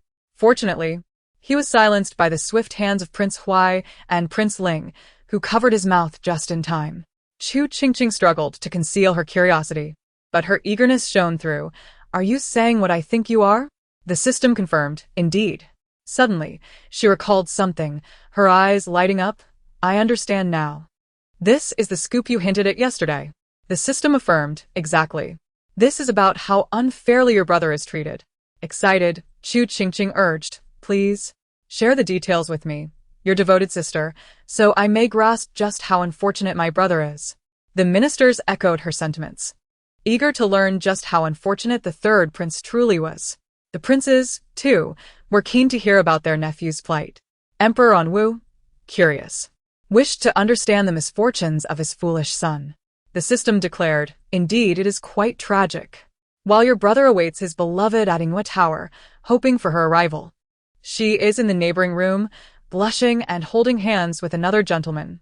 The hall fell into a cacophony of gasps and murmurs, each minister reflecting on the calamity that had befallen the third prince, who had innocently awaited his beloved, only to find her preoccupied with another. Chu Qingqing cast a concerned glance at her brother, who was emanating a green glow, and remarked, "Fortunately, my brother remains oblivious to the fact that his beloved has become someone else's sister-in-law. Otherwise, he would surely be fuming with rage." The onlookers replied, "It's too late. He has already learned of it, and he is indeed seething with indignation. You might as well say he is merely sweetened by it." At that moment, Chu Qingqing was nearly incapable of coherent thought, utterly confounded by the events that had transpired during his absence of several months. Yet the system soon provided him with answers. Wasn't it said that my brother and this Qianqian were childhood sweethearts? If that were the case, their bond must be profound. How could a mere few months of separation lead to a crisis in their relationship? The courtiers, though unfamiliar with some of the terms, were surprisingly able to grasp their meanings. "You are correct," the system affirmed, "but have you ever heard the saying?" "What saying?" asked Chu Qingqing. "Childhood sweethearts cannot compare to a sudden arrival," the system replied. Chu Qingqing's realization dawned upon her. So my brother is merely an unfortunate soul disguised as a childhood sweetheart in a tale of destiny. The system chuckled softly. "Things are not so simple," it added. The others, unable to comprehend the dialogue between the two, could only understand the system's laughter, anticipating even more shocking revelations. "This story is lengthy. To begin at the start, we must trace back to 3 days after your brother left the capital to seek blessings." Chu Qingqing gasped in astonishment. "He left only 3 days ago, and already disaster has befallen him? It's as if calamity has descended upon him directly." The onlookers murmured their sympathy. "How tragic!" Chu Qingqing exclaimed, "What a misfortune, to be drenched by a tempest on a sunny afternoon." "Your language skills seem to have been taught by a physical education teacher," the system quipped. No. "They were imparted by a geography instructor," the system clarified. Fortunately, a Prince Charming descended from the heavens and, in a moment of dire need, grasped her delicate wrist, rescuing her. Indeed, this Prince Charming is none other than the man who shared a bed with Du Ruoqian at the moonlit pavilion last night. A thunderclap resonated, as if lightning had struck Chu Qingqing's head. How could it be the classic tale of a hero rescuing a damsel in distress? The others gasped, recognizing the familiarity of the trope. That peach pit must have been thrown by that unscrupulous Prince Charming. This Prince Charming possesses an alluring visage, although dressed modestly. His handsome features and profound gaze are undeniable. Chu Qingqing interjected, "Have you upgraded yourself secretly? Or perhaps contracted a virus?" She added, "I don't recall your previous command of idioms being so lackluster." The system froze, glancing at its newly downloaded compendium of fashionable abstract idioms. Ahem, merely a minor issue. Let us indulge in some gossip first. Thus, the system resumed its animated narrative. And so, Du Ruoqian fell under his spell. Clad in the attire your brother gifted her, she returned to the riverside, their gazes locked in a tender exchange. The courtiers exchanged sympathetic glances toward Chu Qingqing, lamenting his plight. What a profound injustice it was. His fiancée donned a garment he had presented to her while rendezvousing with her lover, a thought too tragic to bear. Chu Qingqing, the epitome of a wronged soul, interjected. Then the Prince Charming gazed at her with adoration, promising to excel in his studies and, once he achieved glory, to come riding a fine steed to marry her, ensuring she would suffer not a single grievance. Moreover, he vowed to love her solely for eternity. Upon hearing these words, Chu Qingqing became as rigid as a statue. Meanwhile, Duke Ning felt utterly despondent. What she does not realize is that all of this is merely a grand illusion. He, a mere illiterate, has never even set foot in a school to aspire to be a scholar. Furthermore, his promise of everlasting love is naught but deception. The system chuckled lewdly at this juncture. This so-called Prince Charming is named Sun Biantai. In truth, he's far from princely, but but rather lewd and lascivious. He has a particular fondness for married women. Prior to this, he had clandestine affairs with no fewer than 20 married women. Even while involved with Du Ruotian, he was entangled with another. The crowd had initially thought that the revelation of their innocent hand-holding was the most scandalous aspect, yet they were unprepared for the subsequent bombshell. This Sun Biantai favored married women and had trysts with over 20 of them. Sympathy radiated from the courtiers toward the nearly fainting Duke Ning, who found himself at a loss for words. How could one even begin to articulate the depths of his misfortune? His daughter, caught in a scandal with the third prince, had not only been exposed but also had her affair revealed to the emperor. Now, the man she chose was a deviant, one who thrived on illicit relationships with married women and even managed to maintain an affair while courting his daughter. How dire the circumstances! Far worse than the third prince's plight. How could the daughter of Duke Ning, forsaking a dashing and noble prince, instead pursue a man so grotesque? They felt fortunate this was not their daughter, otherwise, she would surely be driven to despair. Misfortune had befallen their family. Just moments ago, Chu Qingqing had believed himself to be the most unfortunate soul in the world, yet now he felt a flicker of relief. Chu Qingqing, equally astonished, widened her eyes. To prefer married women and to have engaged with at least 20, even while with Du Ruotian. The system clucked its tongue, indeed, and the one he was involved with during his affair with Du Ruotian is still ongoing. Chu Qingqing remarked, "How surprising that such an affair has persisted without detection by the husband." The system leered. "Do you know who that clandestine partner is?" The crowd sensed the gravity of the inquiry and leaned in attentively. "Who?" Chu Qingqing asked. "The most favored concubine of Duke Ning, Lady Pang." The collective gasp echoed. "What did you say? The most favored concubine of Duke Ning?" Bang. Duke Ning rolled his eyes and fainted outright. What an unfortunate turn of events. The surrounding officials scrambled to aid him, with Chancellor Zheng rushing forward to shake him awake. When that proved ineffective, he resorted to pinching the acupoint beneath his nose, jolting the Duke awake with a start. Chu Qingqing, intrigued by the commotion, remarked, "What has Duke Ning been up to at night? How could he fall asleep during court?" Goodness. "I am fortunate my father is not the tyrant version of himself. If he were to turn into a tyrant, he would surely drag you out for punishment." How audacious of his sister to address their father in such a manner. Even more astonishing was the fact that their father, far from being angered, appeared to be amused. "Perhaps he has been occupied with his beloved concubine at night," the system suggested. Upon hearing this, Chu Qingqing was reminded of the earlier revelation, exclaiming, "I never would have imagined that Sun Biantai was entangled with Duke Ning's concubine. How absolutely explosive." The courtiers fervently agreed, recognizing the gravity of the situation. This is merely the tip of the iceberg. There are even more shocking revelations to come. Everyone gasped in unison. "What did you say?" There is even more to this scandal. Due to her previous experiences of witnessing scandals, Chu Qingqing had come to realize that whenever the system uttered these words, it signified an explosive revelation was about to unfold. As expected, the system proclaimed, "The child in the womb of that concubine, Pang Yuer, is not the offspring of Duke Ningguo, but rather that of Sun Biantai." The revelation that the child within Yuer was not his own was utterly unfathomable. How could this be? It was impossible. No wonder the child bore her resemblance. If the child resembled another, it would surely expose the truth. Duke Ningguo was nearly consumed by rage. His anticipation for the arrival of this child had now morphed into an intense loathing. His affection for Pang Yuer had turned into disdain. He had loved her deeply, offering her the best of everything.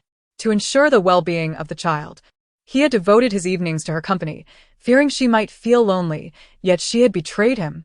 The onlookers, having absorbed the system's words, were momentarily stunned, attempting to make sense of the tangled relationships.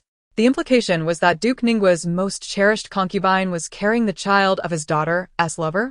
As they untangled the web of connections, their eyes widened in shock, gazing at Duke Ningguo with disbelief. This was indeed a tragic scenario. No, tragic scarcely sufficed. A new term was needed to encapsulate this calamity. Duke Ningguo felt utterly humiliated. Under the scrutiny of his peers, he could hardly bear the shame, wishing to disappear altogether. What misfortune had befallen his household? Even the recently spurned third prince, Chu Qingqing, regarded him with pity. Even Emperor Anwu felt that Duke Ninggua's plight was profoundly unfortunate. Chu Qingqing was equally astounded by the system's proclamation. This is truly dreadful, surpassing even the misfortunes of my father. While my father's unfaithful concubines may have indulged in infidelity, at least they did not produce such a scandal that muddled the royal lineage. The system retorted, "Alas, your father is beyond redemption." Chu Qingqing protested, "Did I say anything? I claimed nothing, so do not falsely accuse me." Emperor Anwu, though unsure of the situation's intricacies, sensed an ominous premonition. Chu Qingqing remarked, "However, Sun Biantai is audacious indeed, daring to seduce both a daughter and a concubine without fear of exposure. Not only had he stolen the daughter, but he had also audaciously taken the concubine, leaving behind a child." The system chuckled. To avoid detection, he even meticulously scheduled his escapades. He would pursue Duke Ninggua's daughter on odd days and the concubine on even days. How could one endure such misfortune? Another piercing revelation struck Duke Ninggua's already wounded heart. As the ministers heard of the meticulous scheduling, they were left speechless, their initial sympathy evolving into profound pity for their seemingly shattered colleague. How could one be so unfortunate? It was utterly inconceivable. The system continued, moreover. To prevent Duke Ninggua from catching him in the act, he had the concubine custom build a tall wardrobe for her chamber. At first glance, it appeared to be a mere storage unit for clothes and bedding, but it concealed a secret. Behind the apparent facade of clothing storage was a cleverly designed compartment that allowed a person to stand hidden within. Whenever he would sneak into the concubine's quarters, he would open the wardrobe to evade detection, quickly hiding himself among the garments. The audience's expressions of sympathy deepened, astonished by the cunning of Sun Biantai. Under the compassionate gazes of his colleagues and superiors, Duke Ninggua could only laugh at the absurdity of the wardrobe. He recalled vividly a few months prior when he had seen a brand new wardrobe in Pang Yuer's room. She had claimed it was intended for their child, promising to craft soft blankets and beautiful garments, as well as various toys for the baby. Yet, shockingly, it had been repurposed to conceal the child's father. The system noted. According to his schedule, he had stolen from Duke Ninggua's daughter yesterday, and today, he was due to pursue the concubine. Duke Ninggua exclaimed in outrage, "This is outrageous." Chu Qingqing looked at the visibly green Duke Ninggua with sympathy, reflecting, "I unjustly accused my brother. He is not the greatest victim. Duke Ninggua is the true martyr." The system concurred. Indeed, who could argue otherwise? The assembly lamented, "What a tragic fate." They resolved to have Qingyang lead a group to ambush the two disloyal individuals in the act. The system added, "There is an even greater victim. Sun Biantai is illiterate and unwilling to toil, a true parasite who has never earned a coin through his own efforts, perpetually relying on his lovers for sustenance. He had already pilfered numerous valuables from both the daughter and the concubine. Just yesterday, the daughter had bestowed upon him a significant amount of silver. The concubine had gone so far as to part with her savings and jewelry to appease him, and when her resources ran dry, she resorted to stealing from Duke Ninggua and the treasures of Princess Qingyang to furnish Sun Biantai. Chu Qingqing mused, "Is he not the epitome of misfortune? Not only has he stolen from both the daughter and the concubine, but he also has to financially support them. How utterly tragic." The crowd echoed her sentiments. Recognizing the undeniable truth, he was indeed a figure of unparalleled misfortune. When Sun Biantai arrived, she had even felt compelled to complain about the hideous hairpin that Duke Ninggua's daughter had gifted him, lamenting its ugliness and the foolishness of the giver, which had infuriated Sun Biantai. She had even audaciously disrupted her own schedule, stealing from the daughter on multiple occasions while only briefly courting the concubine. Chu Qingqing could not contain her laughter, exclaiming, "I thought he was more competent, but it turns out he merely refrained from stealing for 2 days. And he had the audacity to be angry." The concubine spoke the truth, yet he was indignant. The system remarked, on the day of his theft, he sweet-talked the concubine all night, and after 2 days, he managed to acquire a bracelet she had pilfered from Princess Qingyang. Chu Qingqing remarked, "He truly embodies the essence of a parasite." After her moment of reflection, she added, "Isn't Princess Qingyang the most unfortunate? The concubine stole her jewelry to give to a degenerate, all while remaining blissfully unaware." Wait a moment. What if that degenerate sets his sights on Princess Qingyang's jewelry next? Chu Qingqing's eyes widened in alarm, her concern palpable. This is terrifying. Truly terrifying. The system hinted, who knows? He might very well develop an interest one day. Duke Ningguo was incensed, but he could not allow such a situation to unfold. After all, since the commencement of the court session, they had done little more than indulge in gossip. No substantial matters had been addressed. As the juicy details began to fade, the assembly contemplated how they might visit Duke Ningguo's residence that evening to continue their revelry. Upon hearing this, the attention of the crowd swiftly shifted to the third prince, Chu Qingqing. Though the earlier confusion, pain, and anger had dissipated with the unfolding scandal, he instinctively held his breath upon hearing this new development. His relationship with Qianqian was not built in a day. He could not simply withdraw and treat her as a stranger. Besides, Qianqian was his childhood companion, and he found it impossible to disregard her entirely. Chu Qingqing sighed, pondering whether his current predicament could be deemed as justly deserved. What did she say when she found out? Inquired Chu Qingqing. The system responded. She said nothing at all. Instead, she joyfully brought the discounted pastries that Sun Biantai had purchased for her, which had been on sale for over 10 days, to welcome your brother outside the palace. She even told him that she had queued for an hour specifically to buy these treats for him. Chu Qingqing exclaimed, "Does she think my brother is a fool?" The system, equally at a loss for words, suggested, "Perhaps she does." The others shared a similar sentiment, their eyes turning to Chu Qingqing, who appeared quite unfortunate. Only Duke Ning found amusement in the situation, thinking, "Ah, so she is waiting at the palace gate. This little rascal must learn why the flowers are so green." Chapter 68. The Third Prince. The world is isolating me. Let it mock. Duke Ning's green flower was destined to take second place, as the third prince had resolved to personally verify the truth of the system's claims. He intended to see if Qianqian was genuinely waiting at the palace gate with pastries that had been sitting for over 10 days. Duke Ning, who had always been a passive observer of the system's revelations, decided to wait until the third prince departed before seeking an audience with the emperor, subsequently sneaking toward the palace gate. Meanwhile, unaware of the impending encounter, Du Ruoxian was merrily checking her reflection in a mirror, pleased with her appearance. How delightful! This mirror gifted by Brother Biantai is much clearer than others. The enticing aroma of the pastries wafted through the air, and she thought, "Oh, I must share these with Brother Jingnan." As she gazed toward the palace gate, her excitement grew, eagerly anticipating her brother's arrival. Unbeknownst to her, he was indeed present, but hidden from her sight.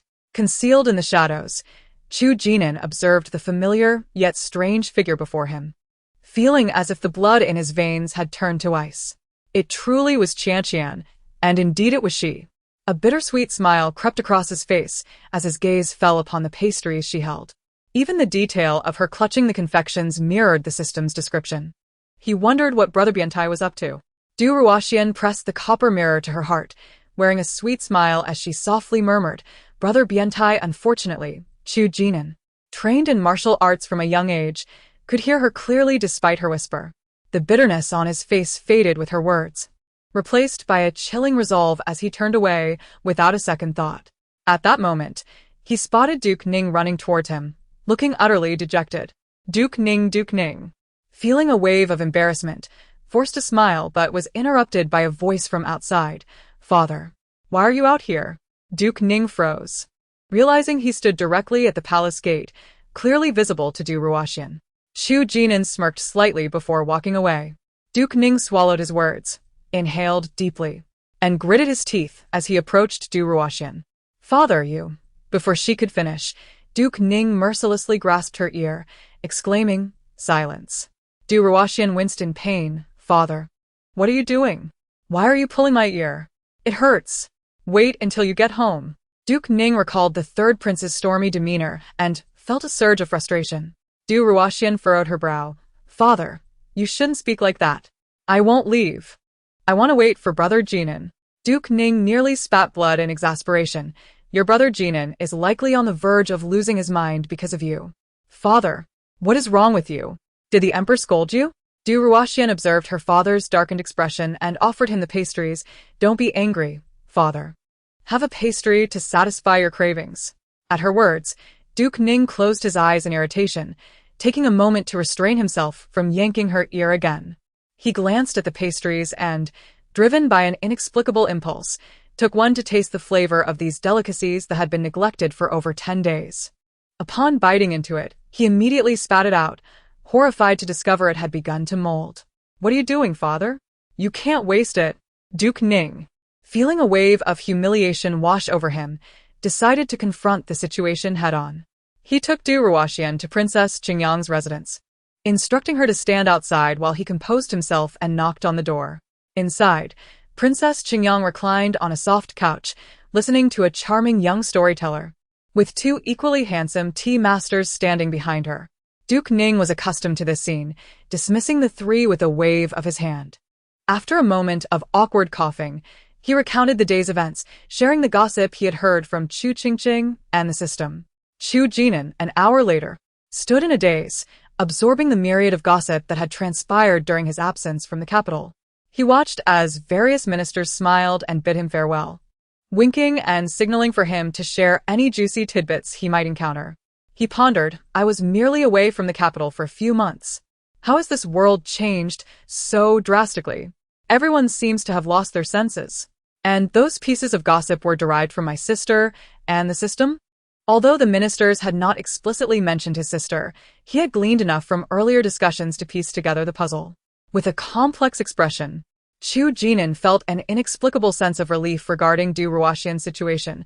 After all, he wasn't the only one who had been humiliated. His father had also faced his share of embarrassment. But what kind of extraordinary being was his sister?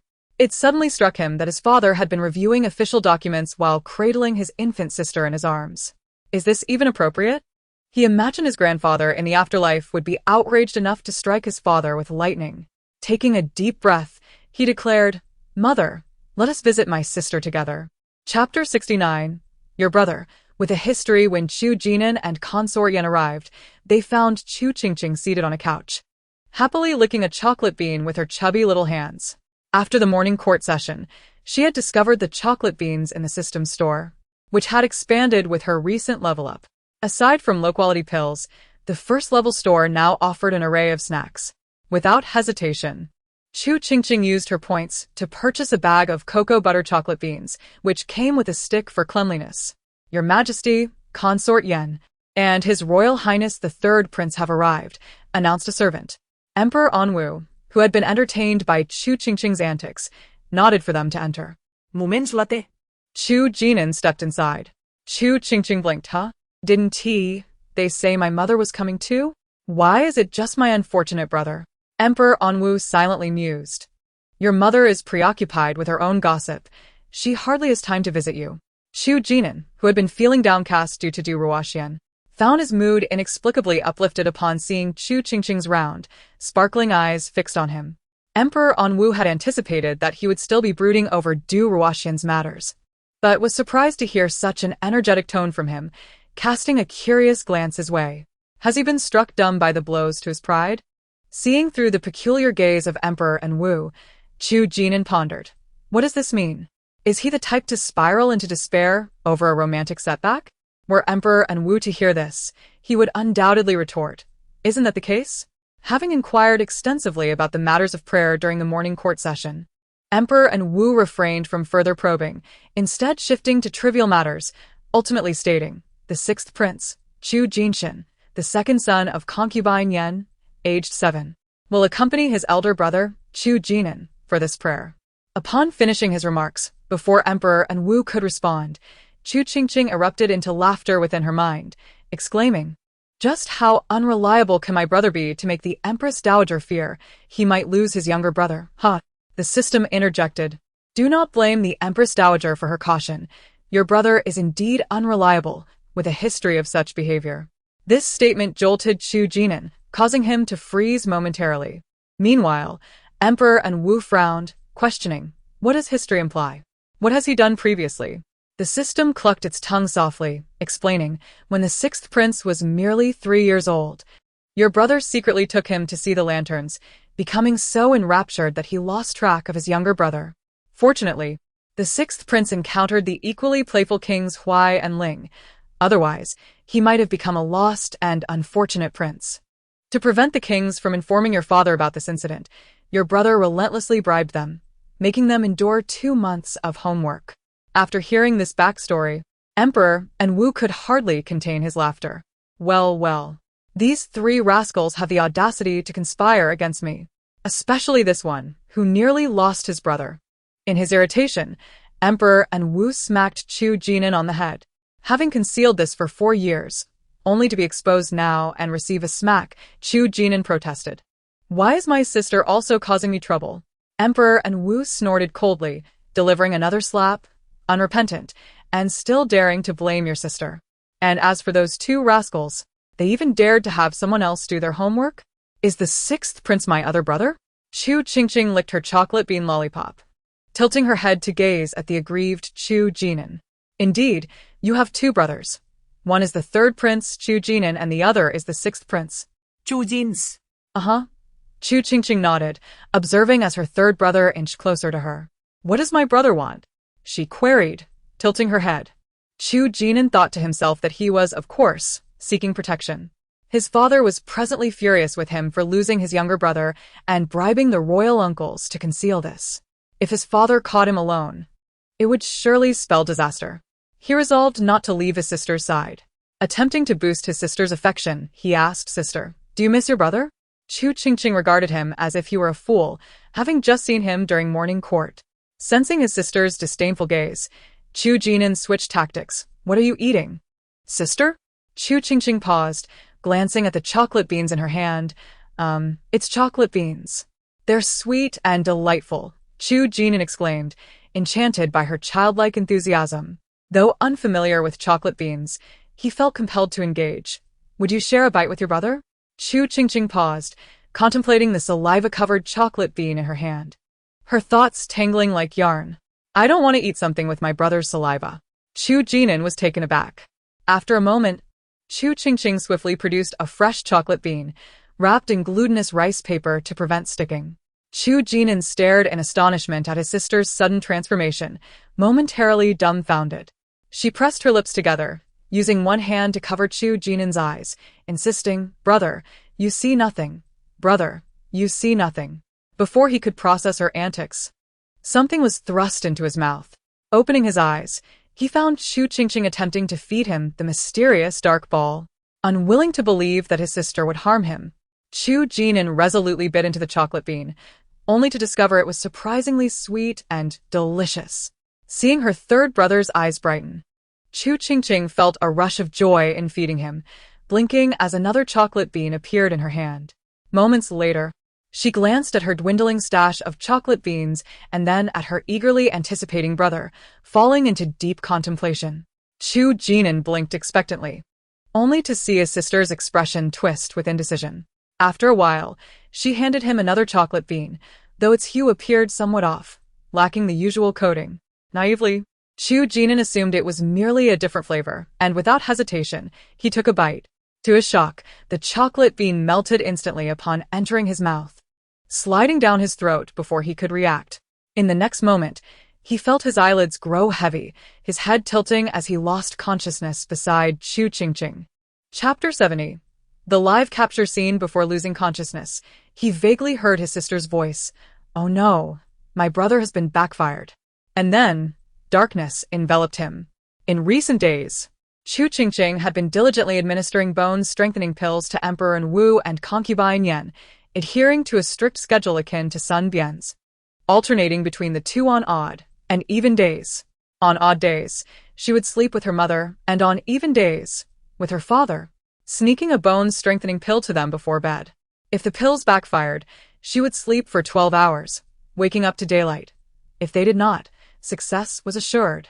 Chu Qingqing blinked and even poked her brother's face. I thought my brother would succeed on the first try. Nearby, Emperor Wu scoffed at this remark, thinking to himself, I didn't succeed on the first try either. How can this little rascal expect to? Due to the impending imperial examination, Emperor Wu had been exceptionally busy lately. He cast a lingering glance at his adorable daughter, instructing the palace attendants to keep watch over her before clutching his chest and summoning the ministers for discussion. By the time Chu Qingqing regained consciousness, it was already nighttime. He stared blankly at his surroundings, utterly bewildered as to what had happened. Ah, My brother seems to be waking up. Before Chu Qingqing could ponder further, he heard his sister's voice nearby, turning to see not only her but also Concubine Yen. mother? Sister? He thought, feeling remarkably refreshed from his slumber, but upon sitting up, he realized he was in his father's quarters, which sent a shiver down his spine, nearly causing him to leap up. Then he spotted Chu Qingqing, who was lying on his lap, tilting her head to gaze at him. Having been on the receiving end of his own medicinal pills backlash, Chu Qingqing had dutifully stayed by his side for 12 hours. Fortunately, she had begun practicing cultivation. Otherwise, those 12 hours would have been unbearably dull. Chu Qingqing remained oblivious to the events that had transpired until Concubine Yen took advantage of Chu Qingqing's distraction to quietly inform him of the bone-strengthening pill, advising him to remain calm. Upon hearing this, Chu Qingqing was profoundly moved, realizing how caring his sister was. Worrying about his health upon their first meeting and wishing to strengthen his bones, he vowed to protect his sister at all costs. No one was allowed to bully her. Meanwhile, in the Yanning Hall, Emperor Anwu was grappling with the headache of a multitude of ministers he had summoned for discussion. As Chu Qingqing would put it, he had seen those who slacked off but had never encountered anyone so eager to work overtime. Your Majesty, please allow this old minister to witness the conclusion of the tale. If I do not see it, I shall be unable to sleep for a month. Indeed, Your Majesty, I, too, find sleep elusive. I beseech you, let us behold the events. Emperor Anwu, feeling a headache, replied, How can I allow you to see it?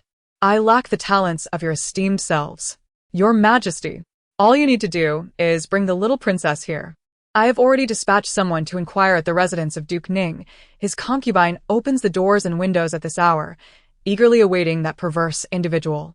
If the little princess comes at the right time, based on my understanding of her, she will surely recreate the scenes from the last full moon banquet. I implore you, Your Majesty, let us see it. Afterward, we will work tirelessly from tomorrow on the imperial examinations. Not just the examinations. We shall also attend to other matters through the night. Upon hearing this, Emperor Anwu paused. This is not me pressuring you. Of course not, Your Majesty. It is our own volition. Immediately, Emperor Anwu called out to Lord Su outside, instructing him to bring the little princess from the greenhouse hall. The lovely and obedient Chu Qingqing was brought to the Yanning Hall by Concubine Yen, followed closely by the cautious Chu Qingqing. Is my father still in session? Chu Qingqing exclaimed, her eyes wide with shock at the assembly of ministers. How could my father be so inconsiderate, making everyone work overtime at this late hour? A large pot suddenly descended from above, landing squarely on Emperor Anwu. Ha. The ministers, still lamenting the lack of compassion from her father, noted the sudden brightness in Chu Qingqing's eyes. Yes. Of course. Though puzzled by how Duke Ning had suddenly discovered the affair, this did not hinder her enjoyment of the spectacle. The system promptly projected the scenes from Duke Ning's residence, revealing his furious countenance in the air. At that moment, Duke Ning was approaching the courtyard of Pangyuer, but instead of rushing in, he cautiously peered through the door, ensuring the lights were still on and the windows wide open before gritting his teeth with malevolent intent. After a moment, Pangyuer emerged from the house, and seizing the opportunity, Duke Ning stealthily slipped inside, heading straight for the custom-made cabinet. He opened the door, pushed aside the garments hanging within, and swiftly closed the front door. Carefully, he nudged the back of the cabinet, and unsurprisingly, it yielded to his touch, leading him to a concealed space behind the cabinet that allowed him to freely open and close the back door. The scene unfolding in the Yanning Hall drew the attention of all present. What a clever mechanism. Taking a deep breath, Duke Ning resolved to suppress his rage for the sake of catching the unfaithful lover. After a while, he heard Pangyuer pacing the floor, mumbling about when her brother Bien would arrive. Duke Ning was nearly driven to madness, thinking, Brother Bien? More like that perverse brother. Just then, he discerned more sounds from outside. Seemingly someone climbing through a window. Duke Ning smirked inwardly, with the front door wide open, Why would anyone choose to enter through a window? Clearly, they were up to no good. Where, my dear, I have missed you so. At that moment, the assembly witnessed the arrival of Sun Bian, who leaped through the window and immediately embraced Pang Yue, their intimacy igniting instantly. The onlookers in the hall could only murmur in astonishment. Yue. Is there a commotion at the Duke's residence today? Why are so many people gathered outside?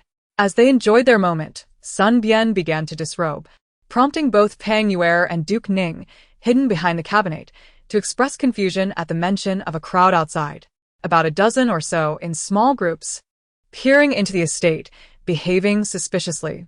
Upon hearing this, Pang Yue quickly nestled into Sun Bian's embrace. Brother Bian, could they be robbers? As her words hung in the air, the perspective of the suspended scene shifted, pulling back to reveal the Duke's residence and the courtyard above. What is happening? Could there truly be robbers? Which robber would be so reckless as to invade the Duke's estate in the capital? The system chuckled softly. Of course, they are not robbers. Just wait and see. The ministers, intrigued, turned their full attention to the unfolding events. Suddenly, 3 heads popped up over the walls of the Duke's courtyard. What is that? Before they could ponder further, several more heads appeared atop the wall. Emperor Anwu felt a twitch at the corner of his mouth, sensing a familiarity in the sight before him, while the ministers began to recognize the figures peeking over the wall. On this moonlit night, at the Duke's estate, several heads marveled at the scene before them, whispering, "Is Lord Chao here? Lord Wu has arrived too. Even Lord Feng is here. This spot is perfect. We can see inside through the window. Shu, keep your voices down, or Duke Ning will hear us. Here they come. Quickly, hide." The ministers realized why the heads seemed so familiar. Meanwhile, Sun Bian, hearing Pang Yue's distress, comforted her. "Fear not, my dear Yue. With Brother Bian here, I could fend off any robbers." Pang Yue quickly cupped Sun Bian's face. "No, I cannot allow you to face danger. If anything should occur, let the master handle it."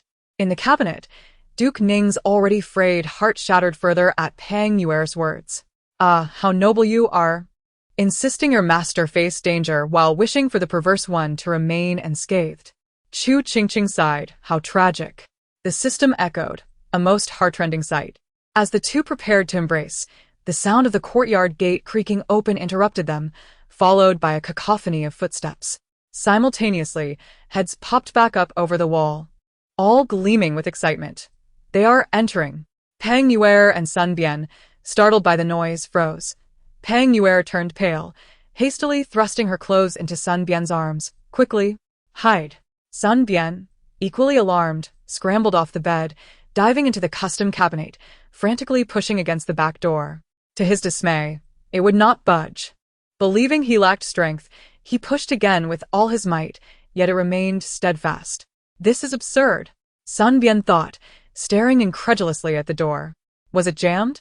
He was about to try once more when the footsteps drew nearer, forcing him to abandon the attempt and seek refuge inside, silently praying that Duke Ning would not discover him. Unbeknownst to him, Duke Ning was merely a doorway, the very reason for his inability to open the cabinet door. The ministers marveled at the unfolding drama, such commendable spirit. As the footsteps approached, the 3 within the room exchanged puzzled glances. Why are there so many footsteps? How many people have come? Duke Ning pondered. Did I not merely send Qingyang with Qianqian and a few maidservants to catch the unfaithful? Why does it seem as though a throng has arrived? Pang Yue and Sun Biantai were equally perplexed. Logically, it should have been the old Duke Ning alone. Yet the multitude of footsteps suggested otherwise. Anxiously, Pang Yue adjusted her attire, and in the next moment, her door was pushed open, followed by a procession of figures entering the room. Pang Yue was taken aback. The ministers lingering in the hall, eager for gossip, were equally astonished. In addition to Princess Qingyang and Du Ruoqian, there were 7 or 8 elegantly dressed women in Pang Yue's chamber, some of whom were the wives of the ministers present. A few ministers mused, so everyone is aware that Duke Ning is to catch a cheating spouse today, and they all rushed to the scene to witness it. Initially, they thought those scaling the walls outside were the true champions, only to discover that there were more formidable individuals directly confronting the infidelity. Behind the cabinet, Duke Ning and Sun Biantai, overhearing the sudden silence in the room, felt an ominous premonition.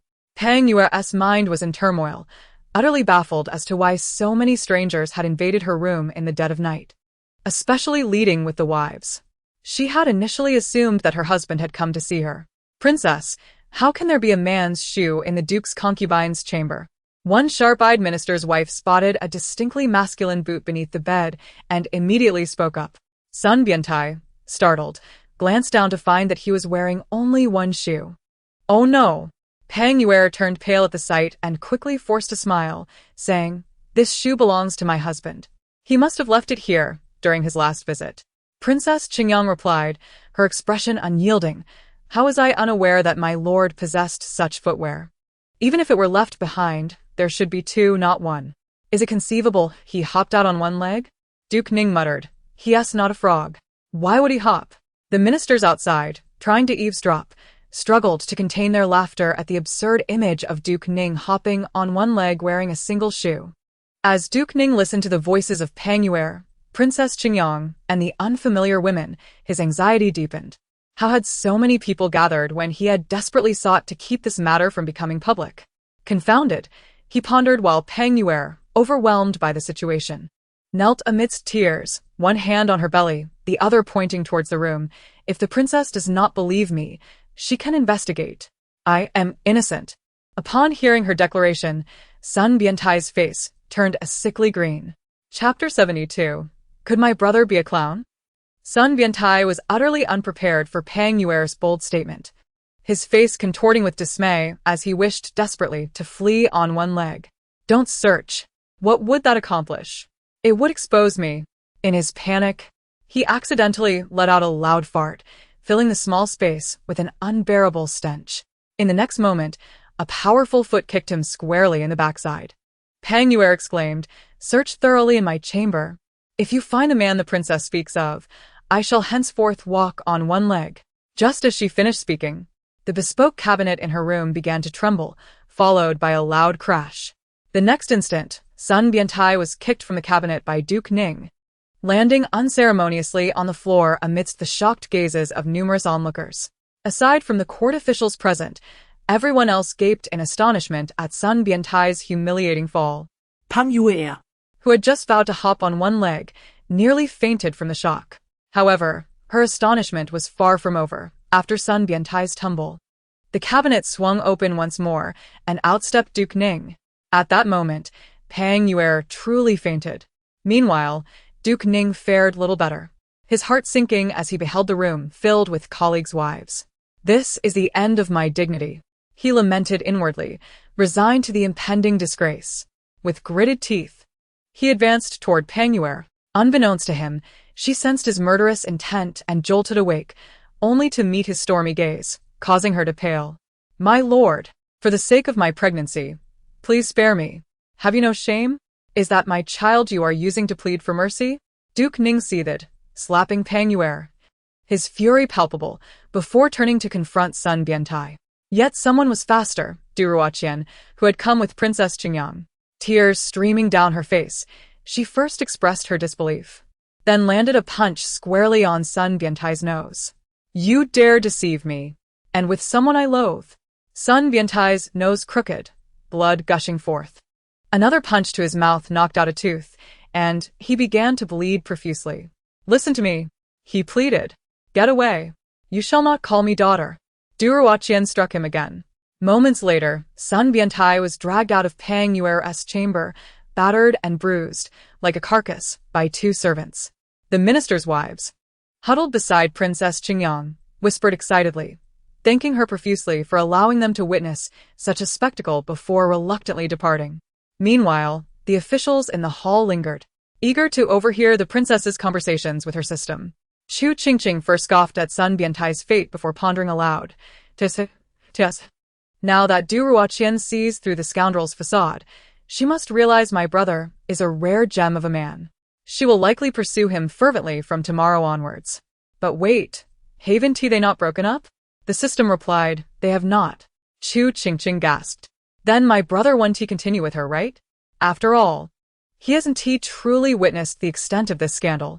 What if he thinks it's merely trivial? They might reconcile." No, they haven't even quarreled over this. Perhaps tomorrow, with a mere beckoning of her finger, my brother will be at her beck and call once more. The system mused, such things are not unheard of. Even if they don't happen in Chu, they will surely manifest after your brother's wedding to her. The courtiers listened to Chu Qingqing's musings and exchanged furtive glances at the third prince, suppressing laughter to the point of breathlessness. Chu Jingnan exclaimed, "Is it so that in his sister's eyes, he is such a fool? How could he continue with her in ignorance? He is not dim-witted." Fuming, Chu Jingnan resolved to refrain from speaking to his sister for at least 2 hours. Half an hour later, beside his bed, Qingqing called out, "Brother. Come, brother. I'm your sister." Chu Jingnan, gazing at his sister perched on his bed with her bright, round eyes fixed on him, felt his heart melt. "Do you like your brother?" "Yes." Brother also likes Qingqing. After playing with Chu Jingnan for nearly half an hour, Chu Qingqing shook her head in exhaustion, saying, "Why is my brother so lively? I've been playing with him for so long, and he's still not tired. And why is he so clingy? Could he possibly be a clingy person?" Chu Qingqing was taken aback. Chu Jingnan, puzzled, thought, "Clingy? What does that mean? Isn't it something that holds things together? Why does my sister say I'm clingy? Is she perhaps complimenting me?" Suddenly, his eyes sparkled with realization. Sister Chu Qingqing silently exchanged a bone-strengthening pill from the system shop and, with her big eyes blinking, stuffed it into Chu Jinnan's mouth. In the next moment, Chu Jingnan lay on the bed and fell into a deep slumber. The imperial examination period in Chu differs from that of the historical states in the modern cultivation world where Chu Qingqing resides. She had initially thought her father was busy with the provincial examination, only to discover it was the palace examination. The examination hall, test papers, and supervising officials were all prepared, and suitable accommodations for the candidates had been arranged throughout the capital, ensuring their safety and cleanliness in both living and dining. After listening to the morning court's report about the palace examination, Chu Qingqing felt she could recite the details from memory. She asked the system, "Do you think my father will select any useful talents this time? I hope it's not like last time when he picked a domestic abuser." The system replied with a TSK, "Logically, it shouldn't happen.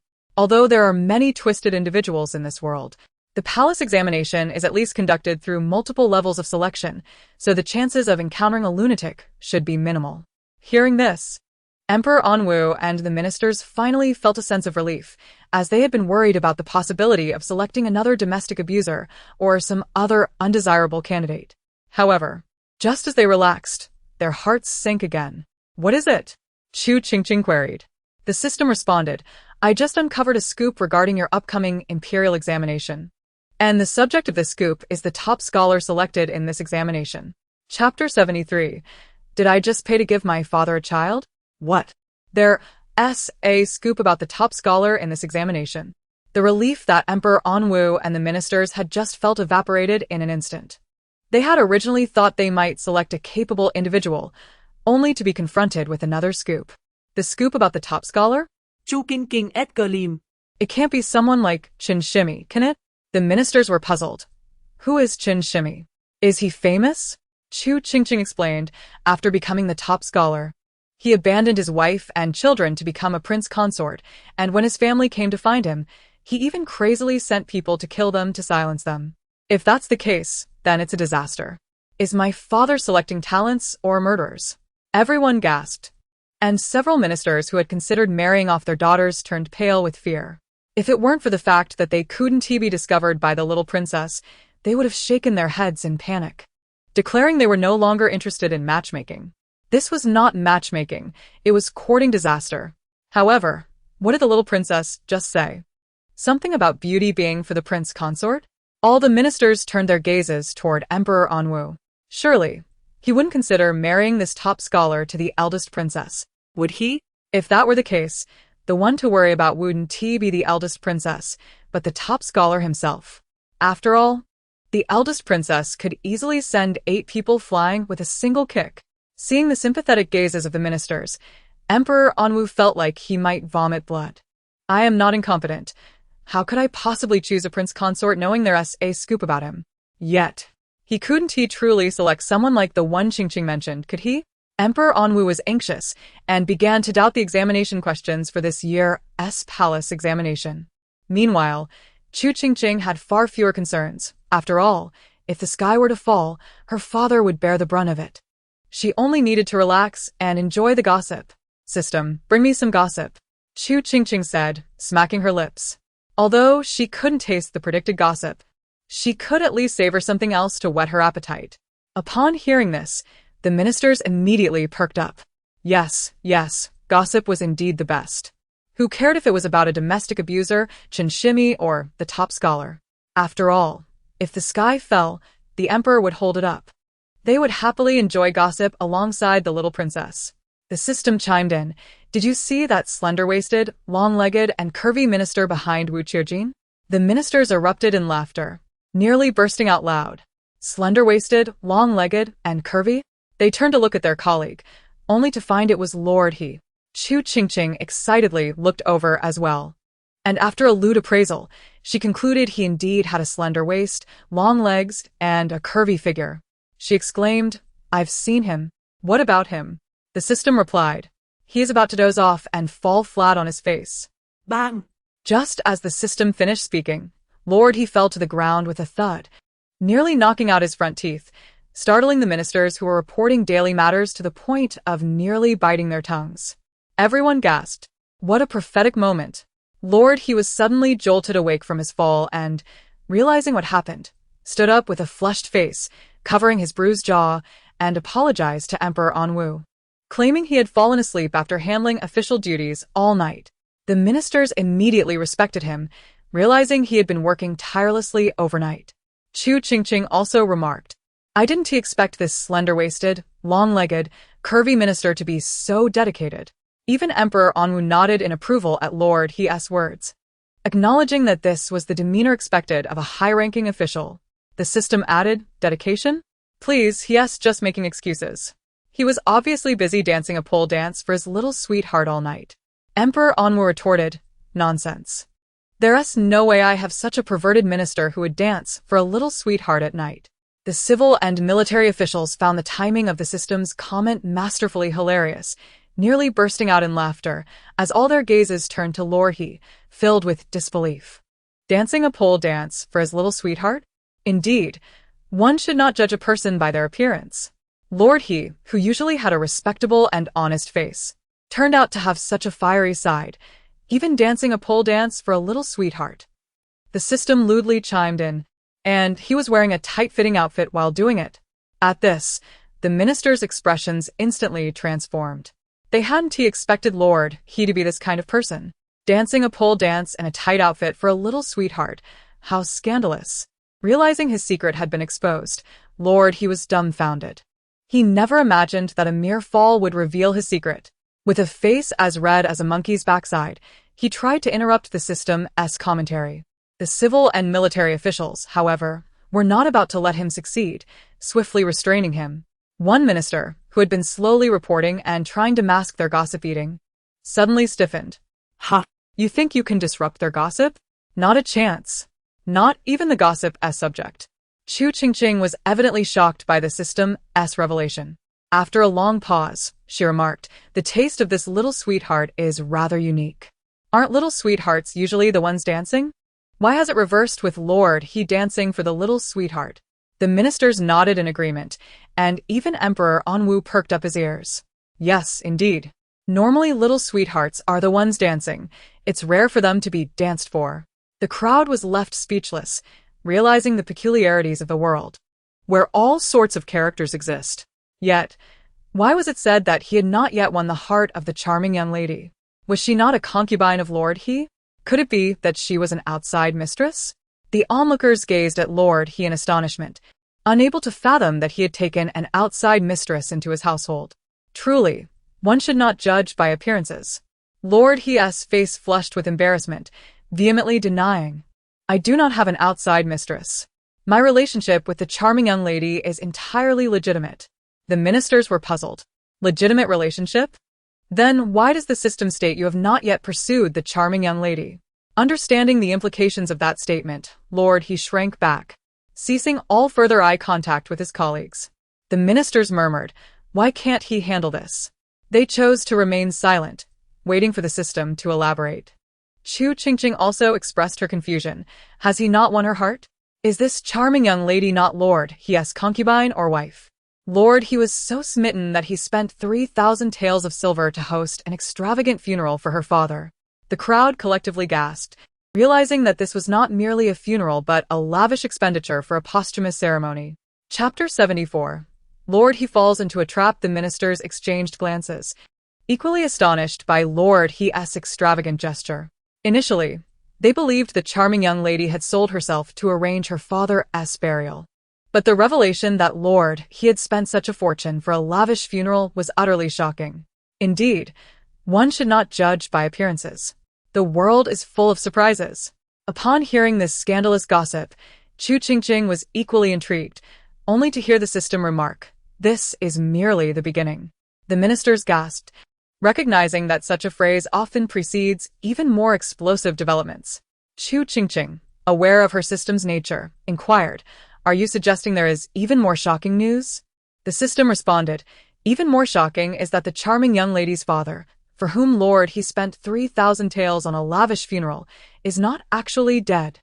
Of course, the child is not the charming young lady, as she had already sold herself to Lord he after that extravagant funeral."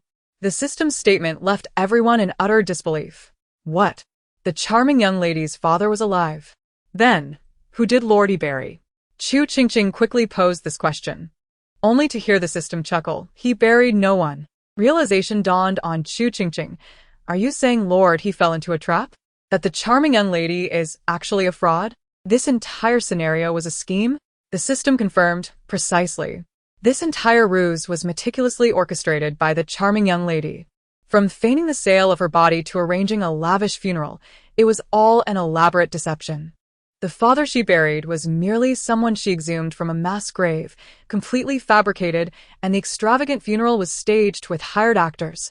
Moreover, the charming young lady, with her tearful tales of hometown customs forbidding outsiders at funerals, completely misled the infatuated Lord he, who, unaware of the deception, never attended the ceremony.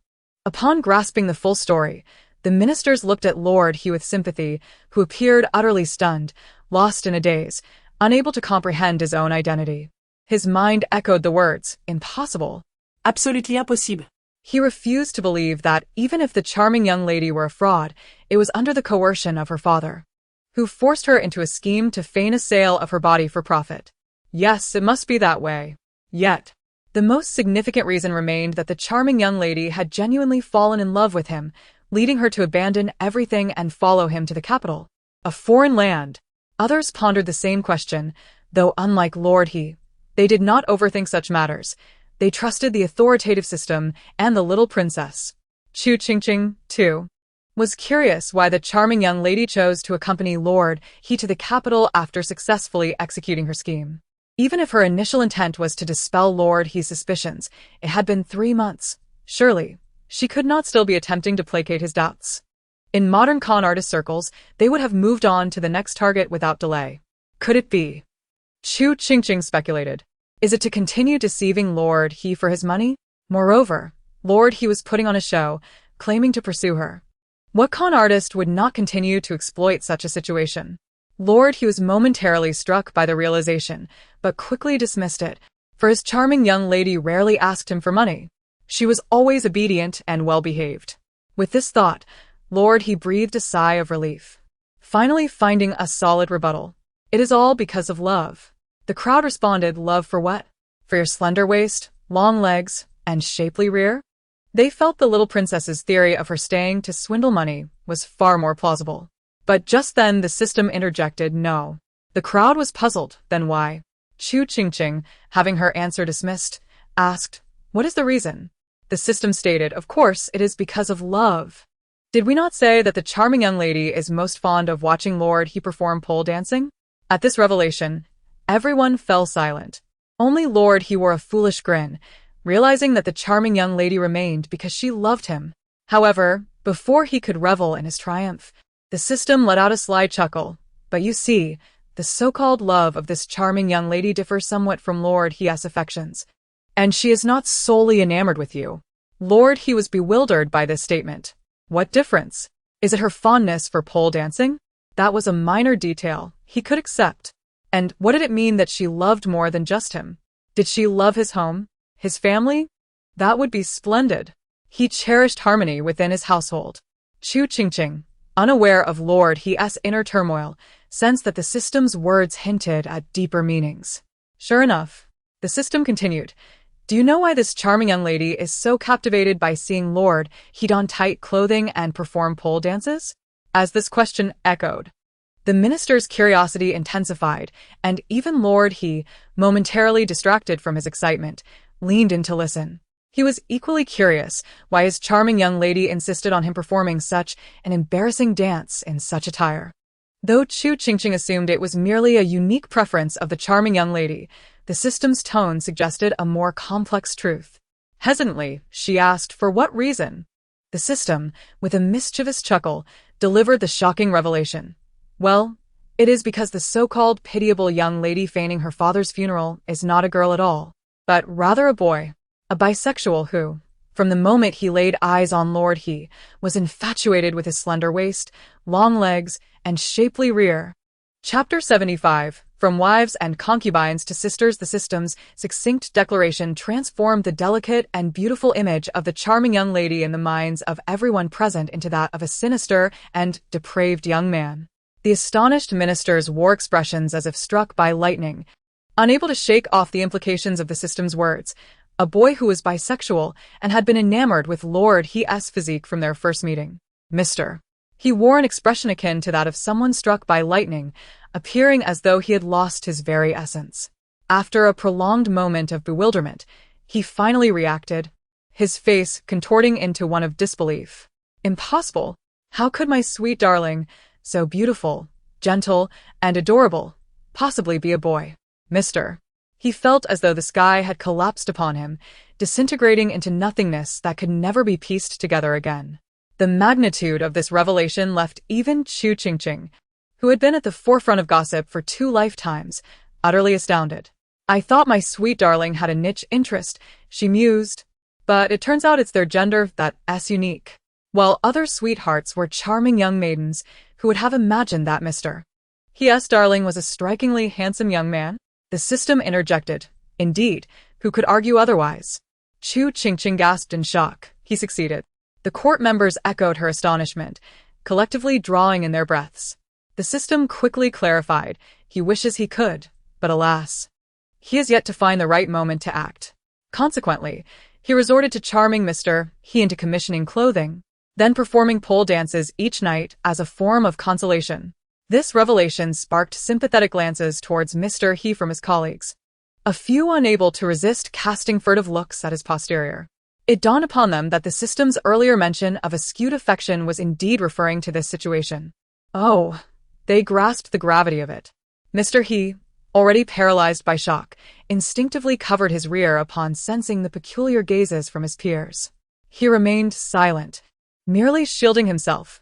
Listening intently, Chu Qingqing lamented, "This Mr. He is truly unfortunate. He spent 3,000 taels to bury someone's father, only to find that the father was never dead and had absconded with the money. What's worse is that he remains oblivious to the fact that this charming darling is a male. Not only does he not know, but he has happily performed countless pole dances for him." Upon hearing Chu Qingqing's summary, the assembly nodded in collective sympathy. This was not merely tragic. It was utterly unbearable. The system remarked, "Ah, but this is not the worst of it." The crowd gasped in unison. "There's more?" Chu Qingqing couldn't fathom it. Mr. He, clutching his rear, felt as if he were on the brink of collapse, praying silently.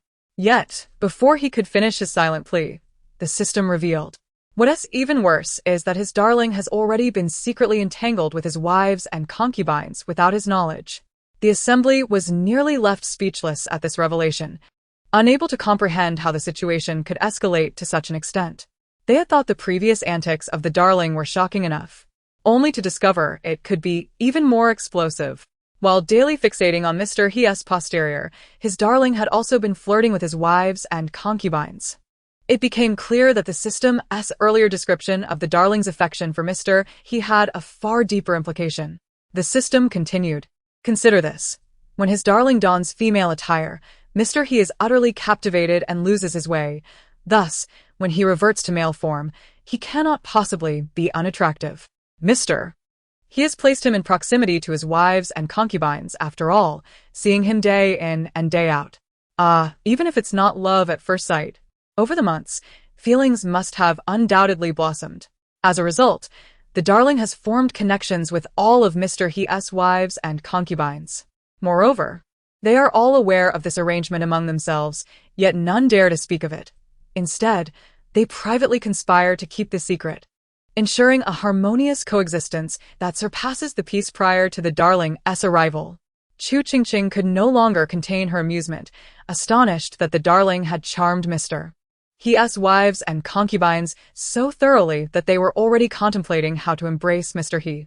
Is this what they call a masterful seducer? The audience was left in a state of shock, their perceptions of morality profoundly shaken, as if they had stumbled into an entirely new realm of existence. Such explosive revelations were utterly unprecedented. If they succeed, will seeing Mr. He not feel like encountering a sister instead? Chu Qingqing ponder aloud. Logically, it should be so, the system affirmed.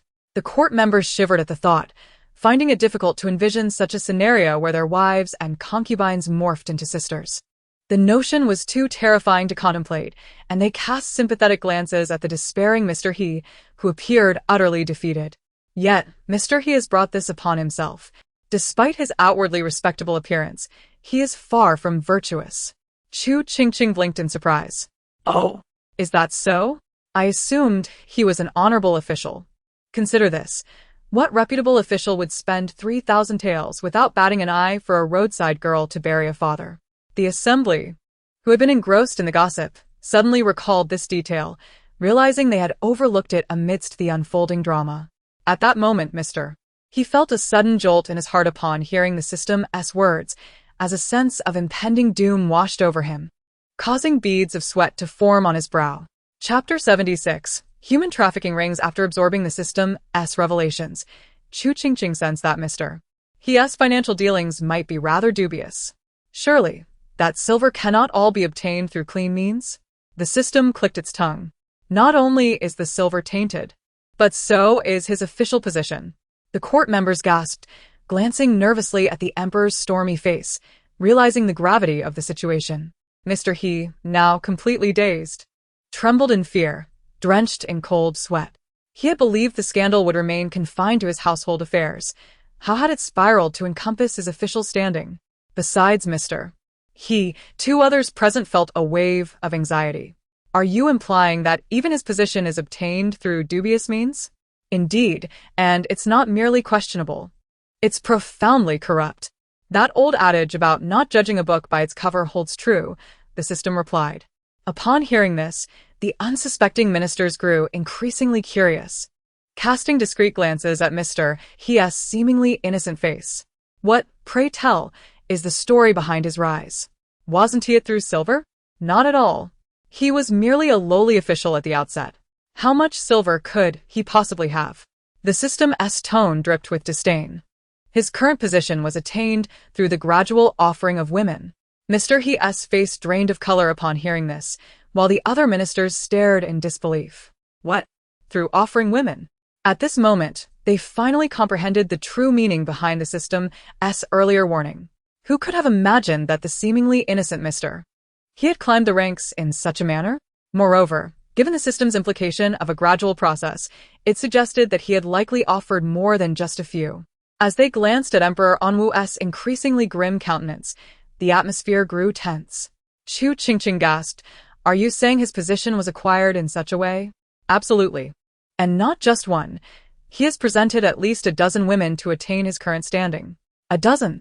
The ministers were astonished, utterly taken aback by the sheer volume of gifts presented. Chu Qingqing was equally stunned. Indeed, it resembled the system's claim of a gradual bestowal of favors. The system remarked, Do not be deceived by his current foolishness, ensnared by that little sweetheart. In the past, when he orchestrated these promotions, he was far from naive. Each one was meticulously selected, taken as a concubine, and subsequently gifted to officials who could aid in his ascent.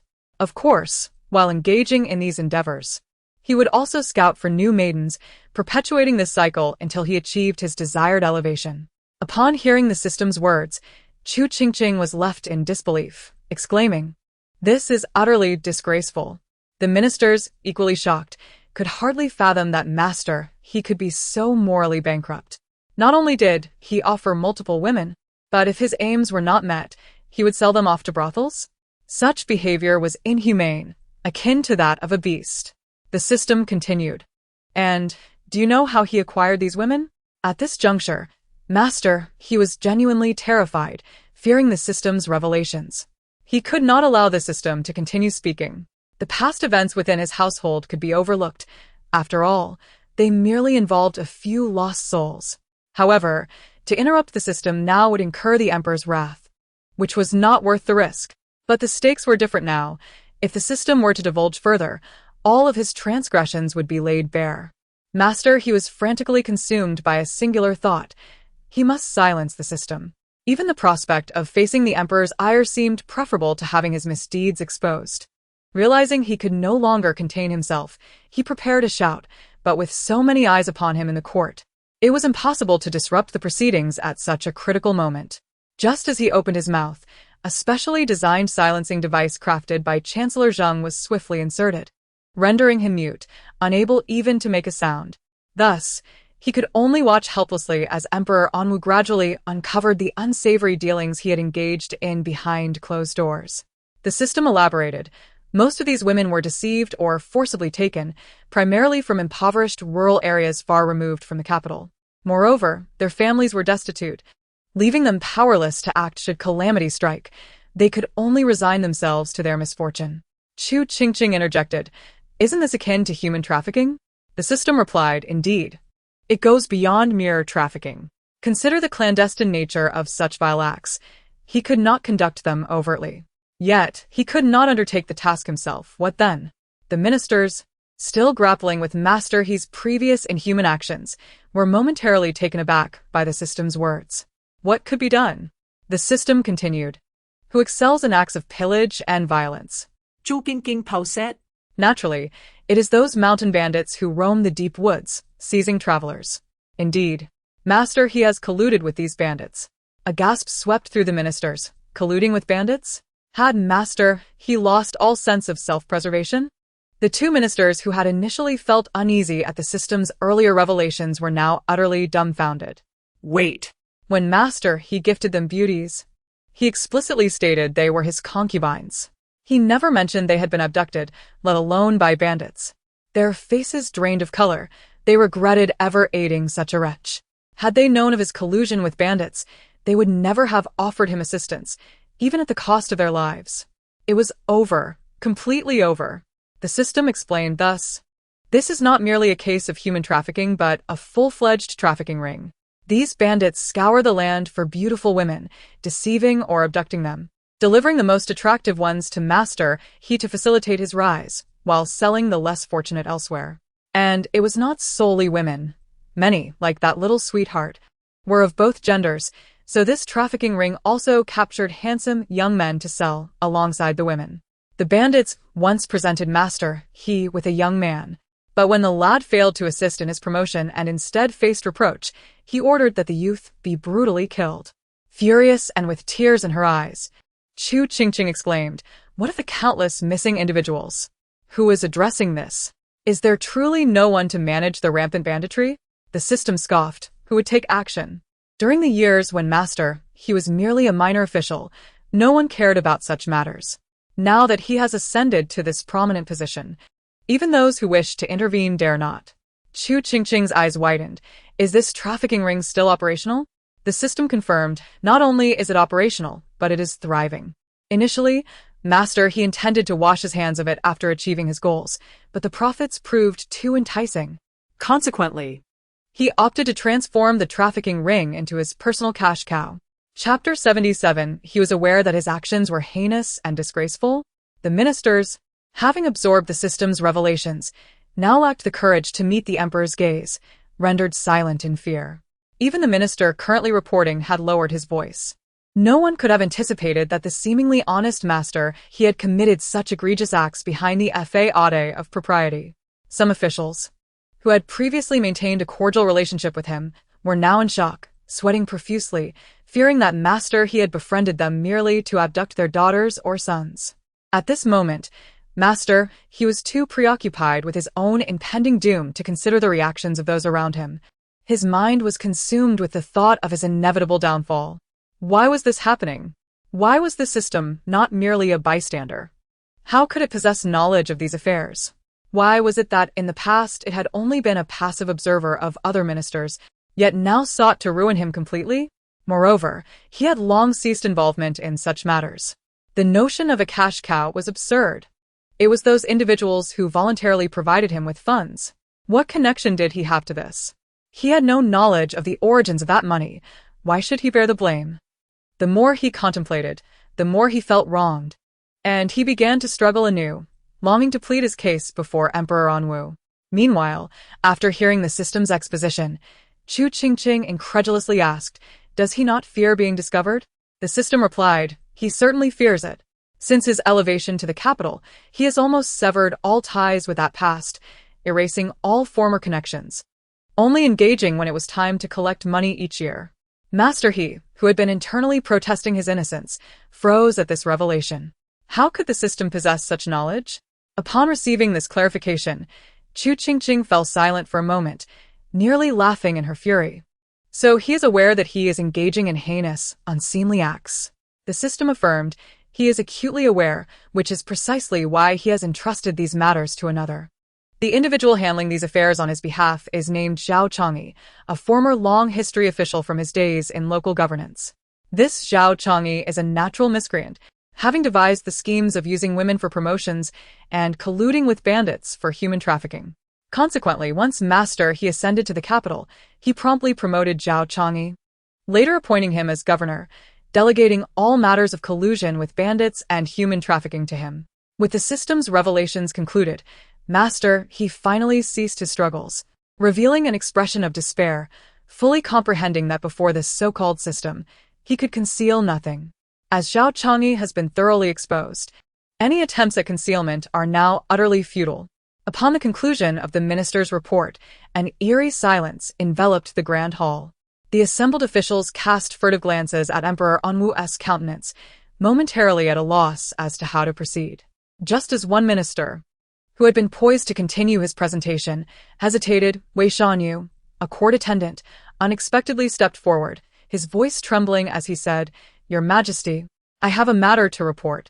The officials were taken aback by someone daring to speak at such a tense moment, and they turned their gaze to Wei Shanyu, who appeared visibly distressed, his brow furrowed and a sheen of cold sweat glistening on his forehead, his expression betraying a whirlwind of emotions. Sensing the unusual atmosphere, Chu Qingqing also curiously craned her neck to peer into the hall. The officials could not decipher Emperor Anwu's intentions, but they heard Wei Shanyu utter, "Last night, swift horses from Izhou reported that Zhao Changyi, the governor of Izhou, was discovered dead in his family's dry well 10 days prior." As these words left Wei Shanyu's lips, the officials were momentarily stunned, before their expressions shifted dramatically. Zhao Changyi, wasn't he the scoundrel who had just been mentioned in connection with Lord He? How could he suddenly be dead? Lord He himself was equally taken aback, his eyes widening in disbelief. Zhao Changyi was dead. How could that be possible? He had received a letter from him just the day before, and that letter could not have possibly been from 10 days ago. A wave of unease washed over Lord He, as he sensed that something ominous was afoot. Alongside the officials, Chu Qingqing and the system were equally stunned. Ah? Zhao Changyi is dead? Chu Qingqing had not anticipated that the individual the system had just mentioned had actually died 10 days prior, and she couldn't help but exclaim, "Zhao Changyi is dead? Could it be that his nefarious deeds have finally caught up with him?" Upon hearing Chu Qingqing's remark, the officials recalled the system's previous statements and immediately nodded in agreement, acknowledging the truth of her words. The system also chimed in, or perhaps he was slain in vengeance. Regardless of the manner of his demise, it signifies the retribution for his wicked actions. Due to the system's inability to uncover the details surrounding Zhao Changyi's death, Chu Qingqing lamented her missed opportunity to inquire about the cause. However, before she could dwell on her disappointment for long, she heard Wei Shanyu begin to recount the gruesome details of Zhao Changyi's demise. According to Wei Shanyu's description, when Zhao Changyi was found, his body was almost entirely mangled. Every bone shattered, his eyes and tongue cruelly gouged out, and even the tendons in his hands and feet severed. Upon hearing this, even the dullest of minds could comprehend that Zhao Changyi had been murdered in a quest for vengeance. Chu Qingqing, upon processing this information, silently cursed Zhao Changyi, who could not be more dead, and subsequently praised the unsung hero who had rid the world of such a menace. The officials echoed her sentiments in their minds, vehemently condemning the utterly irredeemable Zhao Changyi. After their expressions of disdain, their gaze inadvertently fell upon Lord He, whose face had drained of color. Petrified by the horrifying imagery he had just heard, he was so terrified that his legs buckled, causing him to collapse onto the ground. Observing this, Chu Qingqing thought to herself that he deserved it. The system remarked, he must be thoroughly shaken by Zhao Changyi's gruesome fate. He will likely be too frightened to sleep for days, fearing that the one who killed Zhao Changyi might come for him next. Chu Qingqing retorted, it would be best if he were to be killed as well. Such a scoundrel does not deserve to live, especially not after causing the ruin of so many families. The system responded with a click of its tongue, then added, while I do not know when that heroic figure will arrive to exact justice, I assure you that he will not have a peaceful night. As soon as these words were spoken, the atmosphere shifted, and the officials perked up, eager to hear more. The system then chuckled and revealed, his wives have already conspired and decided to drug him tonight and offer him to the sweet darling.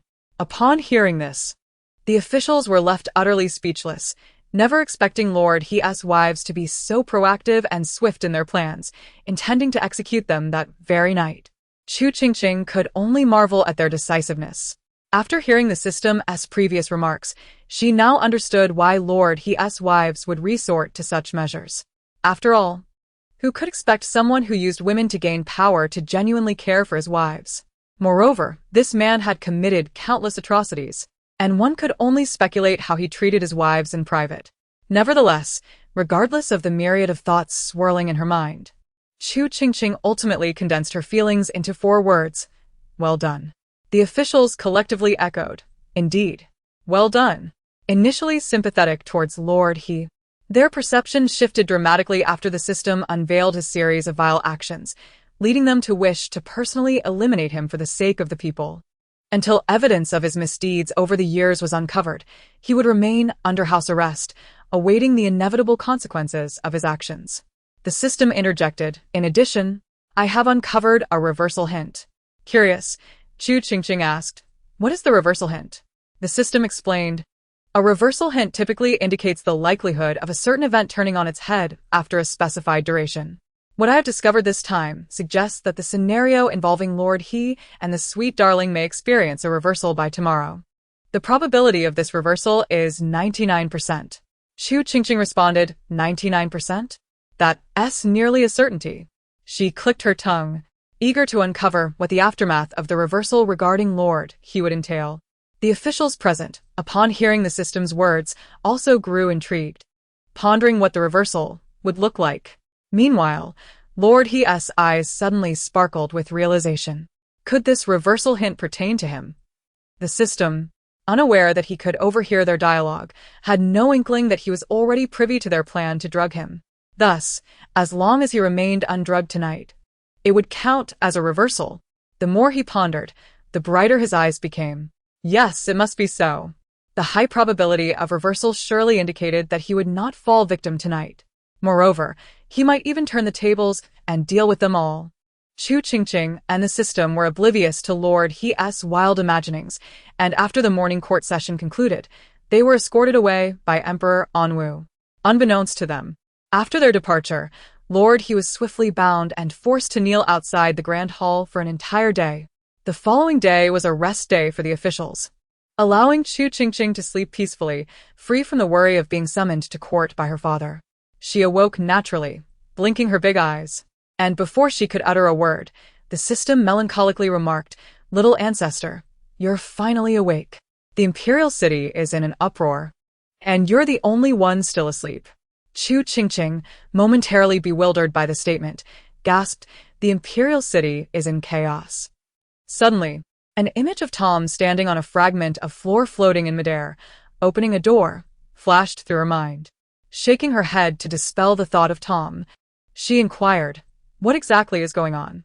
The system replied, "Lord, he has been captured, found in his own chamber, bare and barely conscious."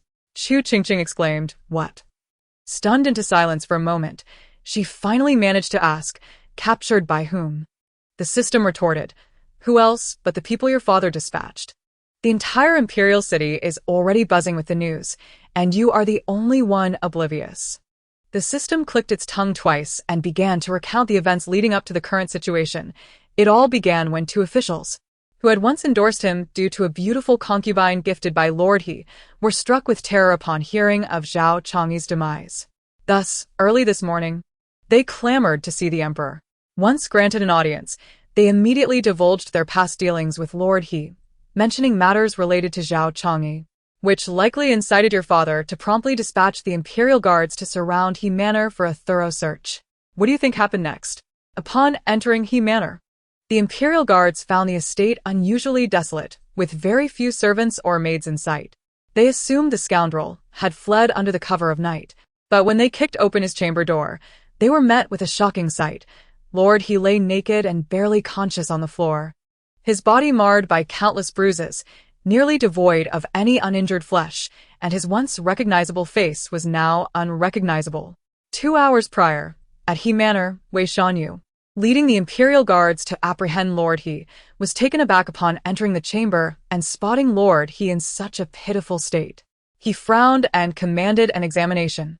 The findings were grim. Lord He bore no intact skin. Every inch of him was scarred by the blows of clubs and the cuts of sharp blades, with several bones shattered.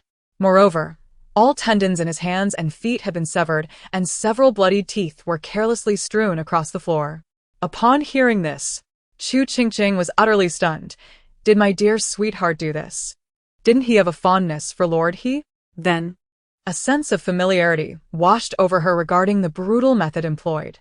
She recalled hearing Wei Shanyu recount Zhao Changyi's gruesome fate during yesterday's court session. The two incidents were not merely related, they were strikingly similar. If one were to pinpoint the difference, it would be that Zhao Changyi was dead, while Lord He still drew breath. In addition to the bloodied teeth, Wei Shanyu discovered numerous letters, ledgers, and portraits of young and beautiful men and women, as well as children, on Lord He's desk. Initially perplexed, he quickly deduced the nature of these items upon examining the contents of the letters and ledgers. Each word and each document chronicled the heinous crimes committed by Lord He over the years, serving as irrefutable evidence. Chapter 79. The Palace Examination. The top scholar Wei Shanyu, accompanied by the imperial guards, meticulously searched He Manor from top to bottom. Besides uncovering incriminating evidence in Lord He's chamber, he found even more damning proof hidden in a concealed compartment of his study. With such overwhelming evidence, and 2 witnesses who had accepted Lord He's beautiful concubines, it was now impossible for him to evade just punishment, no matter how he attempted to wriggle out of it. The operation to capture Lord He proceeded remarkably smoothly, the only peculiar detail being the apparent absence of many servants and maids from the He household. Since Wei Shanyu entered the manor, he had scarcely seen any of the household staff until, after apprehending Lord He, they discovered several servants and maids, bound and gagged, hidden in the woodshed. Upon inquiry, it became clear that the remaining servants had been discreetly dismissed by Lady He days prior, leaving only those in captivity. Considering the damning evidence laid out on the table, the gruesome state of Lord He, and the turnaround mentioned by Chu Qingqing and the system yesterday, Wei Shanyu suddenly entertained a bold hypothesis. Are you suggesting that the boy who was killed by Lord He was the brother of my dear sweetheart? It turned out that the so-called deceiver claiming to sell himself to bury his father was not a fraud at all. Everything he had done was in pursuit of vengeance for his brother, who had perished at the hands of Lord He, and Zhao Changyi's death. The system replied, that too was his doing. After all, the one who personally took his brother's life was Zhao Changyi. The reason he stayed at He Manor for so long was primarily to gather evidence against Lord He. Now that all evidence has been collected, He executed his plan, bringing everything to light. Furthermore, he meticulously documented the locations of the bandits' hideouts, as well as detailed descriptions of the bandits associated with Lord He and Zhao Chang'e, compiling them into a cohesive record. Listening to the system's revelations, Chu Qingqing was both awed and moved. On one hand, she sincerely admired the bravery of her dear sweetheart in exposing everything for the sake of revenge, while on the other, she marveled at the enormity of the turn of events. The clandestine dealings of Lord He, carried out in the shadows over the years, had finally been laid bare after countless victims had suffered. Once the truth emerged, the court not only eradicated the bandits colluding with Zhao Chang'e and Lord He, but also rescued the captives. Yet, those were matters for another day. Presently, the imperial examination was upon them, and a multitude of scholars flocked to the capital to partake in the assessments, rendering the city more vibrant than usual. Chu Qingqing spent her days indulging in leisure, with only occasional court appearances, otherwise indulging in food and sleep, all while honing her skills. Life was undeniably comfortable. It was not that she lacked the desire to engage in other pursuits. Rather, her petite frame limited her capabilities. Moreover, she discerned that perhaps due to her reincarnation, her thoughts and behaviors diverged significantly from her previous life. Compared to an adult, she felt more akin to an infant. To this, the system quipped, "You are an infant to begin with. What is wrong with having the thoughts and behaviors of one?" Chu Qingqing replied, somewhat bewildered. The system continued, "You are a reincarnate, not a soul transfer. Essentially, you have been reborn as a new individual, thus you will naturally exhibit the traits of infancy." Enlightened by the system's explanation, Chu Qingqing ceased to fret over her perceived childishness, choosing instead to relish daily delights, particularly indulging in gossip. In contrast, Emperor Anwu was not enjoying the same leisure as Chu Qingqing. At that moment, he held the list of examination results, scrutinizing it from every angle, sighing deeply. Chu Qingqing, lounging on a soft couch, tilted her head in curiosity. What could be troubling my father? Why does he keep sighing over the examination results? The system speculated. Perhaps he is dissatisfied with the candidates' performances, feeling this year's examinees are subpar. Chu Qingqing found this explanation plausible, her curiosity shifting to sympathy. And she reflected on the system's foreboding predictions. My father has it quite hard. Choosing a usable talent is so challenging. Not only are the scores lacking, but the final selections still leave much to be desired. How unfortunate. The system echoed her sentiment. Indeed, it is rather unfortunate. Overhearing their conversation, Emperor Anwu felt a headache coming on. However, there was no use in lamentation. What was meant to come would eventually arrive. After a prolonged period of gloom, on the day of the palace examination, he felt a sense of relief. Whatever gossip would unfold, he would ultimately be privy to it. Fretting over it was not worth the trouble.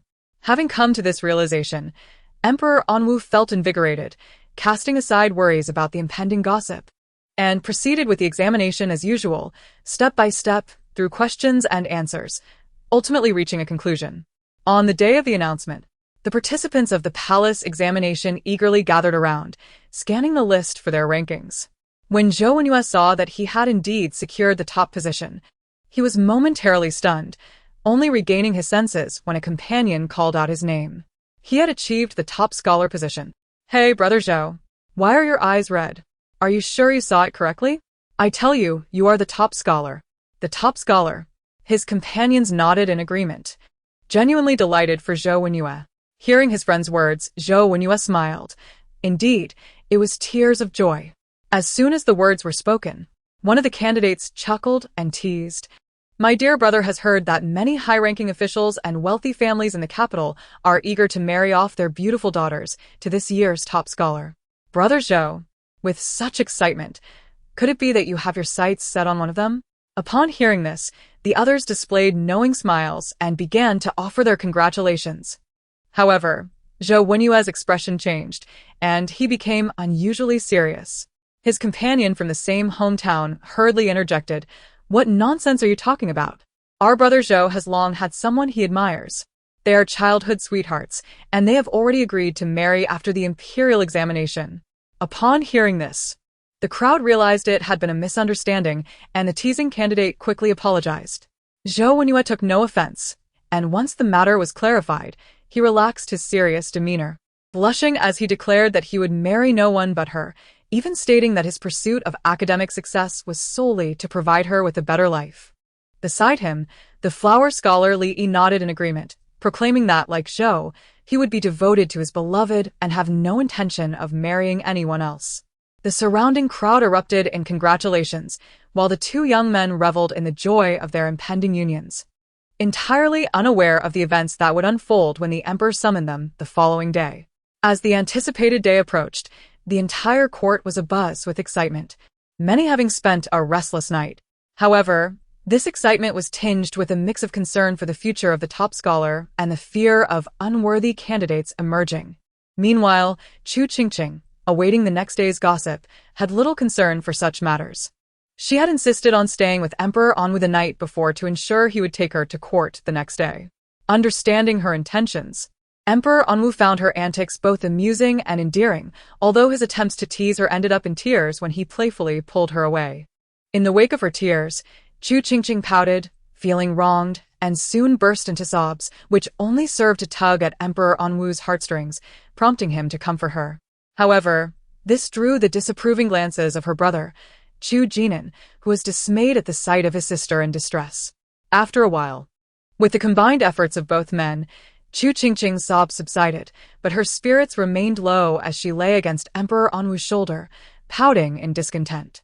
Eventually, after some self-reflection, she found her embarrassment fading, realizing that her father's insistence on her leaving was quite reasonable, given the number of children he had.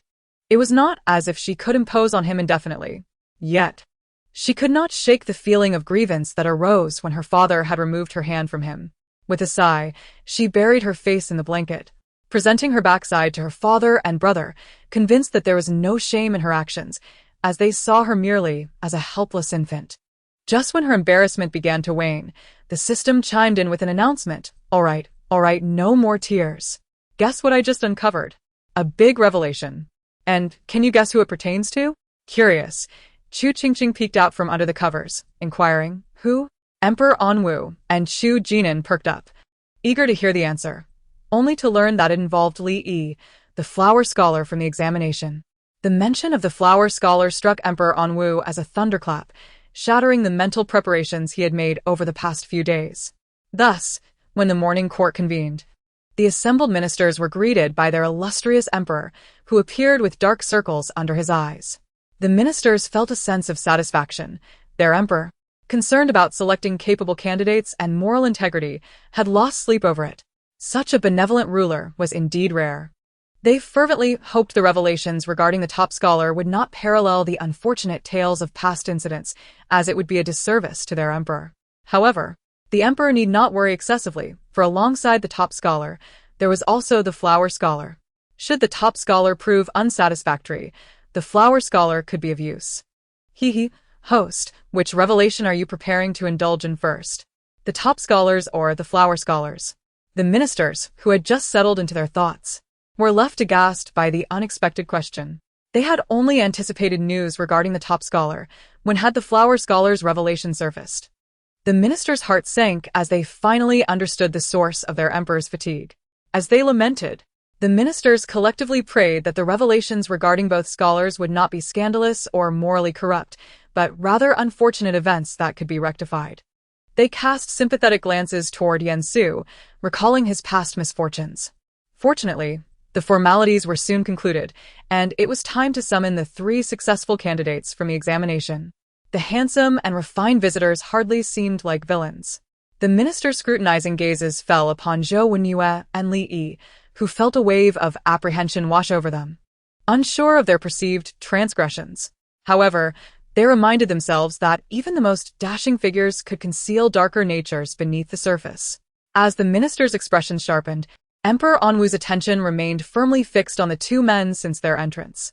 Finally, after a tense interlude, Emperor Anwu began to speak, and as they exchanged dialogue, Zhou and Li gradually relaxed, although they couldn't help but notice the emperor's peculiar pauses, as if he were awaiting something. In contrast, Zhang Jin, the flower scholar, remained blissfully oblivious to the atmosphere, basking in the joy of his success. Yet, this blissful ignorance did not last long, as the minister's focused gazes soon turned to him. So, is there another test? He pondered, straightening his posture, ready to face the final assessment. Just then, a jubilant voice echoed through the solemn hall. "Host, I have unearthed something." Suddenly, the previously lethargic ministers sprang to life, their spirits invigorated, as if they were listening intently for a momentous revelation. "Zhang Jin, is this also part of the assessment?" Yet, at the same time, they did not miss the sudden voice that echoed around them. Particularly, Zhou Wenyue and Li Yi listened with utmost seriousness, for they noticed that the surrounding ministers seemed to hear the sound as well. Although their reactions were not overt and they tried to restrain themselves, it was clear to Zhou and Li. After all, they were intimately familiar with this state, mirroring their own bewildered expressions, while the ministers wore faces of excitement. Zhou Wenyue and Li Yi were puzzled when they heard the voice once more, and the content surprisingly pertained to them. The top scholar and the second-place scholar have both dug up a big scoop. Which one would you like to hear first? Zhou Wenyue and Li Yi. Upon hearing the terms top scholar and second-place scholar, their hearts skipped a beat. Could it be referring to them? And what did scoop mean? The two were perplexed by the meaning of the words, but the evident excitement in the eyes of the ministers ignited an unsettling premonition within them. Chu Qingqing. Which one is more bizarre? System. The bizarre aspects seem to be on par. Zhou Wenyue and Li Yi. Where is that soft voice coming from? Chu Qingqing. Let us go in order then. To be fair, let us hear about the top scholar first. Everyone, fair my foot.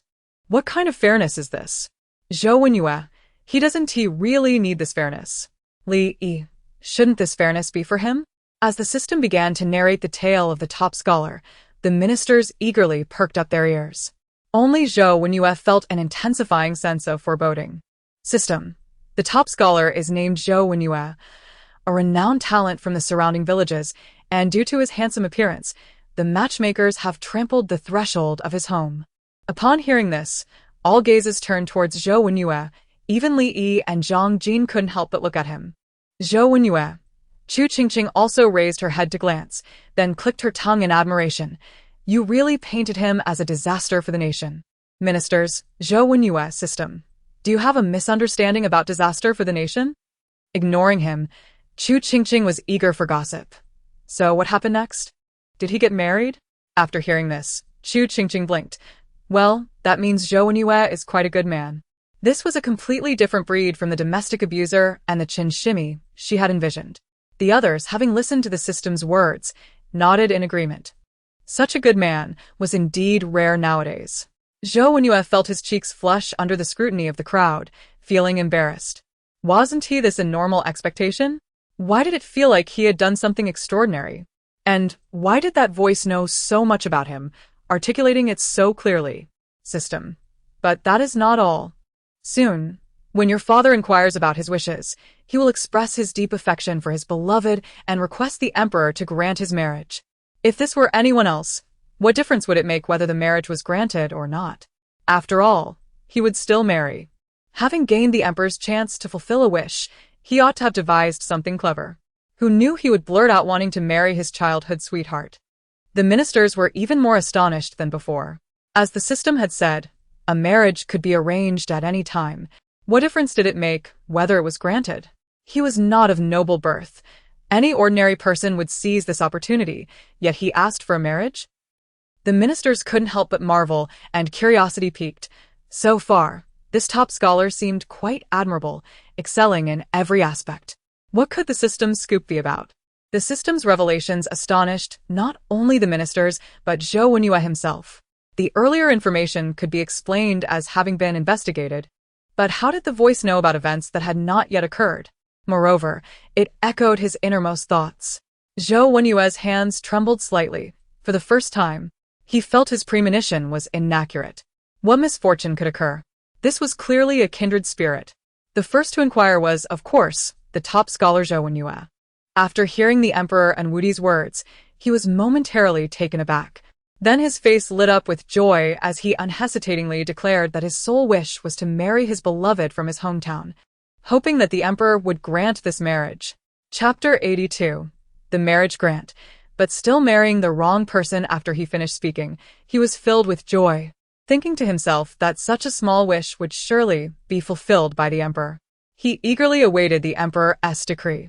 Simultaneously, he discreetly listened for what the voice would say next. Sure enough, he heard Chu Qingqing say, "Could it be that he fears my father might match him with the daughter of some minister or a member of the royal family? So he proposed first?" Upon hearing this, Zhou Wenyue's eyes brightened. Indeed, that was exactly what he was thinking.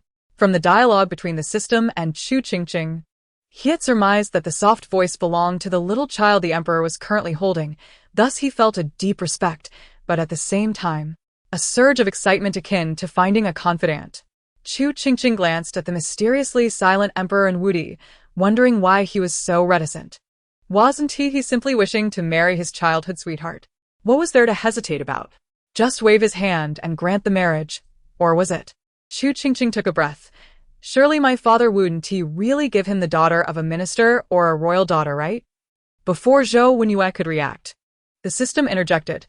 Not at all, your father isn't so idle as to play matchmaker. Zhou Wenyue. He indeed thought so. Chu Qingqing sighed in relief. So my father approved? System. Exactly. For such a trivial matter, your father would undoubtedly agree without hesitation, granting the marriage on the spot. Zhou Wenyue. System. Moreover, not only did your father grant the marriage, but he also specifically chose an auspicious date and bestowed numerous gifts. Zhou Wenyue was so moved that his eyes turned red. This was wonderful, truly wonderful. He would finally be with Ruoyun. Chu Qingqing remarked, my father is really a good man, but if he agrees, why has he remained silent all this time? Curiously, she looked at the mysteriously composed emperor and Wudi. System. Perhaps he is testing Zhou Wenyue? To see if his feelings for his beloved are sincere and whether he can withstand the pressure of the emperor's presence? Chu Qingqing. That makes sense. Ministers. That makes sense? The emperor is just openly enjoying the gossip. Upon hearing the system's explanation, Zhou Wenyue realized that this was the emperor's intention. However, he needn't worry about this. He would never marry anyone but Ruoyun. Fortunately, Emperor and Wudi finally reacted and, as the system had said, agreed to Zhou Wenyue's request for marriage. Zhou Wenyue was ecstatic and hurriedly bowed in gratitude. However, even if your father granted the marriage, the unfortunate Zhou Wenyue ultimately did not marry his childhood sweetheart. Zhou Wenyue's ecstatic smile froze on his face. The ministers, who had been eavesdropping, were left bewildered. Huh? Why is that? The ministers were confused. They hadn't missed any plot points. Hadn't the emperor already granted the marriage? How could Zhou Wenyue still end up without his beloved? Not only did he fail to marry his love, but he also fell into depression and passed away the year after the wedding.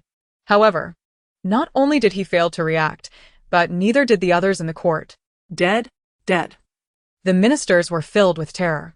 What kind of affliction is depression that it can claim a life in just 2 years?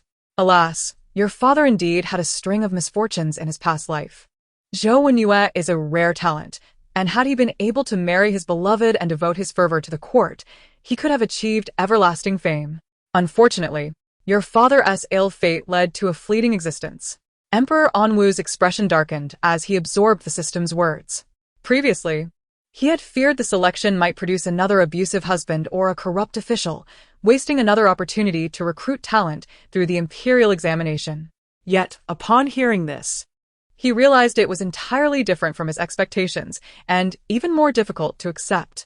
The anguish stemmed from the fact that the talented individual had already been chosen, only to meet an inexplicable demise. Indeed, it was a completely unfathomable circumstance. Emperor Anwu pondered why he had agreed to the marriage with his beloved, yet it resulted in a mistake. Could anything be more absurd? The ministers, who also heard the system's account, were equally regretful, and after their lamentation, they too found it perplexing.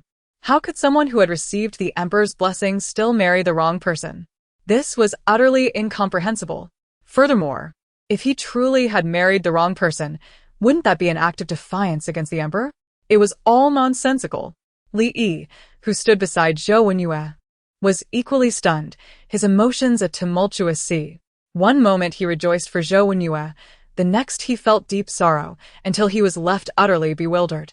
How could there be a problem after the imperial decree of marriage? He feared that his own future with his beloved might also encounter issues. Curious, Chu Qingqing spoke up. Even Zhou Wenyue, upon hearing the system's words and Chu Qingqing's inquiry, displayed a puzzled expression. Yes, why? How could he simply succumb to illness without any action? It was unimaginable. How could he bear to leave her alone in this cold world? Unless there were hidden circumstances. Chapter 83. The True and False Bride Remedy. A remedy requires the person to be alive first. The system revealed the truth. His beloved had died 2 days before the wedding. Dead? Dead. As the system's declaration echoed, the ministers were left speechless. This too had perished? Wasn't that far too tragic? Their gazes turned towards Zhou Wenyue, akin to witnessing a pair of star-crossed lovers. Li Yi, inadvertently drawn into the situation, gently leaned towards Zhang Jin and thought, "Don't look at me. I'm not one of the star-crossed." Although he felt sympathy for Zhou, they could not misplace their pity. The ministers, filled with sympathy, pondered, why is there one less? It was indeed a tragedy. No wonder he ultimately succumbed to illness at home, for his beloved had departed long before. Upon hearing the system's words, Zhou Wenyue felt darkness envelop him, nearly fainting on the spot. All he wished for was for Ruo Yun to live a long, happy life. If she were gone, what purpose would his effort serve? Yet, the remnants of reason prevented him from acting on his impulsive thoughts. Since this voice would discuss the matter with the little princess, it surely wouldn't divulge only half the story. He needed to remain composed and listen further. Whether it was a conspiracy or an accident, he needed to uncover the truth to devise a comprehensive strategy to ensure Ruo Yun's safety. In mere moments, Zhou Wenyue grasped the entirety of the situation. He inhaled deeply, suppressing the sorrow within, and maintained a calm facade. Emperor Anwu, who had been observing him closely, recognized that he had not erred in selecting the scholar. He displayed composure, restraint, and an unwavering demeanor. Most importantly, his treatment of his beloved reflected a man of great responsibility. At this moment, Emperor Anwu finally comprehended why the system had bestowed such high praise upon him. Indeed. He was a minister capable of etching his name in history. Although his current thoughts were to abandon the edict for his beloved, Emperor Anwu understood that once Zhou Wenyue truly bore a responsibility, he would never easily abandon it. The evidence proved that Emperor Anwu's talent spotting was indeed accurate, as Zhou Wenyue did not disappoint in subsequent revelations from the system. Moreover, the system disclosed, not only did she die, but after her death, her body was discarded in the mountains, devoured entirely by wild beasts. Chu Qingqing naturally contemplated this detail and frowned. Was she murdered? The system replied, that can be said. But to be precise, she actually took her own life. Suicide? Chu Qingqing frowned further. Why would she do that? Listening to the clues provided by the system, the most reasonable explanation the crowd could conceive was that Zhou Wenyue's beloved had taken her own life due to some reason before the wedding, rendering the marriage impossible. However, both families were aware of Zhou Wenyue's deep affection for her, so they decided to conceal the truth and sought another girl to impersonate her, successfully deceiving Zhou Wenyue into completing the marriage. Yet, if this were the case, what could have driven Zhou Wenyue's beloved to such an act? Why was her body discarded in the mountains? Chu Qingqing pondered these questions aloud. The system then stated enigmatically, "Who told you that Zhou Wenyue realized he had married the wrong person immediately?" The crowd. As soon as the system uttered this, everyone was stunned. Zhou Wenyue did not discover he had married the wrong person right away. How could this be possible? Their expressions were incredulous as they turned to Zhou Wenyue, beginning to question whether his love for the little green plum was genuine. Zhou Wenyue. Upon hearing the system's words, Zhou Wenyue was equally incredulous, even finding it absurd. How could he not have realized that he had not married Ruo Yun from the outset? Li Yi, standing nearby, shared the same expression of astonishment. Unable to contain himself, he glanced at Zhou Wenyue and mouthed, "Does your beloved have a twin sister or something?" Li Yi asked this because he himself had a twin brother, and the two looked almost identical in appearance and stature, differing only in personality. Li Yi grew even more puzzled. If there were no twins, why would he fail to recognize her? His gaze towards Zhou Wenyue was now tinged with suspicion. Zhou Wenyue felt he was on the verge of madness. How could they both begin to doubt his love for Ruoyun? He swore to heaven that his affection for Lu Ruoyun was unwavering. Let the heavens judge. Zhou Wenyue. Similarly stunned by the system's profound statement, Chu Qingqing felt bewildered, her mind swirling with questions. Is it true that Zhou Wenyue did not realize he had married a false bride at first? The system replied, not only did he not realize it immediately, but it took him 10 days to discover the truth. Chu Qingqing. She lifted her head, her expression one of disbelief as she looked towards Zhou Wenyue, suspicion evident in her eyes. Could it be that this guy's deep feelings were all an act to deceive my father? Did he want my father to believe he was a man of great loyalty and integrity? Emperor Anwu. Zhou Wenyue. Inexcusably wronged. Zhou Wenyue felt he might perish from indignation. The system clarified, that is not the case. He is indeed sincere and a good man. There are reasons for not realizing his bride was false at first. Upon hearing this, tears of excitement welled in Zhou Wenyue's eyes. He knew there must be a reason. Otherwise, how could he possibly fail to recognize Ruoyun?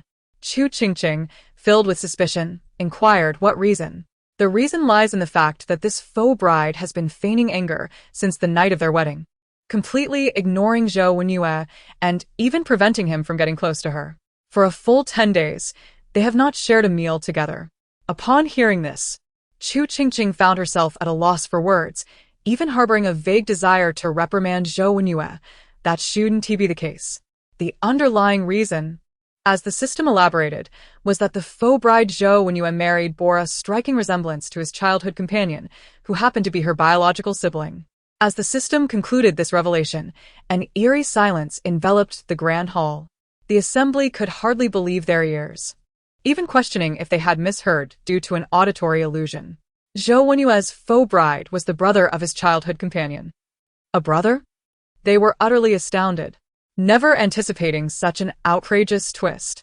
Initially, they had speculated whether Zhou Wenyue might have married a sister of his childhood companion, given their similar appearances. But after Zhou Wenyue dismissed Li Yidu's conjecture, they quickly abandoned that notion. With no twin sisters involved, it certainly was not what they had imagined. What use could a brother possibly serve? The courtiers continued their silent musings, only to be struck by the system's statement like a thunderbolt. This brother was indeed quite useful. The courtiers felt their perceptions of reality being reshaped once again. However, unbeknownst to them, even more astonishing revelations awaited. This absurd twist is where the true peculiarity lies.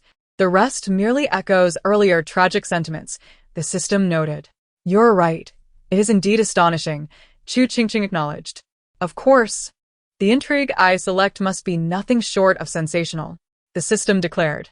Everyone nodded in agreement, acknowledging that the system had never failed to deliver a captivating tale.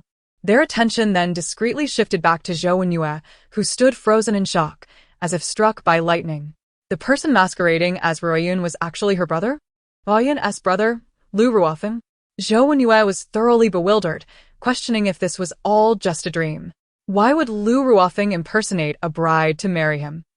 Chu Qingqing echoed his thoughts. Why would the brother of a childhood companion disguise himself as a bride for Zhou Wenyue? The system replied nonchalantly. What else could it be but affection? The assembly gasped in disbelief.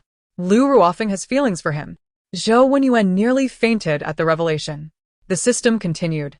This little trickster, Lu Ruofeng, is indeed the younger brother of his childhood companion and has always been close to her.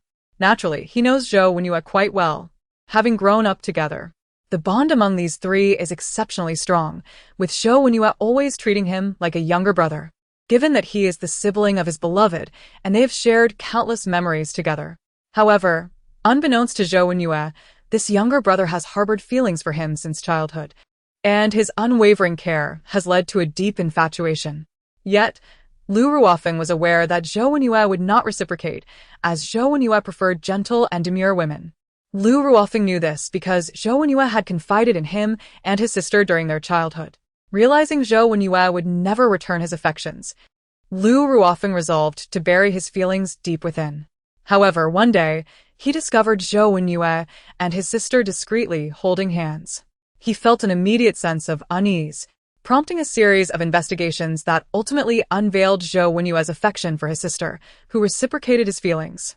Lu Ruofeng's world crumbled, as he had always believed Zhou Wenyue favored gentle and refined women, completely overlooking the possibility of mutual feelings between Zhou Wenyue and his bold sister. In Lu Ruofeng's eyes, Zhou Wenyue could pursue any girl, and he would have no objections, for he was not a girl himself. But the idea of Zhou Wenyue loving his sister was simply intolerable. Why is that? Chu Qingqing queried, along with the others, who were equally curious. Isn't love for another girl still love? Why is it unacceptable if it's for his sister? The system clarified jealousy, of course. In Lu Ruofeng's perspective, they grew up together. So, why should Zhou Wenyue be allowed to love his sister and not him? Furthermore, they share a striking resemblance. What an extraordinary turn of events. Zhou Wenyue was utterly flabbergasted, unable to fathom that he was at the center of such bizarre happenings. Taking a deep breath, he attempted to maintain his composure, concealing any signs of distress from the young princess.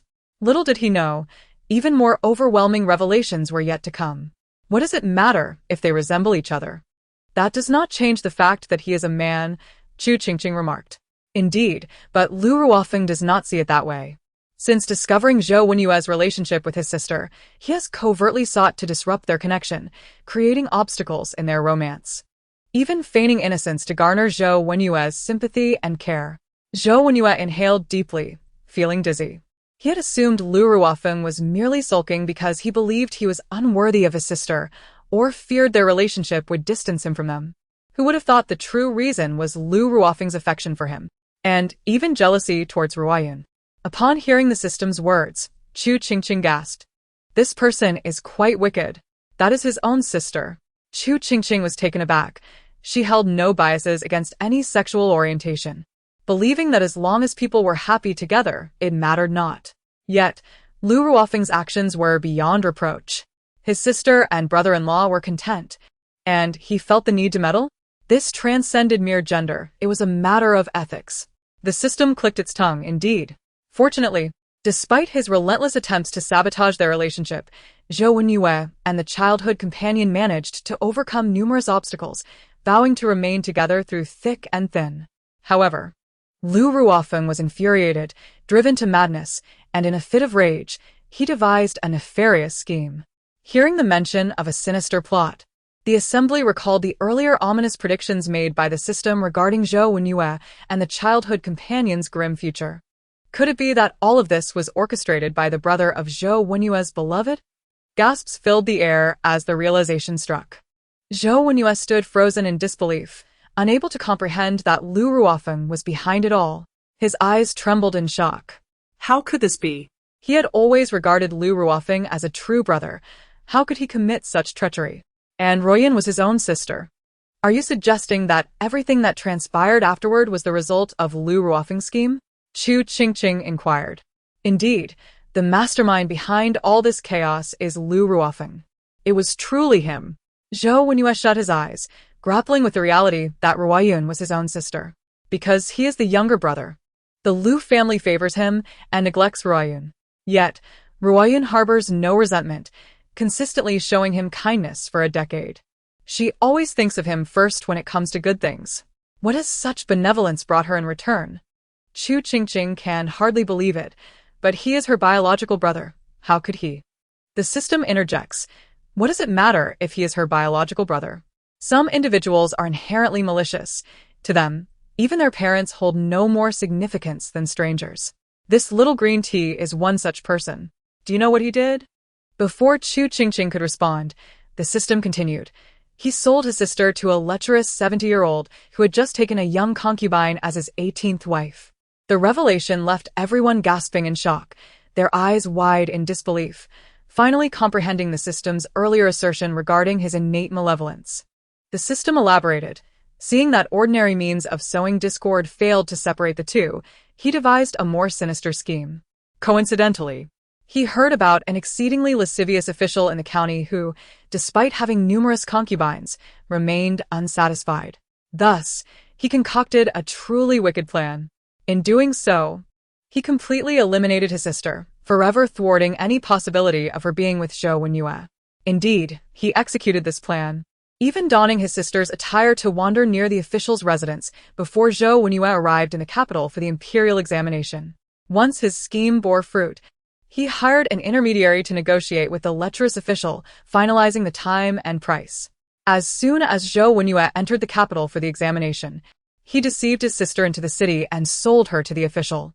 Simultaneously, he leveraged the shame of a daughter eloping with a man to ensure that no one would dare raise an outcry. As for masquerading as a bride, that was even simpler. He told his parents that Zhou Wenyue had achieved great success and requested a marriage from the emperor. If they failed to produce a bride, it would be considered defiance against imperial edicts, resulting in the confiscation of their estate and execution of their family. Terrified, his parents agreed without hesitation to allow him to impersonate the bride.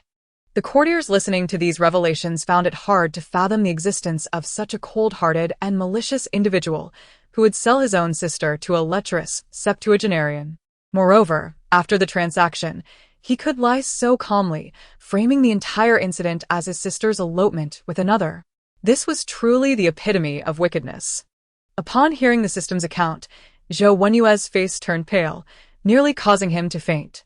At that moment, he could no longer contemplate Lu Ruofeng's cruelty.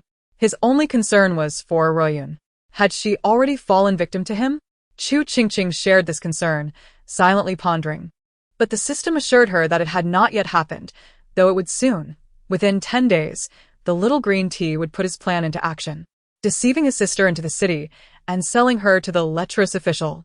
However, while this lifetime's little green plum has yet to suffer, the previous incarnation, the little green plum from the original tale, was indeed successfully sold to that vile official by her monstrous brother. Zhou Wenyue felt a slight tremor at this revelation, biting his tongue to suppress any sound. So, everything the system had recounted occurred in a past life? His Ruoyun had truly endured such immense suffering. Chu Qingqing, coming to a realization, said, "So, when you mentioned the little green plum's suicide, it was because..." The system affirmed, "Indeed. The little green plum discovered she had been sold to that lecherous official and, unable to bear the humiliation, chose to end her own life. Tragically, she died without ever knowing that her perpetrator was her own brother. She even worried about her brother who accompanied her, wondering if he too had been imprisoned." The crowd, upon hearing this, averted their gaze in compassion, while Zhou Wenyue felt an overwhelming ache in his heart, wishing he could immediately exact vengeance on that beast. After a moment of reflection, Chu Qingqing inquired, "What became of that beast in the previous life? Did Zhou Wenyue kill him?"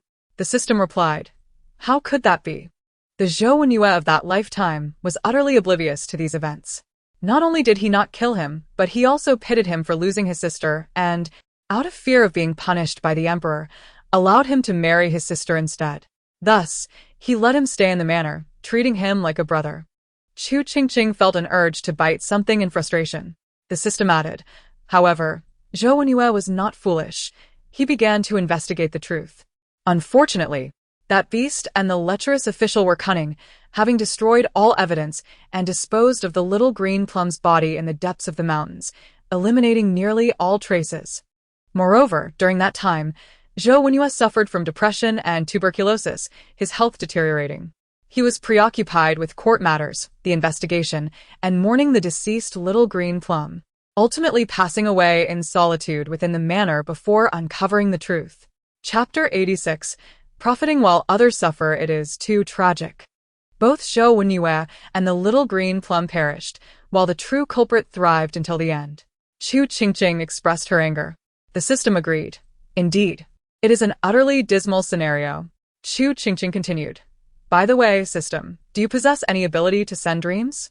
Can you allow me to convey this entire matter to my father so he can send people to capture that beast? Otherwise, Zhou Wenyue and his beloved will suffer terribly." As her voice grew increasingly despondent, the crowd felt their hearts soften. Zhou Wenyue, feeling cold all over, was particularly moved, his eyes stinging. Even the system sighed, yet remained silent, conveying the answer to Chu Qingqing. Instantly, she wilted, leaning dejectedly against Emperor Anwu, even losing interest in the fruit they had been eating. Meanwhile, Emperor Anwu had already inquired about the wishes of Li Yidu and Zhang Jin during Chu Qingqing's dialogue with the system. Since both of their wishes pertained to family and hometown, Emperor Anwu issued a decree accordingly. The three immediately understood his intention. displaying expressions of joy as they thanked him for the edict. The system, puzzled, murmured for a moment before realizing, "So that's how it is." The system continued, "With this change in wishes, their desires align with what your father articulated, all revolving around family and hometown. Likely, your father recognized everyone's yearning for home and, with a wave of his hand, provided an additional benefit."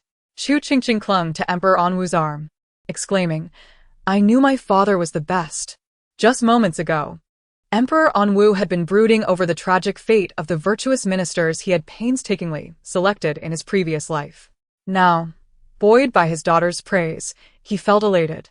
However, speaking of which, your father's spontaneous decree is indeed commendable. It might even assist that equally unfortunate scholar, Li Du. Upon hearing this, the cheerful Li Du suddenly froze. What does that have to do with him? The officials and Chu Qingqing, recalling that besides Zhou Wenyue's affair, there was also Li Du's, wondered what misfortune awaited him. They glanced at him, their eyes full of sympathy. Li Du stood rigidly, finally grasping the meaning behind the earlier mention of the two of them. Realizing this, he felt a wave of despair wash over him. Please don't play with him like this. He had worked so hard to achieve this rank. Furthermore, his relationship with his beloved was flourishing. He desperately hoped nothing would go awry. His heart raced tumultuously, feeling as though he was on the brink of receiving a death sentence. Zhou Wenyue was taken aback to discover that Li Du had also faced considerable hardships in his previous life. Reflecting on the experiences he had just learned about, he couldn't help but feel a sense of sympathy for Li Du, realizing that his own plight was not so different. Indeed. It turned out that Zhou Wenyue's intuition was correct. Chu Qingqing remarked, "Oh right, I nearly forgot that this flower champion also has his own scandal. By the way, what is it?" The system replied, "Actually, both Zhou Wenyue's and Li Du's situations can be succinctly described using a contemporary term." Curious, Chu Qingqing asked, "What term?" The system explained, "Substitute literature, which refers literally to the concept of substitutes. There's no need to complicate it." Chu Qingqing recalled the despicable individual who had sold his sister into a forced marriage and fell silent, realizing that it indeed pertained to the literal meaning of substitute literature. "Has Li Du's beloved also been replaced by a counterfeit?" she inquired. Standing in the palace, Li Du was momentarily stunned by Chu Qingqing's words. What? His beloved has been replaced? How can this be? She is the only daughter in her family. There are no siblings, not even a brother or a sister. Who could possibly replace her? The officials exchanged sympathetic glances, thinking, how naive. Does he believe that the absence of siblings precludes a replacement? After all, she still has parents. A thunderous revelation struck Li Du, nearly rendering him senseless. The system clarified, actually no, his beloved has not been replaced. Regaining his composure, Li Du felt a surge of relief. However, he has been replaced, the system continued. Li Du, the officials, Emperor Anwu. Everyone was momentarily at a loss, struggling to comprehend the implications of being the one replaced. Chu Qingqing asked, "Are you saying that this Li Du will eventually be substituted with a fake?" Precisely. The system confirmed. Li Du felt faint. The system elaborated. This Li Du has a twin brother who looks exactly like him, even sharing the same birthmark. His parents favored his brother from a young age. Thus they decided that if he were to achieve academic success, they would simply replace him with his brother to inherit the title of champion. Upon hearing this, the officials looked at Li Du with overwhelming sympathy. It was truly a tragic fate. After years of diligent study, he finally succeeded, only for his parents to whimsically decide to switch him out for their elder son to enjoy the fruits of his labor. Li Du stood frozen, akin to a statue, utterly unable to process the gravity of the situation. The system continued, he is quite foolish. He believes everything his parents say.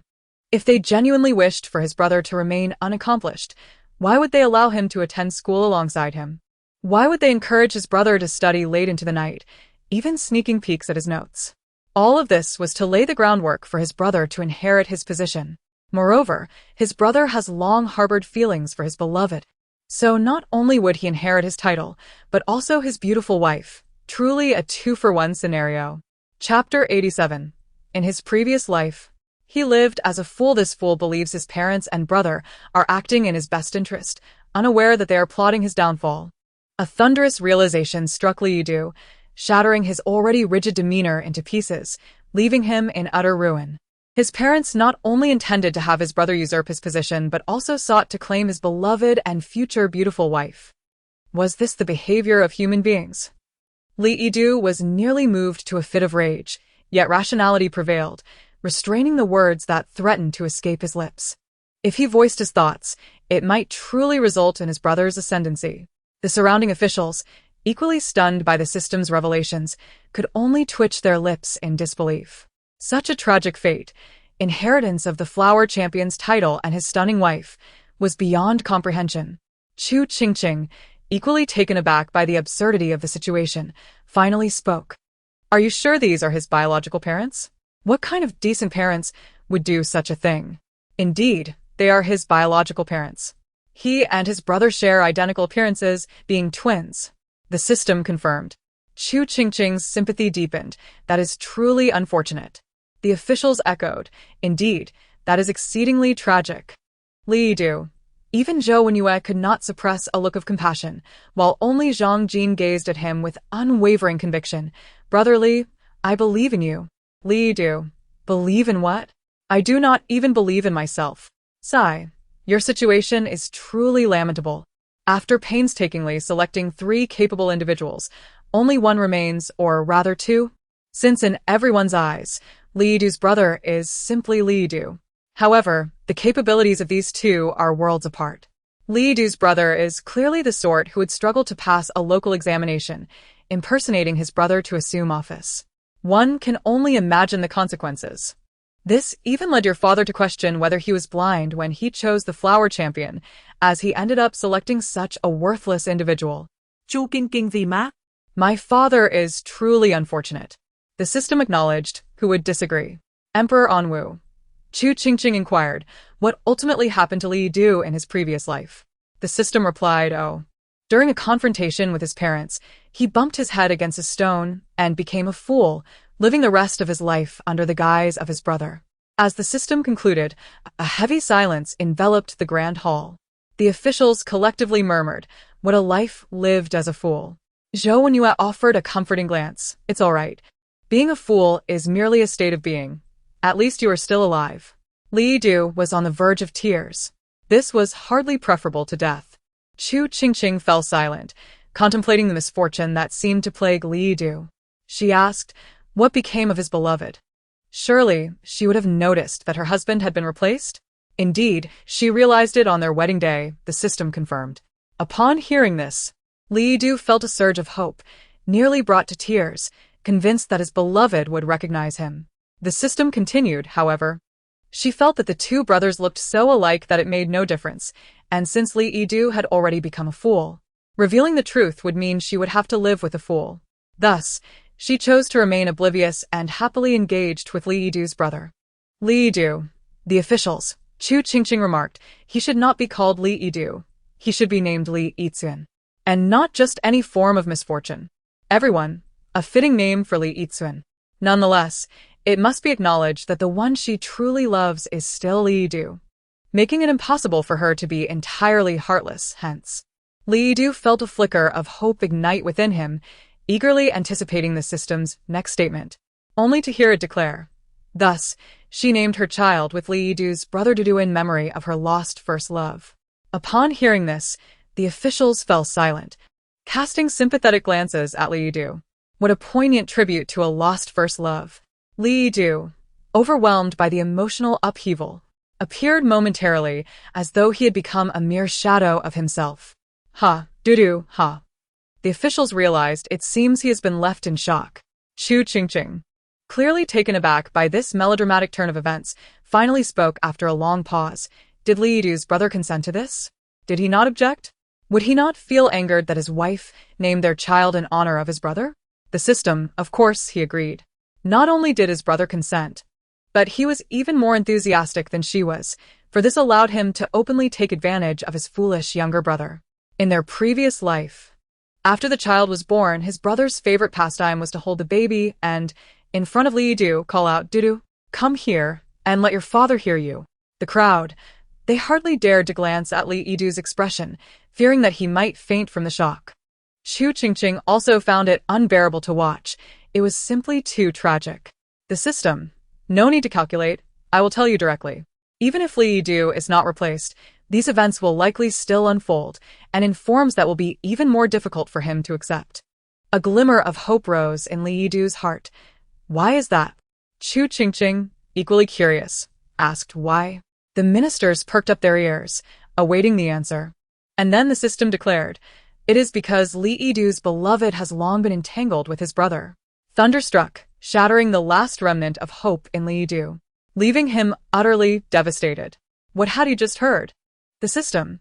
Did you think she accepted so readily upon learning that she was to marry Li Yidu's brother instead of Li Yidu because she had no prior connection with him?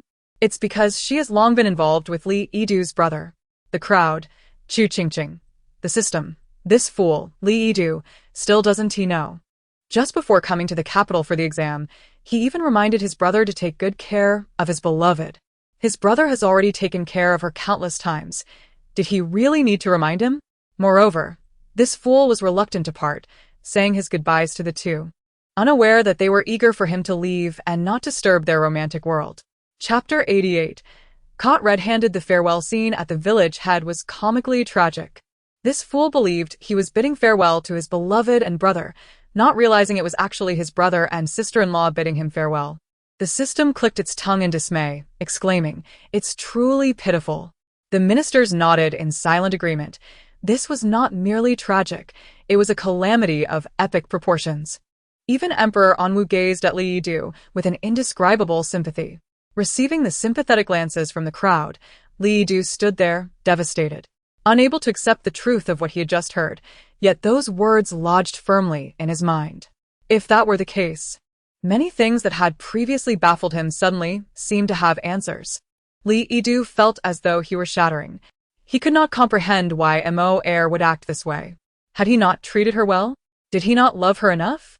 Why, when he was already present, did she still seek out his brother? Chu Qingqing shared this curiosity, inquiring of the system. Isn't her beloved Li Yidu?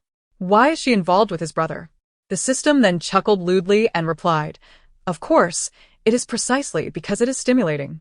Chu Qingqing. The ministers. The ministers silently regarded Li Yidu, who was on the brink of fainting from the shock. It was too tragic, too tragic. Li Yidu's lips trembled with rage. Nearby, Zhou Wenyue and Zhang Jin hurried to support him. Zhou Wenyue, hold on. If you collapse here, your brother will take everything. Zhang Jin. He'll even name his son Dudu and make you call him father every day. The two frightened Li Yidu back to reality. Suddenly, his head was no longer dizzy, his legs no longer weak. He felt as if he could climb 10 mountains in one breath. No, he could not collapse now. He could not allow others to benefit from his plight. The system. TSK, your father chose this timing quite well. If he were to set off tomorrow, he would catch his brother and his beloved in the act at his old family home. With this, Li Yidu's determination surged. Splendid. The timing, location, and circumstances were all in his favor. Of course, it was not just Li Yidu who was filled with resolve. The ministers around him shared the same fervor. Emperor Anwu. Indeed, your majesty, I think likewise. Look at the treacherous terrain. Both of them are scholars. What if they encounter robbers? It would be disastrous. Thus, I volunteer to escort His Majesty. Your Majesty, I believe. Emperor Anwu. Haha, your schemes are all too transparent. Do you think I am foolish? Thus, on the following day, when Zhou Wenyue, Li Yidu, and Zhang Jin set off, they lifted their heads to see a multitude of people watching them like a spectacle. The three, Zhang Jin quietly shuffled to the side. Zhou Wenyue and Li Yidu. What happened to sharing joys and sorrows? Zhang Jin cheerfully approached the lowest-ranking group, knowing without asking that it was certainly his own team.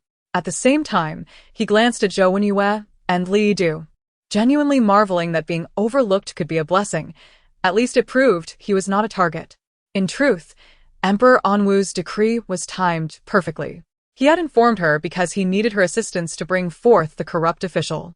Upon hearing that it was the Emperor's secret order, Lu Ruoyun instantly recognized its significance and began cooperating with Zhou Wenyue's plans. Zhou Wenyue's strategy was simple. He first had the two ministers sent by the emperor investigate the sordid details of the lecherous official in the county, as well as the recent communications with the intermediary hired by the beast.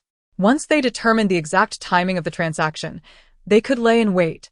When the appointed day arrived, they would mobilize troops from the county office and ambush the location of the transaction, capturing them all at once. Zhou Wenyue's plan proved exceedingly successful. When Lu Ruoyun's lecherous brother saw Zhou Wenyue and the officials appear, he was dumbfounded, his face draining of color as he turned to flee. Meanwhile, his sister, who had been drugged on the way, miraculously awoke, looking at him with disappointment, shock, and disbelief. At that moment, Lu Ruoyun finally understood. All his actions had been exposed. Not only that, but they had also attracted the attention of the county officials. Terrified, he knelt down, insisting that he was not involved, claiming that the lecherous official had threatened him, saying if he did not deliver his sister, he would kill their entire family. He had no choice. However, the intermediary sent by the lecherous official was no fool and immediately exposed his lies, though terrified. He insisted that they would all face the consequences together rather than let their master take the fall and allow the villain to escape. Already scared out of his wits, the intermediary quickly revealed everything, leaving Lu Ruoyun unable to argue his case, no matter how many mouths he had. Sister, I know I was wrong. I didn't mean to. I just wanted to divert their attention. Sister, please save me. You can't let them take me away. I am your only brother.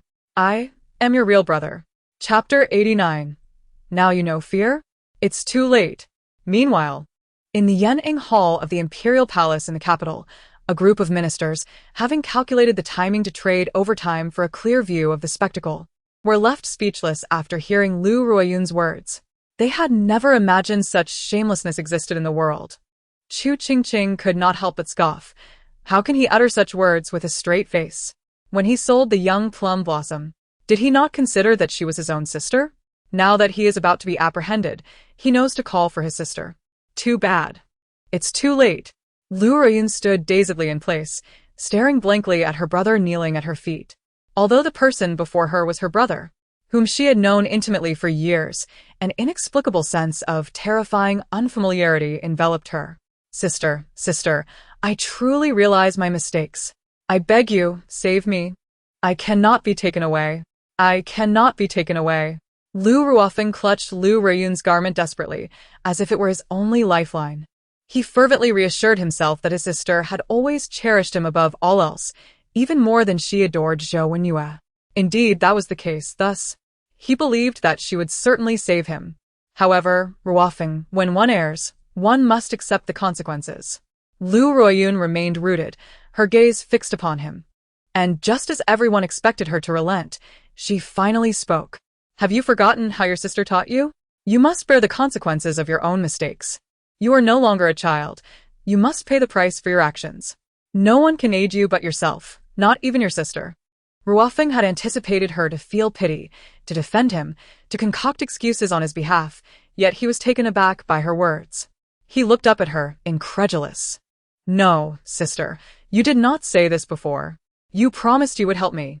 You said it was all right even if I made mistakes. You would support me. Do you not remember you said it? Fearful of the soldiers' swords, Lu Ruofeng could barely lift his gaze. He nearly lost his sanity, pleading, Sister, tell them I am innocent. Tell them you did it willingly. If you say that, they surely won't take me away.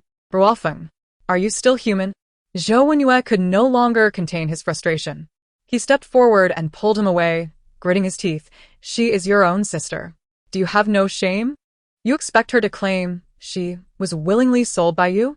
Ruofeng, suddenly yanked, began to struggle violently, instinctively retorting, so what? She is my sister. It is her duty to do this for me. Is it wrong for me to expect her to sacrifice even her life for me? Lu Ruoyun's sudden interjection silenced Ruofeng, who quickly realized the gravity of his words, turning pale. No, that is not what I meant, sister. But Lu Ruoyun, no longer wishing to listen, stood beside Zhou Wenyue. Taking one last look at her brother, she felt an unexpected release from the suffocating burden that had weighed upon her heart for years. Do not call me sister. From the moment you sold me, I ceased to be your sister. Observing the scene of Lu Ruofeng being taken away by the soldiers, The system scoffed, muttering, "Deserved it. System. Let me tell you, this Lu Ruofeng is no good. Do not be deceived by his obedient facade before his sister. He has committed countless unthinkable acts in secret. He even urged his sister not to inform their parents or anyone else, fearing reprimand. Little Qingmei, so naive, was moved to the point of pity for him, believing he risked punishment to save treats for her, thus treating him increasingly better. Such instances abound. He even spoke ill of his sister within the village, leading to her being gossiped about by the villagers. Occasionally, he would manipulate her into believing that any sacrifice she made for him was her obligation. Fortunately, after being sold by him, his sister has finally awakened. This revelation stunned the ministers in Yanning Hall, who were pretending to discuss state affairs with the emperor. They never anticipated that Lu Ruofeng had been so malicious since childhood. Chu Qingqing, equally astonished, exclaimed, "Isn't that just too wicked?" Reflecting on the system's words, she could hardly fathom how much more remained unsaid. Shaking her head in disbelief, she remarked, "He ought not to have been reborn as the brother of little Qingmei. He should have been the brother of Li Yidu." At this mention, the crowd instantly recalled Li Yidu's notoriously difficult brother. Envisioning a perfect match between the two, and pondering the delightful torment they would inflict upon each other. Upon hearing Chu Qingqing mention Li Yidu, the system interjected. "Speaking of which, Li Yidu has also returned home." This revelation sparked excitement among the crowd. Chu Qingqing eagerly inquired, "Has he discovered his brother's affair with his beloved?" The system replied, "Let me check. He has indeed discovered it, and is on the verge of catching them in the act." The crowd gasped in anticipation. Chu Qingqing urged, "Show me quickly." When they laid eyes on Li Yidu, they were momentarily taken aback, confusion evident in their expressions. As if struggling to comprehend how the person they had just seen walking towards the village suddenly appeared before them. They had mistaken him for his brother. Chapter 90. The whole village catches cheating his elder brother at the old house. The system had not deceived him. His elder brother was indeed at the old house. Upon realizing this, Li Yidu felt an invigorating surge of energy, shaking off the fatigue from his journey. Without pausing to explain to the curious pair before him, he dashed towards the direction of the old house. The few individuals trailing behind him quickly followed suit, their eyes ablaze with the flames of gossip. The reaction of Li Yidu caused the farmer and the woman to pause momentarily, staring at the retreating figures until they suddenly became aware of the oddity. Just moments ago, the eldest son of the Li family had been heading to the old house alone, yet now he was accompanied by several unfamiliar faces, two of whom possessed extraordinary bearing. Realization dawned as they widened their eyes, understanding their mistake. This was not the Li family's eldest son. This was clearly the second son. Could it be that he had failed the exam, or had it concluded? Was he headed to share good news? Their speculation seemed increasingly plausible, prompting them to decide to be good Samaritans and relay the news to the Li family and the villagers, bringing joy to everyone. "Want to see? Let us go to the old house of the Li family. I just saw him heading that way," the woman asserted. "I wouldn't lie to you if you don't believe me. Go see for yourselves. He is indeed at your old house." After the woman finished speaking, she carried her basket next door, repeating the joyful news, calling forth the neighboring family to join in as they all made their way towards the Li family's old house. The crowd in Yanning Hall suddenly found themselves unable to imagine the scene of infidelity that awaited them. Chu Qingqing, Astonitz, the Mat. This will surely be the entire village catching cheating, won't it? There are simply too many people. Gazing at the farmer in the lead, wielding a hoe, and the woman carrying a basket, the crowd was left in awe. The farmer and the woman had initially believed that Li Yidu and his companions would arrive ahead of them, but they were taken aback to find them appearing once again along the way. Someone spoke up. "Isn't this a confidential arrangement by the emperor? Can we really go?" The two ministers, eager to witness the spectacle, quickly assured everyone it would be fine and invited them to join. As the villagers had never encountered high-ranking officials from the capital, they nodded eagerly and followed the group towards the old house. Where could they have gone? Li Yidu mused. "It's all right. I am not in a hurry. Emoer may have something to attend to. I can find her later." Upon hearing his words, the crowd nodded, filled with a mix of envy and jealousy, realizing Zhang family was fortunate to have found such a splendid son-in-law, a stroke of unbelievable luck. Unexpectedly, Li Erlang has managed to pass the examination and is even willing to be with that girl from the Zhang family. Upon hearing this, the Zhang couple felt the envious gazes of the crowd, and their chins seemed to elevate towards the heavens, as if it were not Li Erlang who had achieved the rank of the top scholar, but rather Zhang Erlang. Laugh now. But soon it will be your turn to weep, whispered someone knowingly. In the Yanning Hall, Chu Qingqing watched the interactions among these individuals with great amusement, eagerly anticipating the scene that would unfold during the impending scandal. Others within the hall also felt a surge of excitement. They had not expected the scandal involving Li Yidu to be so thrilling. Had they known, they would have fought harder for a front-row seat. Where could the eldest son of the Li family be? A woman with a basket inquired eagerly. Oh, he's at the old family house. I ran into him there not long ago.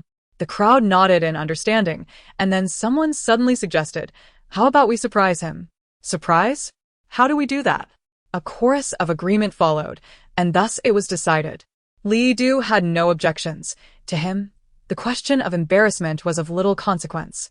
And even if there was shame, it would not be his to bear. With a sense of unity, the crowd promptly fell silent. Yet their hearts brimmed with excitement as they made their way toward the Li family's old residence. Although the old Li house was somewhat remote, it was not particularly far, and soon they were nearing their destination. Upon approaching, they noticed the courtyard gate was ajar. Initially, they thought the eldest son of the Li family was inside searching for something, but as they listened closely, something felt amiss. What was that sound of moaning? The distressing noises grew clearer as they drew nearer to the Li family's old house. Upon hearing those sounds, subtle expressions appeared on their faces, and they exchanged knowing glances with the Li couple. Since they had just seen the eldest son of the Li family approach, it was all too evident who was inside.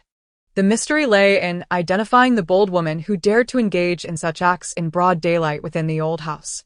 The Li couple, feeling utterly humiliated under the gaze of the onlookers, attempted to call out for the scoundrel to cease, but before they could utter a word, someone stuffed a rag into their mouths. Such a splendid opportunity to witness the spectacle could not be easily interrupted. The Li couple was left speechless, unable to voice their protests, as they watched the crowd, filled with gossip and curiosity, follow Li Yidu and two high-ranking officials into the old house. Chapter 91. The crime of deceiving the emperor. The top scholar's melon comes to an end. I saw it. The pouch you embroidered just now has my brother's name on it. Did you not say you preferred me to him?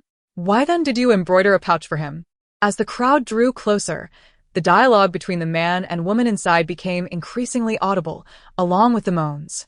Your brother is not even a fraction of what you are. Naturally, Emoer prefers you. As for the pouch, it conceals a secret, while it bears his name on the front. If you look closely at the back, you will find yours. Isn't it more thrilling for a gift intended for him to bear your name? Montag es brother?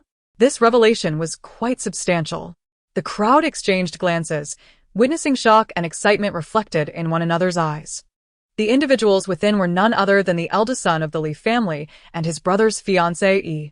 Realizing this, both the Li and Zhang couples stood dumbfounded, their expressions akin to being struck by lightning. How could these two have ended up together? The Zhang couple nearly fainted from the shock, while the Li couple faced a similar fate. Although they had long harbored the idea of swapping their two sons, they had always assumed the daughter-in-law would eventually be with the eldest son. Yet this scandal was not something they could conceal for a lifetime.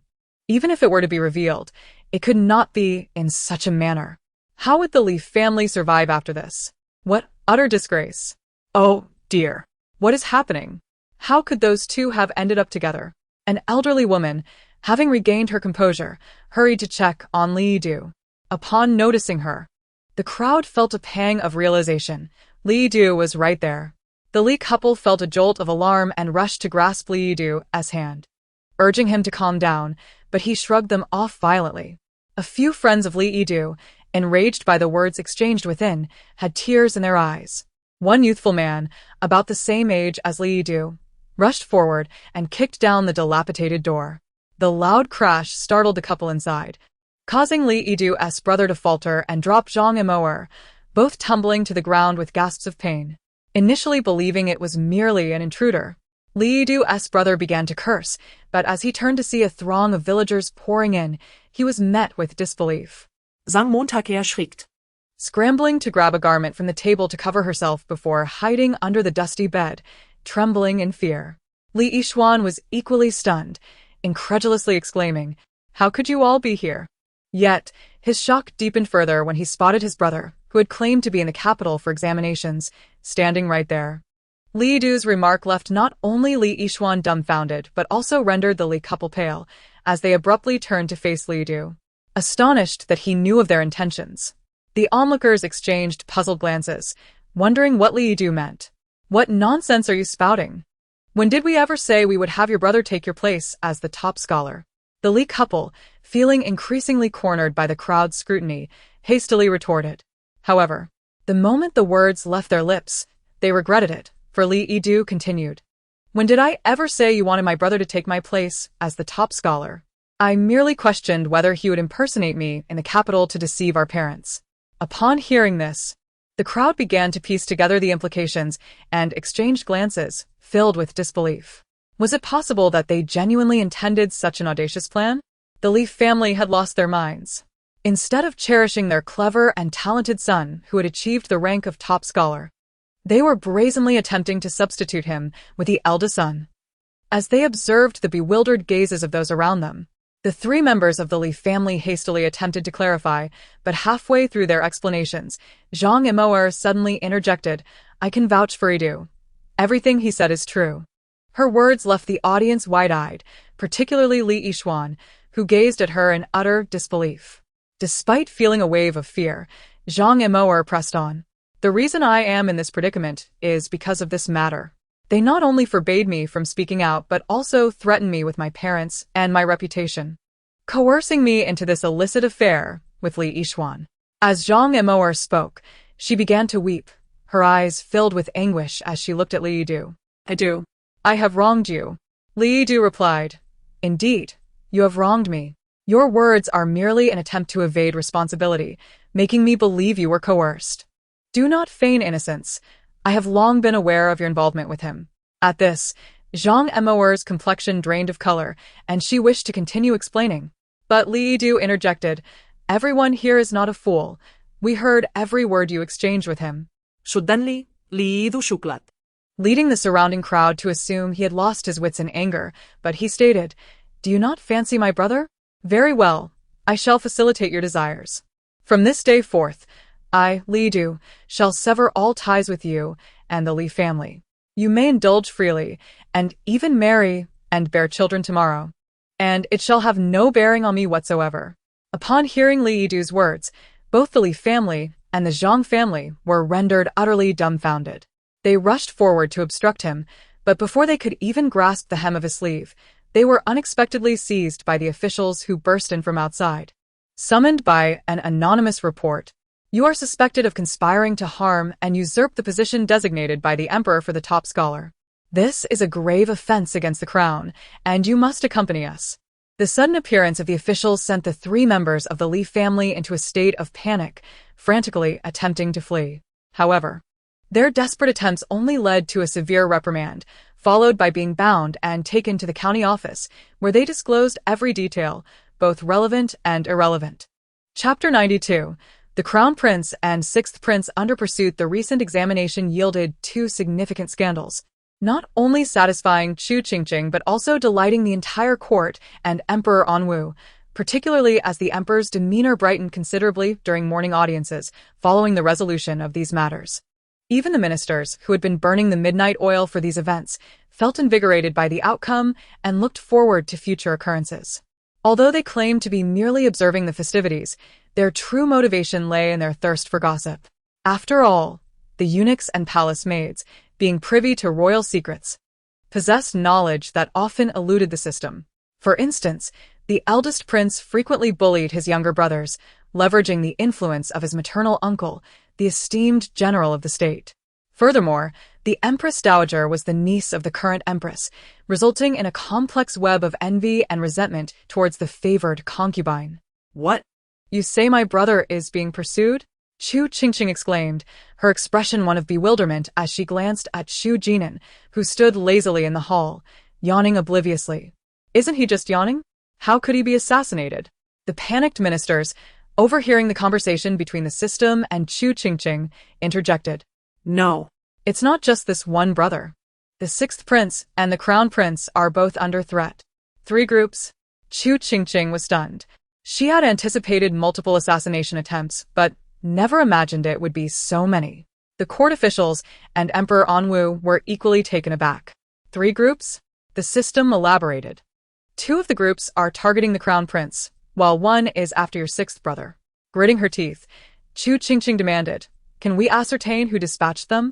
The system replied, "We cannot determine that. No information has surfaced regarding those pursuing your 6th brother. The only reason we discovered the crown prince was being targeted is that I learned of the assassination attempt against him first. The 2 groups aiming for the crown prince are indeed from within the court." This revelation shocked everyone anew. It implied that there were individuals within the court plotting against the crown prince. Who are they? Chu Qingqing pressed. "Neither is present here, thus we cannot identify them." Hearing this, Emperor Anwu's expression darkened severely. After waiting a moment to see if the system had any further insights, he swiftly decreed the dismissal of court. The distance from Lingzhou Temple to the capital could be traversed by a swift horse in 5 days. Thus, the fact that this report was 10 days old indicated that the crown prince and the 6th prince had been missing for several days. The system reassured her. "Do not worry. I have calculated, your brother and the crown prince are not fated to perish. They will likely sustain minor injuries, but nothing severe." "Really?"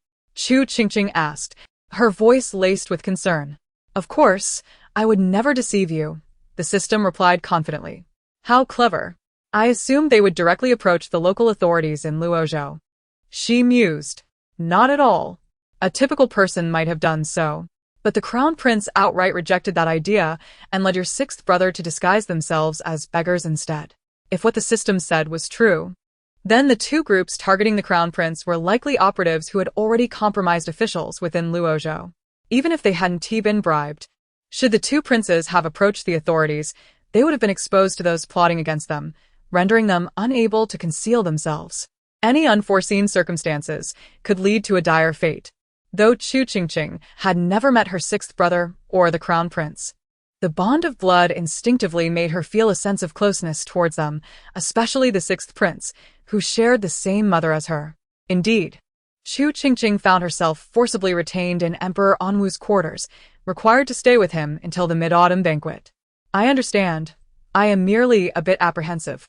What if they encounter such a situation again? What if my father fails to learn of their plight in time?" Chu Qingqing reflected anxiously, gazing at her short legs. She resolved to mature quickly, train diligently, and practice her speech so that she could relay any news immediately when the time came. Just then, Emperor Anwu entered the chamber. Catching her words. Chapter 93. The crown prince. This tradition had endured for countless years without interruption. However, at this moment, upon hearing the system's astonishing news, Emperor Anwu was suddenly consumed by an urge to cancel the upcoming mid-autumn banquet. He took a deep breath, attempting to reassure himself that it was inconsequential, as he had already lost face, and 1 or 2 more instances would not make a difference. Moreover, he loved his subjects as his own children, and his ministers were also part of the populace. What shame was there in losing face in front of his sons? Eventually, Emperor Anwu managed to quell his impulse to cancel the banquet. He did not wish for this incident to be etched in history, as who could predict how it would be distorted by future generations. Suddenly, he recalled the ministers who had clamored to assure him of their willingness to work overtime. Wait a moment. If he were to announce the cancellation of the banquet, would they not resort to overtime once more, pleading for him to reinstate it just to savor the gossip? System, why do I feel as though I see a wicked smile on my father's face? Chu Qingqing remarked, shifting her gaze to him as he entered. She observed his expressions changing, culminating in a devilish grin. What constitutes a wicked expression? Emperor Anwu thought. Surely, he was merely displaying a countenance of diligence for a brighter future for his people. Chu Qingqing mused, it seems even more wicked. The system paused for a moment before responding. You are correct. I can sense that your father is concocting a rather wicked scheme. Although I am unaware of the specifics, it is undoubtedly devious. Emperor Anwu's expression turned blank as he suppressed a smile. Ultimately, the mid-autumn banquet proceeded as scheduled. During this time, the crown prince had secretly visited the greenhouse twice with the sixth prince. Initially, Chu Qingqing harbored a dislike for the crown prince, as the empress did not favor his mother, nor did she approve of him and his brother. Naturally, the crown prince, as the son of the empress, looked down upon them as well. Otherwise, he would not have treated them as if they were invisible during their previous encounters. In fact, he once believed that the crown prince was entirely oblivious to his identity. However, to his surprise, on the very first day they encountered an assassin, the crown prince accurately called out his name and even shielded him from a flying weapon. In a moment of impulsive enthusiasm, Chu Qingqing dashed outside the Eastern Palace and invited the crown prince to visit his sister. He recalled the crown prince's expression being particularly complex, as if he were reluctant to accompany him, but after a moment's hesitation, he took his hand and followed him. "Is my sister very young?" Chu Qingqing inquired with curiosity. The crown prince nodded. "Very young." Chu Qingqing continued. "Will she be able to speak?" After a brief silence, the crown prince shook his head. "Most likely not." Confused, Chu Qingqing asked, "If she cannot speak, then why did mother say that if she hears my sister speak, we must not show any reaction or let her know?" Upon hearing Chu Qingqing's words, the crown prince suddenly realized something. After a moment of silence, he inquired, "Did the consort Yan say anything else?" Chu Qingqing shook his head. Observing his response, the crown prince appeared contemplative, and then he heard Chu Qingqing state, "If I hear her call me brother, am I not allowed to respond or let her know I heard?" The crown prince suddenly understood why this little one sought him out instead of going to the third prince or consort Yan for a visit to the greenhouse. It was highly likely that neither of them had taken him, and in his search for company, he had come to him instead. The crown prince bent down and ruffled his hair, then patiently explained once more. Chu Qingqing blinked, seeming to comprehend, and nodded firmly, declaring, "I understand. I will definitely not let my sister find out." Inside the greenhouse, Emperor Anwu was absent due to discussions with court officials, leaving only Chu Qingqing seated alone on the couch in meditation. Suddenly, she heard the system's voice. "Your brother has arrived." Chu Qingqing exclaimed, "My brother? He came so early today?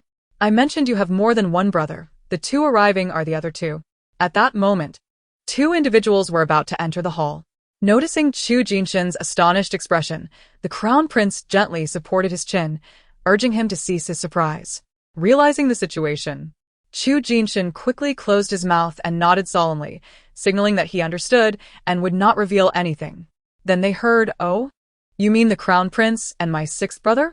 The two you mentioned regarding the mid-autumn banquet?" The crown prince, who had been bombarded with various rumors upon returning to the capital, suddenly felt an ominous premonition. The innocent Chu Qingqing asked, "Rumors? What rumors? Are they edible?" "Your brother has arrived," the system reiterated. "Didn't you just say that?" Chu Qingqing replied. "I meant Chu Jinin has come." Just as the system's words fell, Chu Qingqing felt a sudden tug on his wrist, and he was pulled behind someone. Looking up, he was astonished to see his brother. "Brother? What brings you here?" Chu Qingqing exclaimed, both delighted and surprised. However, Chu Jinin's expression was not particularly pleasant. "If you wish to see your sister, you could have sought me out directly instead of troubling His Highness."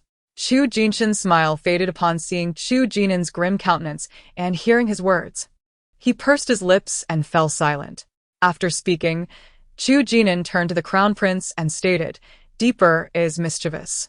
There is no need to trouble His Highness for his care. I will handle it myself." Upon hearing his brother call him mischievous, Chu Qingqing tightened his small chubby hand gripping the hem of his clothing, pouting in discontent, and muttered softly, "I'm not mischievous."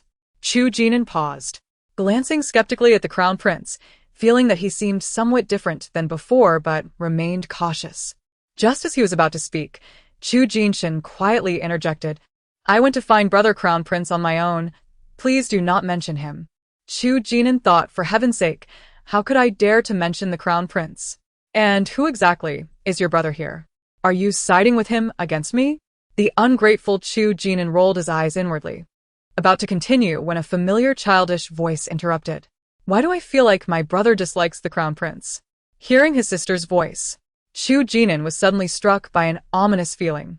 Sure enough, the next moment, the system declared, "Not just dislike, It's an overwhelming and intense hatred.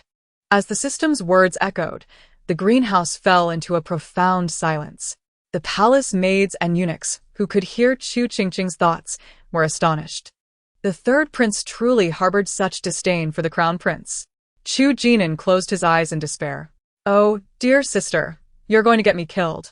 Taking a deep breath, he slowly turned to face the crown prince, only to find him standing there, utterly unfazed. Truly, a crown prince remains composed even in dire situations. I wonder if he is cursing me internally? "Your son pays respects to his majesty," Chu Qingqing greeted with a heavy heart. Moments later, within the greenhouse, Chu Qingqing lay on the soft couch, curiously observing her three brothers. "By the way, why does it seem like my brother is very tense today?" she remarked, glancing at Chu Qingqing's visibly strained face. The onlookers shared a knowing glance. Chu Qingqing thought despondently, "My dear sister, please, I beg you, do not say any more. Why does my brother despise the crown prince so much?" She scrutinized the crown prince, adding, "I think he is quite nice. He even saved my sixth brother during the recent attack, and on several occasions when assassins were close behind, he picked up my brother to evade danger." Sitting between them, Chu Qingqing subtly nodded in agreement. Indeed, on multiple occasions, he believed he was doomed, only to be saved by the crown prince. Emperor Anwu's eyes glimmered with satisfaction at Chu Qingqing's thoughts. Truly, an admirable crown prince of the great Chu. However, only Chu Qingqing's expression twitched in skepticism as he thought, "How could this be? He detests both of us, and yet he saved Deeper several times?" The system interjected, "The crown prince is indeed a good person, but your brother is oblivious to this. In his eyes, the crown prince is a thorn in his side, an enemy to be eliminated. If he ever ascends the throne, he would surely find an excuse to exile them both." The crown prince fell silent for a moment, a rare complexity flickering in his eyes. He had always known that his image in the third prince's eyes was not favorable, but he had not anticipated it to be so dire. Had he truly appeared so fearsome? Chu Qingqing, hearing the system's words, pondered, "What has my brother done to the crown prince to instill such fear?" Chu Qingqing thought, What do you mean by that? "It is the empress and the crown prince who unilaterally view us as thorns in their sides." The crown prince, overhearing this, felt a twinge of seriousness. Did this so-called system truly understand the reasons behind Chu Qingqing's sentiments? If it did, would it also know in truth? "It cannot entirely be blamed on your brother. The crown prince does indeed behave differently in front of him and Chu Qingqing compared to others. If you were to observe, what kind of personality would you attribute to the crown prince? Is he gentle?" Chu Qingqing glanced at the crown prince and concurred, "Exactly." The system continued, "In front of your two brothers, he is the complete opposite. Not only is he not gentle, but he is as cold as ice, often wearing a blank expression and treating your brothers as if they were invisible." Upon hearing this, a profound silence enveloped the room, while Chu Qingqing felt like applauding. Every word resonated with truth. The crown prince's demeanor towards him and Deeper had always been thus. That very expression suggested he might toss them into the sea to feed the fish at any moment. How could he possibly feel secure allowing Deeper to remain by his side? The system's remarks also stirred memories within Chu Qingqing. Indeed, the crown prince had always been like this. From his earliest recollections, he had never been fond of him until their recent pilgrimage. Contemplating this, Chu Qingqing blinked, realizing that the crown prince's change in attitude seemed to have begun during their journey to pray for blessings. Chu Qingqing furrowed her brow, hesitantly asking, "What could have caused this? Does the crown prince truly harbor feelings of animosity towards my two brothers?" Chu Qingqing, what difficulty? He clearly dislikes both of them. System, of course not. Chu Qingqing system. If he truly disliked them, why would he exert himself to save Chu Qingqing this time? He could have simply ignored him and allowed the assassin to finish him off. Chu Qingqing nodded, understanding the logic. Chu Qingqing, he is afraid of being reprimanded by Father Emperor. The nearby Emperor Anwu became curious upon hearing this. If he did not harbor any dislike, why would Jiue feign disdain in front of Qingqing and Qingqing? System. It is because of the empress. Chu Qingqing. The empress? System. Indeed. It is all due to the empress. To be precise, It is because the empress harbors a strong aversion towards concubine Yen and her 2 sons, which she imposes upon the crown prince, forbidding him from showing kindness to anyone related to concubine Yen. Chapter 95. Misunderstanding resolved. Chu Qingqing's eyes widened. At 5 years old, the empress punished him to kneel for an entire night. And the next day, he couldn't eat anything and was kept in confinement. System.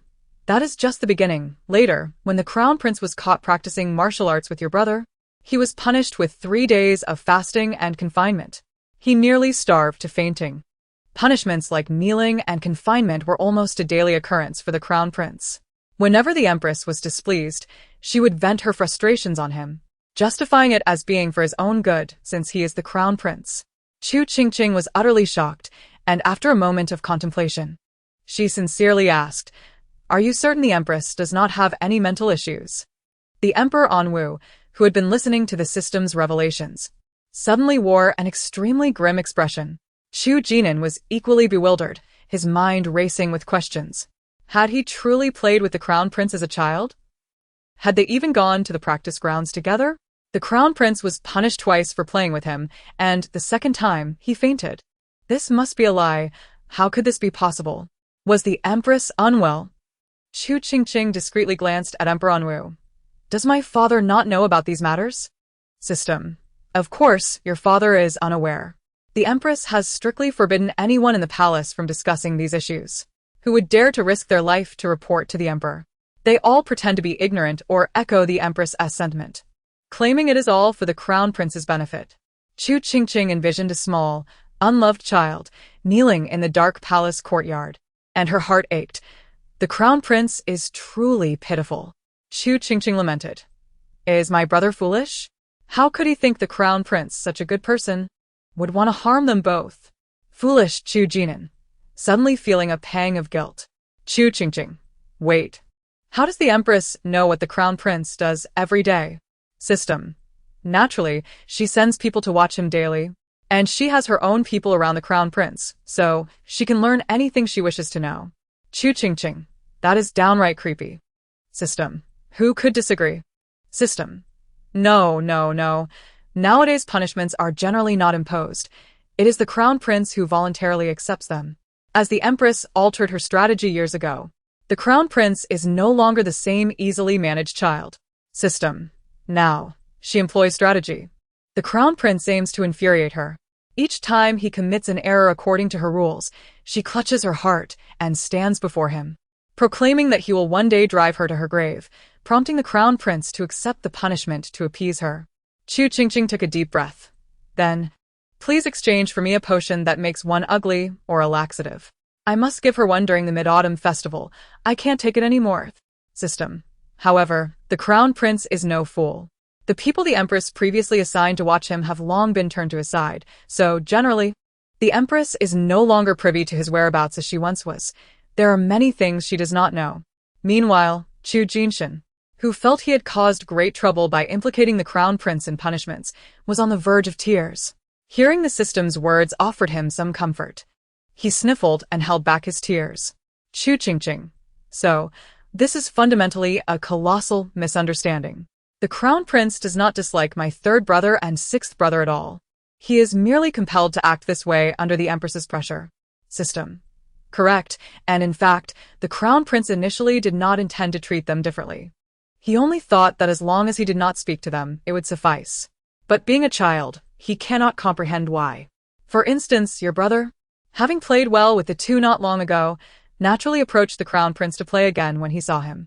As for your 3rd brother, perhaps because the crown prince saved him once, he wanted to get closer to him whenever they met. Thus, the crown prince had no choice but to feign a cold demeanor towards both. In reality, the crown prince does not harbor any dislike. Despite the empress continually imposing her preferences upon him, he remains unaffected. Moreover, rather than being led astray, he is growing better and better. Chu Qingqing glanced at the crown prince, who was being quizzed by her father on his studies, and remarked, he is nothing like that sister who enjoys stealing other people's socks. The crown prince momentarily froze, questioning whether he had misheard. A sister who steals other socks? Is she referring to Huanla? Noticing that the system had ceased its dialogue with Chu Qingqing, Emperor Anwu took a deep breath, quizzed Chu Qingqing a few more times, and after leaving a directive to keep an eye on their sister, he stormed out in a fit of rage. Chu Qingqing tilted her head in curiosity. What is my father going to do? He looks furious. All three. It is obvious. He is certainly going to confront the empress. The crown prince appeared somewhat worried, but the next moment, he found himself being hugged by Chu Qingqing, who nestled Chu Qingqing into his embrace. Chu Qingqing. Qingqing wishes for your embrace. Chu Qingqing struggled to comprehend. Given the empress's treatment of him, what was there to worry about? He would be better off concerning himself, lest he be harmed by the empress one day and still regard her as innocent. On the night of the Mid-Autumn Festival banquet, Chu Qingqing awoke earlier than usual, brimming with excitement, even more eager in her practice than before. She was utterly curious about the astonishing revelation regarding the crown prince that would unfold tonight. Remembering the words the system had spoken that day, Chu Qingqing even began to doubt whether the crown prince was truly the empress's biological son. Moreover, the image of her well-behaved sixth brother, resembling a sticky rice dumpling, emerged in her mind, and she struggled to fathom what kind of revelation he could possibly have. Chapter 96, Mid-Autumn Banquet. Why does the empress seem like a corpse? Before the Mid-Autumn Banquet commenced, officials from both civil and military ranks began to arrive at the palace, hurrying towards the banquet hall. Chu Qingqing was carried around by Chu Qingqing for quite some time until the banquet was about to begin, at which point she reluctantly handed her over to Emperor Anwu. As they beheld the little princess in Emperor Anwu's arms, the ministers were filled with immense excitement. How wonderful! The little princess has arrived. They were not mistaken. Tonight, there would be more revelations, haha. As the banquet was about to commence, Chu Qingqing curiously inquired about the vacant seat beside the emperor. Is the empress not coming today? Once her thought was voiced, all eyes in the room turned to the empty seat beside Emperor Anwu. It then dawned on everyone that the empress had yet to arrive. Typically, the empress would be among the first to appear at any banquet. Why was she absent this time? Emperor Anwu paused, suddenly recalling the empress's demeanor during his recent visit to Fingyi Palace. He frowned slightly and instructed eunuch Su, send someone to check on Fingyi Palace. If she cannot come, there is no need for her to attend. Eunuch Su acknowledged and promptly prepared to dispatch someone to investigate. However, before he could turn around, the empress, accompanied by her maids, hurriedly approached from a distance. Your Majesty, she has arrived. Emperor unfurrowed his brow and, as expected, saw the empress approaching. Chu Qingqing, who had also heard the words of eunuch Su, turned her excited gaze not primarily towards the empress herself, but rather to her head. Chu Qingqing vividly recalled that during the last engagement banquet, the empress's hair had been accidentally damaged, leaving her nearly bald. She wondered how much it had grown back since then. Could it have been cut short? To her surprise, she found the empress adorned with an impeccably arranged hairstyle, complete with an array of hairpins and ornaments, showing no sign of the previous mishap. The empress, dressed in a resplendent phoenix robe and wearing a gracious and poised smile, walked elegantly over and took her seat. Although she arrived slightly late, she was not considered tardy. The officials, who remembered the incident when the empress had been struck by lightning and lost her hair, discreetly glanced in her direction, curious to see if she had appeared bald. Much like Chu Qingqing, they were all left disappointed, except for Prime Minister Wang, who sighed in relief. Feeling that his reputation was safe, little did he know that his relief was premature. As the banquet commenced, Chu Qingqing, filled with joy, twisted and turned, enjoying the dances and music until she inadvertently turned her head in the direction of the empress. Suddenly, everyone heard her exclaim, "Why does the empress look as if she hasn't slept in a month?" At this remark, the empress's figure stiffened. Her already haggard face, adorned with dark circles, appeared even more exhausted. Even Emperor N, who held Chu Qingqing, paused and shot a sidelong glance at the empress, who indeed looked as if she had not slept for an entire month.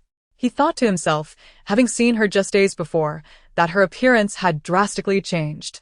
It was more than just a month without sleep. It looked as though she had been deprived for an entire year. The onlookers, who had initially been disappointed by the empress's hair, began to furtively glance over again, but the banquet was held outdoors, making it difficult for them to see clearly. Still, They could certainly imagine what a month without sleep would look like and were left wondering what had caused such a transformation. What could the empress possibly be doing each night that would lead her to look so worn? Chu Qingqing pondered aloud. Is she practicing martial arts in bed every night? How could she have ended up like this? Such a thought was indeed alarming. Her words caused the crowd to perk up, their imaginations conjuring images of the empress resembling a lifeless corpse, sending shivers down their spines.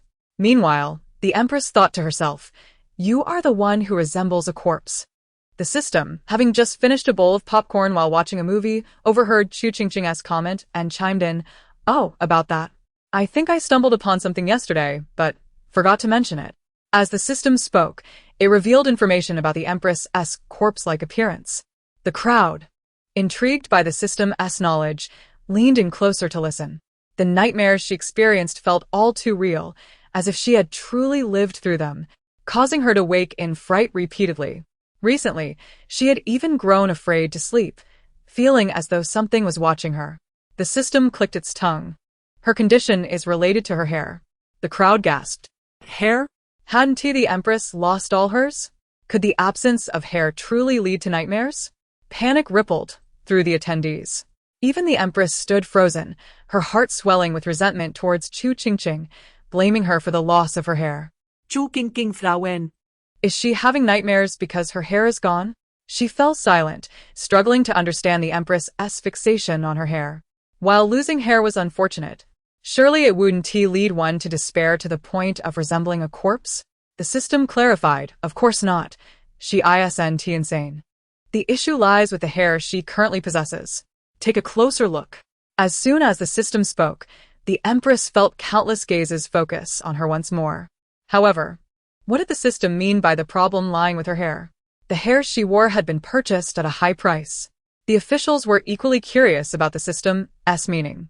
It was well known that the empress's current hairpiece was likely a wig, crafted from horsehair and black silk thread, which was common among those who had lost their hair due to misfortune.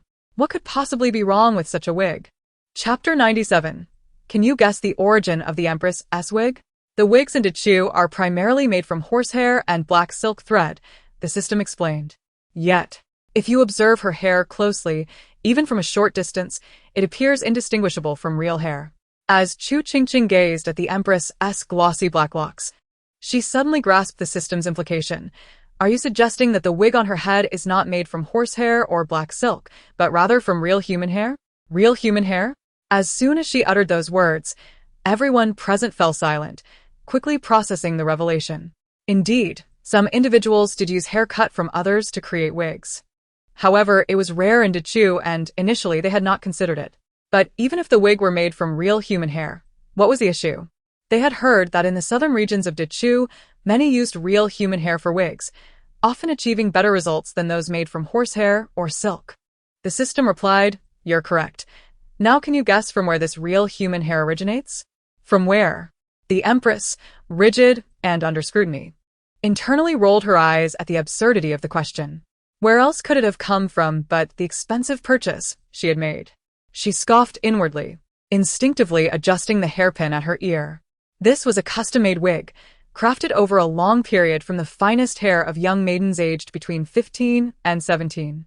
It not only matched her original hair perfectly, but also enhanced her beauty. The expert who had crafted the wig had even remarked that such youthful hair was the best, potentially making her appear several years younger with prolonged use. Feeling a surge of pride, the empress looked around, eager for the system to reveal the extraordinary nature of her wig, anticipating the awe of those around her.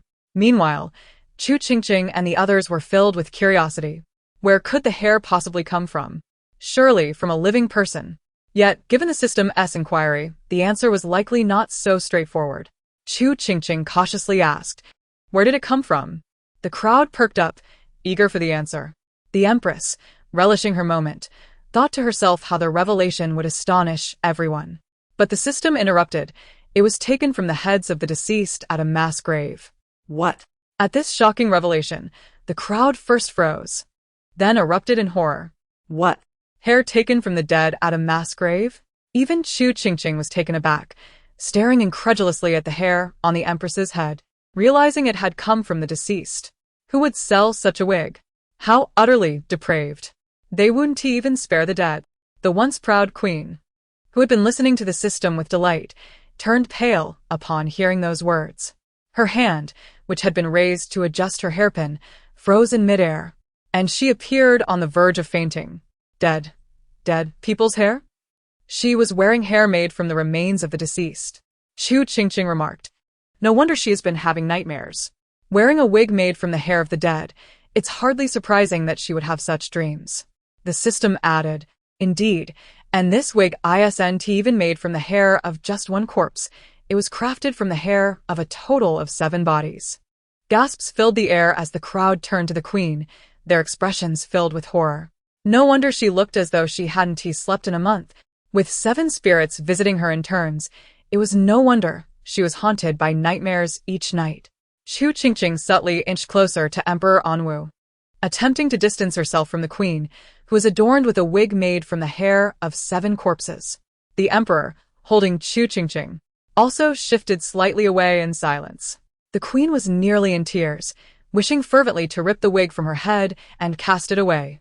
And it was made from the hair of 7 people. Chu Qingqing nestled into Emperor Anwu's embrace, exposing only her head, and then inquired, "Does the queen know that the wig on her head was made from hair plucked from the dead by unscrupulous merchants?" The system replied, "Of course she doesn't know. For when she ordered it, she specifically requested hair cut from girls aged 15 or 16. Upon hearing this, the crowd cast sympathetic glances toward the queen. What a stroke of misfortune. The system continued. Not only was it not the hair of young maidens, but it wasn't even from living persons. The worst part is that they didn't even select the corpses she desired. They directly took hair from 7 beggar corpses. And they deceived her into believing it was meticulously crafted according to her wishes, claiming that this youthful hair would rejuvenate her, making her look years younger. As a result, the queen wore the wig not only during the day, but even while sleeping at night. The crowd was at a loss for words, realizing the absurdity of the situation. How could one not have nightmares while sleeping with such a thing? It was indeed a tragic fate. Chu Qingqing clicked her tongue, feeling that the queen's misfortune was well-deserved. After all, her previous actions had not been virtuous. The system concurred, indeed. She has often relished punishing the young prince by making him kneel outside the hall all night. Now, she is experiencing the sleeplessness she imposed upon others. It's a pity that this wig cannot make her kneel outside. As this exchange unfolded between Chu Qingqing and the system, the ministers were left in stunned silence, pondering the implications. The queen had enjoyed punishing the prince by making him kneel outside for hours. The queen, initially lost in thought about the wig, suddenly realized why the emperor had been informed of her punishment of the prince. It was those 2 little brats who had revealed it. Fuming with rage, she trembled, wishing to execute Chu Qingqing in a fit of wrath. Unbeknownst to her, Chu Qingqing was entirely oblivious to the queen's seething hatred, for she had just learned that the system had unearthed a juicy tidbit about her 6th brother. Chu Qingqing cheerfully retrieved a chocolate from her space, saying, "Let me hear what scandal my 6th brother is involved in." The officials, equally intrigued, perked up their ears, secretly delighted that their assumptions had been correct. Following the little princess promised an endless supply of gossip. Chapter 98. The Scandal of the 6th Prince. However, what kind of scandal could a child as young as the 6th Prince possibly have? The ministers turned their curious gazes toward Chu Qingqing, seated beside the 3rd prince, struggling to imagine what mischief the well-behaved little boy could be involved in. Could he have also been mistreated? The crowd gasped, their eyes shifting to Chu Qingqing. Could it be that he was the one mistreating his younger brother? Chu Qingqing, bewildered, thought to himself that this group of ministers must be out of their minds. He was nothing like that perverse queen. How could he possibly mistreat his own brother? Still, he couldn't help but wonder what kind of scandal his little brother could possibly have. He pinched Chu Qingqing's cheek, noting that it felt quite nice. At 7 years old, Chu Qingqing had no idea what scandal he could be involved in, but given his sister's previous revelations, he had a nagging sense of foreboding. His sister's scandals never seemed to be of a favorable nature. On the contrary, there was one good thing. Resolving misunderstandings with his older brother, the crown prince, was indeed a positive development. Chu Qingqing pursed his lips, reassuring himself, only to hear the system's mischievous laughter. The system remarked, Your sixth brother has recognized a sister outside the palace. As laughter and confusion erupted among the ministers, they pondered the absurdity of the sixth prince declaring a sister outside the palace.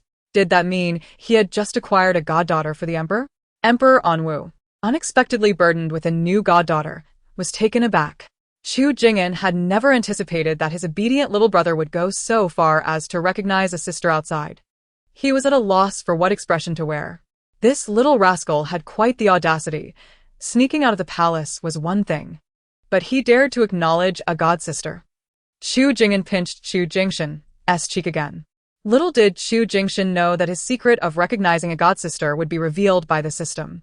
Similarly, Chu Qingqing was taken aback to learn that her brother had recognized a godsister outside. Surely, she couldn't be younger than herself? The system replied, well, that's a long story.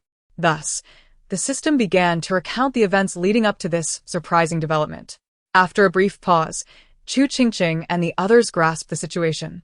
Essentially, one day, the sixth prince had sneaked out of the palace to play and encountered a frail little girl sitting by the roadside, gazing longingly at the buns being sold at a stall, drooling with hunger. Curious, the sixth prince approached her, asking why she was staring at the buns. The little girl replied that she was hungry. When the sixth prince inquired why she didn't eat, she explained that she had no money to buy food. Hearing this, the sixth prince was taken aback, astonished that someone could be so destitute as to lack even the means to purchase a meal. He immediately bought 2 buns for the little girl, watching as she devoured them hungrily. Feeling a pang of sympathy, he impulsively suggested, "You're too pitiful. How about I become your brother and buy you buns to eat every day?" And so the tale unfolded.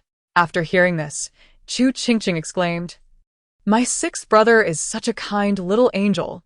However, with his method of recognizing siblings, it won't be long before my father has children scattered all over. Emperor Anwu, the ministers, the system interjected, "Your sixth brother isn't foolish. He only recognized this one sister."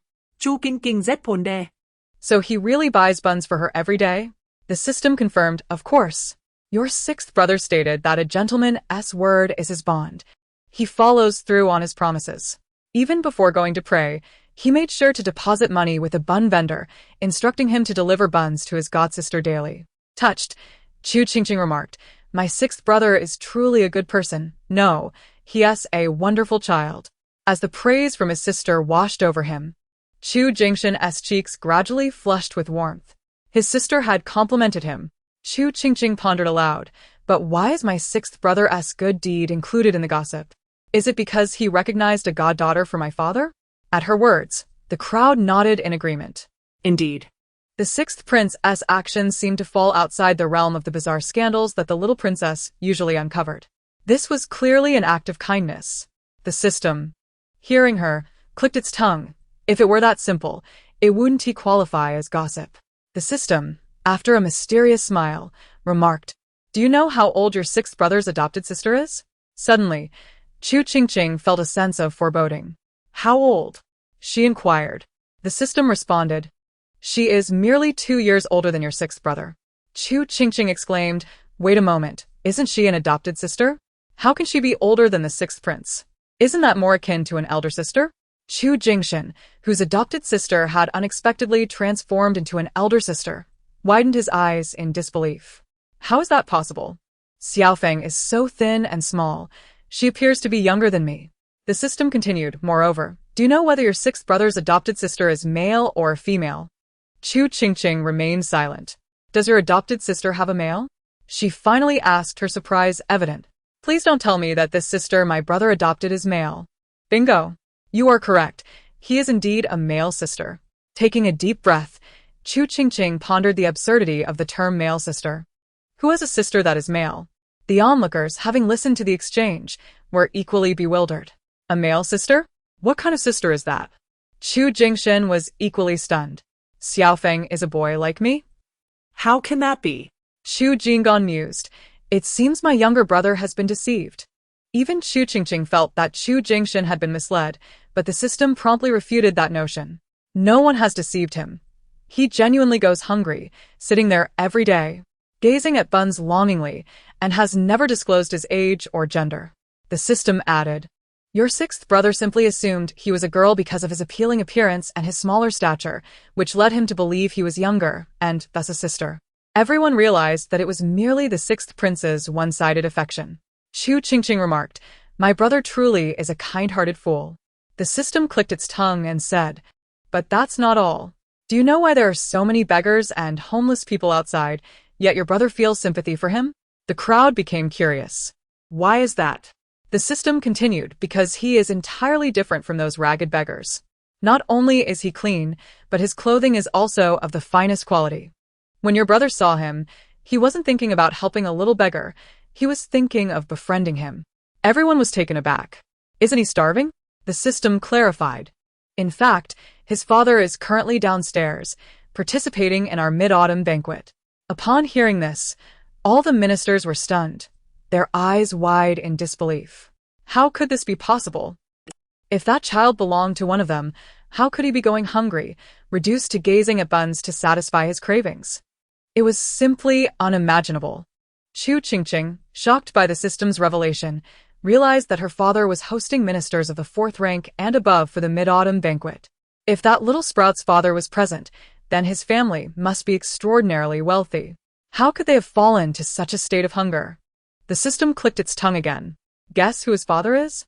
Chu Qingqing thought it was impossible to guess among so many people. But she hesitated and named a few ministers. Those mentioned were taken aback, wondering what kind of image they had in the little princess's eyes to be associated with parents who couldn't provide food for their child. They silently prayed for the system to clear their names. Fortunately, the system promptly dismissed Chu Qingqing's guesses, sparing their reputations. Not at all, those are not it. Your guesses are too low in rank. Relieved but feeling somewhat belittled, the ministers awaited the answer. Who was it then? Chu Qingqing pressed. It is the Deputy Minister of Justice, Ji Zhong. Ji Zhong, who had been confident that he wouldn't be implicated, widened his eyes, choking on his drink in shock. Thankfully, the noise of the performance masked his reaction, preventing attention from Chu Qingqing and the system. After a prolonged coughing fit, Ji Zhong finally recovered, his face a mix of shock and disbelief. How could his son possibly be going hungry? This was slander, vile slander. He looked up, meeting the curious gazes of his colleagues. What kind of looks are those? This is slander, shameful slander.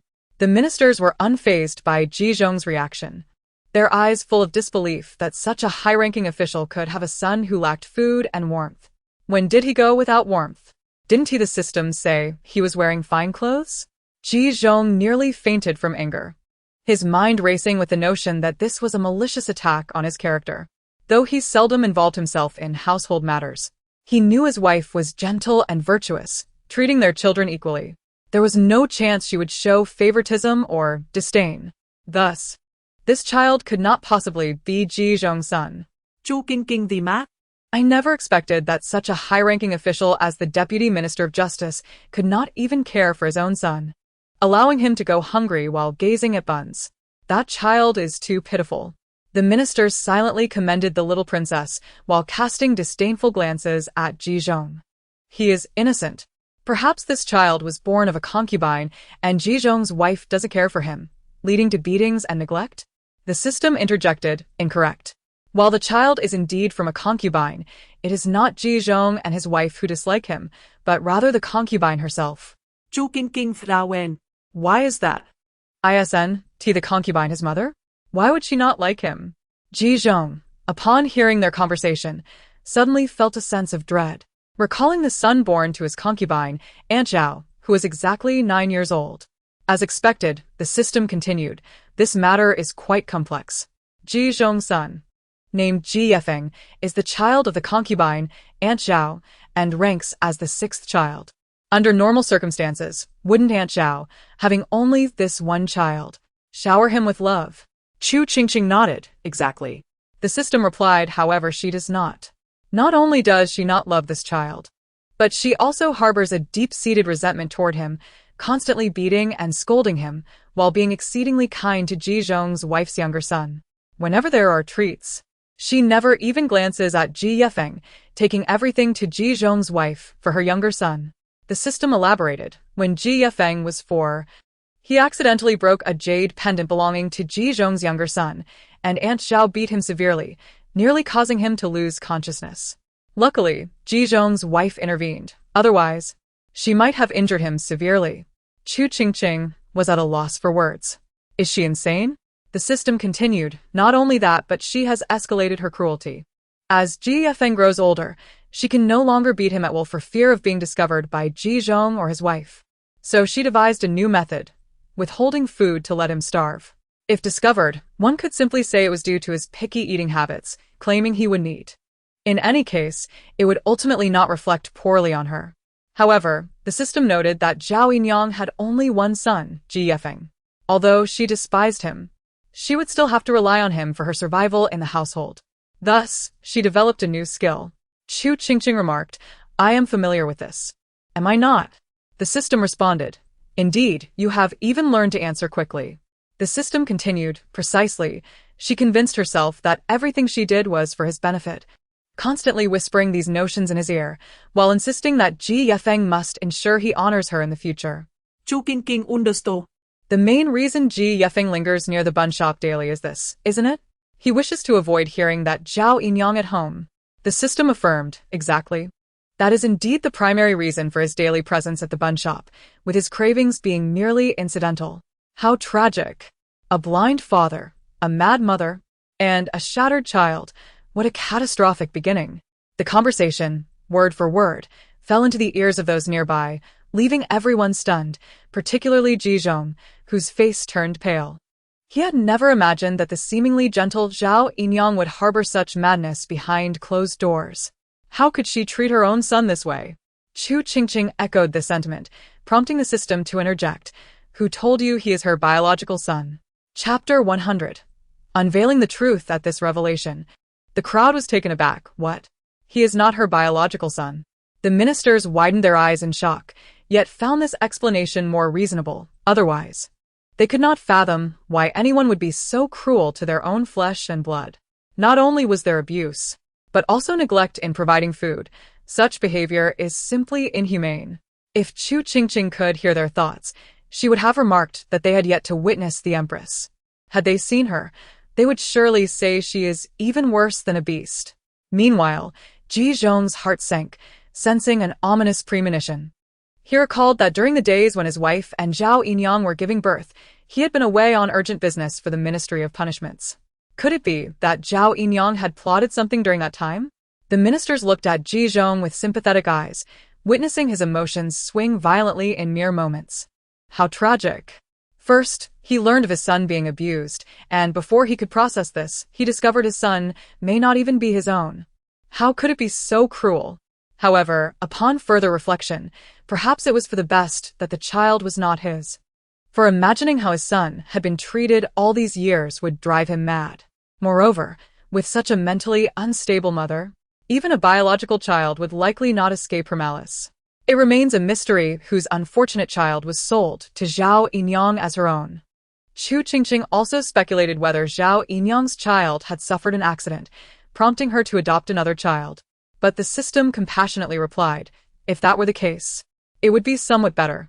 Chu Qingqing asked, are you suggesting the actual situation is even worse? The system clicked its tongue. It's hard to say. If you consider it unfortunate, Ji Zhong's 2 children are still alive. Yet, if you consider it fortunate, no one would believe it. Chu Qingqing inquired, are you saying this child of Zhao Yinyang is also Ji Zhong's? The system confirmed, indeed.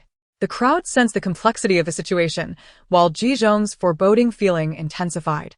Sure enough, the system continued, Zhao Yinyang's child is not her own, but rather the biological son of Ji Zhong's legitimate wife, Li. Gasp. The crowd was utterly shocked and stared wide-eyed at the dazed Ji Zhong. Zhao Yinyang's child is actually the son of Ji Zhong's wife, Li? The system elaborated. In simpler terms, both Ji Zhong's wife and Zhao Yinyang were pregnant at the same time. When they were near their due dates, Ji Zhong was away on urgent business. And thus Zhao Yinyang colluded with others in the household to swap her child with Ji Zhong's wife's. So, the child Zhao Yinyang has raised all these years is actually the biological son of Ji Zhong's wife, while the child Ji Zhong's wife has cherished is the son born to Zhao Yinyang. To ensure her own child received the proper treatment befitting a legitimate son, She orchestrated this scheme, merely swapping her own child for that of the legitimate heir. The revelation left everyone astounded, and they remained frozen in disbelief. This was utterly malicious. Zhao Yinyang's son had enjoyed an extraordinary life under Li's care, as her family was affluent and showered their grandson with lavish gifts. The Ji elders already favored Li, thus treating her children well, with this child being no exception. Little did they know that the genetic makeup was entirely different, rendering any attempts at nurturing futile. At this point, Ji Zhong was nearly fainting. The unexpected truth had temporarily clouded his mind. How could the child he adored be Zhao Yinyang's? She had privately switched the children while he was away. Ji Zhong felt an overwhelming rage, never anticipating the truth would reveal such a devious conspiracy. No wonder she treated the child with such affection. It was because that child was originally hers. It explained why she always seemed indifferent when he inquired about Feng'er's studies and health. It was because this child was not hers. No wonder she always hindered his visits to Feng'er, claiming he was out playing. How tragic. The crowd looked upon Ji Zhong, now akin to a pufferfish in his fury, filled with sympathy. This was indeed a woeful situation, not only for him but also for Li and the Ji elders. Chu Qingqing felt immense pity as well. Unable to fathom the devastation Li would experience upon learning the truth. The most unfortunate in the Ji household are Ji Yefeng and Ji's wife. One has a false mother while the other has a false son, both believing them to be their own. One believes her son should not be so wicked and strives to correct him, while the other, disheartened, wonders why her mother loathes her so. How tragic, truly tragic.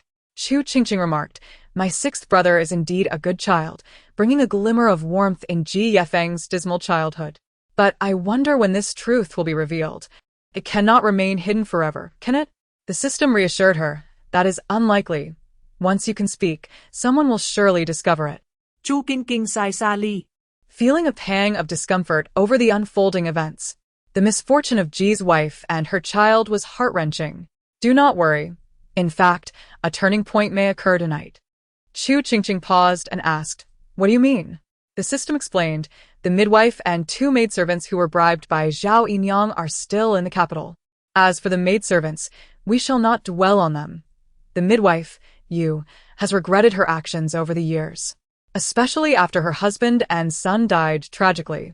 She feels that her past misdeeds have brought about this retribution. Every Mid-Autumn festival, she recalls her family's untimely demise and the 2 children she swapped. During this Mid-Autumn festival, which is tonight, she could no longer withstand the pangs of her conscience and her endless remorse.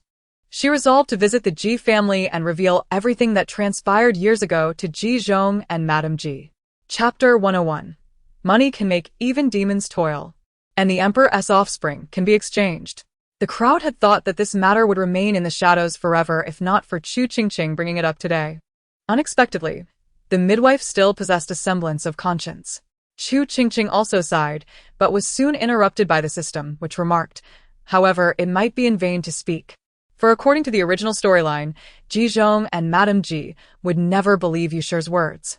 Later, when Aunt Zhao learned of this matter, she even instructed her maid to spread rumors that Yusher had lost her child and her husband, hence she had gone mad and rambled nonsensically. The crowd, upon hearing the system's words, could almost visualize the scene, their frustration simmering to the point of exasperation. The truth was laid bare before their eyes, yet they remained skeptical. Especially when they heard that Aunt Zhao had sent her maid to spread rumors about Yusher's madness, their disdain for Ji Zhong intensified. Ji Zhong, nearly drowned in the disdainful gazes of the crowd, felt equally frustrated after hearing the system's words. He wished he could strike himself across the face for his foolishness in his past life. Even if he did not believe, he should have investigated. Eventually, this matter faded into oblivion. The Ji family, except for Aunt Zhao, believed that Yusher had lost her child and her husband had gone mad, and that she was merely trying to drag everyone into her misery. The onlookers, feeling stifled by the unfolding drama, wished they could confront Yusher on behalf of Ji Zhong and clarify the events of that year with Aunt Zhao. After absorbing the system's commentary, Chu Qingqing mused, "What does this signify as a turning point? If it went unnoticed in the past life, it is unlikely to be discovered now." The system responded, "That is not entirely accurate. Many occurrences in this life differ from the original narrative. Perhaps this time, Ji Zhong will finally connect the dots and manage to exchange the child. After a brief silence, Chu Qingqing could not dismiss this possibility. Recognizing the truth in the system's assertion that many events in this lifetime diverged from the previous one, regardless of the outcome, it would not alter the unfortunate fate of the Ji family. The officials sighed momentarily and cast sympathetic glances towards Ji Zhong. Even Emperor Anwu expressed his sentiments and decided to grant Ji Zhong a couple of days off. Are such incidents common? After consuming the gossip regarding the Ji family, Chu Qingqing inquired curiously of the system. Before the system could respond, the previously sympathetic officials froze, realizing that if Ji Zhong's concubine could commit such an act, it implied that their own concubines might also engage in similar deceit. Before they could fully process this, the system interjected. Indeed, there are many. In this era, without surveillance, isn't it exceedingly easy to orchestrate such schemes? The officials' hearts sank. If such occurrences were prevalent, could their own children also have been swapped? The system continued. As long as you bribe enough people, not only the children of officials, but even the emperor's offspring can be exchanged.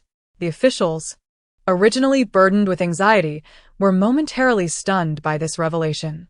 They turned to glance at Emperor Anwu, their expressions reflecting a mix of horror and disbelief. Could even the emperor's child be swapped? Emperor Anwu's demeanor stiffened, his expression frozen in shock. Surely, this was merely a hypothetical example?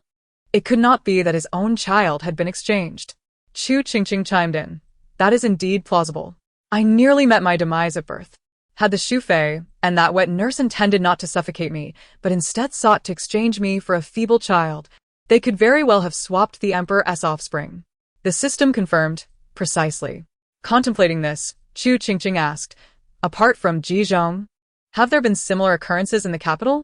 Were other children covertly exchanged? Her question sent shivers through the assembly of officials, who instinctively braced themselves, fearful of hearing their own names from the system. The system replied, Indeed, I mentioned this earlier. The officials were perplexed. What do you mean? When did you mention it? Wasn't it only about Lord Ji? Chu Qingqing focused intently, suddenly struck by inspiration. She recalled the system's previous remarks and connected the dots, her expression shifting to one of complexity. You aren't referring to my father, are you? The system remained silent. Chu Qingqing gasped in horror. It can't possibly be my father. Can it? I thought you were merely providing an example. The system stated, Our system never presents useless examples. With that, a thunderous revelation struck Emperor Anwu, who had been attempting to comfort himself. How could this be possible? The concerned officials had not anticipated that the system's earlier words were not mere conjecture, but rather a serious statement. Who would have thought the emperor's child could also be swapped? If that were the case, who was the exchanged child? Was it a direct swap, or was it a child with no blood relation to the emperor? The officials discreetly glanced at the princes and princesses present, ruling out the young princess. The sixth prince was also eliminated from suspicion, as they had just discussed him. If he were the swap child, the system would have mentioned it. Perhaps it was the third prince? Yet, the resemblance between the third and sixth princes suggested they were siblings. Thus he was also ruled out. Could it be the crown prince or the eldest princess? The official's eyes widened in shock. Either of them would be a scandalous revelation. Or perhaps none of them were the exchanged children, and the swapped prince was among those praying beside the Empress Dowager? The crown prince and Chu Jinan, who could hear the dialogue between Chu Qingqing and the system, understood the weight of the officials' glances. However, Chu Shushua, who could not hear the conversation, was bewildered. She had been deep in thought about her upcoming plans when she suddenly sensed all eyes upon her.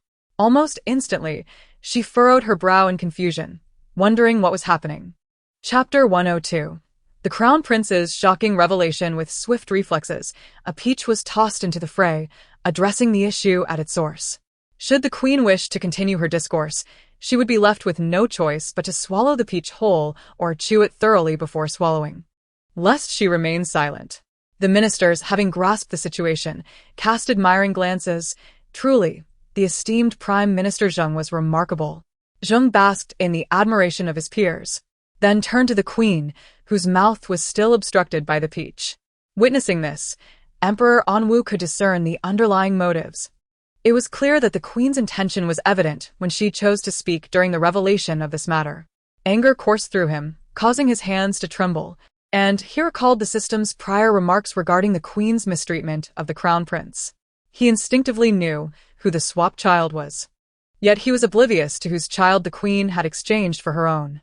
His thoughts narrowed. The concubine of Ji Zhong had sought to provide a better life for her child by exchanging it with Lady Ji. However, the queen's situation was different. Her offspring, being the crown prince, held the utmost status, thus raising questions about her true intentions. "Have you discerned the identity of the child?" the system inquired of Chu Qingqing. Upon hearing this, the ministers were momentarily stunned. Though they had previously speculated about the queen's sudden rise, it had merely been vague conjecture. Who would have thought it to be true? And not merely the grand princess, but the crown prince himself. They swiftly turned to the crown prince, equally frozen in disbelief. It was inconceivable that the crown prince was not the queen's biological child, but rather one that had been exchanged. A collective gasp echoed through the room, for this revelation was indeed shocking. The crown prince sat in silence. As everything he had experienced seemed to finally make sense, it was not a reflection of his inadequacies, but rather that he was not the queen's own flesh and blood. The system remarked, "In truth, this is the astonishing revelation I intended to share with you today regarding the crown prince. How fortuitous that it coincides with the Ji Zhong affair." Chu Qingqing, recalling her anticipation of the crown prince's significant revelation, was taken aback to discover they were one and the same. Meanwhile, Emperor Anwu had already commanded that the queen, who had inadvertently swallowed the peach, be escorted away to rest.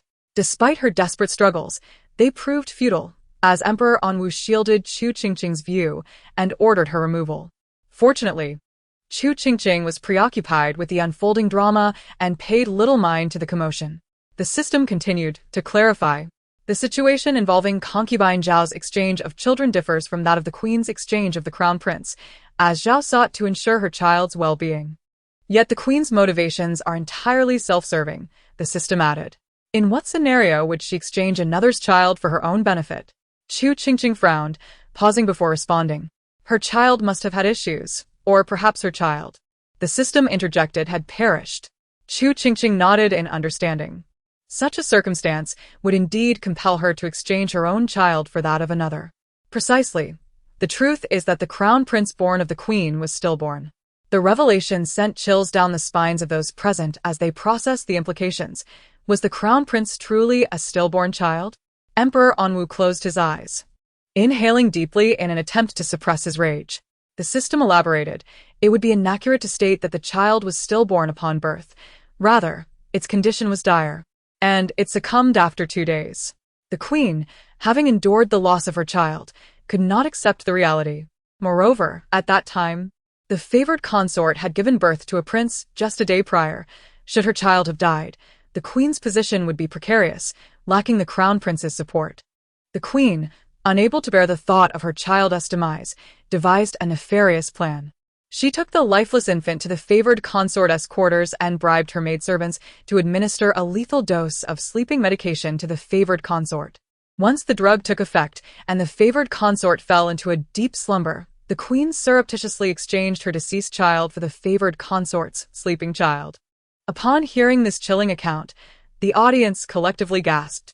The crown prince, who had been born shortly before the stillbirth, was indeed the favored consort's child. They recalled the favored consort's tragic descent into madness and her subsequent death years ago. The truth of the favored consort's lost child, as well as her claims of insanity, rushed back to them. The assembly was shocked to realize the gravity of the queen's deception.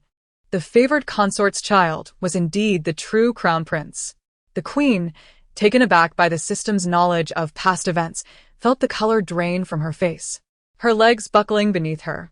Yet the system was not finished. The favored consort was no fool. She recognized her child's appearance.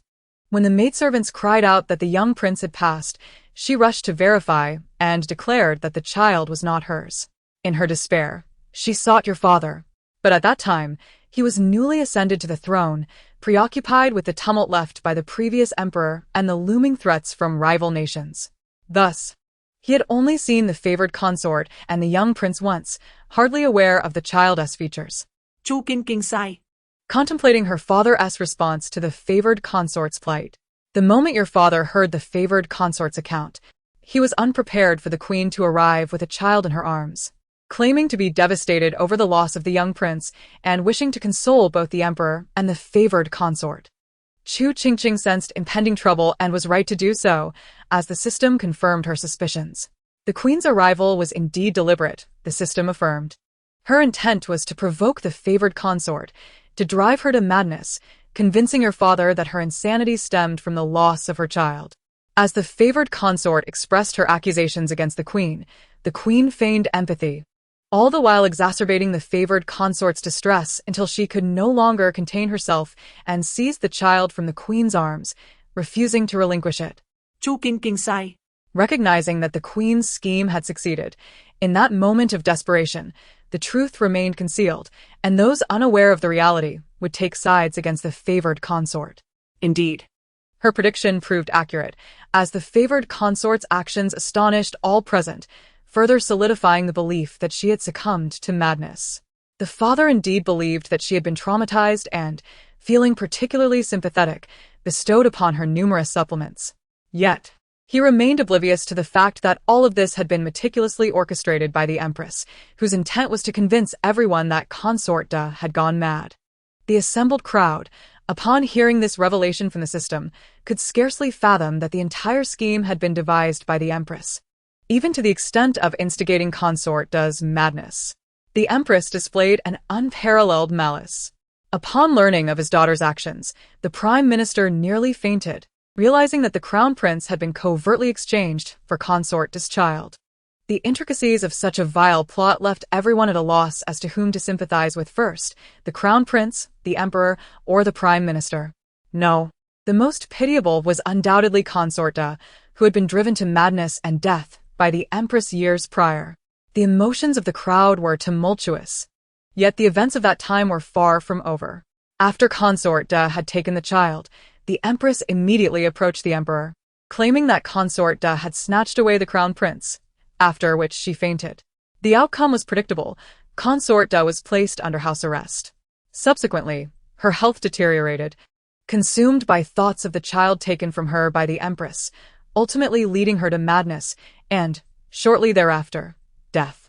Even though the conclusion was anticipated, the ministers sighed deeply upon hearing it, burdened by a sense of loss.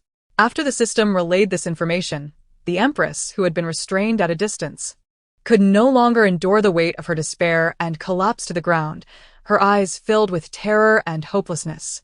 How could this system possess such clarity regarding events from over a decade ago, while remaining ignorant of her participation in the previous assassination attempt? The empress felt utterly defeated, regretting that she had not acted more decisively, lamenting that she had failed to eliminate Consort Yen early on to prevent this calamity from manifesting. Meanwhile, the crown prince, having listened to the entirety of his lineage, was left utterly stunned in his seat. It dawned upon him that not only was the empress not his biological mother, but she was also the very perpetrator responsible for his true mother's demise. He had mistaken a thief for a mother for a full 15 years. Chapter 104. The banquet concludes. Unveiling the truth. Simultaneously, Emperor Anwu recalled the events of that time, when Consort Da had desperately attempted to snatch the child from the empress, crying out that it was her own.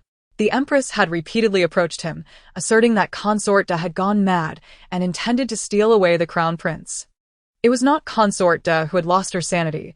Rather, it was he who had been foolish enough to remain oblivious to the elaborate deception. All of it was a plot devised by the empress. And what of those palace maids and wet nurses who were bribed by the empress? After absorbing all this information, Chu Qingqing fell into a long silence before furrowing her brow and inquiring.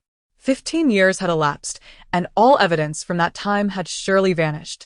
The only potential witnesses remaining were those palace maids and wet nurses once purchased by the empress. The system responded. Several have been silenced by the empress. Yet 2 of the most knowledgeable were retained at Fingyi Palace to serve her. Chu Qingqing was taken aback. She kept the 2 who knew the most?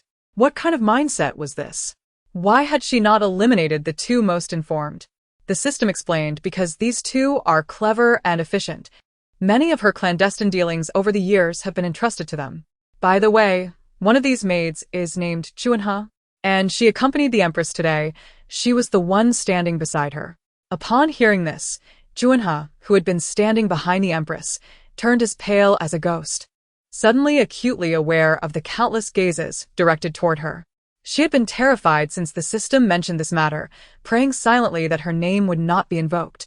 Yet fate had other plans, and she ultimately heard her name spoken aloud. Chu Qingqing, upon hearing the system's words, immediately wished to look over, but from her current position, she could see nothing of the empress. After twisting her neck in vain, she ultimately abandoned the effort. If we wish to unveil the truth of this matter, then they must be the most crucial leads, the system stated. One might say so, but aside from them, there is another individual who knows. Though they have yet to be uncovered, the system added. Chu Qingqing frowned. Is it someone similar, another maid or wet nurse? Not quite. But we should learn more in a few days, the system replied.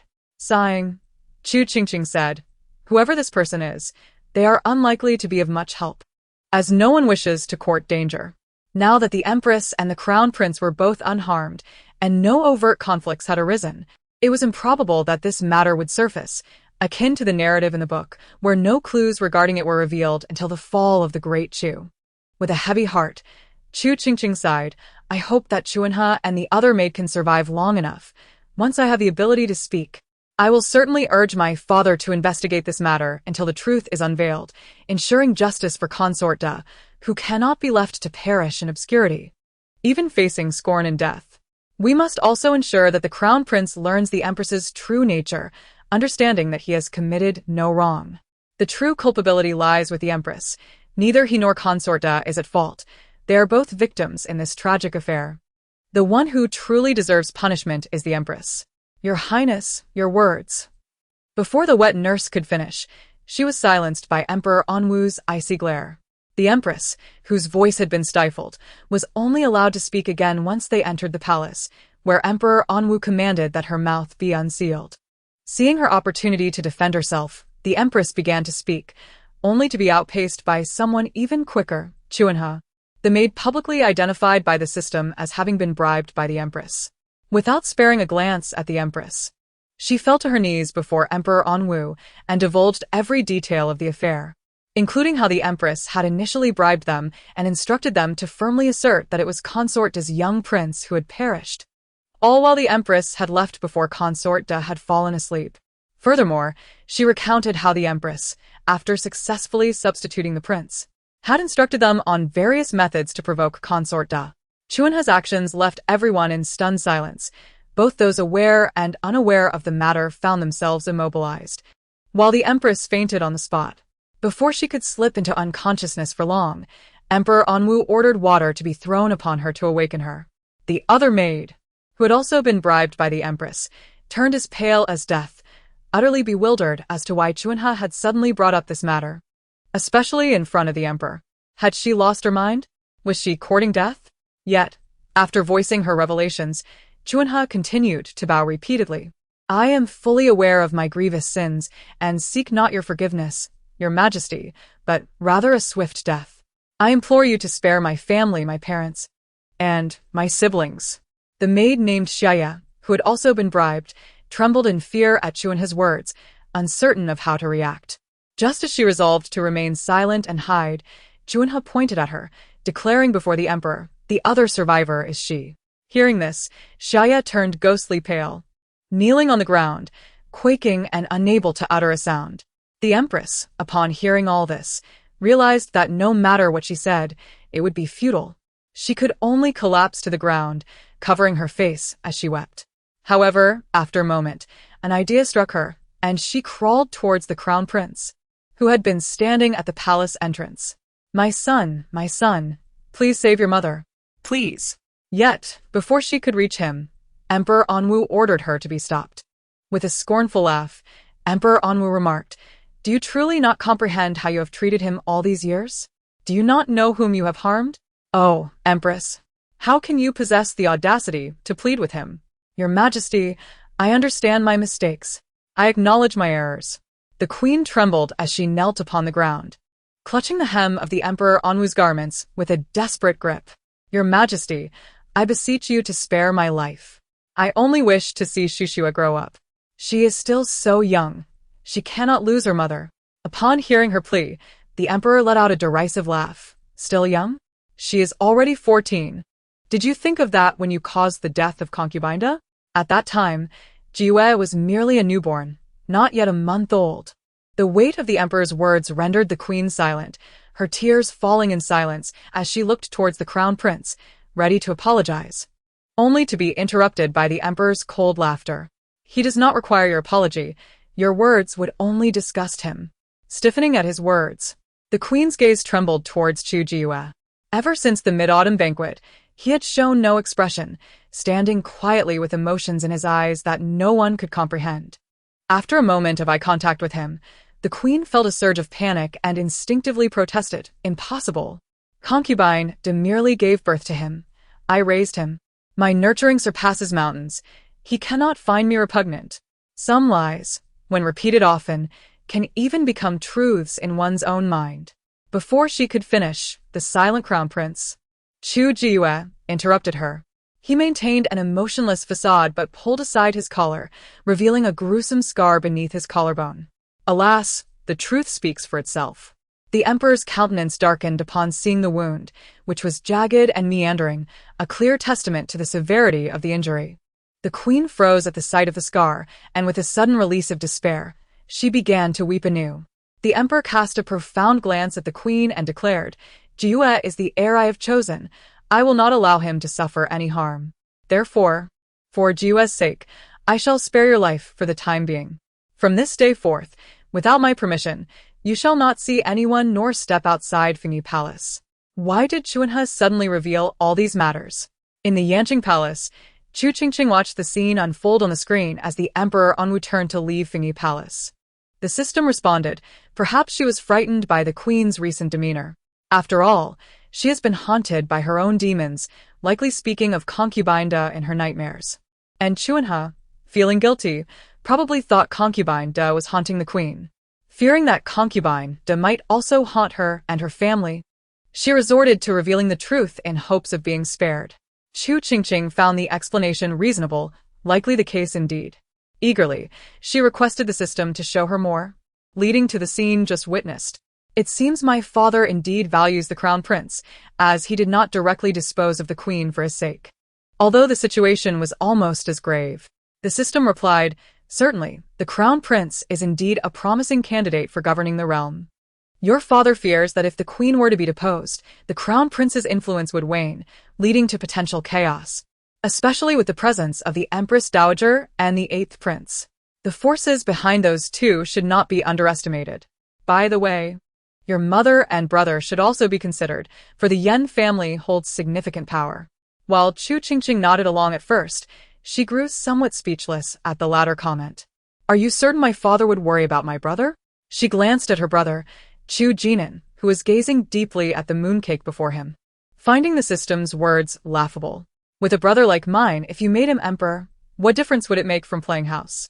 If he were to ascend the throne, the great Chu would perish within days. The system remained silent, while Chu Jinan, feeling a sense of injustice, thought, though I have no interest in my father's position. Must you belittle me so? What does it mean that letting him be emperor would lead to the downfall of great Chu within days? Surely it would take at least 2 years. If Chu Qingqing were to hear her brother's heartfelt sentiments, she would certainly commend him for his self-awareness. Meanwhile, Chu Jinshin took a bite of his mooncake, resolved to ensure that his brother and the crown prince would study diligently, not to be outdone. At least not by such a wide margin. The difference was as vast as heaven and earth. Of course, such thoughts remained unspoken in his mind, for voicing them would surely invite a reprimand from his brother, who would chastise him for not focusing on his studies and using such poor words. After resolving the matter concerning the crown prince, Chu Qingqing felt somewhat relieved. Though dissatisfied with the queen's punishment, her father had mentioned it was only temporary, hinting at further consequences to come. By the way, what news from Ji's side? Has you arrived? Suddenly recalling that the system had said you would go to the Ji residence to clarify everything from that year, she inquired with curiosity. Yes, she has already arrived. Allow me to show you. The system responded, and once again, a scene appeared before Chu Qingqing's eyes. depicting Ji Zhong encountering you at the Ji residence. She observed you being led into the house by Ji Zhong, heading directly to seek out Madame Ji. A sense of certainty washed over her that this conclusion would indeed differ from the last time. As expected, after you revealed the truth of the past to both parties, Ji Zhong wasted no time commanding his men to summon Concubine Zhao and all the maidservants involved in the affair for a confrontation. Among them was the unfortunate Ji Yefeng. The involved maidservants, sensing the tide turning against them, no longer concealed the truth and promptly recounted the events of that year. These two maidservants had been located thanks to Yu's previous disclosures, as they had never left the Ji residence, continuously serving beside Concubine Zhao, allowing for the quick uncovering of the truth. Once Concubine Zhao realized the situation had unraveled, she went mad, accusing you of harming her and claiming her insanity. However, Ji Zhong, fully aware of the truth, could no longer believe her fabrications. As the situation turned dire, Concubine Zhao, in a fit of rage, drew a dagger from her bosom and lunged at the nearest Ji Yefeng. Fortunately, Madame Ji acted swiftly, shielding Ji Yefeng in her arms and falling to the ground. Meanwhile, Ji Zhong seized the moment to kick the dagger from Concubine Zhao's hand, ordering her to be restrained and thrown into the woodshed under guard. The following morning, she was sent directly to the authorities. As the Mid-Autumn Festival provided a 3-day respite, the ministers, not required to attend court the next day, flocked to the Ji residence to witness the spectacle. This infuriated Ji Zhong, who was already overwhelmed with family matters, only to be further disrupted by the minister's visit. Fortunately, after a brief period of entertainment, the ministers soon departed in search of the next event, which would be the residence of the Duke of Ning. Having recently witnessed the commotion at the Duke of Ning's residence, they sought further amusement, hoping to visit the Prince of Shiping if time permitted. As the holiday passed and no news of the Queen's deposition emerged from the palace, the ministers began to speculate. Initially, they believed the emperor might lean towards deposing the queen, then reinstating either the Empress Dowager or Concubine Kong. However, it now appeared the emperor intended to protect the crown prince. On the first day of court after the Mid-Autumn Festival, the Emperor Anwu embraced Chu Qingqing, who had stayed up late meditating the previous night and was still somewhat drowsy, stifling a small yawn. The ministers, infected by her yawn, found themselves fighting the urge to do the same. Why does it seem everyone is unusually solemn today? Is there some special circumstance? The courtiers remarked. What does it mean by today being serious? They have always been serious. Chu Qingqing, curious, asked, Is it the General Jinyuan? The system responded, Indeed. He previously followed your father's orders to drive away the troops from the country of Pug that were plundering the resources of the border towns. He has now returned victorious, and your father is preparing to hold a celebration banquet. Upon hearing this, Chu Qingqing nodded, I see. Not long after the system's words, Emperor Anwu summoned General Jinyuan to the court. Observing the general before her, Chu Qingqing remarked, This general seems quite reliable. Reliable? The system chuckled ambiguously at her remark, eliciting an uneasy feeling among the courtiers, though Chu Qingqing remained oblivious as she continued to observe the general, who appeared excessively jubilant, his smile almost reaching the heavens. Was it due to the upcoming celebration banquet her father was hosting for him? Perhaps sensing Chu Qingqing's thoughts, the system suddenly interjected. Do you know why he is so happy? With this question, even those ministers who had not been paying attention to General Jinyuan turned their gazes toward him. No wonder, the system asked. He was genuinely thrilled. His face was nearly blooming with joy. One might think he had conquered the country of Pug. Indeed, Chu Qingqing inquit. You know? The system, with a mischievous tone, replied, Of course I know. The courtiers paused, sensing that the situation was not as simple as it seemed, and immediately perked up their ears. Meanwhile, the subject of their discussion, General Jinyuan, felt his smile falter. Chu Qingqing probed further. Why? The system chuckled a few more times before explaining, because he is secretly planning to find the little eunuch he had previously bribed after the audience, instructing him to deliver all the letters he has written to the empress over the past year, thus expressing his longing and affection for her. Chu Qingqing was taken aback. The system continued with a chuckle. Indeed, just as you imagined, General Jinyuan is secretly in love with the empress. The entire court was left speechless at this revelation, their eyes wide with disbelief. What? General Jinyuan is in love with the empress? Moreover, each year, he has sent various love letters or messages filled with longing, expressing his endless love for her. The courtiers were in shock, utterly astonished. How could one choose to fixate on the empress out of all possible subjects? They exchanged glances, secretly raising their heads to observe the emperor's expression upon hearing this news. Emperor Anwu's face darkened, his handsome features marred by anger. Chu Qingqing, similarly stunned by the system's revelation, finally uttered, "Every year? Did the empress not take any measures? Did she simply keep them all?" The system clicked its tongue. Take measures? Why would she? She has kept them all. The courtiers and Chu Qingqing exchanged looks of disbelief. She shot a sympathetic glance at her father. The system added, "The empress and General Jinyuan have a childhood bond. Even before entering the palace, they had developed feelings for each other. Naturally, the empress would treasure the letters from her childhood friend." The courtiers were left utterly dumbfounded at the revelation of their childhood connection. No wonder. It seemed like a historical remnant. Emperor Anwu nearly burst into laughter from anger, his face turning green. Chu Qingqing couldn't help but exclaim, "What is with this place? Everyone seems to have a childhood friend. My father and the consort are childhood friends. My brother and Qianqian are childhood friends. The top scholar and the little green plum are childhood friends, and now the empress and General Jinyuan are also childhood friends." The system responded, "What do you understand? Have you not heard the saying?" Chu Qingqing asked, "What saying?" The system replied, "No story is without coincidence." Chu Qingqing was rendered speechless. The system continued, "Given that you have traversed into the story, what is there to be surprised about? Besides, consider the title of this book. It is clearly a melodramatic tale. It would be strange if such elements were absent." Chu Qingqing was left silent, her expression one of cold indifference. How did the system know that she was seeking someone to deliver letters to the empress and was aware of their childhood bond? General Jinyuan, witnessing the emperor's grim countenance, felt an overwhelming sense of urgency.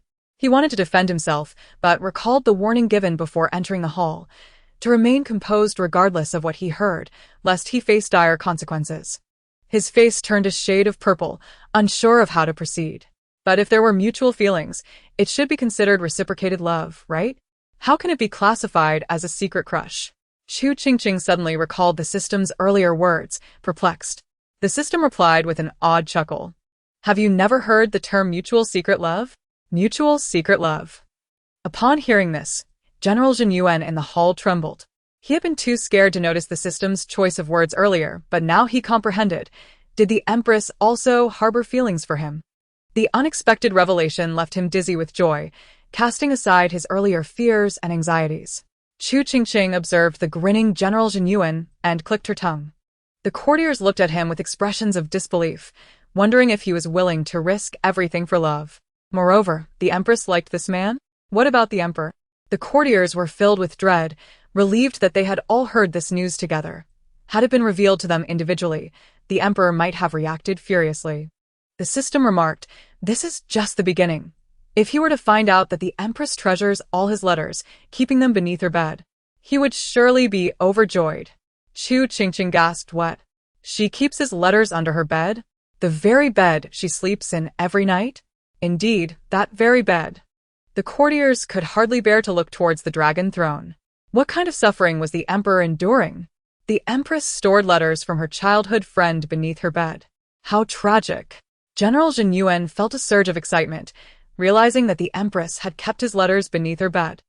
The very bed she slept on. This was tantamount to placing them directly beneath her. Surely the empress still loved him. There must have been a compelling reason for her to enter the palace. The system interjected, "That is certainly not the case. While the empress may have some feelings for the general and is aware of his deep affection, she has yet to break the ice."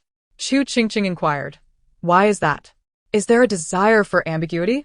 The system scoffed. "What are you thinking? She is determined to become the empress. How could she let such trivial emotions hinder her progress?" Chu Qingqing fell silent.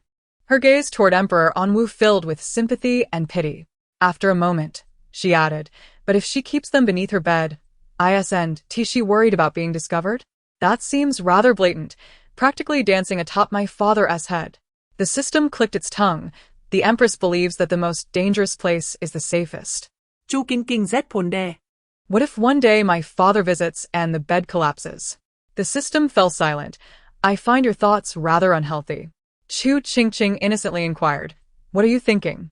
I was merely suggesting that if that bed has aged and deteriorated, it might collapse one night. Upon hearing this, Chu Qingqing and the others became curious. What significance could love letters hidden beneath the bed possibly hold? Chu Qingqing asked, what significance? The ministers immediately perked up their ears, and Emperor Anwu also narrowed his eyes, listening intently. Then the system mysteriously uttered 3 words. I do not know. The crowd reacted with surprise, and several question marks appeared over Chu Qingqing's head. The system continued. Indeed, I do not know. When I excavated, that was how it was displayed. The purpose of these letters will only be revealed later. Chu Qingqing responded with a silent expression, while the ministers appeared equally perplexed. The system certainly had a knack for building suspense. It was almost more tantalizing than the empress herself. Wait, the empress? The group suddenly paused, realizing that perhaps the empress had been toying with General Jinyuan all along. Chu Qingqing thought of this as well and immediately posed the question. The system replied, I thought you wouldn't guess, but you're right. The empress has indeed been playing with General Jinyuan's affections, as she relishes the sense of accomplishment from being pursued by others. Moreover, she wasn't just toying with General Jinyuan. Before entering the palace, she had several admirers.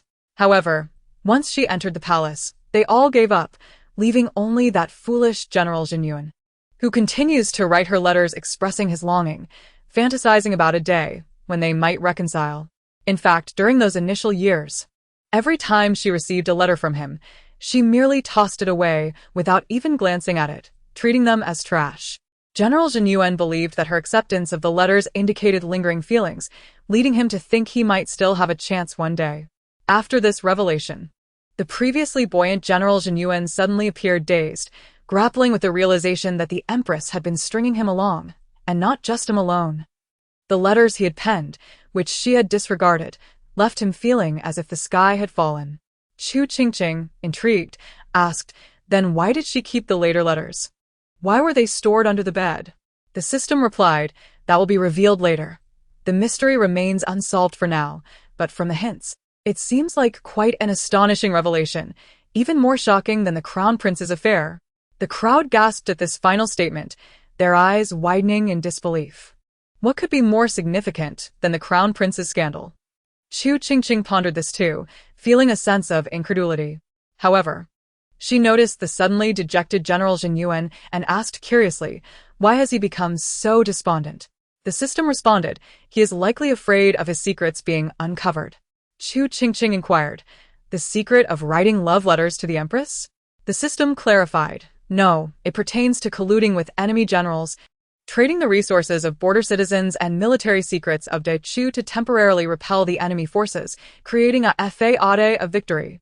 Upon hearing this, the ministers were momentarily taken aback, only to realize the gravity of the system's revelations, their eyes widening in shock. What? The retreat of the enemy troops that had been troubling the border citizens was a ruse. It was merely a fade created by trading the resources of border citizens and military secrets of De Chu. The ministers exchanged incredulous glances, unable to comprehend how General Jinyuan's pale face bore the weight of such treachery. Chapter 108. Eradicating the threat to the people. Upon hearing the system's words, Chu Qingqing gasped. Are you suggesting that General Jinyuan's so-called victory over the enemy and the peace of the border citizens are all fabrications? In reality, he traded the resources of the border citizens and military secrets of De Chu. The system affirmed, exactly, and this is the second time he has done so. He employed the same tactic when your father dispatched him to the border previously. The ministers' expressions darkened to the point of pallor, and they collectively turned to the ice-cold Emperor Anwu on the dragon throne. It was no wonder that the incursions from the enemy had become increasingly frequent in recent years. The reality was far more sinister than they had imagined. The enemy forces have become significantly stronger over the years. The last time General Jinyuan commanded troops to the border, he could not defeat them. Fearing demotion from your father, he devised this scheme. He traded the resources of border citizens and military secrets of De Chu to procure a temporary peace. Initially, he intended only to trade the resources of the border citizens, but when the enemy refused, he reluctantly included military secrets, and they agreed. Chu Qingqing seethed. This General Zhen Yuan is utterly inhumane. The system added, that is not all. Before each transaction, the enemy required him to demonstrate sincerity, so he would slaughter dozens of border citizens, sending their corpses to the enemy as proof of goodwill. Upon hearing this, General Zhen Yuan's face turned a sickly white, and his legs nearly buckled beneath him. He could not remain silent any longer. If this continued, he would surely perish without uttering a word. In a panic, he attempted to cry out his innocence, but two martial generals seized the opportunity while Chu Qingqing was distracted, clamping his mouth shut and dragging him behind the officials. One of them kicked his knee, forcing him to kneel, effectively silencing him. The two generals, incensed by what they had just heard, kicked with all their might, causing General Zhen Yuan to stifle a cry of pain. The few ministers at the back bore expressions of fury, resenting this despicable wretch. As a general personally appointed by the emperor, he not only failed to serve his sovereign and protect his people, but had also betrayed the nation, colluding with the enemy and disregarding human life. Such treachery merited the harshest punishment. Witnessing the scene, Emperor Anwu took a deep breath before shifting positions to allow Chu Qingqing to rest her head against him, obscuring her view of the unfolding drama in the hall. Chu Qingqing, fuming internally at the treasonous general, paused upon noticing the change in position, yet found it more comfortable than before and chose not to struggle. She gritted her teeth in indignation, baffled as to how such a person could attain the rank of general. The system remarked, he is no different from corrupt officials. This world is rife with such people. Moreover, his misdeeds extend far beyond this. The crowd gasped in horror, astonished that there was even more. They could scarcely fathom what could be worse than what they had already learned. His actions warranted a dozen or more deaths. The system continued in the previous life. During the war between the state of Yu and Chu, every time he led troops into battle, he intentionally fell into ambushes set by the state of Yu, leading to the demise of tens of thousands of elite soldiers from Chu. Moreover, he was the one who opened the city gates when the enemy was at the doorstep, allowing the enemy forces to enter. What? The minister's eyes burned with rage. The downfall of Chu in their previous life was significantly tied to this despicable individual. The system elaborated. Additionally, the reason the state of Yu was able to conquer Chu so swiftly was that the enemies sold military secrets to them, enabling them to devise a detailed and targeted strategy against Chu. Wait. General Zhen Yuan, now surrounded at the back and being beaten by several ministers, was in disbelief. He had not committed any of these acts. He had not led troops into ambushes, nor had he opened the city gates to the enemy. Furthermore, the sale of military secrets was not his doing. Chu Qingqing took a deep breath and asked, "Do you have arsenic?" The system paused, and the ministers were equally perplexed. Arsenic? The system replied, no. Chu Qingqing continued, "What about hemlock?" The system responded, "We are a legitimate system." Chu Qingqing, "Is there any poison wine?" System, "What are you planning?"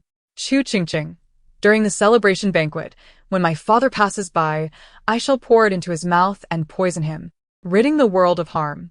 The ministers, "What a brilliant plan. Our little princess is indeed a hero, even at just a few months old. Contemplating the welfare of the people, she surpasses that beastly individual by countless measures." The system hesitated. "Unfortunately, there is no poison. Perhaps you could use those inferior pills instead. Administer a dozen or so, and while he may not die, he will surely be left incapacitated, ensuring he struggles even to walk, let alone engage in battle." Chu Qingqing found the system's suggestion sound and resolved to act accordingly. The ministers were immensely relieved. Their little princess was truly remarkable. It seemed that even if they could not hear her thoughts, she had her own means to alleviate the suffering of the people. However, since they could hear these discussions, there was no need for the infant princess to undertake such tasks. These were responsibilities that rightly belonged to them and the emperor. The two martial generals restraining General Zhen Yuan nodded resolutely and then swiftly struck out, knocking out his front teeth. After the court session concluded, the ministers eagerly prepared to drag General Zhen Yuan out for a thorough beating. Naturally, the celebration banquet was cancelled, replaced instead by a session of interrogation and imprisonment. Chu Qingqing's plans were dashed as well, But soon she learned from the system that General Jinyuan's misdeeds had been discovered by one of his deputies, who had reported everything to the emperor, and a thorough investigation was underway. It would not be long before General Jinyuan faced execution. Meanwhile, the empress, confined to Fingi Palace, received the news a few days later. Upon hearing it, she nearly fainted, instantly realizing that it was undoubtedly the work of that little wretch. Enraged, she gritted her teeth, wishing she could devour Chu Qingqing whole. Taking a deep breath, her eyes gleamed with ferocity as she commanded Wang Mama to fetch paper and pen. After a moment of writing, she folded the note and said, "Deliver this to Concubine Ning. Tell her that if she wishes to survive, she must heed my words, or I shall ensure that she perishes alongside me."